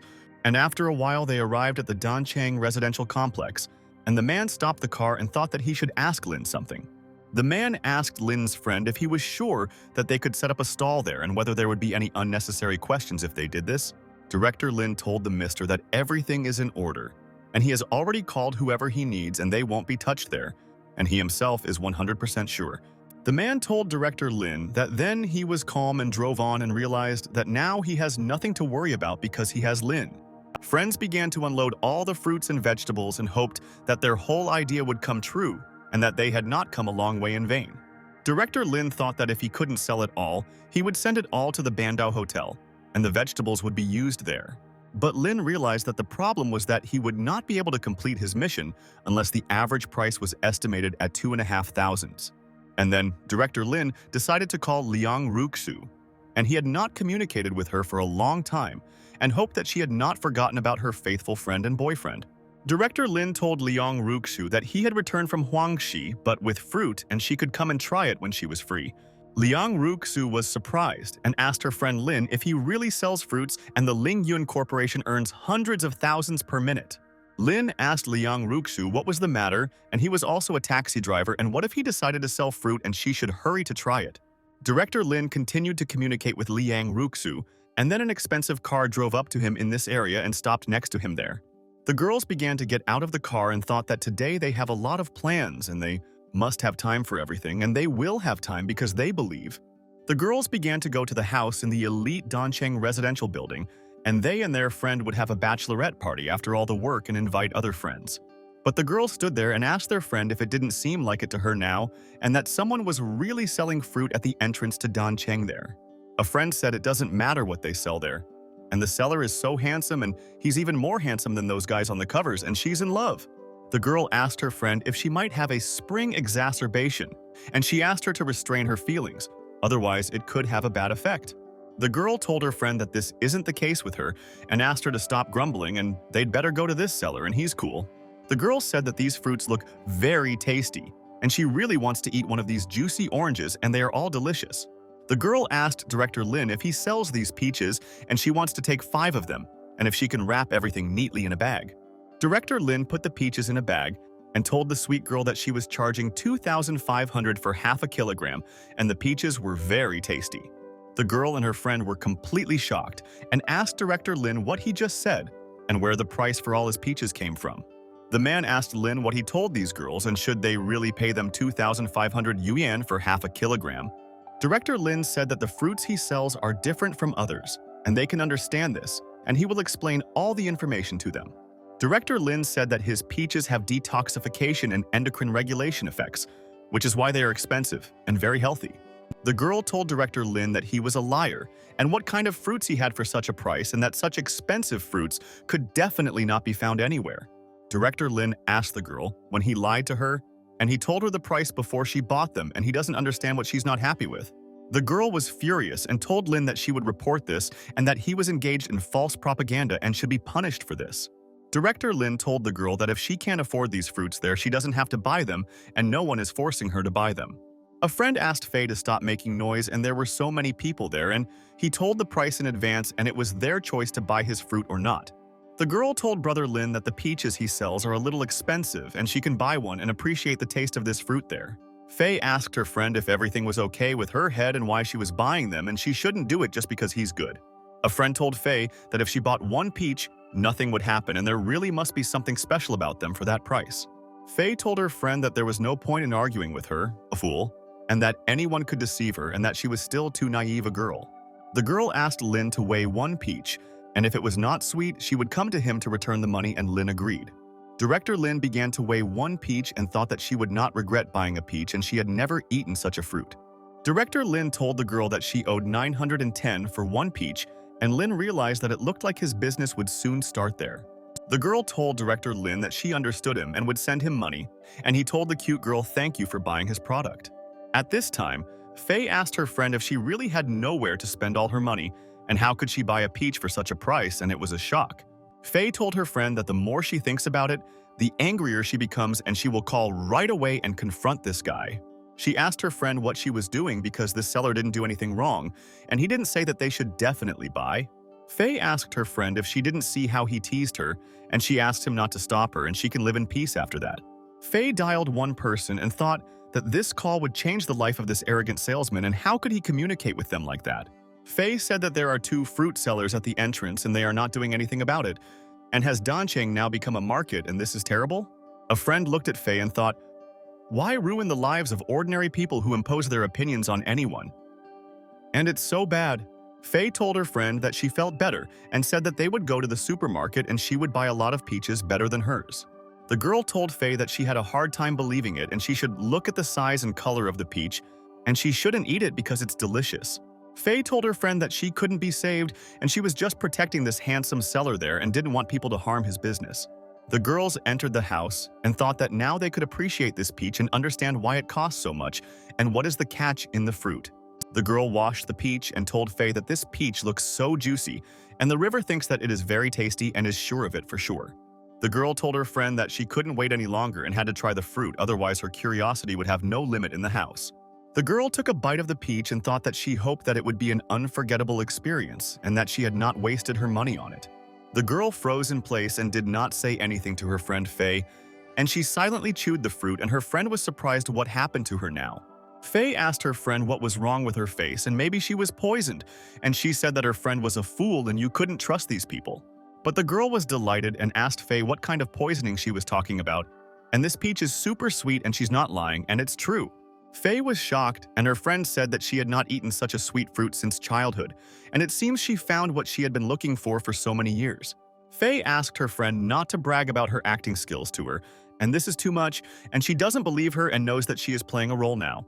The girl told Faye that she was just jealous, and she definitely hadn't eaten such a delicious peach for a long time, and it was a shame she didn't buy the fruit to try. Faye listened, and her friend said that the peach was sweet like honey, but it was not cloying, and it felt like it was melting in your mouth and it tasted like love. Faye asked her friend to stop bragging and just let her try the peach now and evaluate it because she does it best. Faye also tried director Lin's peach and told her friend that it was really sweet and she didn't lie to her when she said it and it was delicious. A friend took the peach from Faye and asked what she had been telling her all this time, and that she liked this peach and it was definitely a unique product. Faye asked her friend to give her one more bite of the peach and she wants to feel this taste again because it really is a very tasty fruit. A friend asked Faye to go and buy herself a peach and now she knows for sure that those peaches are worth the money. But Faye couldn't buy them there. And an hour later, her friend started screaming. And Faye was sitting in another room and didn't understand what happened and why her friend started screaming now. Faye asked her friend what happened and maybe she saw a cockroach, but the girl asked her friend to quickly go to her and she would be surprised there. Faye came into the room and asked her friend what happened and why she was so excited. And she should explain why she was screaming now. A friend asked Faye to look at her face and said that there were no acne and they had disappeared. And it was incredible because she could not lose them for a long time. Faye asked her friend how the acne disappeared so quickly, and maybe she stole some expensive cosmetics, and that's why the acne has already disappeared. A friend told Faye that it was because the peach she ate definitely had the effect of detoxifying and regulating the endocrine system. Faye told her friend that it had only been more than an hour since she ate his peach, and even with medicine and cream, there would definitely not be such a result. A friend asked Faye to feel her skin and it was so smooth and she couldn't believe she once had a lot of these pimples on her face. Faye told her friend that her skin was really very smooth, and she didn't expect that a peach could have such a result, and it's wonderful. A friend suggested that Faye buy another fruit, and if all the acne marks disappear after she eats a peach, it will be effective. Faye agreed with her friend and asked her to get dressed quickly and they would go there right away and not waste a second. And this is important. But at this time, the security guard of the residential complex asked his friends to quickly stop chilling, and they have one important task in the house. The security guard told his friends that some owners complained that someone was selling vegetables at their gate, and they would all take a look at what was going on there. The security guard asked his friend if they really sell vegetables in Donchang, and this is something new, and he had never heard of them selling on the street. The guards went out into the street and wanted to go there and check who was selling vegetables and fruits there and seemed to be doing the trade illegally. And then a car drove up to the guards, and the guy asked if this was not the manager's car and why he came to them and could he drive.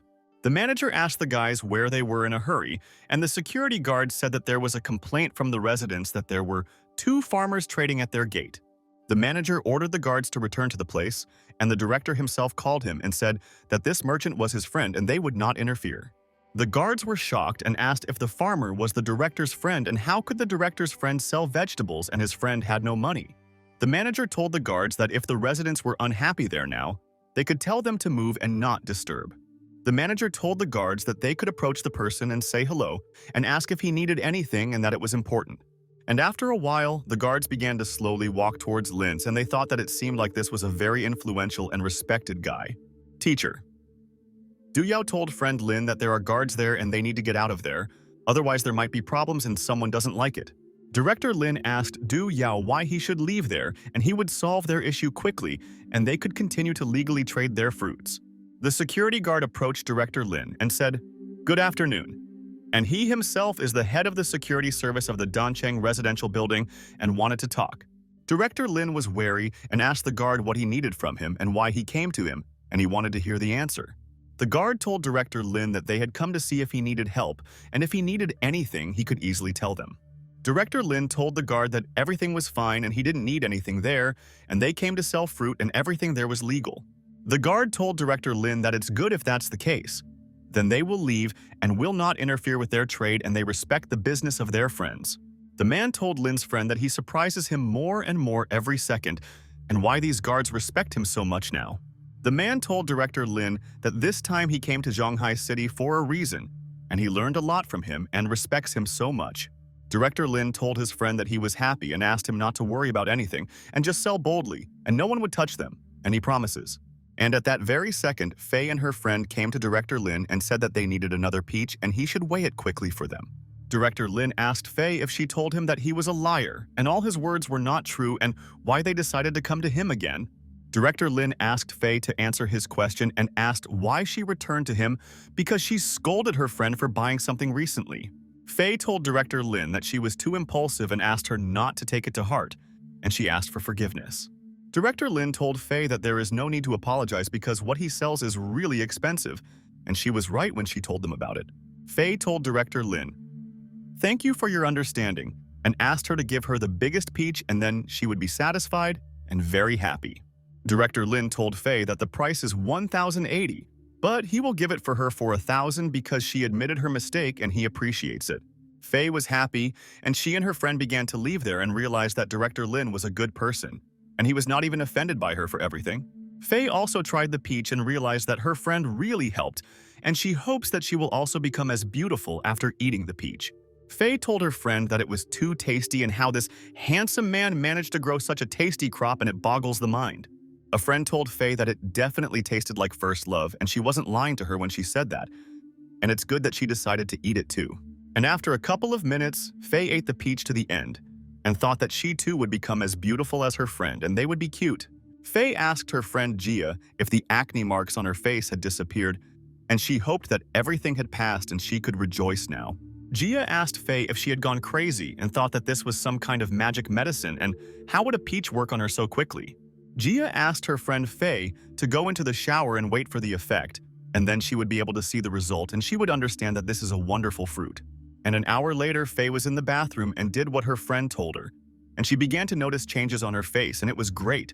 Faye asked her friend Gia to go there quickly, and the acne on her face really disappeared there and she did not expect such a cool action from him. Gia told her friend Faye that the acne marks had really gone away and the skin had healed, and it felt like she had silk and not skin, and it was a miracle.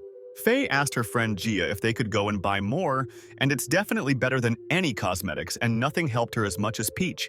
Gia told her friend Faye that she agreed with her 100%, and the effect of peach is better than from masks and injections, and she understood it all. Faye asked her friend to wait, and she already bought a beautiful dress a couple of days ago and wants to change into it and walk outside with her. Gia was surprised and asked her friend why they should dress up like that now for regular shopping, because they will buy peaches and not go to a restaurant. Faye told her friend Gia that she should also dress nicely, and this way they can get a discount on the fruit and that guy will like everything. Gia told her friend Faye that she only recently complained about him and now wants to seduce him, and where is the logic of her best friend's actions? At this time, Director Lin and all his friends continued to sell all their goods, and Lin realized that the system wanted to test his nerves. Teacher. Du Yao asked Lin if he raised the price too high there, and maybe he should lower the price so that people would buy.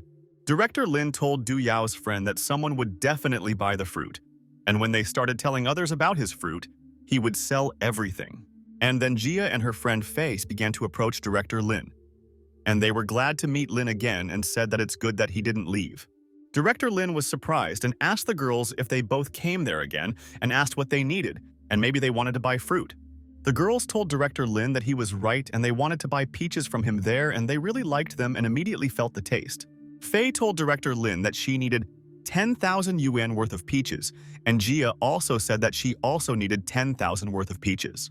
Director Lin told the girls that peaches are delicious but not as good. And why do they spend so much money to buy peaches? Director Lin asked the girls if they were confident in their purchase because it was not a small amount, and Faye said that they were confident in everything there. Faye told Director Lin that his peaches are not only delicious but also have medicinal properties, and this is fantastic, and she understood it.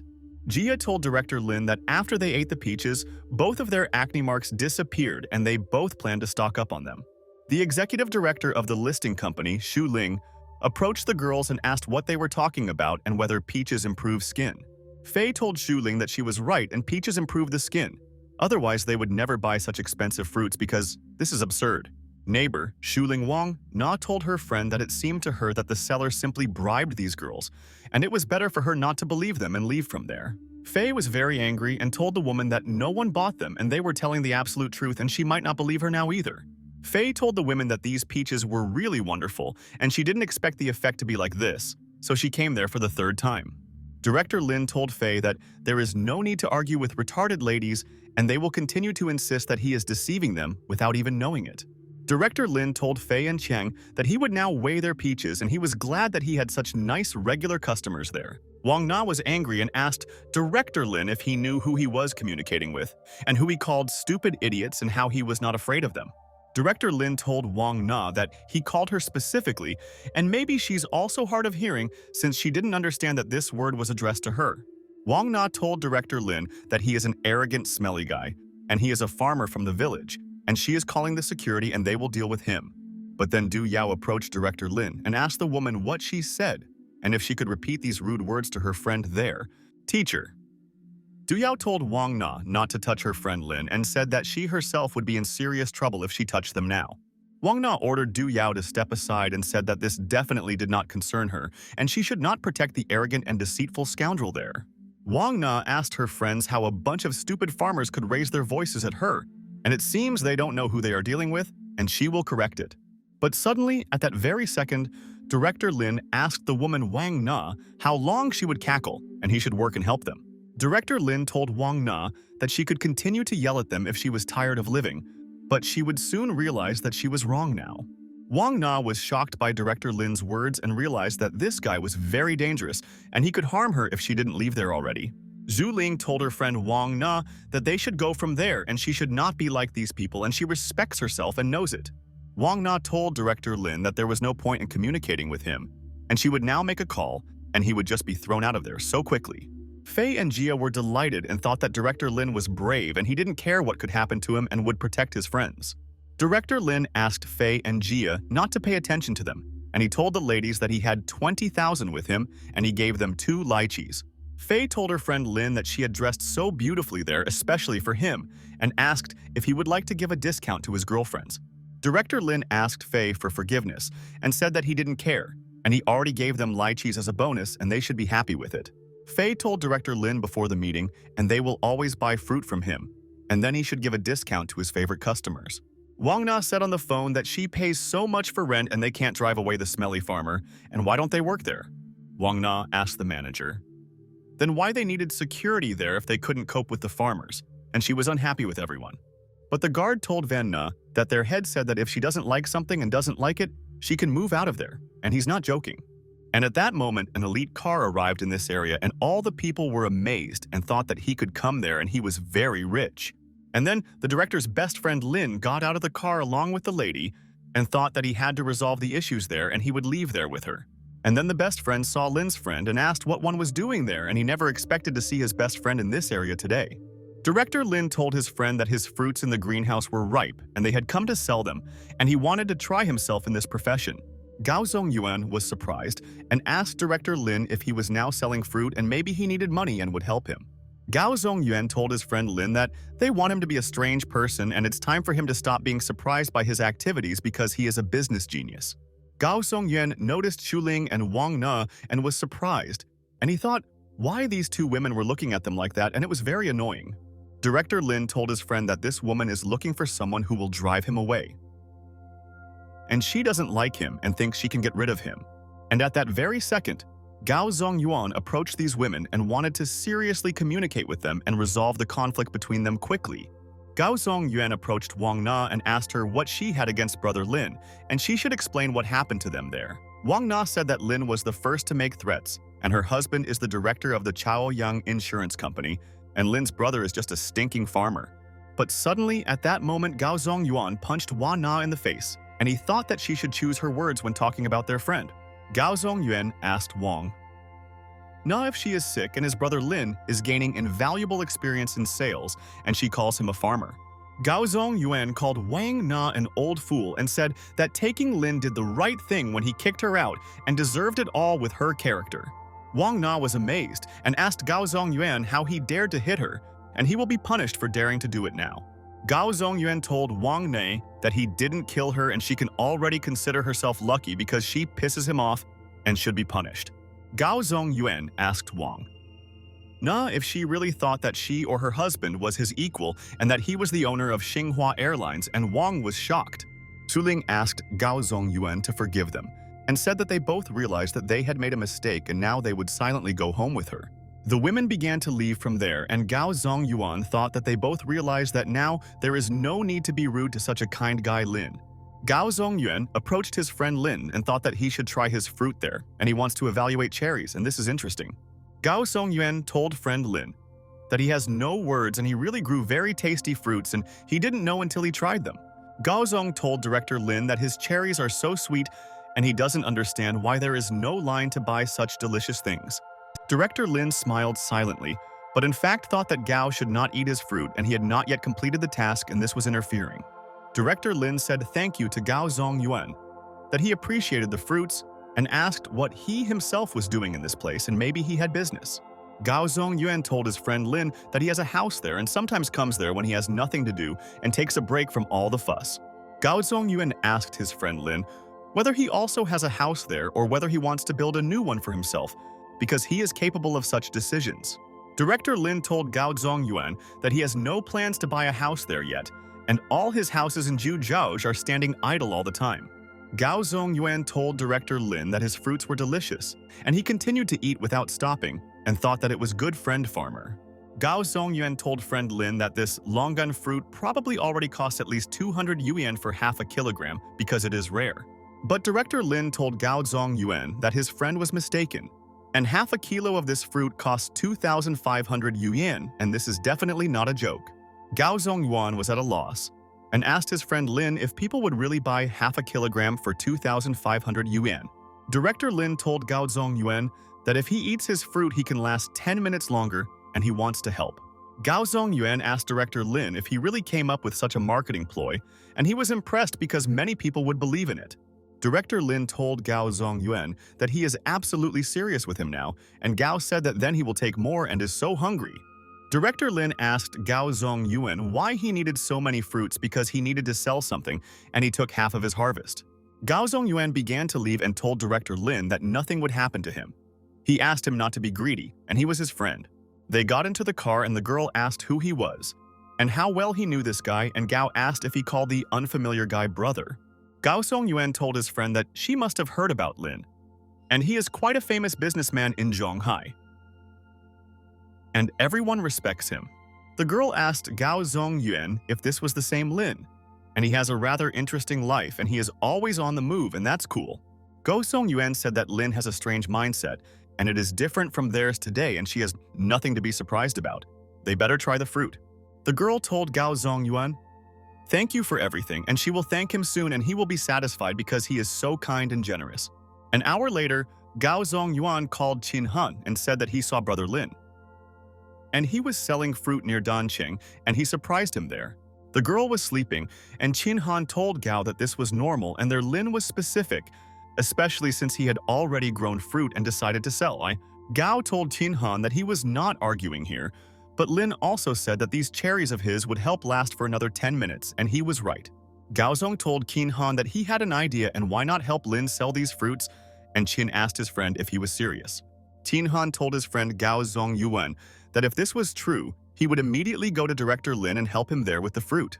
And after a while, Qin Han's friend's car arrived at director Lin's counter and he was surprised and thought that all his friends wanted from him. Director Lin asked his friends what they were doing there and whether they really had nothing else to do, and he himself wanted to quietly engage in sales. A friend asked Brother Lin to let him try his fruit, and people say that it helps you last longer and it's all wonderful.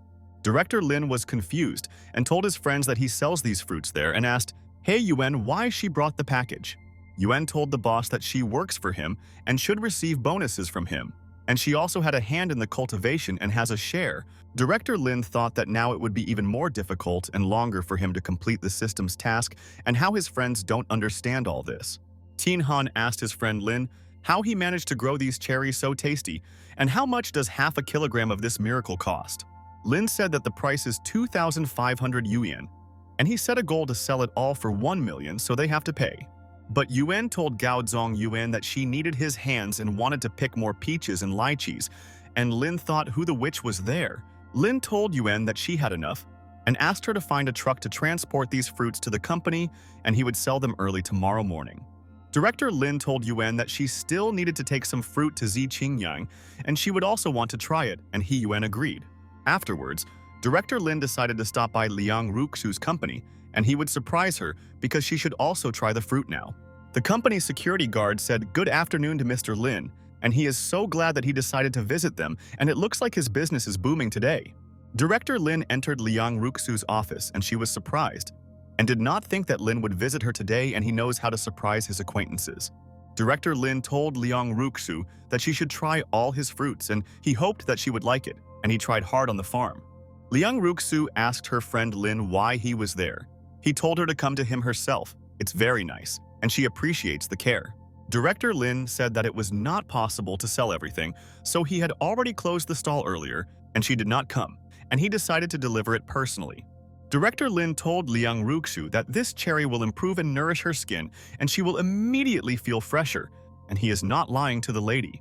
Liang Ruxu thought that Lin's friend always gives her surprises, and she could only dream of such a guy, and he always protects loved ones. Liang Ruxu told Director Lin that she wanted him to feed her now, and she always wanted to eat something straight from a man's hand. But at that very second, Director Lin grabbed Liang Ruxu's hand and thought that he would not feed her, but on the contrary, do the opposite, and he would surprise her. And at that moment, Director Lin ate the cherry from Liang Ruxu's hands, and he thought that he too had always dreamed of eating something from the hands of a lovely lady.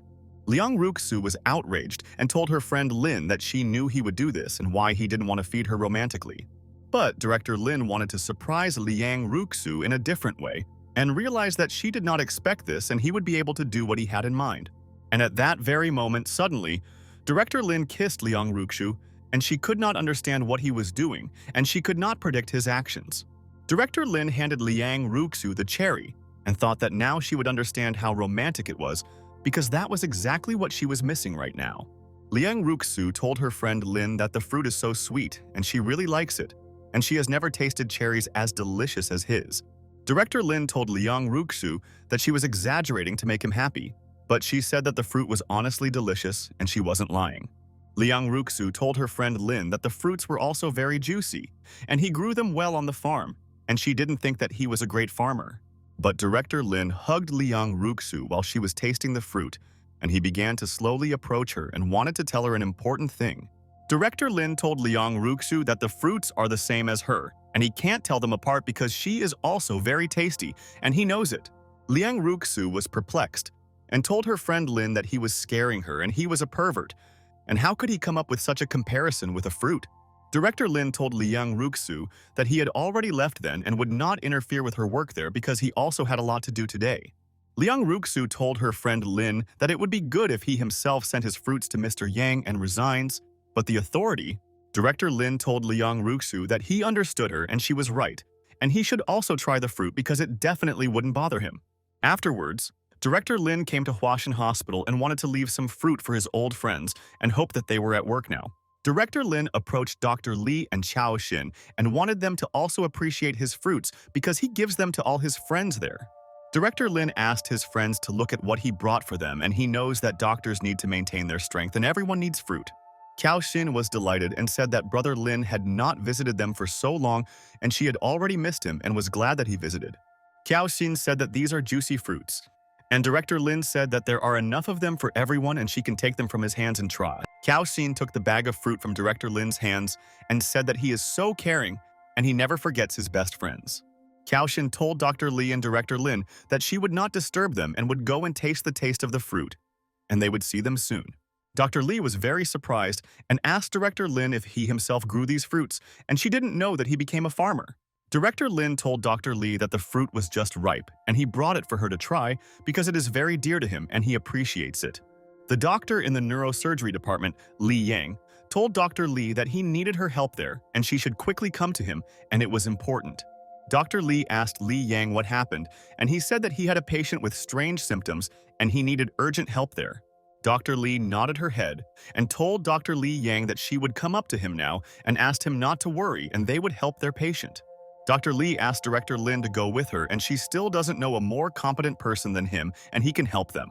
Director Lin agreed with Dr. Li and said that they would go together and he would look at what kind of illness the patient had and find out the cause. Afterwards, they all went into the room and Dr. Li asked the patient to tell everyone what was bothering him and they would definitely help him quickly. The patient said that when he touches his shoulder it starts to hurt and can they cure it? And maybe it is something serious.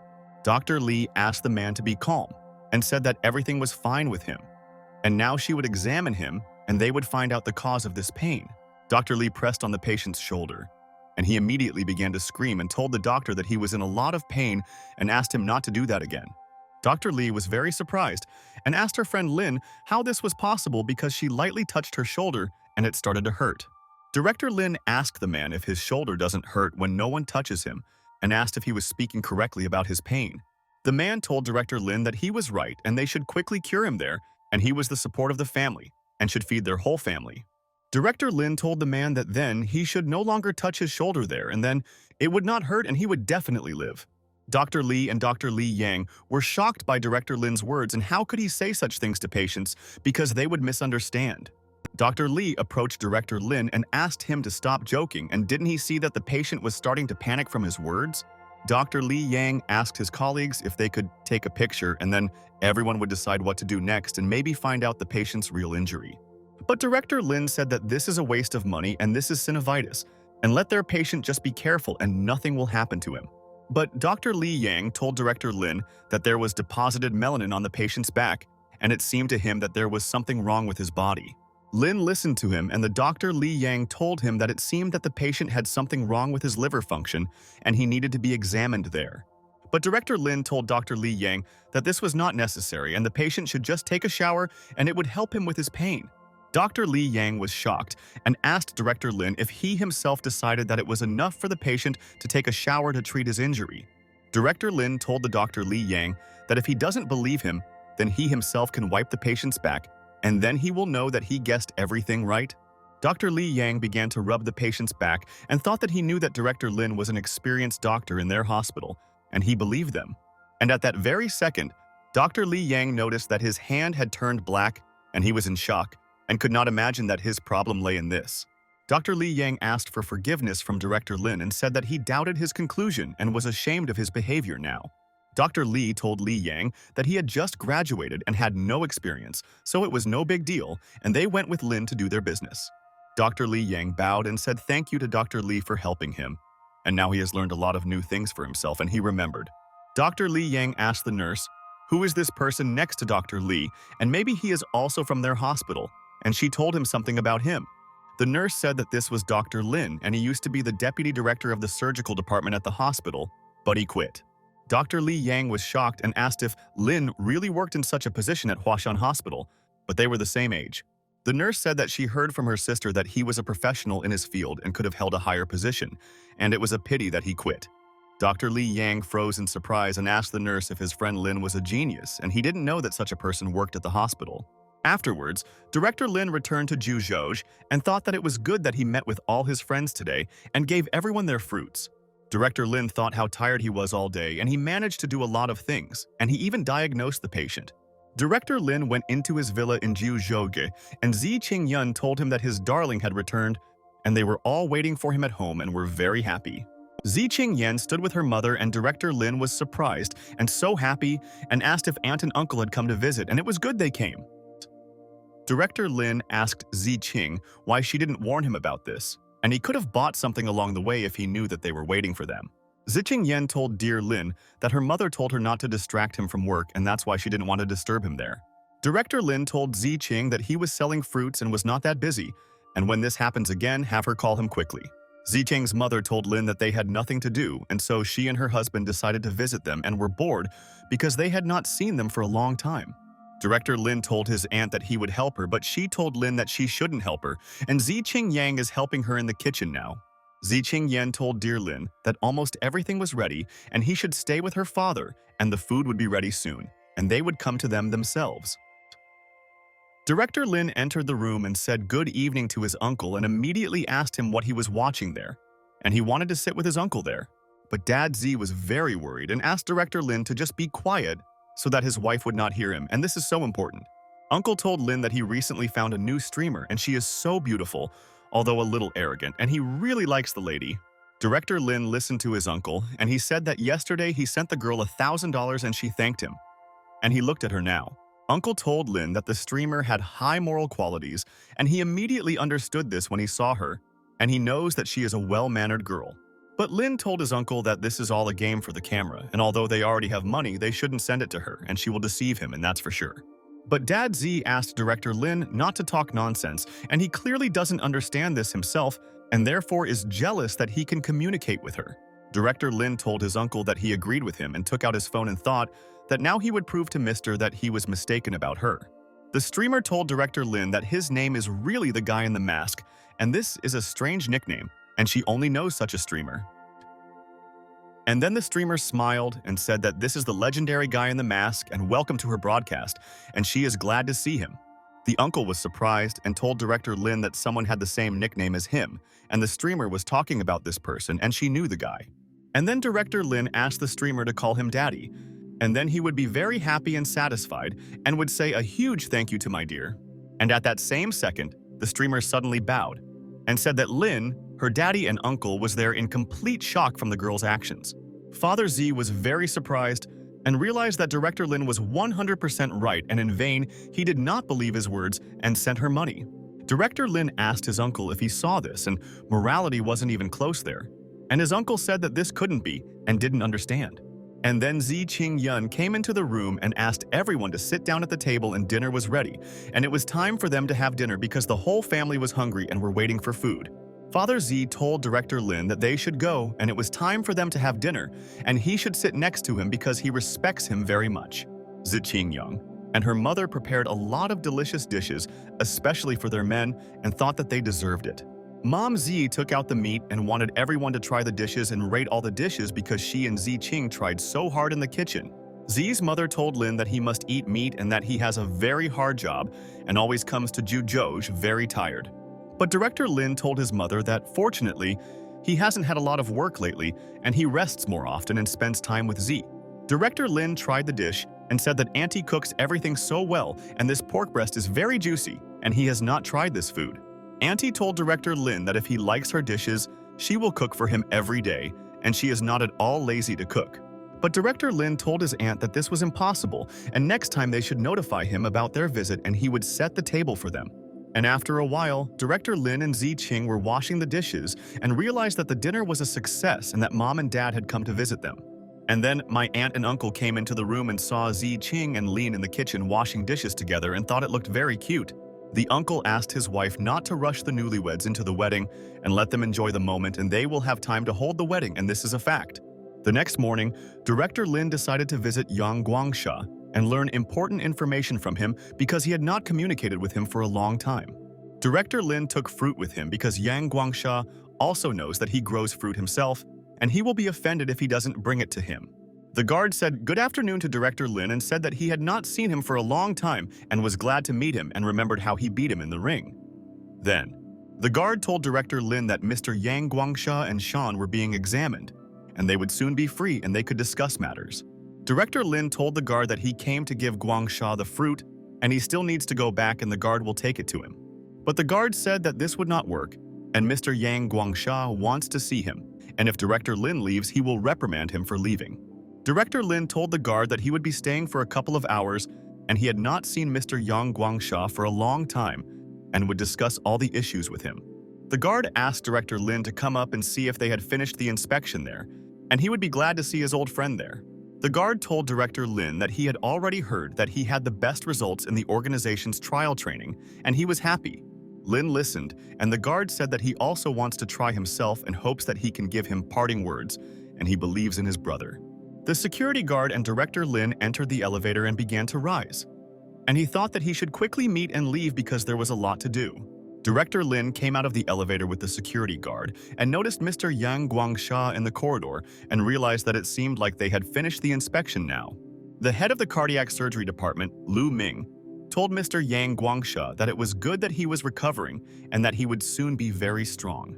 Director Lin told Mr. Yang Guangsha that, as he had already told him before, there was nothing wrong with this, and the examination was not necessary for his friend. Lu Ming asked Director Lin who he was and what kind of nonsense he was talking about, and whether he was thinking when he said such things, and it was very strange. Mr. Lin asked if he was wrong, and no one knows Yang Guangsha's physical condition better than him, and therefore there are fewer questions for him there.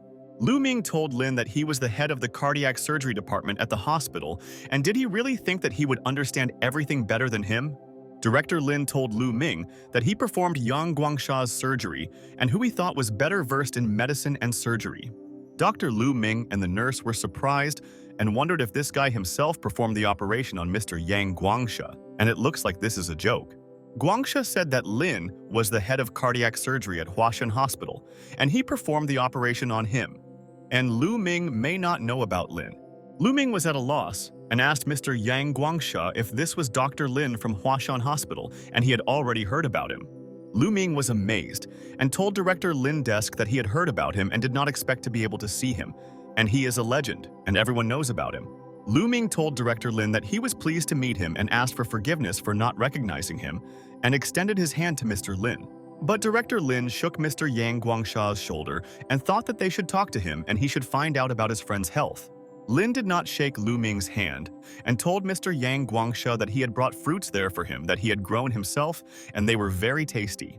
Yang Guangsha told Director Lin that he is glad that he does not forget about his old man and always visits him, and Lin asks about his health.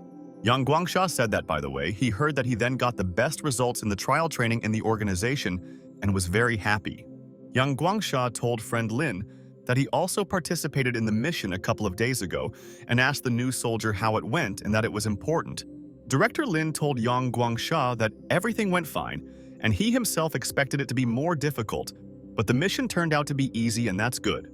Director Lin pressed the elevator button but told Yang Guangsha that when it comes to Tilia Island, the situation will probably be different. Yang Guangsha told friend Lin that this is for sure, and that now they will not be doing difficult missions and they will not be overburdened there yet. Yang Guangsha told Director Lin that in order to send them to Tilia Island, they would have to wait until all the newcomers had gained experience. The elevator rose to the 10th floor, and Director Lin realized that now they can go together with Yang Guangsha, and he knows a lot about missions. Director Lin told Yang Guangsha that this is true, and if everyone is sent to Tilia Island, now they will become cannon fodder there. Yang Guangsha told friend Lin that he knows that he is already making good money, but it will not mean anything to the family history. Yang Guangsha told Director Lin that the organization is a great place to definitely glorify its name for several generations to come. Director Lin told Mr. Yang Guangsha that he understood this and would not be distracted anymore, and a new fruit stand was waiting for him, and he left. Yang Guangsha told Director Lin that he can go and thank him for bringing him fruit, and he respects that he remembers friendship. Director Lin began to leave the room, and Yang Guangsha realized that he had become a man, and he could already be calm, and Lin would become a legend. A friend asked Yang Guangsha if it was too early to tell Director Lin such things, and he already knew a lot of information and it was annoying. Yang Guangsha told people that Lin had already participated in the organization's mission a couple of days ago, and Lin received second-degree personal merit. People listened to him, and Yang Guangsha said that although he does not know what Lin did, he assured them that the second degree is very difficult to obtain. The man was shocked and asked his friend Yang Guangsha if Lin had already received second-degree merit immediately after the first task with them. The man asked Yang Guangsha if he was afraid that Lin would betray him, and he was progressing very quickly and might not listen to anyone in the future. Yang Guangsha said that Lin is an outstanding guy, and he thinks that so soon other countries will want to get him, and he may go astray. But the guard told Yang Guangsha that he didn't think it was possible and Lin was loyal to his country and wouldn't be interested in all other countries. The guard said that he believes that very soon Lin will be able to become the sharp sword of the organization and occupy Tilia Island alone. Yang Guangsha smiled and said that he also thinks so, and he definitely has not met such an interesting person and believes that he will not let him down. Afterwards, Director Lin came to Dancheng Residential Complex and thought that he should help Du Yao and her father sell fruits and vegetables there. Teacher. Du Yao asked friend Lin why he had not come there for so long, and his fruit had been delivered a long time ago and he should sell it. Director Lin told Du Yao that there were some things to do at home and that was the reason he was late, but he would start working hard. Director Lin told his friends that business was going well and half of the fruit was left, and he thought that very soon they would sell everything. Teacher. Du Yao told Principal Lin that she thought that their fruit would be sold out before noon, because many people knew what it was. Du Yao helped Director Lin and carried boxes, and thought that he helped her family sell goods in Zhanghai, and she would not forget all this. And then someone started screaming and asking for help, and teacher Du Yao immediately realized that something had happened and told Lin that someone was screaming there.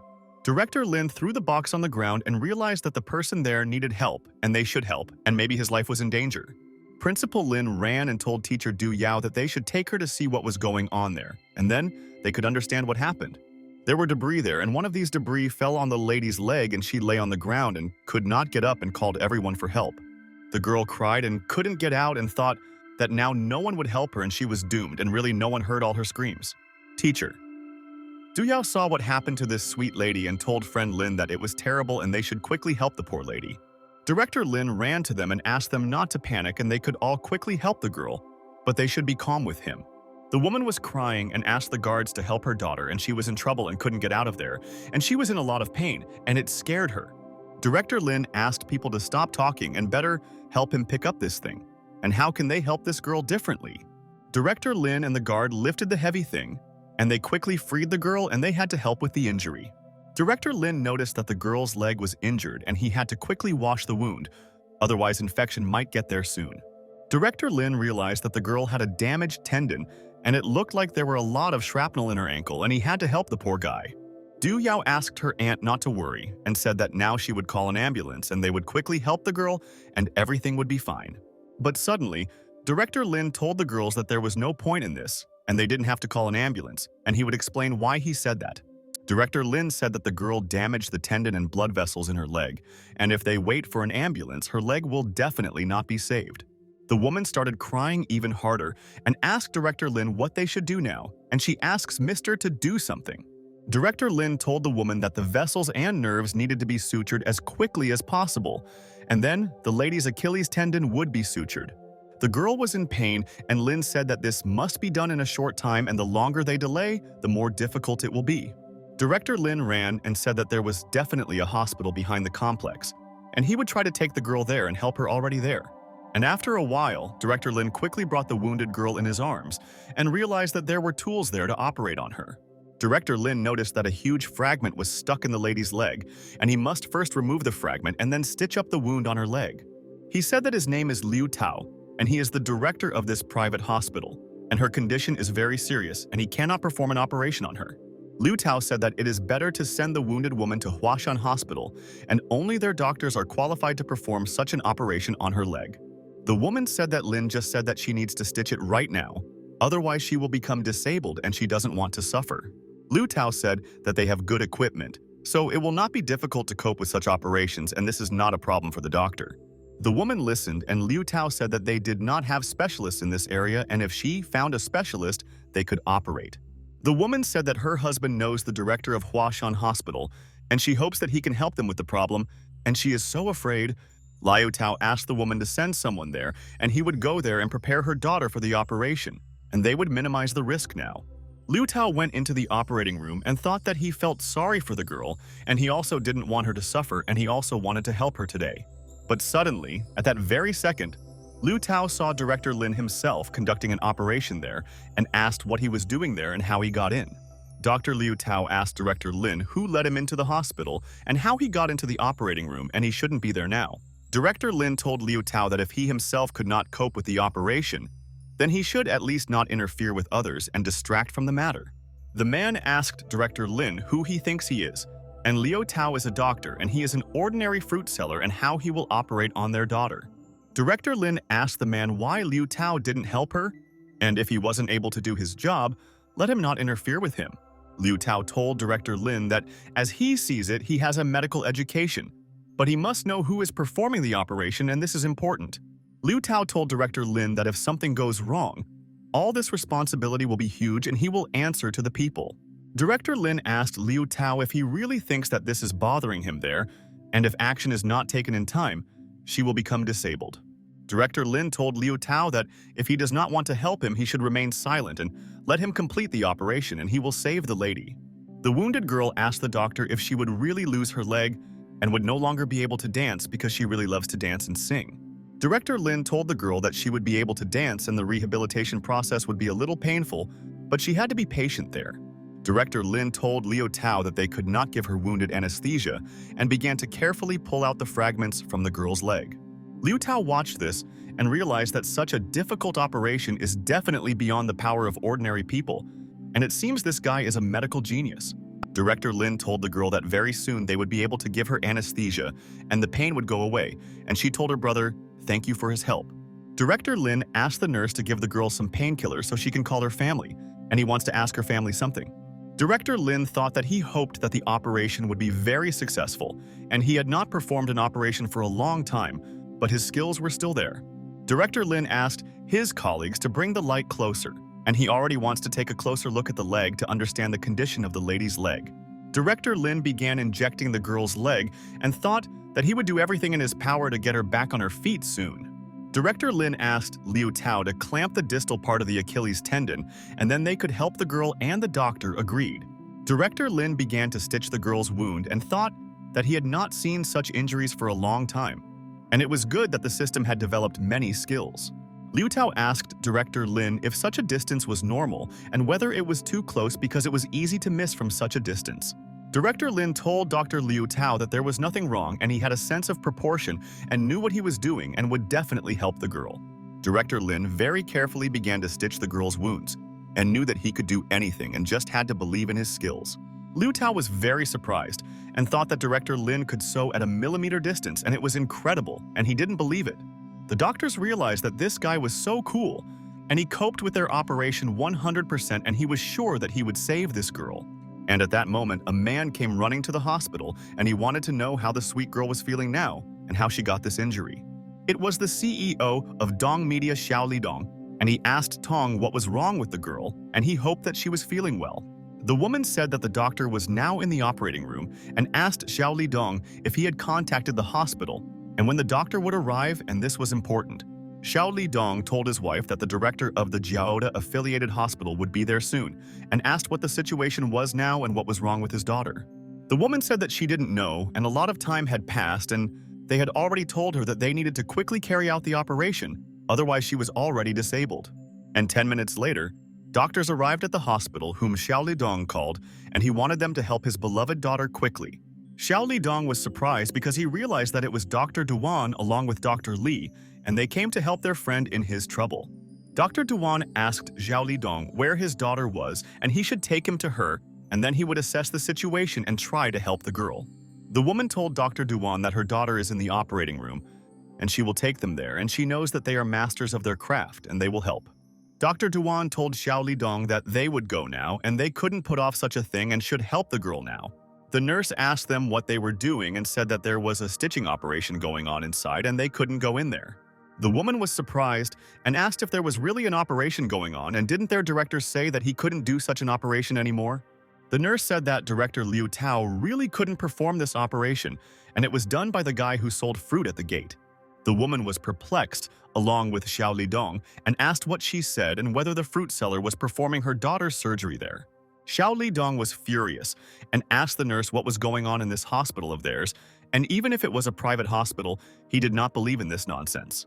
The nurse listened to him, and Xiao Lidong said that he would report their situation to the health department and their hospital would be closed tomorrow. Dr. Duan asked the nurse what kind of attitude they have towards patients, and they don't care about their health at all, and they want to harm everyone there. The nurse said that she works part-time there and the operation is over and the doctor is adjusting the stitches and all they can do is just wait and that's all. The woman and her husband Xiao Lidong froze in surprise and realized that the nurse still wouldn't let them into the operating room and resigned themselves. The woman sat on the bench and thought that it was not their fault that their sweet daughter was suffering and should have controlled her better. Xiao Lidong was angry and said that if something happens to his daughter there now, he will kill the fruit seller and promises this to everyone. And then the door to the operating room opened, and this girl began to come out and the doctors thought it was a miracle that Dr. Lin was with them. The woman asked her daughter how she was feeling and if she had any pain, and they were very worried about her health and are now calm. The girl told her mother that everything was fine and the doctor said that she would definitely be able to dance, and he helped her and now she's definitely not in pain at all. Xiao Lidong called Director Lin a brat and asked who gave him the right to carry out the operation and he would punish him for what he did there. But Dr. Duan asked Mr. Xiao Lidong to stand and said that he should not shout at Director Lin, and now he will explain it all to him. Dr. Duan walked up to Director Lin and asked the head what he was doing there, and he never expected to see him at the private hospital today. Director Lin said that he was selling fruit near the entrance to Dancheng, and when she had an accident, he brought her to the hospital. Dr. Duan said that Director Xiao is his friend, and he asked to help his daughter, and he came for the operation, and if he knew that he was there, Xiao Lidong was surprised and asked Dr. Duan if he himself knew this fruit seller and why he called him the head. And this is strange. Dr. Duan told Xiao Lidong that this is Lin Yi and he was the head of cardiac surgery at Huashan Hospital, and he is a legend and everyone respects him. Dr. Duan said that he is not as good in skills as Lin and he can rest easy and the surgery was the best, and his girl is lucky. The other doctor was shocked and thought that Dr. Lin has skill and such professionalism at such a young age, and it amazes him. Teacher.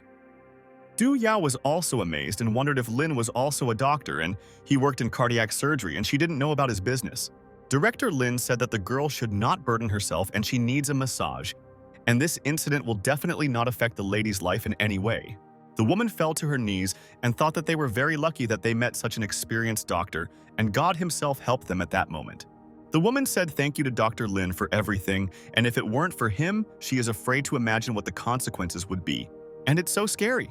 Director Lin began to lift the woman up and said that there is no need to thank him and that this is his job and he used to work as a surgeon and knows. Director Lin said that he would not take money for the operation, but they would have to pay the hospital for supplies, and she understood.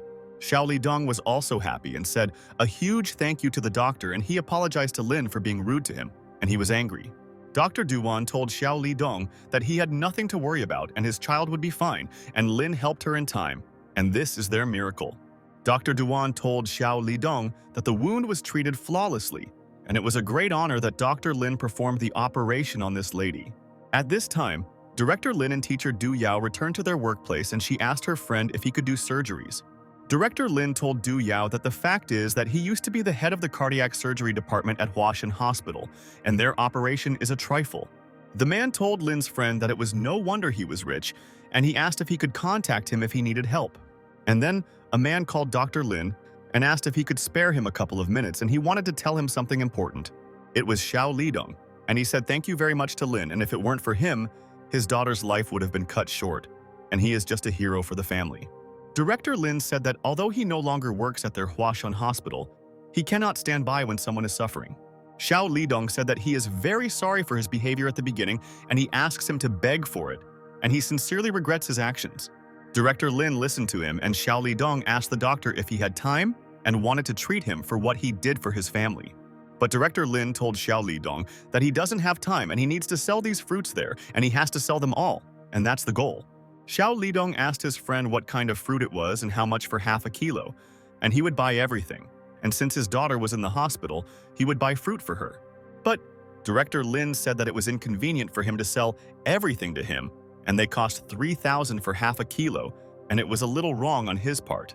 Xiao Lidong froze in surprise and asked if he had heard correctly, and he said that their entire price was half a kilo, 3,000 yuan. Director Lin said that yesterday it was 2,500, and today the price has gone up, so he shouldn't buy it, and he doesn't want it now.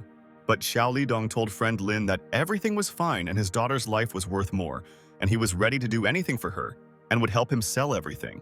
But Director Lin told Xiao Lidong that while his daughter is in the hospital, she won't be able to eat that much, and he should buy 5 kilograms. Xiao Lidong told director Lin that then he should pack 5 kilograms for him, and he will buy when the fruit runs out. Xiao Lidong began to take out his business card and told his friend that he should not disappear and his phone is always on for him. Xiao Lidong told his friend Lin that if he had any problems, he should just call him and he would resolve any issue for the sake of his friend. Director Lin looked at the business card and realized that Xiao Lidong is the CEO of Lidong Media, and this is all very interesting. Director Lin told Xiao Lidong that he understood him and he would contact him if there were any questions, and Xiao said that he would wait and see you later. Teacher. Du Yao told her friend Lin that it seemed to her that she had never met a person like him and it seemed like she would never meet him again. And at that moment, Fei and Jia came to Director Lin and told their brother that they missed him and wanted to buy all the best fruits from him. Director Lin asked the girls if they had gone to buy fruit again, but they most likely hadn't finished eating his best peaches yet. Fei told her friend Jia that she was right and the name and appearance already matched, and it was definitely him and she was surprised how she could remember. And then Fei showed Director Lin her phone and asked her brother that it was him, and they know that it was him and he should admit it to them. Director Lin saw on his phone how the girls showed him this show about survival in the wild that he recently starred in. Director Lin told the girls that it was really him, and he never expected that he would be recognized and was glad that the girls paid attention to him. Jia told her friend Lin that he was so lucky to be on Zhao Yingyan's team back then, and she could never be as hot as her. Director Lin asked the girls if they also both work in the entertainment industry, and Zhao Yingyan didn't seem so popular. Fei said that they are ordinary models, and Zhao Yingyan recently starred in the series herself, and she overshadowed the main character in this series. Fei asked Director Lin to sell them another half a kilo of peaches, and they really like the taste of the fruit and want to eat only its harvest. Director Lin told the girls that yesterday they bought 10,000 yuan worth of peaches, and had they really already eaten everything together? Fei said that they sold them to other people, and they started telling everyone that peaches improve the skin, and this is completely true. Director Lin told Fei that since they are his regular customers, he will also give them cherries because he respects his customers and values them. Fei said thank you to Brother Lin and said that they will help him with his sales and he can quickly sell the fruit and earn money. Director Lin realized that this golden soil is amazing and in 2 days there is no sign of rot on the fruit, and this makes him very happy now. And then the presenter Yang Li started calling Director Lin and he realized that he had not communicated with her for a long time and should ask how she was doing and find out everything. Yang Li asked Director Lin where he is now and she has business for him and he must help her solve one issue, and this is very important. Yan Li told her friend Lin that they would meet at dinner and talk to him there, and Lin asked to send the address and he was dying of hunger. And after a while, Director Lin came to the restaurant and thought that the last time he saw Yang Li was on the show and he missed her during this time. Yang Li arrived at the restaurant in a luxurious dress and was now very beautiful and wanted to impress her friend Lin, and he would not regret it. Director Lin said good afternoon to Yang Li and said that they had not seen her for a long time and she had not been in touch and he had lost her for a long time. Yang Li told her friend Lin that she quit her job after recording the show and now she is opening her own media company and everything is great for her. Director Lin asked Yang if she wants to attract investment and he has money and she should just give the number she needs. Yang Li told her friend Lin that she was planning to film her show and she arranged a meeting with director and actress Zhao Ying today.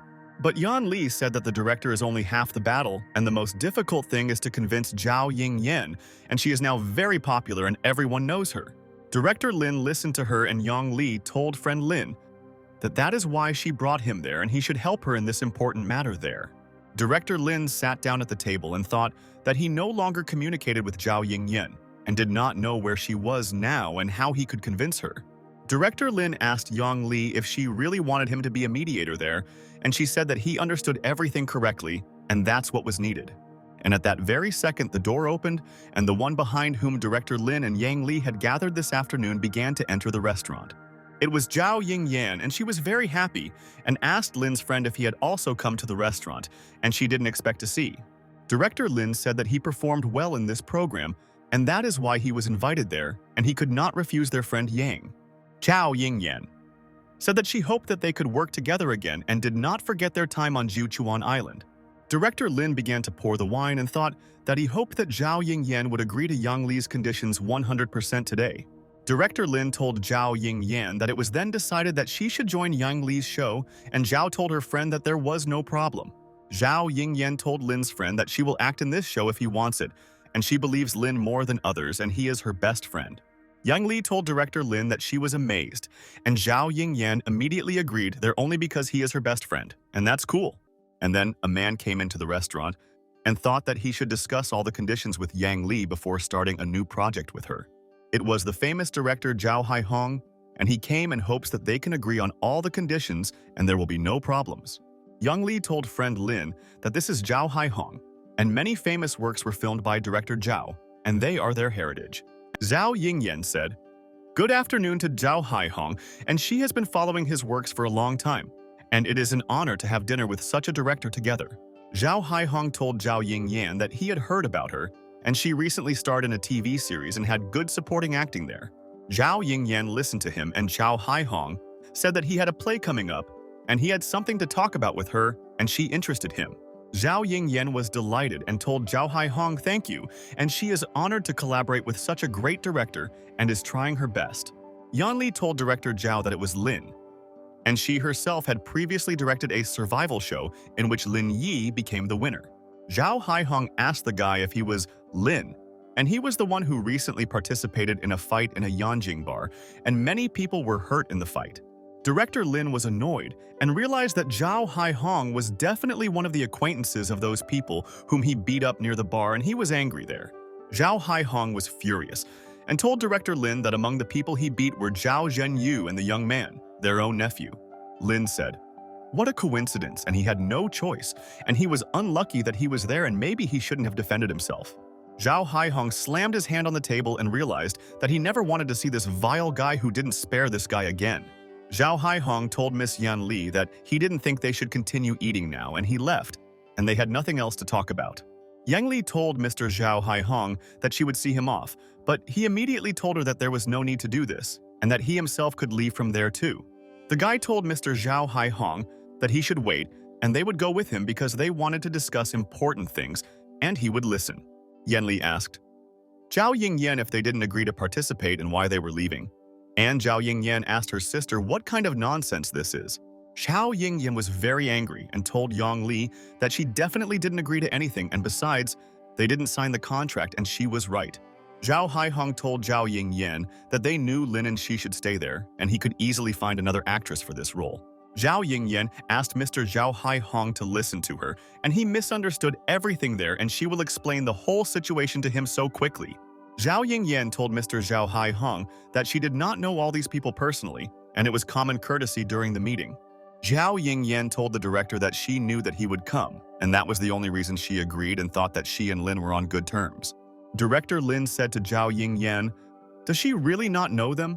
And she could refuse their project but to say that she doesn't know them too much?" Zhao Yingyan told Lin that they really don't know each other very well, and participated in the show and didn't communicate much, and that's true. Yang Li thought that Zhao Yingyan was evil, and she did not think that this girl was so cunning and lived in the world only for her own benefit. Director Lin asked Yang Li to calm down and said, "Let these people leave, and she is not the only actress in the entertainment industry." Zhao Yingyan suggested that director Zhao Haihong find a secluded place to discuss everything, and they can cooperate with the boss. Zhao Haihong told Zhao Yingyan that they will go with her and she is right, and they can carefully discuss her role in the new project, and this is important. And at that very second, they left the restaurant and thought that it was good that they did not agree to star in Yang Li's project. And that was a mistake. Yan Li was very angry at these vile people and hit their table with her fist, and thought how a person could be so cunning and evil. Yang Li asked director Lin how someone could be as hypocritical as Zhao Yingyan, and he saved her life several times on the island back then. But director Lin was calm and asked Yang Li not to be angry, and the loss is not great, and they can easily quickly find a new cute actress. Yan Li told Lin that she didn't expect Zhao Yingyan to be so ungrateful, and without him she couldn't even get off the ship. Director Lin asked Yang Li to calm down and said that they better go and find a place to eat, and he was hungry, and discuss matters. Yan Li told director Lin that they were in a restaurant and he could eat there, and what was bothering him, and why should they look for another restaurant there. Director Lin told Yang Li that the food there is not good, and it is much worse than in the fast food restaurants, and that is why he never comes to their dinner. Yang Li began to take her wallet and agreed with her friend Lin, and he has been to many establishments in Shanghai and knows where delicious dishes are prepared. Yang Li told her friend Lin that he really is the most down-to-earth guy she has met in recent years, and how he manages to do it all. And after a while, director Lin and Yang Li came to another restaurant, and he was glad that now he could eat normally and discuss business. Director Lin asked Yang Li what format of the show she was planning, and he should find out so he could help find the right people for her show. Yang Li said that this is something similar to his way of life where people will experience village life and wants to put her whole soul into it. Lin said that this is not a bad idea and that we need to find a star with a huge fan base and an old-school actor to attract the entire audience. Yang Li told her friend Lin that she thought the most important thing was to get good actors and crew to make a great show. Director Lin told Yang Li's friend that he would help her with this, and he would give her the answer tomorrow and she should be ready to help him with people. Yang Li told Director Lin that she understood him and thanked him for helping her organize a personal show, and this was her dream. Director Lin finished his dish and realized that now his body was definitely filled with energy and he was ready to continue working there without stopping. Director Lin told Yang Li that he was full and going to work, and tomorrow he would contact her and then they would definitely establish connections and start this project. Afterwards, Director Lin returned to the Doncheng apartment building and realized that he must continue selling fruit to complete the task. And then, a woman approached Director Lin and asked the nice guy to give her another 5 kilograms of apples, and she really liked them.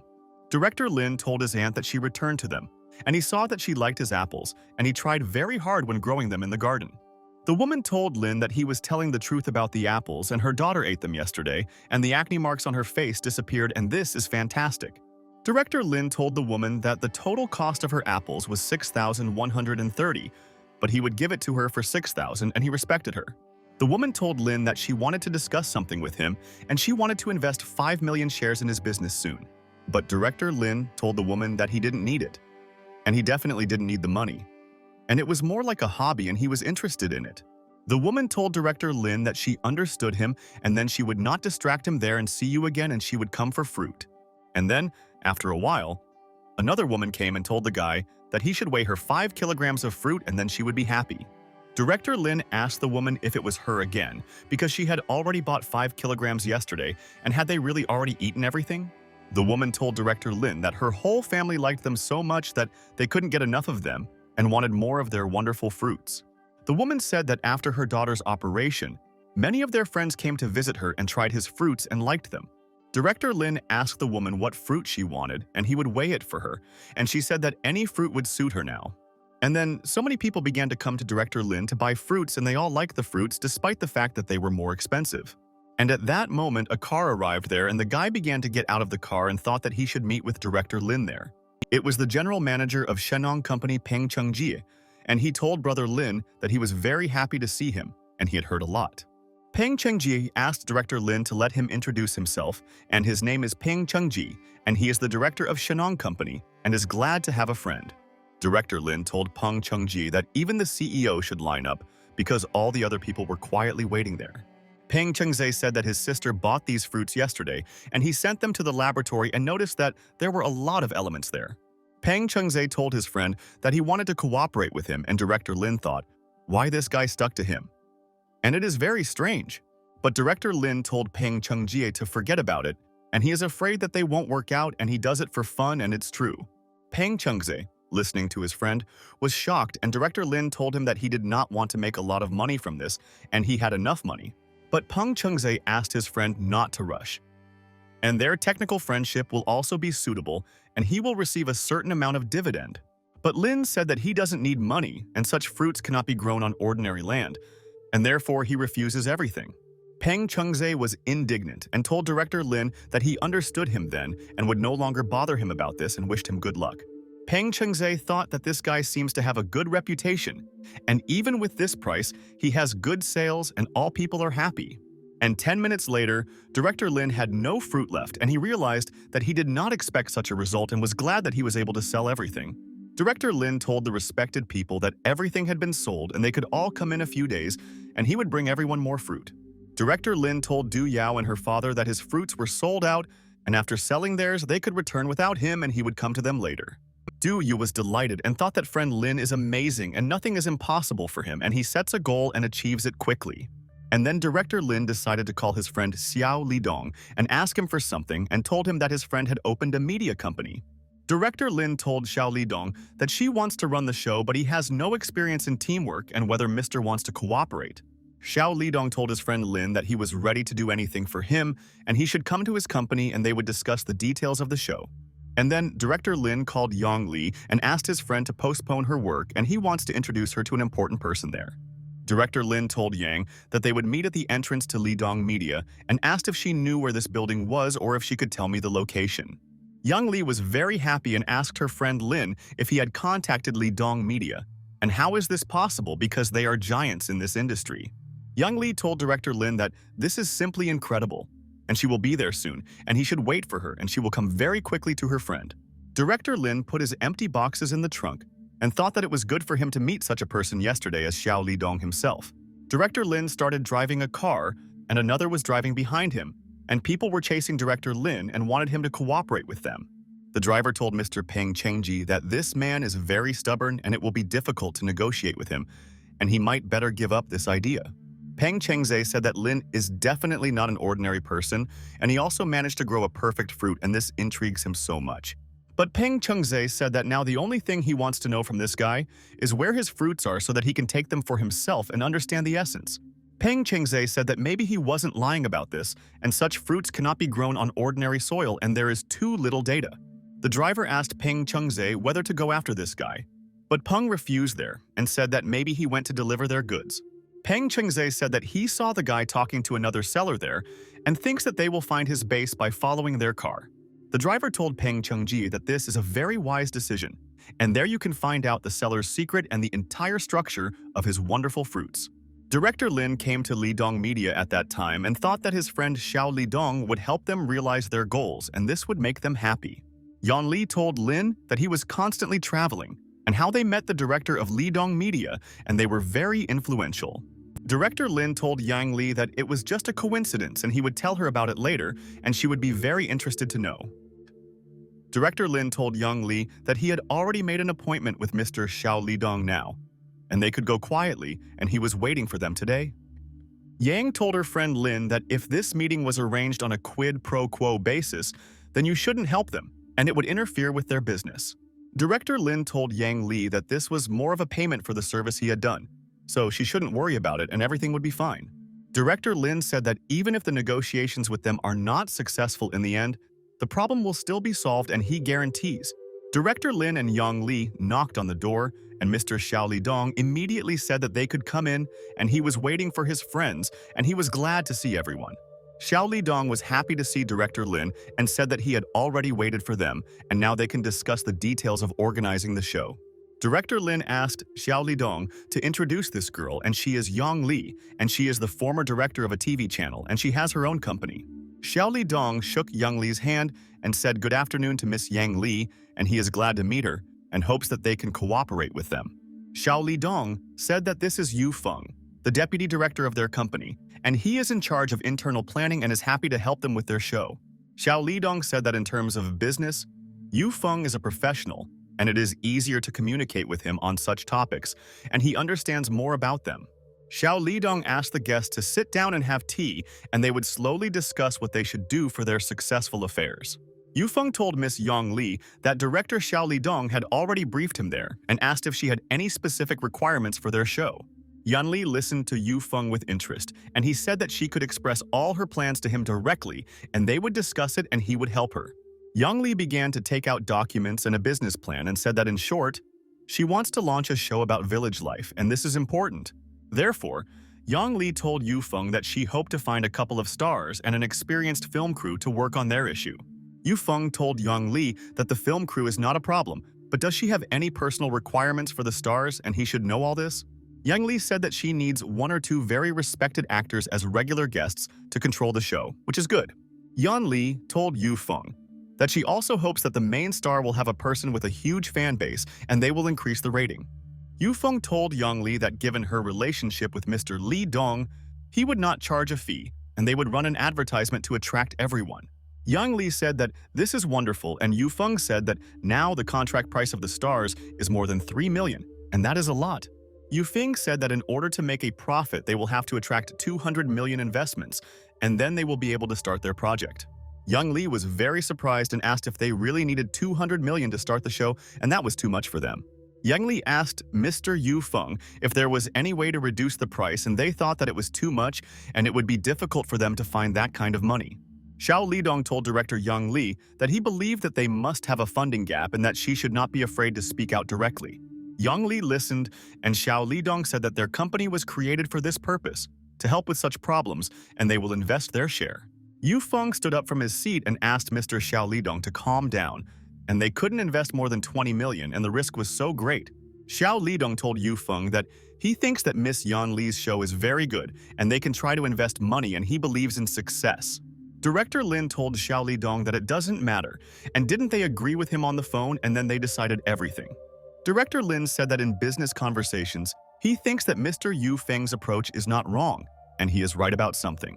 Director Lin said that he will pay the rest of the money, and he just needs to give him the account number, and he will ask his finance department. Yu Feng was very surprised by Director Lin's words and thought that he seemed to have gone crazy, and why was he making such decisions, and this was strange. Xiao Lidong asked Director Lin if he really wants to invest 100 million in this show in the future, and isn't he scared? Director Lin put his tea on the table and told Mr. Xiao that he forgot to tell them something, and now he will fix this whole situation. Lin said that he is not only the head of cardiac surgery at the hospital, but also the director of Lingyun Corporation, and hundreds of millions are just a trifle. Yu Feng was very surprised and asked Mr. Lin if he himself was the director of Lingyun Corporation, and he didn't think that he was so cool. Xiao Lidong poured tea for Director Lin and thought that such a guy needs to find a special approach, and then they can become partners. Xiao Lidong asked Director Lin to forgive them for their ignorance and not to take them to heart, and they always want to help their best friend. Director Lin told Mr. Xiao Lidong that there was nothing wrong, and it was normal that he would not be recognized, and he himself would not tell everyone that he was the head. Director Lin told Xiao Lidong that in short, he shouldn't worry about money and just do his job and give life to the show. Yu Feng told Director Lin that of course they will try their best and hope that he will like organizing this show of theirs. Yang Li thought and realized that influence and money play a huge role in the world of men, and it's good that she already has a friend like Lin. Xiao Lidong asked Director Lin, why don't they go out to eat and let him treat him, and they will discuss the issues with him. Director Lin listened, and Xiao Lidong said that he really wanted to thank him there for saving his daughter and would do everything to help. Director Lin asked Yang Li what she thought about this, and it was interesting to hear her opinion on this matter and hoped that she agreed. Yang Li told Director Lin that they could continue their conversation at the table, and anyway, it was time for dinner and they were all hungry after work. Yu Feng told Director Lin to ask him to come to him, and he is happy to treat him and thinks that they can make friends with him quickly. Director Lin and all his friends started to leave there and thought that they should discuss the remaining issues at the table and decide. Yang Li told Director Lin that she only wanted him to help her contact these people so that she could resolve all the issues herself. Director Lin asked Yang Li to treat this as a job, and from this he will still receive income, and this has benefits for him too. Yang Li told Director Lin that if she burns, his money will already be wasted, and isn't he at all nervous about it? Director Lin hugged his friend Yang Li and thought that she was worrying in vain now, and she should not think about finances and he would provide everything. Director Lin told Yang Li that they had known each other for a long time and he was not going to spend billions on her show, and that was not a problem. Yu Feng told Mr. Xiao Lidong that this is quite an event and it is not every day that one can meet the director of Lingyun Corporation, which is great. Xiao Lidong said that they will make every effort and find the best actors for their friend and will bear the additional costs. Yu Feng told Xiao Lidong that this is not a problem and they can invest a couple of tens of millions and hopes that the whole risk is justified. Yu Feng said that they recently signed a contract with Zhao Yingyan, and she now has high ratings and will be a regular guest. Xiao Lidong told Yu Feng that this is a good option and he will be responsible for it himself and believes that they will do everything like professionals with him. Xiao Lidong asked Yu Feng to speed up and not make their friends wait for them, and he thinks that they might be offended by waiting now.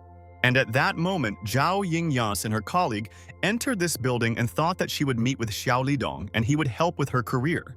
Zhao Yingyan was very surprised because she never expected to see this girl there, and why did she come to Lidong Media, and what does she want? Yan Li also looked at Zhao Yingyan with anger and thought that this is the same abomination who betrays her best friends for the sake of benefits. Zhao Yingyan told Mr. Xiao Lidong and Mr. Yu Feng that she was so happy to see them and she would not let them down and would do whatever they asked. Yu Feng said told Zhao, Ying-yan that he has a conversation with her and soon they will launch a new show and she will be a regular guest. Zhao Ying-yan was very interested and asked Mr. Feng about this show with a lot of funding, and it was very important for her to know all this. Yu Feng told Zhao Ying-yan that, of course this is true, and according to all conservative estimates, it will be from 200 to 300 million, and this is large scale. Yu Feng told Zhao Ying-yan that this is the director of the company that is launching the project there, and Zhao froze in surprise at seeing Lin. Zhao Ying-yan was perplexed and asked her Mr. Xiao Lidong if this was really a show of these people, and where did they get so much money for the project. Xiao Lidong asked Zhao Ying-yan what she was talking about, and the director of the best corporation Ling Yun himself finances the show, and hundreds of millions are nothing. Zhao Ying-yan was speechless and asked if Ling Yun Corporation really has hundreds of billions, and this is all the money of only Lin's friend. And at that moment, Zhao Ying-yan began to go to brother Lin and said that she missed him and now they can work with him together. But director Lin told Zhao Ying-yan to stand, and they don't know each other, and he doesn't like it when strangers force themselves on him and gets mad. Yu Feng asked director Lin what was going on, and Xiao Lidong was also alarmed and asked Mr. Lin if he really knew the actress. Director Lin said that they knew each other, but yesterday at dinner she told them that she didn't know him, and that's why he didn't want her on the show. Zhao Ying-yan was shocked and realized that she had made a mistake, and now Lin would definitely not forgive her for not wanting to notice him there yesterday. Xiao Lidong started screaming and was very angry and asked Zhao Ying-yan what she thought of herself, and maybe she had lost all fear and this was a shock. Director Lin said that enough of this chatter and let them go and eat, and he was so hungry and ready to go to any restaurant in Zhonghai. Yu Feng asked for forgiveness from director Lin and said that they could not even think that this could happen and did not know about all this. Xiao Lidong told director Lin that Zhao Ying-yan will not be in their show and he will find another better actress and she will play the role perfectly. Director Lin told Mr. Xiao Lidong that he is a professional in all these matters and he is only responsible for money and knows nothing. They all started to leave there and thought that, how can you be such a vile girl and communicate poorly with director Lin in the restaurant? Zhao Ying-yan was very nervous and asked manager Zhang what she should do now, and she insulted director Lin, and he definitely won't forgive. Manager Zhang started yelling at actress Zhao Ying-yan and said that she knew him before and didn't even know who he was and that she was a fool. Zhao Ying-yan wondered if this was already the end of her career, and she had just gained popularity and was in vain conflicting with Mr. Lin. At this time, director Lin and all his friends came to the restaurant and they could eat, and at the same time decide all the nuances of the new show about the village. Lin asked Yang Li if she had chosen a location for the show, and she said that she had a couple of options, but after thinking about it, the locations were not ideal. Yang Li said that the south of the Yangtze River has good land and beautiful scenery, but it is not suitable for show and she needs the countryside. Director Lin remembered about one dear and interesting place, and he asked Yang Li if he would like to visit the Huangxi village where he lives. Xiao Lidong told director Lin that his fruit base is located there, and when new fruits appear, he should buy them first. Yang Li told her friend Lin that it would be nice and when he has time he should take her with him, and she wants to explore his village. Director Lin told Yang Li that they would leave tomorrow and his fruit was still sold out and he had to weed and water his land there. At this time, an assistant ran into the company building and told boss Peng Chungjie that he had found this guy and the boss should find out about it. The man said that she came from the village of Huangxi, a very poor place, and that fruit seller has a huge greenhouse in their village. Peng Chungjie was surprised and asked the assistant if he was talking about Huangxi village, and it was interesting and he would find out all the information soon. Peng Chungjie asked people to bring soil samples from his greenhouse and grab branch buds from fruit trees, and that's cool. The man told boss Peng Chungjie that he understood him and they would do everything as he wanted so that he would have no questions left and would handle it there. And the next morning, director Lin began to go to Huangxi village with his friend Yang Li and realized that this was the ideal place for their show. Director Lin continued driving and realized that Yang Li had never seen such places in her life, and he himself really liked Huangxi village. Yang Li told Lin's friend that this area did not seem rich, and he said that she was right and this was the real village she was looking for. Lin said that the economic situation of the village is not bad, but they are completely self-sufficient and this is all many times better.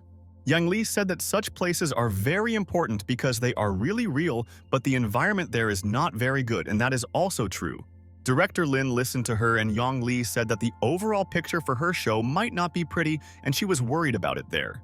Yang Li told Director Lin that they definitely couldn't get good shots, and that too much money would be spent on decorations and renovations, and that's a problem. Director Lin told Yang Li that she had him, and therefore she did not have to worry about money, and he would provide funding for the project. Yang Li said that Director Lin is rich and powerful, and ordinary people like them cannot compare with him, and they are all just pawns. Director Lin arrived at the place and told Yang Li that his greenhouse was located there, and he was growing fruits that she tasted. Director Lin said that this fish pond is also his, and it can also be used as a filming location, and she said that it is wonderful. Yang Li told her friend Lin that if the city's support structure was more developed, people would live better there, and she felt sorry for everyone there. Lin told Yang Li that her program would help the development of Huangxi, and she could discuss all her wishes with him, and he could calmly understand her. Yang Li said that she would talk to people from this village, and if there were no problems, they would start filming there, and he chose a cool place. Yang Li went into Director Lin's greenhouse and said that it smells so much, and there is such a variety of fruits, and it amazes anyone's imagination. Yang Li smiled and asked Director Lin why he became so serious, and was it really because of what she told him about fruits? Director Lin told Yang Li that he had a feeling that they had recently dug there, and it was intriguing, and who had entered his greenhouse there. Director Lin looked at the fruit tree and said that something else was stolen there, and it seems that these scoundrels have completely lost their shame, and he is angry. Yang Li asked if these were thieves, and she was not surprised because the fruits on his trees were so tasty, and maybe this was a man from Huangxi village. But Director Lin said that he knows the villagers and they are definitely not capable of this, and professionals clearly worked there, and he knows. Yang Li asked Director Lin what they should do now, and maybe they could call the police and they would look into this matter and identify the thieves. Director Lin told Yang Li that the thieves took a sample of soil and wood, and it did not deserve the attention of the police, and they would not be interested in there. Director Lin pulled out one peach from the tree and thought that he should try to appreciate it to his best friend and surprise her. Director Lin asked Yang Li to take the peach and said that he and she would go from there and look for the scoundrels and punish them for this theft. Director Lin collected the harvest and began to leave the greenhouse, and at that very second a girl appeared in front of them and said that she was glad to see everyone. It was teacher Du Yu. And she told friend Lin that he had returned, and she and her father were waiting for him and wanted to sit over dinner and discuss business. Director Lin told Du Yao that he wanted to check the greenhouse but already needed to return to Zhonghai and asked his friend what happened. Teacher. Du Yao said that recently people often come to her father's house about their fruits and vegetables, and they ask about him. Teacher. Du Yao told her friend Lin that these people did not seem very good to her then, and therefore she began to worry about his business. Director Lin put the boxes of fruit in the trunk and thought that these were definitely the people who stole his soil, and that's for sure. Director Lin told Du Yao that he understood and let her tell her father not to communicate with these people, and she said that she would tell him.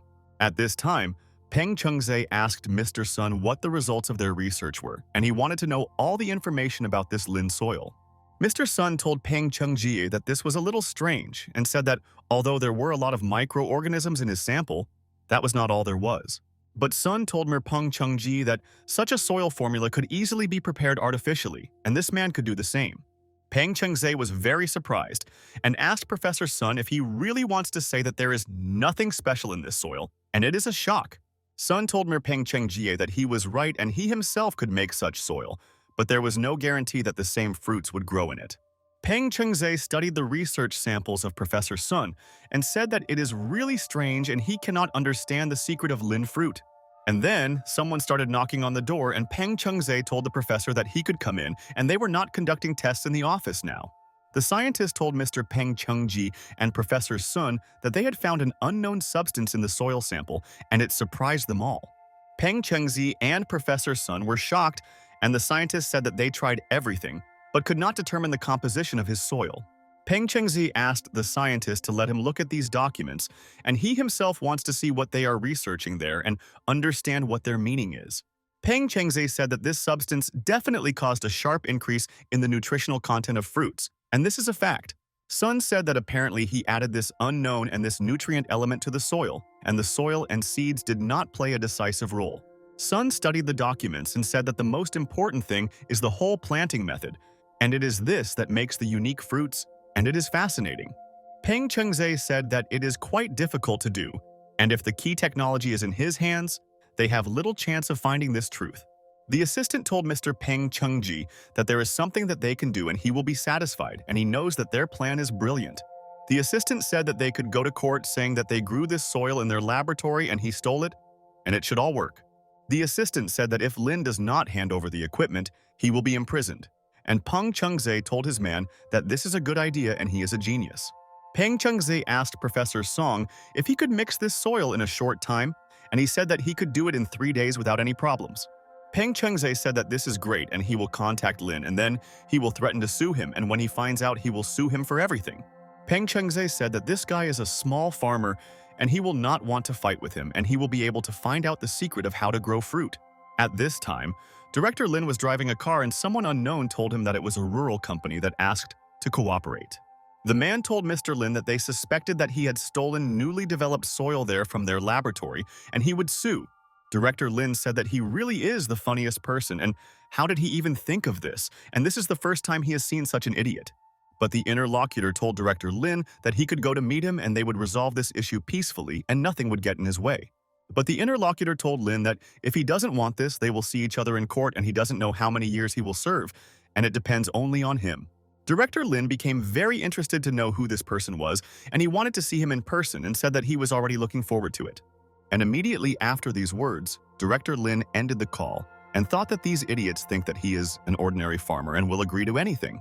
The assistant asked Mr. Peng Chungji what this farmer said, and it seemed that he was able to scare him, and now he will hand over his soil formula. Peng Chengze said that these villagers are actually all very uneducated, and in a world where money rules, he will definitely not be able to defeat them. The assistant told Mr. Peng Chengji that then he could send him a lawyer's letter and a subpoena, and the farmer never saw it.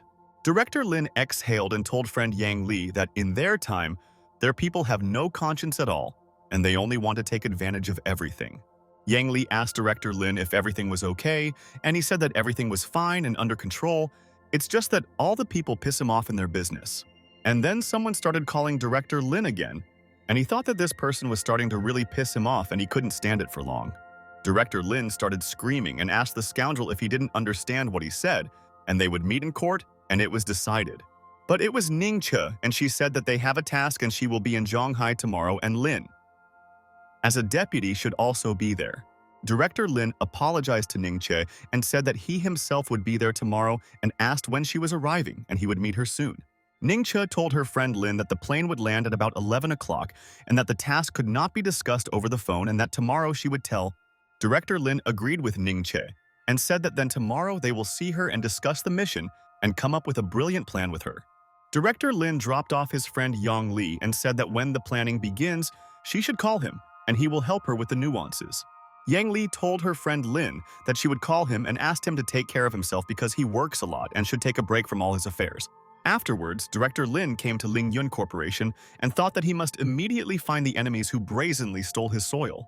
Director Lin asked the legal chairman of Ling Yun Corporation, Ma Huaiyang, if he found out about the Shenong Company, and this is important. Ma Huaiyang said that yesterday he checked the information and found out that their legal representative is his former student, and it will be easy with him. Director Lin was surprised and told Ma Huaiyang that he surprised him, and he didn't know anything about it, and it seems he has a lot of surprises for the boss. Ma Huaiyang said that he used to be a teacher there in graduate school at the Faculty of Law, and then he came to Ling Yun through an acquaintance. Director Lin said that the truth is on their side, but it will crush them completely, and tomorrow, Ma Huaiyang will go with him to the company of his enemy. Ma Huaiyang nodded his head and told Director Lin that of course he would go with him without any problems, and together they would settle all the issues in the case. And the next day, Director Lin came to Shenong's company and thought that it was in vain that they got involved with such a predator in business like him. Director Lin entered the building and the administrator asked Mr. if he had an appointment and at what time he wanted to meet there. The guy said that his name is Lin, and let her now tell her CEO Peng Chungji that he is there and he knows that it is him. The receptionist told Mr. Lin that she would do what he told her and called Peng Chungji and thought that she would do it. The receptionist asked Mr. Lin to wait for Peng Chungze in their conference room on the second floor, and she would take him and his friend there. At this time, Peng Chungze was sitting in the office and talking with Mr. Xiao there and wanted to find out what they could do next with the enemies in the case.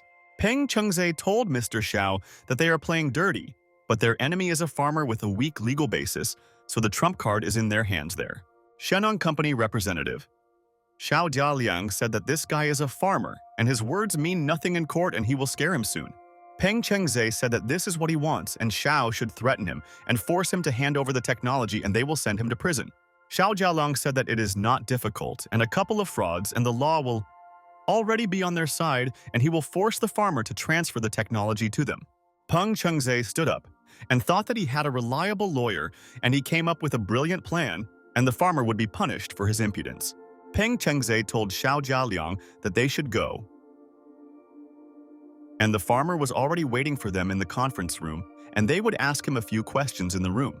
And after a while, Peng Chengzhe entered the conference room with his lawyer and thought that the poor guy was unlucky, that he was a stupid person. Peng Chengzhe apologized to Mr. Lin for keeping him waiting now, and he will introduce him there to a man named Xiao. Peng Chengzhe said that Xiao is the legal person of the company, and he himself will be fully responsible for the negotiations today and pro. Director Lin told Peng Chengji that while he has time, he suggests that he finds someone better than this guy and he is not cool. Xiao Jialiang was very surprised and asked Mr. Lin what he meant there and did she really doubt his abilities now? But Director Lin told Xiao Jialiang to talk to him and he doesn't have time to deal with him and his lawyer will be there soon and he's a pro. Peng Chengzhe was indignant and asked Mr. Lin if he had found a lawyer and thought that he was not as stupid as he thought there. And then someone started knocking on the door, and Peng Chengzhe told the man that he could come in and thought that it looks like this is the guy's lawyer. Ma Huaiyang apologized to Director Lin for being late, and he said that he would improve and thought that the boss would be pleased with him soon. Ma Huaiyang sat next to Director Lin and thought that now they will start the show there, and he knows that his student will not withstand all the pressure. Director Lin told Peng Chengji that now they can start and he can communicate with his lawyer if he has any questions for him. Peng Chengzhe told Xiao Jialiang that if Mr. Lin agrees, he can start. And it looks like the farmer is very confident in himself, which is good. Xiao Jialiang told Mr. Peng Chengji that this is his teacher and knows him from university, and Peng Chengji was shocked and asked how this is so. Xiao Jialiang said that Mr. Ma Huaiyang was his mentor, and he always helped him in graduate school, and he is a very competent person. Peng Chengzhe was at a loss and could not understand how an ordinary farmer could get such a lawyer, and he amazes him today. Ma Huaiyang told Xiao Jialiang that what a wonderful coincidence, and he did not expect that the master and disciple would fight in court soon. Xiao Jialiang listened to the teacher and was shocked, and Ma Huaiyang said that they would see how his best student had mastered the material over the years. Xiao Jialiang asked teacher Ma Huaiyang why he agreed to protect this farmer there with such a high level because he is a genius. Ma Huaiyang was surprised and asked Xiao Jialiang if he really thinks that his man is just a farmer, and it seems that he and Peng Chengzhe are mistaken. Ma Huaiyang asked the student if he hadn't heard how he had just addressed Principal Lin, and it seemed like they didn't know the information well. Ma Huaiyang told his friends that Lin Yi was sitting in front of them, and he was definitely the director of Lingyun Corporation, and he was not an ordinary farmer or person.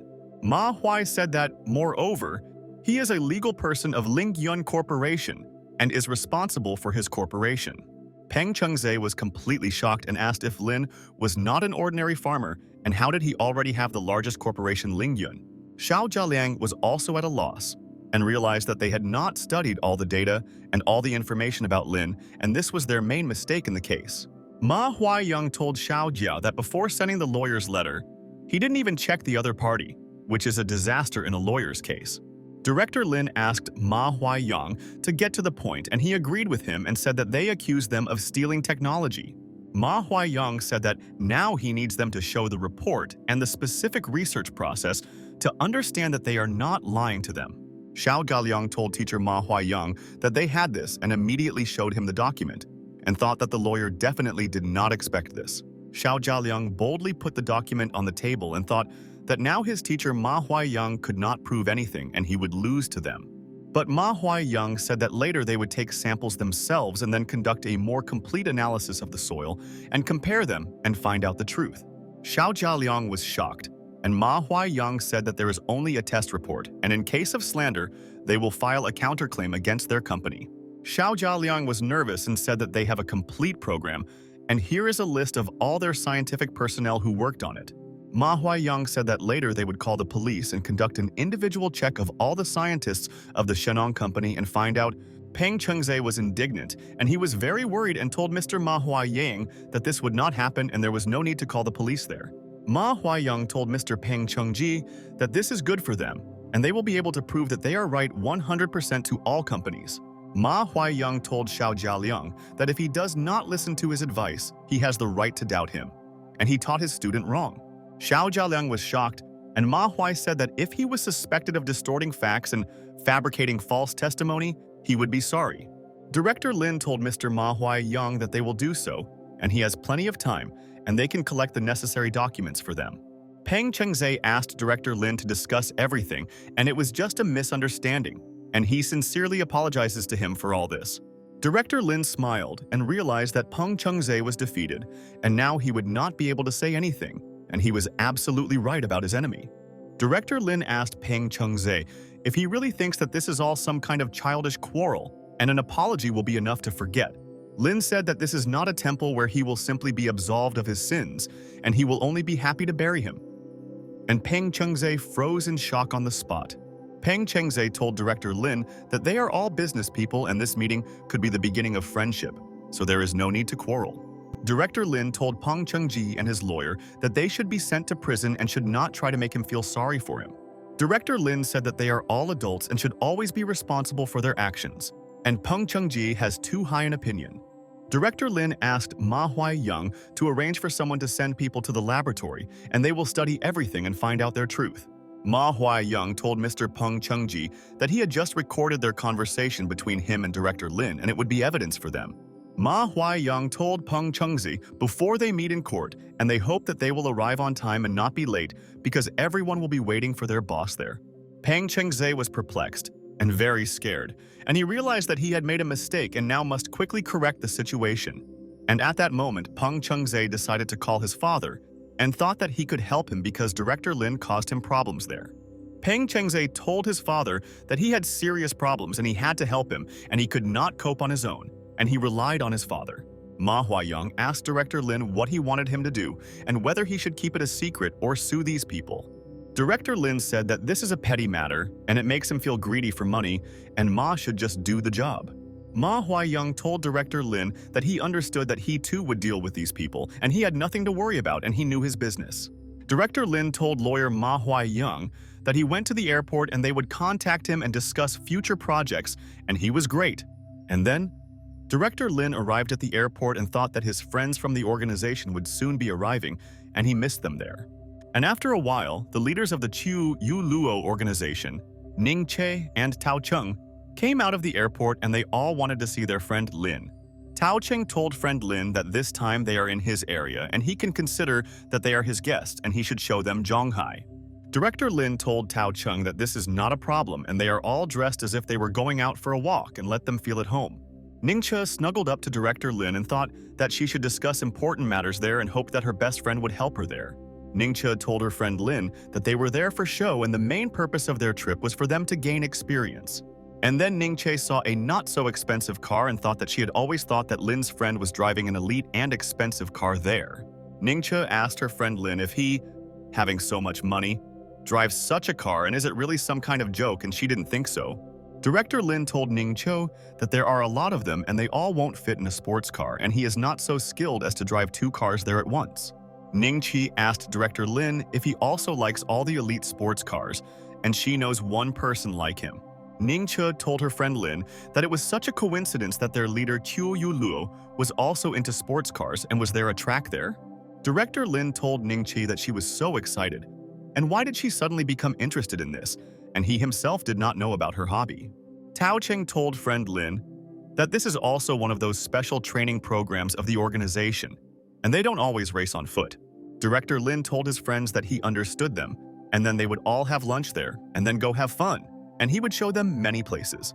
And after a while, Director Lin brought friends from the organization to the Bandao Hotel and thought that there was a good atmosphere there and he liked everything. They went to a restaurant and Director Lin asked his friends to order whatever they wanted, and he himself would pay and treat him because he adores everyone. Tao Cheng asked his friend Lin if he often goes to this restaurant and he heard about this Bondao hotel and the prices there are not cheap, and that's for sure. Lin said that this is his hotel and they can choose whatever they want and they are on a business trip and should eat well and save energy.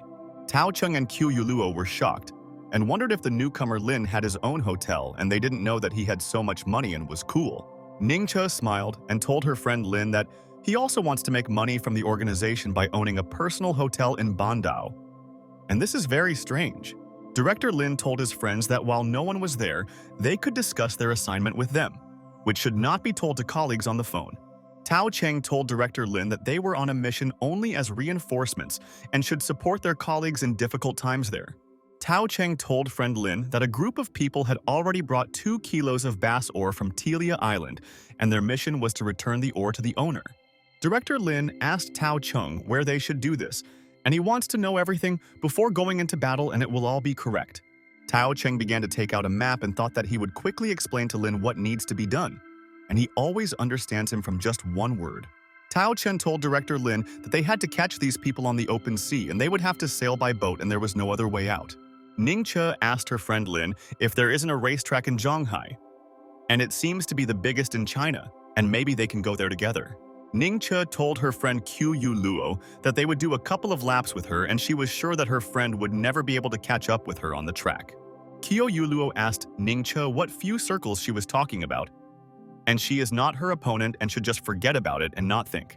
Ningche asked Qiu Luo to be so confident in this, and even though she has more experience, she can still beat her in their race. Ningche told Qiu Luo that they can arrange a race for a bet, and if she agrees, she herself can prove to everyone that she is the best. Tao Cheng said that this time he is for leader Tu, and her driving skills are well known in the organization, and Ningche is no match for her. And this is known. Qiu Luo asked Ningche's friends if she heard Mr. Tao Cheng's words and said that she had better stop arguing with her, and that's the truth. Ningche stood up and told her friends that they wouldn't know until they tried, and he knew that now they didn't believe it, but that would change. Director Lin said that then he will call so that the people there are immediately dispersed, and the racetrack also belongs to him, and he did not receive everything. Tao Cheng was in complete shock and asked Director Lin if he really decided to buy out all of Zhanghai, and where did he get so much money for everything? And then all the friends came to the Zhanghai Autodrome and thought that friend Lin himself would organize a race for them, and how they missed such a friend. Director Lin quickly prepared elite cars for the race and wanted all his friends to be happy, and he would do everything for them there. Ningche was delighted and told her friend Lin that now she understands where the roots of his courage come from, and he is definitely an authority in Zhanghai. Lin said that all the cars were modified according to the standard, and one such car costs more than 6 million on the market. Director Lin told Tao Cheng that later he would sign one piece of paper and he would immediately ask the organization for reimbursement for their expenses. Tao Cheng told friend Lin that he was not sure that boss Liu Hong would like all this, but who knows? Maybe he will reimburse all expenses. Ningqi told Director Lin that he also loves racing and let him do 2 laps there, and she wants to know how good he is. Director Lin told friends from the organization that they were far from him, and Qiu Yuluo, with short legs, might not be able to reach him at all. Qiu Yuluo was furious and asked Lin who has short legs, and if he is so confident in himself, they can go for a ride and find out everything there. But Director Lin told leader Qiu Yuluo that they would rather save her face, and she didn't want to experience humiliation in front of so many people. Ningche approached her friend Qiu Yuluo and asked if she dared to take a risk there now and teach the young, impudent Lin a lesson.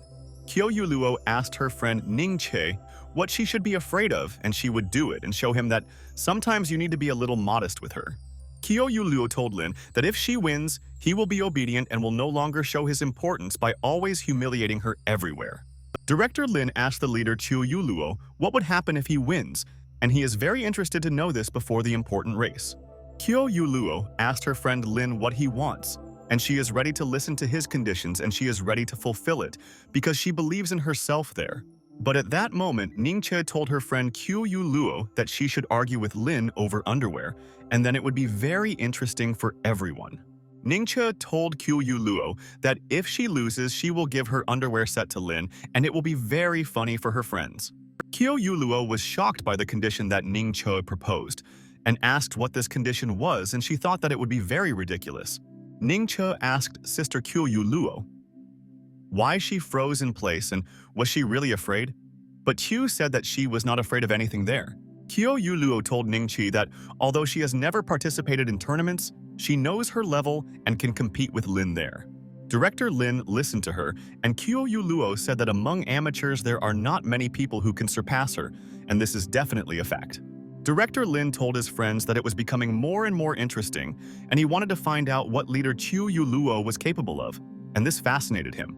Director Lin and Kyo Luo got into the car and stood near the start, and they were confident that they could defeat their opponent and teach them a lesson.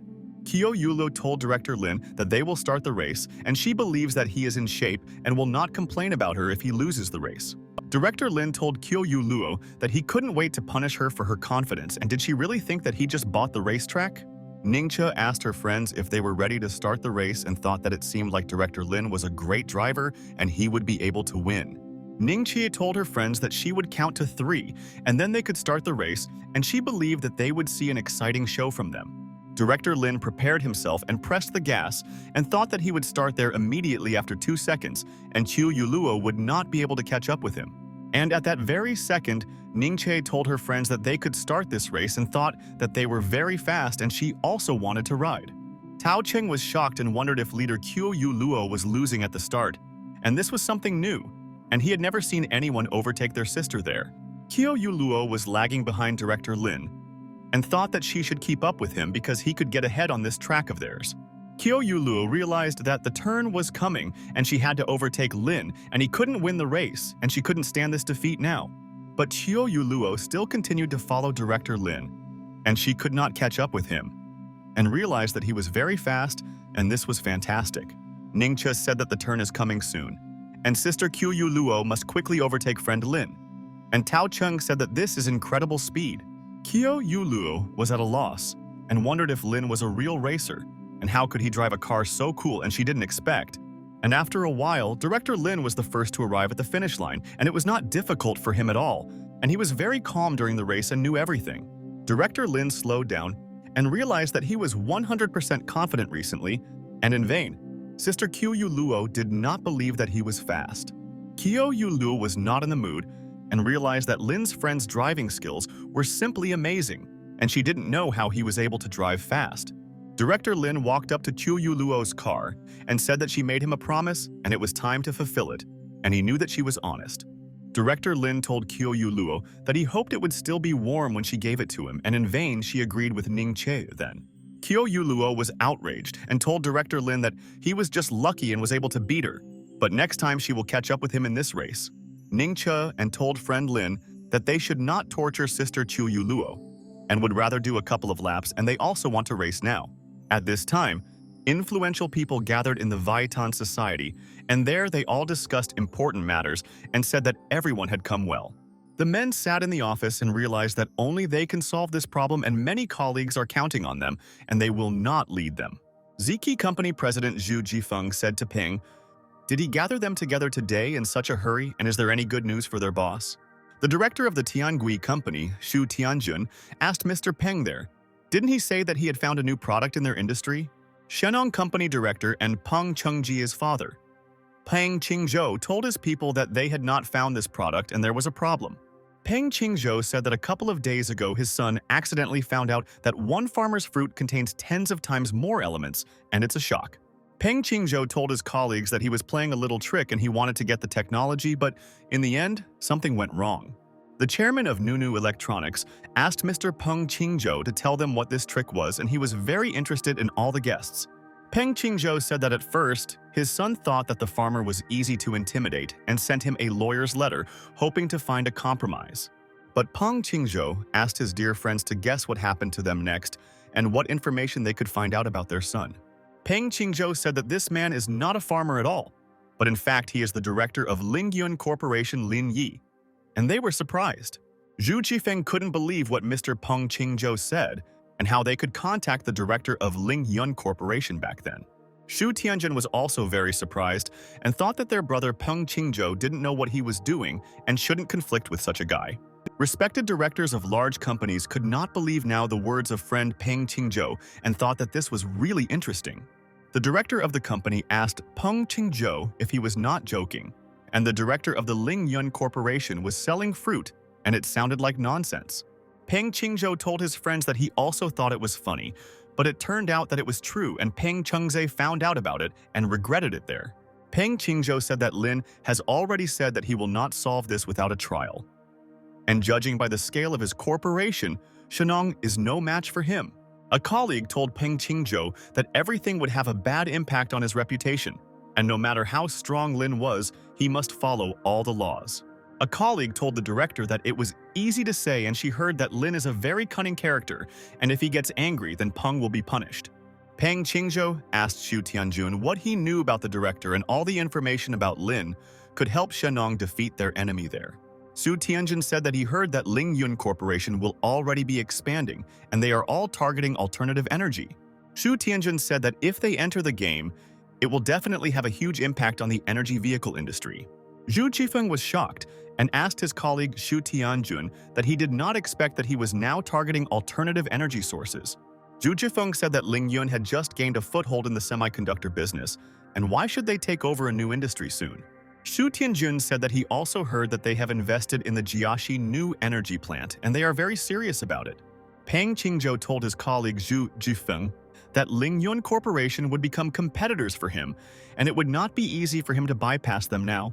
Wang Tianjun said that Lin recently broke the internet with his entry into the semiconductor industry, and their company will not survive. Xu Tianjun said that this is why he believes that Lin is a common problem and dealing with him is in their own interests, and they will help everyone. The director of the company told his friend Xu Tianjun that he was already a little aware of the situation and what he was offering, and they were ready to listen. Xu Tianjun said that first he will call the head and discuss this matter with him, and he can also help them in this situation, and he is the boss. Xu Tianjun called the head and said that he wanted to tell him something now and hoped that he could listen to him and help them. And then, Xu Tianjun said that everything is fine, and the head will calm Lin down, and so they can continue to work with peace of mind further. Peng Qingzhou was shocked and asked Xu Tianjun if their entire leadership would really take on Lin, and what does this mean, and he can't understand. Xu Tianjun said that the head said that they have been watching him for a long time. So soon, Lin's life will become more complicated, and he himself is to blame for everything. Xu Tianjun told friend Peng Qingzhou that Lin would no longer cause trouble for his business, and they would get rid of this competitor. Peng Qingzhou said that he was a little confused, and he didn't think that the head would want to interfere in this, and they would benefit from it. The next morning, Director Lin arrived at Wangjiang Wharf and wanted to check how his people were working there and whether everything was ready in the morning. The man said good morning to Director Lin, and the ship is ready and they can sail, and he wishes Mr. a good rest on the ship. Director Lin came on board with friends from the organization and said that they would sail on the ship themselves and did not need a crew, and that was a fact. Director Lin started to climb on board and thought that he had helped the people from the organization, and they should be grateful to him. Ning Che asked Director Lin if this ship was also his, and she didn't think that he was so rich and influential in Zhanghai City. Director Lin told Ning Che that she was right, and this ship and Wangjiang Port and even the Moon Harbor beach behind them belonged to him. All the people from the organization froze in place and couldn't believe it, and thought how much money a person needs to buy all this. Ning Che told Lin that if she knew that he had a ship, she would have asked to visit him a long time ago, and honestly, she would not have sailed. The girl told the leader Ning Chi that there was even champagne and red wine on board, and friend Lin had prepared everything for the arrival of his comrades. Director Lin told Kyo Yu Luo that there were also more than a dozen spare swimsuits there if his colleagues suddenly needed them. Ning Che asked her colleagues, "What are they waiting for? And the party is starting now, and they should not stay away and will have fun." Kyo Yu Luo asked all her friends not to forget that they are on a mission, and now is not the time for them to have fun, and they will have time to do this after the mission. Ning Che asked her friend Kyo Yu Luo not to be nervous, and said that if she was shy, her best friend could help her make friends there. Ning Chi told Kyo Yu Luo that she should not forget that she promised Lin back then, and now this thing belongs to him, and she promised it. Kyo Yu Luo thought that she didn't understand Ning Che at all, and how could she behave like that, and isn't she at all ashamed, and it's all terrible. And after a while, Kyo Yu Luo and Ning Che put on beautiful swimsuits, and they realized that they also need to take a break sometimes from all the hard tasks. Director Lin thought that he was glad that his friends felt at home, and he didn't want them to feel embarrassed because they had known each other for a long time. Ning-che was surprised and asked her friend Lin how he pumped up his abs, and it was so beautiful, and she didn't think that he was so trained. The girl from the organization was also delighted and said that Lin had a gorgeous body and she had never seen anything like it before, and he surprised her. Kyo-yu Luo realized that Lin's friend's body is really not bad, and it looks like he trained a lot to get into the organization, and this is worthy. And in the evening, the girls continued to have fun on the ship and thought that they had the best organizer, and he held the best parties for everyone. Director Lin looked at his watch and realized that now they must operate there, and if everything goes according to plan, he will be pleased with the result. Director Lin told Tao Cheng that it was a little over an hour to the open sea, and he told his friend that he understood him and he would straighten the rudder straight there. Tao Cheng pulled the lever and thought that everything was going according to plan, and he should trust Lin, and he would never let his friends down and protect them. Director Lin thought that he should approach leader Chiu Yu Luo and ask her about the situation, and maybe she noticed something important now. Director Lin approached the leader Chiu Yu Luo and asked if their target was visible there, and if he calculated everything correctly, they should find the guy. Kyo Yu Luo told Director Lin that their goal was almost visible, and then they would quietly sail on the boat and Ning-che would remain there and be on guard. Director Lin, Xiao Yu Luo, and Tao Cheng went down to the boat and thought that last time they underestimated their enemy and he turned out to be stronger. Director Lin asked his friends to always be on guard, and they are almost at the goal, and danger can be everywhere, and he believes in the experience of his friends. Director Lin told the people from the organization that they must all be ready for action at any time, and this is what they were taught at the base. Kyo Yu Luo told her friends that she would give a signal, and they could quickly wait for a response from Ning-che, and they would understand what the target was doing there now.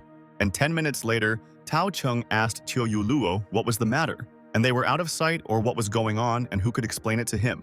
Kyo Yu Luo said that she doubts that this is the problem, and she is not sure that their colleagues will be able to help them, and everything is not going according to plan there. Tao Cheng asked Ning-che to contact the group and ask where they were because they were there, but did not respond to their signal, and she said that it was accepted. Ning-che told Tao Cheng that these colleagues of theirs are in trouble and they should go to the ship and help them, and she is worried about them now. Tao Cheng said that the service is a cargo ship and there are definitely ordinary people on board, and what problems could there be now? Kyo Yu Luo said that they would change the plan of action, and Tao Cheng and Lin would board the ship and see what was going on there, and she would be below. Tao Cheng said that he and his friend Lin will go up there, but first they need to prepare the equipment and it can be very dangerous there. And after a couple of minutes, Director Lin and Tao Cheng put on their clothes, and they were ready to go there and see where all their colleagues had disappeared. And then, Director Lin and Tao Cheng picked up the magnets and realized that they would help them get on board the ship unnoticed, and this is their plan. Director Lin and Tao Cheng were walking up the ship, and Lin asked his friend if this had happened to them before, and he wanted to know all about it. Tao Cheng told Director Lin that this happened once and they will be very careful, and there may be conflicts, and he knows this fact. Director Lin was surprised and wondered if he would meet people in black there today, and he thought that they would just relax with friends there. Director Lin asked Tao Cheng to hurry up and said that he was no longer feeling well, and they should hurry up and save all the people and beat the enemy. Tao Cheng asked Director Lin if something was wrong, and he told his friend that he couldn't tell him about it and he wouldn't understand him now. They boarded the ship, and Director Lin thought that he should punish these people there for threatening his colleagues. Director Lin told Tao Cheng that they had to act quickly, otherwise it would be too late and they might not be able to save their friends inside. Tao Cheng informed the team that they had boarded the ship and soon they would report the location of the target and deal with them there. Tao Cheng told friend Lin that they told him that the enemy is in Zone F, third row from the top, and they will separate and will no longer lose sight of each other. Director Lin wanted to split up with Tao Cheng to quickly find their enemies and thought that why it was so quiet there and it was so suspicious. And at that very second, suddenly Director Lin froze in place and could not understand why there was a smell of blood there, and this was not at all welcome for him. Tao Cheng noticed that Director Lin froze in place and asked what was the matter and why he didn't go look for the enemy, and they were wasting time on the mission. But Director Lin told Tao Cheng that he found them and thought that he did not think that their rivals were so treacherous and they were not ready. Tao Cheng asked Director Lin if he seriously found them and said that then they should leave and it was too dangerous to stay there. But at that moment, unexpectedly, Tao Cheng froze in place with fear and he realized that he and the team were late and he could not forgive himself. Tao Cheng noticed the bodies of his colleagues and they went to the next world, and now he understands why they did not answer them and he is very sorry for his colleagues. Tao Cheng asked director Lin what happened there and why these enemies treated their friends so cruelly, and he was scared to watch. But director Lin covered Tao Cheng's mouth with his hand and told him to be quiet and not think. Now we'll decide what to do and not stop. And they are masters. Director Lin told Tao Cheng that he would put them down and he should go and tell them to send a boat to them and then they would handle everything. Tao Cheng cried and thought that it was very painful to watch, and he himself never wants to lose loved ones, and this hurts his heart and soul. Tao Cheng ran to carry out Director Lin's orders and thought that by acting together they could understand the intentions of the bad people now. Tao Cheng brought a rope to Director Lin and said that they would tie these people to themselves and go down from there. And Lin agreed with his friend. Director Lin and Tao Cheng tied the bodies of their comrades and realized that they would never leave them there and must inform their families. Director Lin jumped and landed on the boat and realized that they had all made a mistake and the enemy was able to take him by surprise, but they would find everyone. Director Lin and Tao Cheng put the bodies on the boat and realized that they were brave heroes and always helped their country fearlessly. Leader Qiu Yuluo froze in surprise and asked her colleagues how this happened and how they could not find out that they were all in trouble then. Director Lin told Qiu Yuluo that now is not the time to sort things out, and they should quickly return to Ningche and then they will find out everything about them. Qiu Yuluo agreed with Director Lin and thought that he was saying everything correctly and they should listen to his instructions and he is also a hero. People from the organization began to swim back to the ship and realized that they could not save the hostages, and this was the main mistake in their mission. They boarded the ship and Qiu Yuluo thought that it was good that Ningche did not see all this horror that was happening on the other ship then. Qiu Yuluo told her friend Ningche that they brought these people and she no longer wants to discuss this, and none of her friends deserved this. Ningche told her friend Lin that he was a doctor and had more experience than them and he should examine their bodies to understand what was wrong. Director Lin agreed with leader Ningche and began to look around at all the friends there and thought that this was a difficult and nerve-wracking new job. Director Lin examined the bodies of his departed comrades and he asked the leaders of the organization if they really wanted to hear all this. Leader Qiu Yuluo asked Director Lin to say everything and said that they will cope with this because they must find the truth and what happened to them. Director Lin said that their comrades were then subjected to terrible torture and he could not provide all the information and it was just terrible. Director Lin said that the enemies did to their friends something that he would not wish on his worst enemy, and their death had already occurred about an hour ago. It was very difficult for leader Qiu Yuluo to listen to Director Lin, and she realized that they would definitely take revenge on the scoundrels who did this. Ningche also could not hold back her tears, and she felt sorry for her comrades, and they were so young and did not deserve to die like this today. Director Lin thought that he had not seen such horror for a long time, and he himself would find these people and do the same to them, and they would be hurt. Director Lin told his colleagues that he had already called for reinforcements from Zhonghai, and they needed to decide what to do next and come up with plans. Ningche asked her friends what they thought about how it happened then, and how their brothers and sisters were able to be taken by surprise by their enemies. Director Lin said that the person who contacted them earlier is probably the killer and doesn't think these two are capable of it. Director Lin said that under the guise of their enemies, they sent a message to all of them trying to lure them on board and they succeeded. But Tao Cheng asked Lin's friend who the killer was and what his motive was, and this is too cruel and he seems to be very angry with them now. Lin said that he had a wild guess and the killer was from Haiqing, and in the last mission he killed the people from Haiqing and took their goods. Ningche said that if they really wanted to take revenge on them for this, then why didn't they lure them on board and kill them all at once? Director Lin told Ningche that although they work there on the high seas, it is very close to China and the people from Haiqing are afraid. Qiu Yuluo said that she thinks that what Lin said makes sense, and they should listen to his guesses and decide what to do with the enemies. Qiu Yuluo told all the people to cheer up and said that there were still many things ahead of them and the people from Haiqing would regret everything so soon. The people's partners from the organization were waiting for them on the shore and thought that they should support their friends because now it's very difficult for them. The guard told the boss that people from the organization have returned and they should already ask for all the information about what they learned on the mission. The man said thank you to Director Lin for their hard work and they should go to the main headquarters and Mr. Liu Hong is waiting for them all.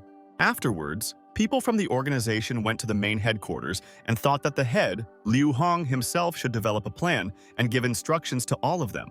Mr. Liu Hong asked his people to tell him what happened, and he wants to know the details so that he can resolve the issue so quickly. People told the head of Liu Hong about everything, But they said that they did not have any evidence, and therefore they definitely could not draw conclusions. Kyo Luo hit the table with her fist as hard as she could and thought that this was unfair and she didn't want this whole situation to turn out like this. Kyo Luo told the head of Liu Hong that the death of their comrades should not be in vain, and they should take revenge on those involved in this. The head of Liu Hong was also very angry and told his people that they would all avenge them and they definitely wouldn't leave it that easy, and the enemies would regret it. But Cao Jiadu asked the head of Liu Hong to calm down and said that everything would be discussed after the autopsy report was ready. But the head of Liu Hong said that he does not understand one thing and who then leaked all the information about the whereabouts of the agents and they have traitors. Lin said that this is quite possible, but the mission was very dangerous from the very beginning, and he thinks that it is directly related to the ore. Kyo Luo asked Lin if he really meant that after the group received the base ore, they were already being followed by people from Haiqing. Director Lin told Kyo Luo that Haiqing had a lot of time to prepare and a lot of time had passed since the mission on the ship. Director Lin said that it also cannot be ruled out that there is a rat in the organization, and he is leaking all their information. But the head of Liu Hong asked to pay attention to him, and he wants to tell his people something important there, and they should listen to him. Chief Liu Hong asked his people to go and rest, and then they would all collectively decide what to do next and punish all their enemies. Chief Liu Hong said that the farewell ceremony will be held tomorrow, and they will then hold the funeral, and they will deal with the pressing matter there. The next morning, all the people from the organization came to the funeral home to say goodbye to their friends, and they will all miss. People were in a bad mood, and they felt sorry for the heroes who left this world so early, but they will remember their exploits forever. And then, suddenly a guy approached Director Lin and asked if he was the same Lin who broke his record during training. This guy's name was Wang Mian, and Director Lin said that he was right and he was the same guy who broke all his records there in training. Director Lin asked Wang Mian if he had any problems and why did he approach him and communicate in such a rude tone now. Wang Mian told Lin that he was not bad and he thought that it would take many years to break his record and this motivates him to work hard. Kyo Luo thought that this Wang Mian is so arrogant and he doesn't understand that he is at a funeral and communicates with Lin so rudely. Lin told Wang Mian that fortunately there are many capable people in the organization, and each of them can surpass him and he is not that strong. Director Lin told Wang Mian that he should not look down on all these heroes and in vain he underestimates them and they will let him down quickly. Wang Mian froze in surprise and thought that he never expected such an answer from the impudent guy. And how could he say that? Organization member Qin Yanling said that it is no wonder that Lin had the courage to beat so many guys that time, and he is very strong. Director Lin told Qin Yanling that this does not concern him, and maybe he also wants to repeat the fate of all these people, and he will arrange it for them. Qin Yanling asked Director Lin if he was pushing himself, and he didn't suspect that he was also strong and could cause him problems. But then Kyo Luo came up to him and asked him to stop arguing, and this is not the place for arguing and they should calm down and not argue anymore. Qin Yanling was very surprised and asked Kyo Luo why she started defending this scoundrel, and he is not worthy of it, and he is harmful. Kyo Luo told Qin Yanling that they are now comrades in arms with Lin, and he should have a conscience and not say such things anymore. The girl looked at the conflict and thought that it looks like the Qin family is losing its grip for a reason, and it's a pity to watch and it infuriates her. Wang Mian told Kyo Luo that he hoped that in the future he would still have the opportunity to go with her on their mission to Tilia Island. Wang Mian stopped Qin Yanling's friend and said that the organization is not a place to collect waste and he is surprised who they recruited for the team. Lin told Wang Mian that 2 of his comrades were killed and he didn't even think about them and instead he was proving his strength. And at that moment, suddenly Director Lin asked Wang Mian whether he knew that they would die and that's why he wasn't even upset. And on the contrary, he was happy. Wang Mian was very alarmed and asked Director Lin what he was talking about and did he really think that he was a traitor and how could this happen? Director Lin told Wang Mian that he was just guessing and why be so nervous about it and he seems to be very worried and it's true. But at that very second, Chief Liu Hong shouted and told Director Lin and Wang Mian to shut up and stop shouting at the funeral parlor now. Chief Liu Hong asked Wang Mian if he had anything to say about this mission and wanted to hear his thoughts on what happened there. Wang Mian told the head of Liu Hong that he thought they were being followed from the very beginning, and they didn't know about it, and that's why they were taken by surprise. Wang Mian told the head of Liu Hong that in the future they will conduct an inspection there and try to find the problem and the culprit in this matter of theirs. Liu Hong told Wang Mian that regarding the issue of Tilia Island, he and his team must investigate every detail to the smallest detail. Director Lin was shocked, and Liu Hong told Wang Mian that if he could not find the killer and the evidence, he would definitely not be the team leader. Wang Mian told the head of Liu Hong that he understood him and would take this matter seriously, and promised that he would find the culprit and provide evidence. And then, the head of Liu Hong called all the people from the organization and thought that he should tell them an important thing so that they were all ready. Liu Hong asked to listen carefully, and they are now introducing a state of emergency and must be ready at any moment. All the people from the organization told the head of Liu Hong that they understood him and they would be ready, and if they saw something, they would immediately report everything to headquarters. Afterwards, they all left their funeral home, and Director Lin asked Ning Che what kind of state of emergency it was, and he didn't know it. Ning Che told her friend Lin that you always need to be on alert and the battle can start at any moment, and this is very serious. But Ning Che said that this matter was transferred to another team, so it probably has nothing to do with them, and that's better. And then Director Lin received a call from Chi San Chao, and he thought that his faithful friend was not calling him for trifles, and it looked like something had happened. Qi Sanjiao told his boss that their company in Country M was exposed, and the authorities sealed them, and Director Tian was forbidden to leave the country. Director Lin was at a loss and asked Qi Sanjiao if Manager Tian was forbidden to leave the country and how is this all possible. Qi Sanjiao said that the commercial department sealed their company, saying that they were suspected of fraud and lost contact with Tian. Director Lin asked Qi Sanjiao not to be nervous and said that he would soon come to Lingyun Corporation and they would solve this issue of theirs. Ningche approached Lin's friend and asked what happened and why his face changed so abruptly, and it seemed like something had upset his friend very much. Director Lin told Ningche that everything was fine and asked her to take him to the airport, and he was in a hurry and she agreed with Lin's friend. And then Aunt Shen Shui started calling Director Lin, and he thought that these problems with his company were all he needed to be happy. Director Lin told Aunt Shen that he was listening to her, and she asked Lin if he had heard about this incident in Country M, and it was very bad. Shen Shui asked her friend Lin to come to her company, and they would discuss all the issues with him and find a compromise in this matter quickly. And then Director Lin told Ning Che that he would not go to the airport yet and asked to borrow her car, and she did not understand what was going on there. Ningche threw the car keys to Director Lin and thought that he himself would tell her everything after he sorted out the problems. Director Lin caught the keys and said a huge thank you to his friend Ning Che, and he will soon thank her for this and treat her to a delicious dinner.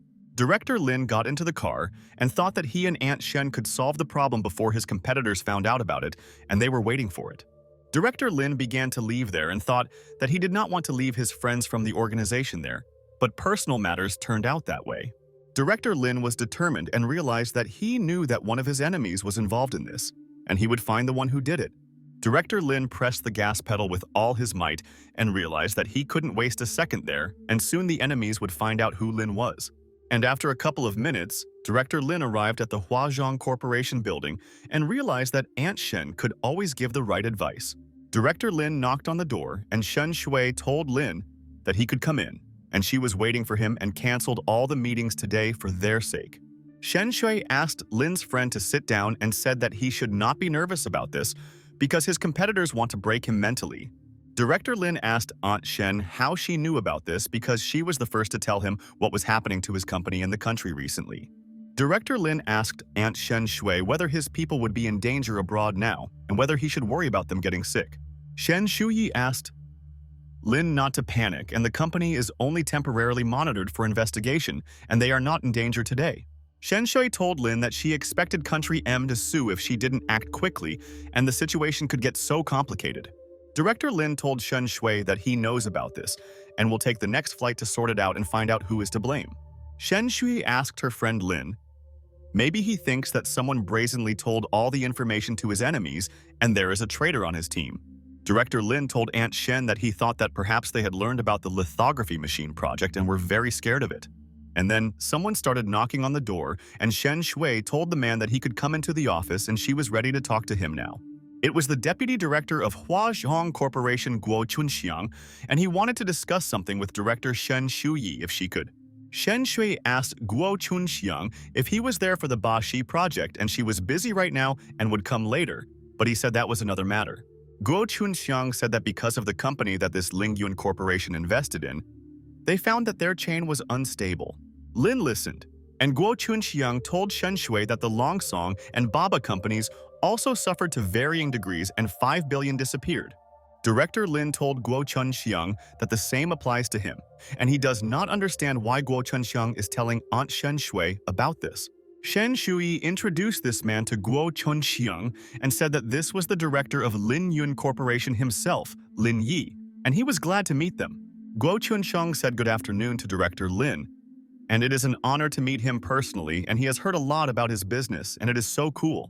Director Lin asked Guo Chunxiang, how is what he just told them related to Lin Yun and he can't understand the connection with his case? Guo Chunxiang said that the fact is that after a meeting related to his semiconductors, Miss Shen made a report on all those investing. Director Lin smiled and thought that Guo Chunxiang appeared there on time, and he made him very happy, and now he will attack. Director Lin told Aunt Shen Shui that he is now sure that someone wants to play with him, and he is 100% willing to accept the game. Director Lin told Aunt Shen Shui that he thought there was something fun coming up in the future and these people had made a mistake in choosing their opponent. Shen Shui asked friend Lin to calm down first, and she can help him correct the internal public opinion about his company. Director Lin listened to her, and Aunt Shen said that then they would figure out together how to resolve the problem with Country M, and she was sure of it. Director Lin told Aunt Shen Shui thank you for her help and she always supports him. And what would he do without his beloved aunt? Director Lin began to leave from there, and Shen Shui asked her friend where he was going and what he wanted to do now. And this is all important. Director Lin told Aunt Shen that he would fly to Country M, and he should already return manager Tian Yan, and she is very dear to her boss. But at that very second, Shen Shui blocked Director Lin's path, and she asked him if he was joking and if he had thought about it well. Shen Shui told Lin that if he appeared in this country, he would be immediately arrested, and the lithography machine project was too important for them. But Director Lin grabbed Aunt Shen Shui's hand and thought that he really appreciates the fact that she cares about him, and he will always support her. Director Lin asked Aunt Shen not to worry and said that he knows what he is doing, and he will return to Zhonghai and they will sit in a restaurant. Shen Shi agreed with Director Lin and said that she would send someone there with him and he himself could not fly to this country now. Shen Shui asked Lin to introduce him to Wang Hanshan, who is in charge of trading operations, and manager Zhao Xia, and they are happy. Wang Hanshan and Zhao Xia were 100% ready to help Director Shen Shui and would do whatever she ordered for them.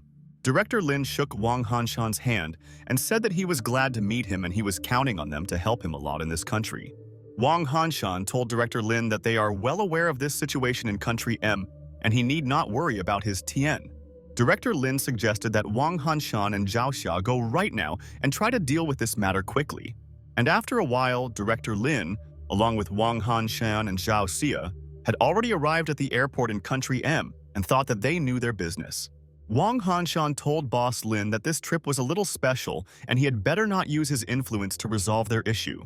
Director Lin listened to him with interest, and Wang Hanshan said that everything is not as serious as they initially thought and everything is optimistic. Director Lin told Wang Hanshan that he already understands this, but he will listen to them and they are masters of their craft and he appreciates them. Wang Hanshan told Zhao Xia that he did not expect that the director of a corporation like Ling Yun would be so calm and he was so smart. Afterwards, they met in a conference room with important people, and Wang Hanshan thought that these people could help them solve the problem. Joseph Mu told his guests that he was very glad that they were able to come to them and hoped that they would resolve this issue peacefully. Wang Hanshan told Mr. Joseph Mu that they also hope for this now and they appreciate that he was able to receive them today and took the time. Wang Hanshan told Joseph Mu that he did not want this not very serious incident to affect their relationship, and it was not worth it. Joseph Mu told Mr. Wang Hanshan that they would get down to business then, and he also hoped that they could settle the matter with their friend. Joseph Mu said that Tianyuan Company purchases semiconductor components in large quantities, and this violates all the rules.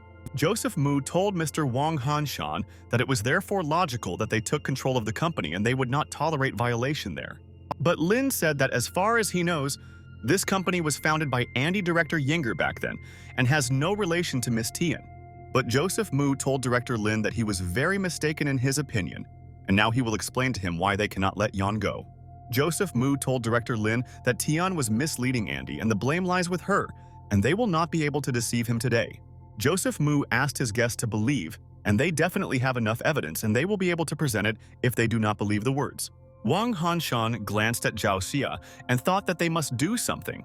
Otherwise, they would not be able to free Miss Tian and would let the director down. Then Wang Hanshan immediately asked Mr. Joseph Mu what they should do and what compromise should be found so that he would leave this matter. Joseph Mu told Mr. Wang Hanshan that he now has two options to choose from, and he can choose one of the two if he agrees. Joseph Mu told guest Wang Hanshan that they would take the components for themselves and also need compensation in the amount of 30 billion. Director Lin smiled and thought that Joseph Mu realized that he could already make a lot of money because of the situation and was dictating the rules. Wang Hanshan said that these conditions are so outrageous that they cannot accept them and let them move on to their second option. Joseph Mu said that they want Lingyun Corporation to go public as soon as possible and get 51%. Joseph Mu told Director Lin and Wang Hanshan that they should think before making a decision, and he would wait for it all. Director Lin was outraged and told Joseph Mu that they had gone too far and they were giving up all options, and it was decided.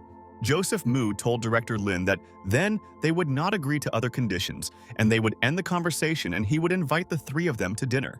Wang Hanshan was furious and hit the table with his fist and thought, what kind of tricks were these, and he would remember this later.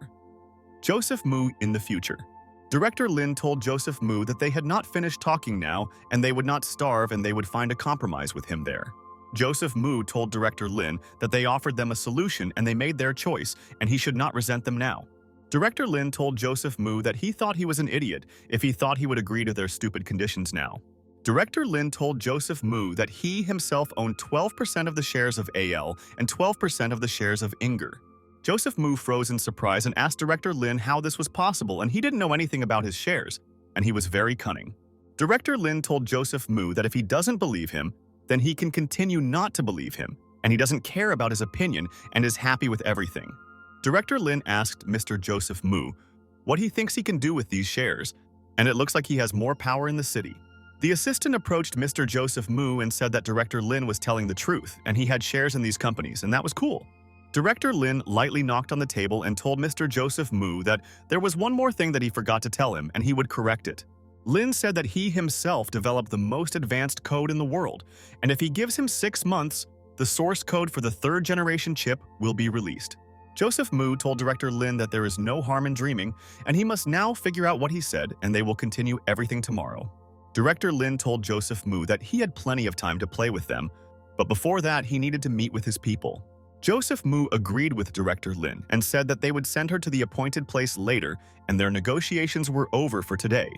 Director Lin told Joseph Mu that he hoped that their next negotiations would begin as soon as possible and would not make them wait long. Wang Hanshan told the boss that he is truly unique, and over the years he has not met many people who can impress him so much. Director Lin told Mr. Wang Hanshan that sometimes you have to go overboard to save your friends from any situation. Lin said that in this world, in order to achieve something more, they sometimes have to take risks, and he always already has insurance.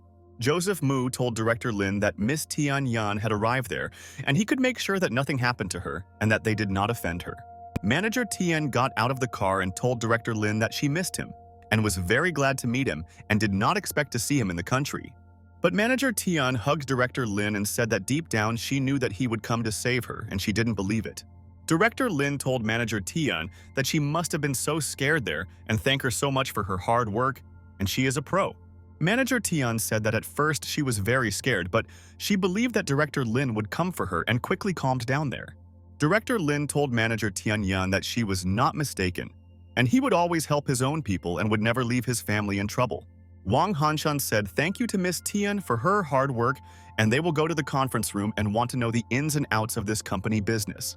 They all entered the conference room, and Director Lin was pleased that nothing happened to Manager Tian, and he was most afraid there.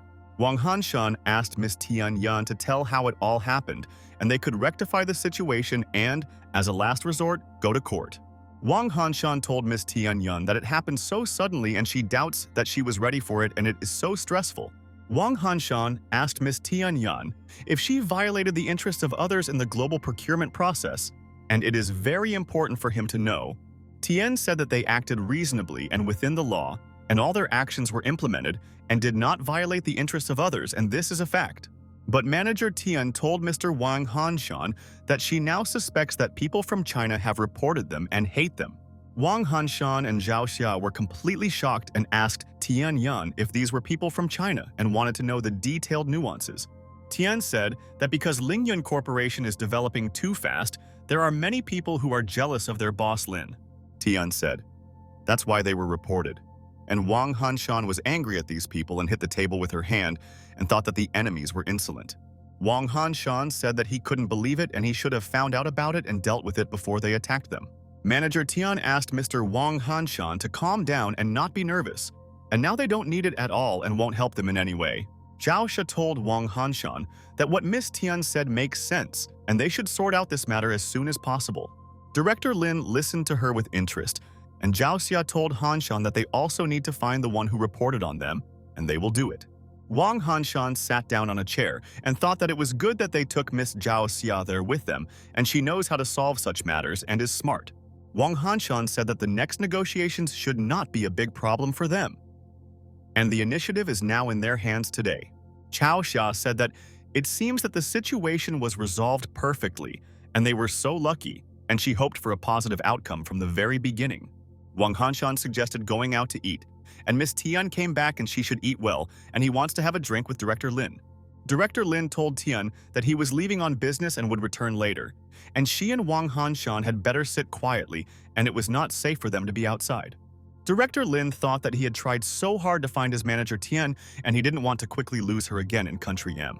Manager Tian asked Director Lin not to worry and said that she would be careful and he should go and nothing would happen to her. Afterwards, Director Lin went on business and thought that he must resolve some issues there today, and this is very important for him. Director Lin thought that he would put forward such conditions for this person there that it would be difficult for him to refuse them, and he would guarantee it. Director Lin rang the doorbell and thought that he should definitely be home there because he didn't see him go anywhere and he was resting. And then suddenly, Joseph Mu opened the door, and he was very surprised and did not expect to see Director Lin at his home, and it was all very strange. Joseph Mu was not very happy about Director Lin's visit and asked him why he came there, and he did not invite him, and he was not happy about his coming. Director Lin told Joseph Mu that he wanted to talk to him privately about something, and he had prepared a big gift for him. Joseph Mu told Director Lin that he could come to his house if he wanted to ask him something, and he agreed to accept his guest. Joseph Mu told Director Lin that he and his wife divorced a year ago, and now he lives alone and is not at all lonely there at home. Director Lin listened to him, and Joseph Mu said that he could speak calmly now and no one would hear them, and what he wanted to ask. Director Lin told Joseph Mu that before they move on to their case, he wants to show him something and hopes that he will appreciate it there. And then Director Lin put a huge box on the floor and thought that he was 100% sure that anyone would like his gift. And at that very second, suddenly, Director Lin opened the suitcase and there, he had a lot of money. And Director Lin realized that Joseph was happy. Joseph Mu immediately froze in surprise and asked Mr. Lin what this meant and why he brought many wads of money to his house. Director Lin told Joseph Mu that they thought that this would help him make a decision and he would choose the right decision, and he was so happy. But Joseph Mu asked for forgiveness from Director Lin and said that they were not yet ready to give him an answer and he should return there later. Director Lin told Joseph Mu that in this case they should not continue talking with him and he had nothing else to talk about with his friend. Director Lin put the cup back and thought that now friend Joseph Mu would suffer and regret that he did not accept the money. Director Lin took his suitcase with him and told Joseph Mu thank you for your hospitality and he will visit him once a year, and he is glad. Joseph Mu asked Director Lin what exactly he wants to do and he thinks that they can discuss it with him, and he is not a stranger to him. Director Lin told Joseph Mu that all he was asking him to do was give him a specific answer and there would be no disagreement between them. Joseph Mu told Lin that they could give up this business, but he should no longer use the shares of Ale and Yinger, which would affect the development. But Director Lin told Joseph Mu that he is funny and they disturb others and do not allow others to disturb them, and this is double standards. Joseph Mu told Director Lin that he was sorry and that he could not do anything about it, and that he was not the only one working in this corporation. Director Lin said that he came there to discuss only one thing, and if he is ready to cooperate with him, this money is his and he guarantees. Director Lin told Joseph Mu that no one would know about this, and he could spend all this money on himself, and wouldn't that be great? Joseph Mu asked Director Lin what he wanted him to do, and he would do everything in his power to help him and get the money. Director Lin told Joseph Mu that he should sue him and his manager Tian Yan, and that's all he wants from his best friend. Joseph Mu was perplexed by Director Lin's request and asked if he really wanted him to go to court and wasn't the request strange. Afterwards, Director Lin returned to the hotel and thought that he had carried out the plan, and Joseph Mu agreed to his conditions and now everything is in order. Director Lin went into the room and thought that he should find out how Tian Yan was feeling, and she had a very hard day today.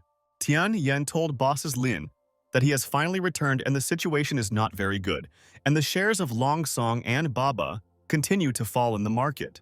Lin asked for details, and Tian Yan said that the shares of the companies in which they invest have fallen and all their losses are tens of billions. Manager Tian said that even the financial market is not calm, and Chi Sanjiao said to convey this to him as quickly as possible now. But Director Lin was very calm and told Manager Tian that there was nothing wrong with it, and they would correct the market situation soon. Director Lin told Manager Tian that she should be mentally prepared and might have to go to court in a few days. Manager Tian was very surprised and did not understand what Director Lin meant because he said that he solved her problem and everything was resolved. The next morning in Yanjing, the family was sitting together at home, and they were all discussing together what they could do with Director Lin soon. The man asked Han Zhenping how his leg was and whether it was better, and he told him that everything was fine, but he still couldn't strain his leg and it hurt. The man told Han Zhenping that he was very sorry, otherwise he could have already joined the organization and his whole future would have turned out differently. Han Zhenping asked the man not to remind him of this, and Lin had already destroyed his future and now he doesn't know what to do in life. The man told Han Zhenping that he knows that there is all this hatred in his heart, but this is the best motivation to take revenge on him for everything. Han Zhenping asked how they can take revenge on Lin, and not to mention organizing his business achievements alone is enough for him. Han Zhenping said that Director Lin is invincible, and besides, the Liang family still supports him, and he will not be able to take revenge on him.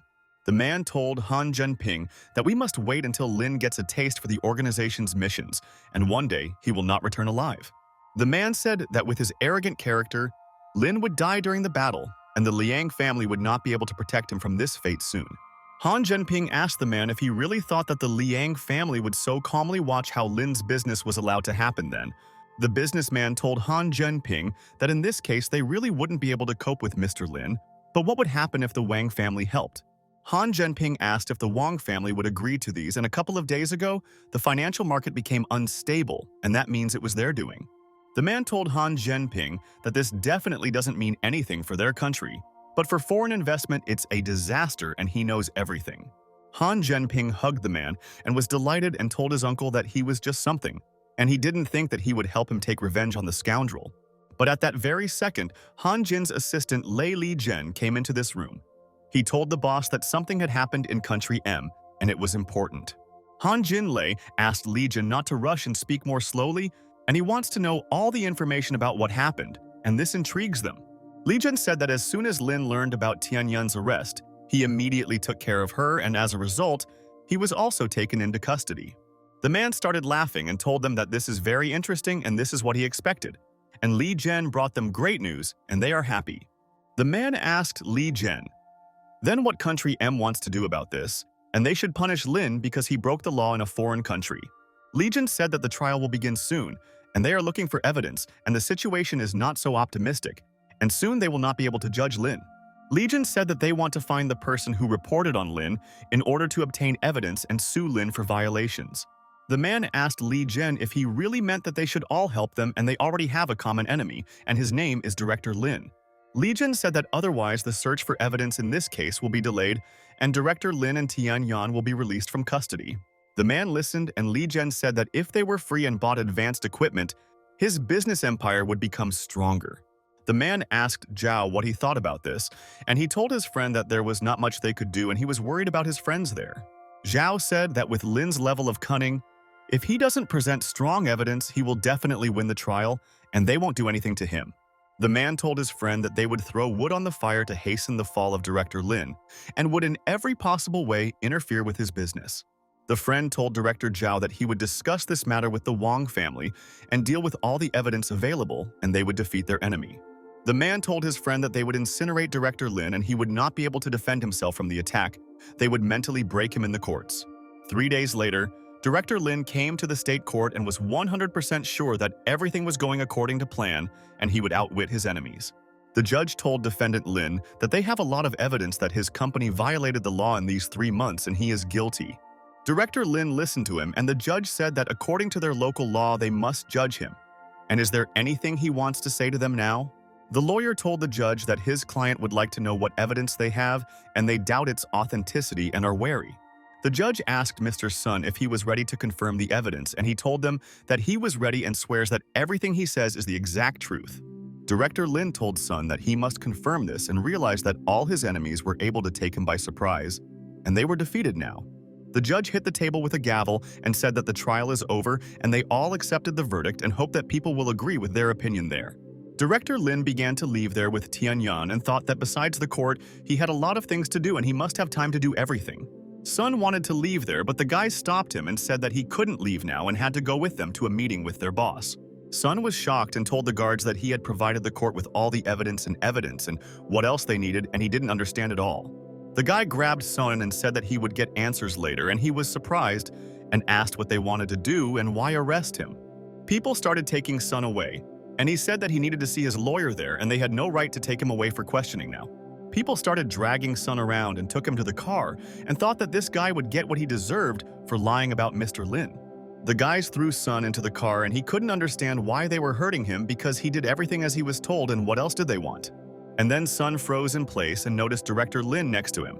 And he asked the guy if he had also been captured, and he didn't expect this. Sun told Lin that it was just a misunderstanding that he was captured and he was too joyful for someone who had definitely been arrested.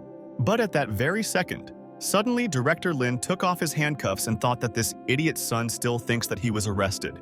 Director Lin asked Sun why he should be happy about her and everything is fine in his life and he feels much better than others. Sun told Lin that he was arrested and how he freed himself and it was a shock. And Lin asked the guy if he still didn't understand anything. Director Lin asked Sun if he really thought that he was so stupid that he would allow himself to be arrested, and it seems that he underestimated him in their court. Director Lin told Sun that it was a performance from the very beginning, and he didn't know for sure and they were right that he wouldn't guess there. Sun was perplexed and could not come to his senses and realized that now it was all over and this was a trap and how did he not understand this from the very beginning of their trial? Sun didn't know what to do and realized that Director Lin would not let him go and he would try to punish him for wanting to deceive him there. Director Lin told Sun that now there is no point in hiding and he will regret that he wanted to set him up and who he serves there. Director Lin told Sun that he had to prove himself. And he began to reach out with his hand to the face of the scoundrel who thought that he would deceive them all. Director Lin started to take off the cap and mask from this guy and thought that it was the image of the legendary streamer guy in a mask, and he remembers this. Director Lin threw away this guy's cap and mask, and he asked Director Lin what he was doing and why Lin threw away all his things. Director Lin began to take out the diplomat and realized that everything was going according to their plan, and soon this guy would tell him everything he knew and help them. Director Lin opened the diplomat and Sun was surprised and thought that what was in the diplomat scared him and he wanted to escape from there. There were ampules with syringes in the diplomat, and Director Lin thought that he knew how to put pressure on the minds of his enemies and he would punish the deceiver. The guy thought maybe there was poison in the diplomat, and did Director Lin already want to get rid of it, and in vain opposed him today in court. Director Lin started filling the syringe with this liquid and he told the guy that he doesn't like to delay the moment and he does everything very quickly. Director Lin filled the syringe with this liquid and thought that this liquid could scare anyone and soon the guy himself would tell everything. The guy was very afraid and didn't know where to go and asked Director Lin if he really wanted to finish him off, and there was no need to do it now. Director Lin started reaching out to the guy with the syringe and said that he had to tell him his name, otherwise he would regret that he was born into this world. Director Lin asked the guy who hired him, and he should find out the name of this person and all the information about the coward who was hiding.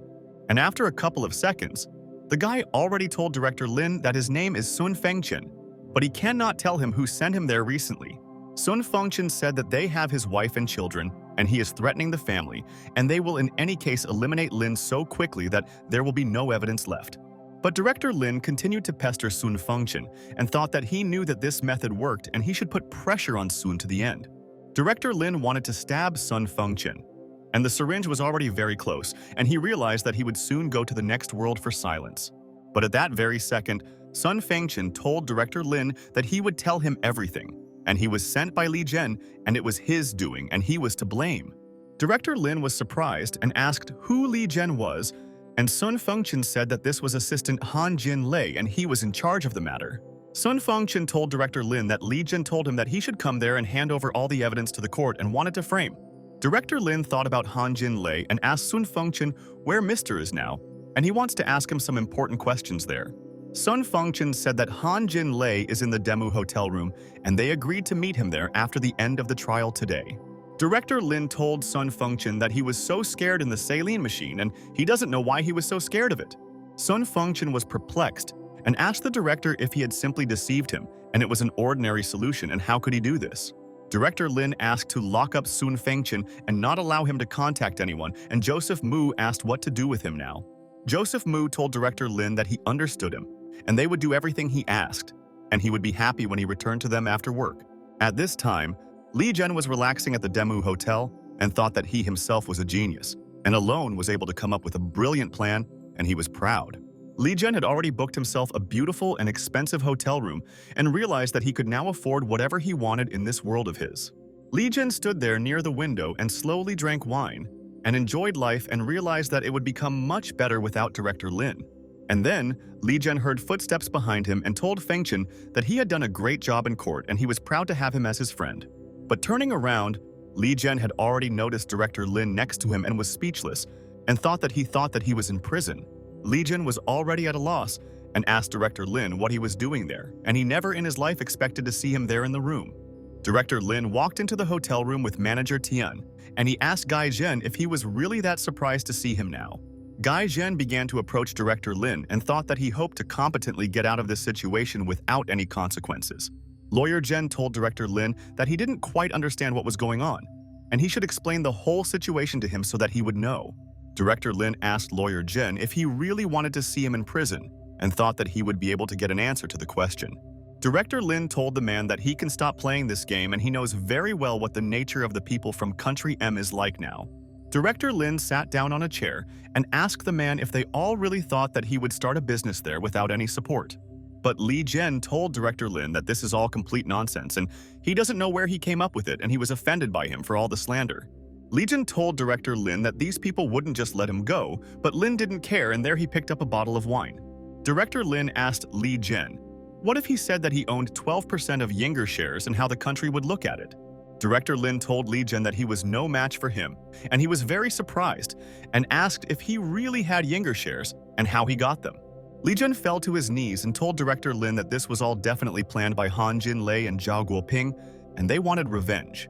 Lin said that he doesn't think that they are the only ones involved in this, and the entire situation of these two families now is not as good as that of the Liang family.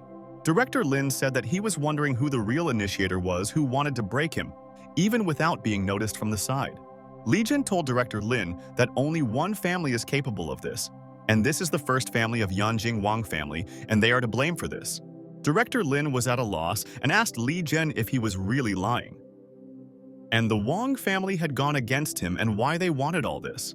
Li Jian told Director Lin that he told him everything he knew and hoped that he would let him go because he could be useful in business. But at that very second, Director Lin grabbed Li Jian tightly and realized that this guy was behind these things and his boss would not forgive him. Director Lin told Li Jian that he can forgive him. But do he think those who assigned him these tasks will forgive him and they are cruel? Li Jian realized that Director Lin was right and Han Jin Lei and Ping would no longer forgive him, and he was doomed and they would find him and punish him for his failure. Director Lin threw Li Jian to the floor and said that he would send someone and do everything possible to protect him, and he has enemies. And then Wang Hanshan came into the room, and he wanted to talk to Director Lin now and tell him an important thing, and he lost him there. Wang Hanshan told Director Lin that they should find out all the details, and then they can get to the truth and understand the whole meaning. Wang Hanshan asked people to take Li Jian away from there, and he told them everything he knew and helped them a lot with important information, and they were happy. Wang Hanshan told Director Lin that they would take care of everything else and the flight would be soon and he should take Miss Tian to Zhonghai. Director Lin told Wang Hanshan that he relies on them and he himself will do everything right and no one can interfere with the genius of the work. Afterwards, Director Lin arrived at the airport with Tian Yan and realized that Wang Hanshan was right and they should leave the country as soon as possible. There, at the airport, Director Lin was waiting for Shen Shui and her husband Liang Tunsao, and they thought that he was delayed and they didn't like it.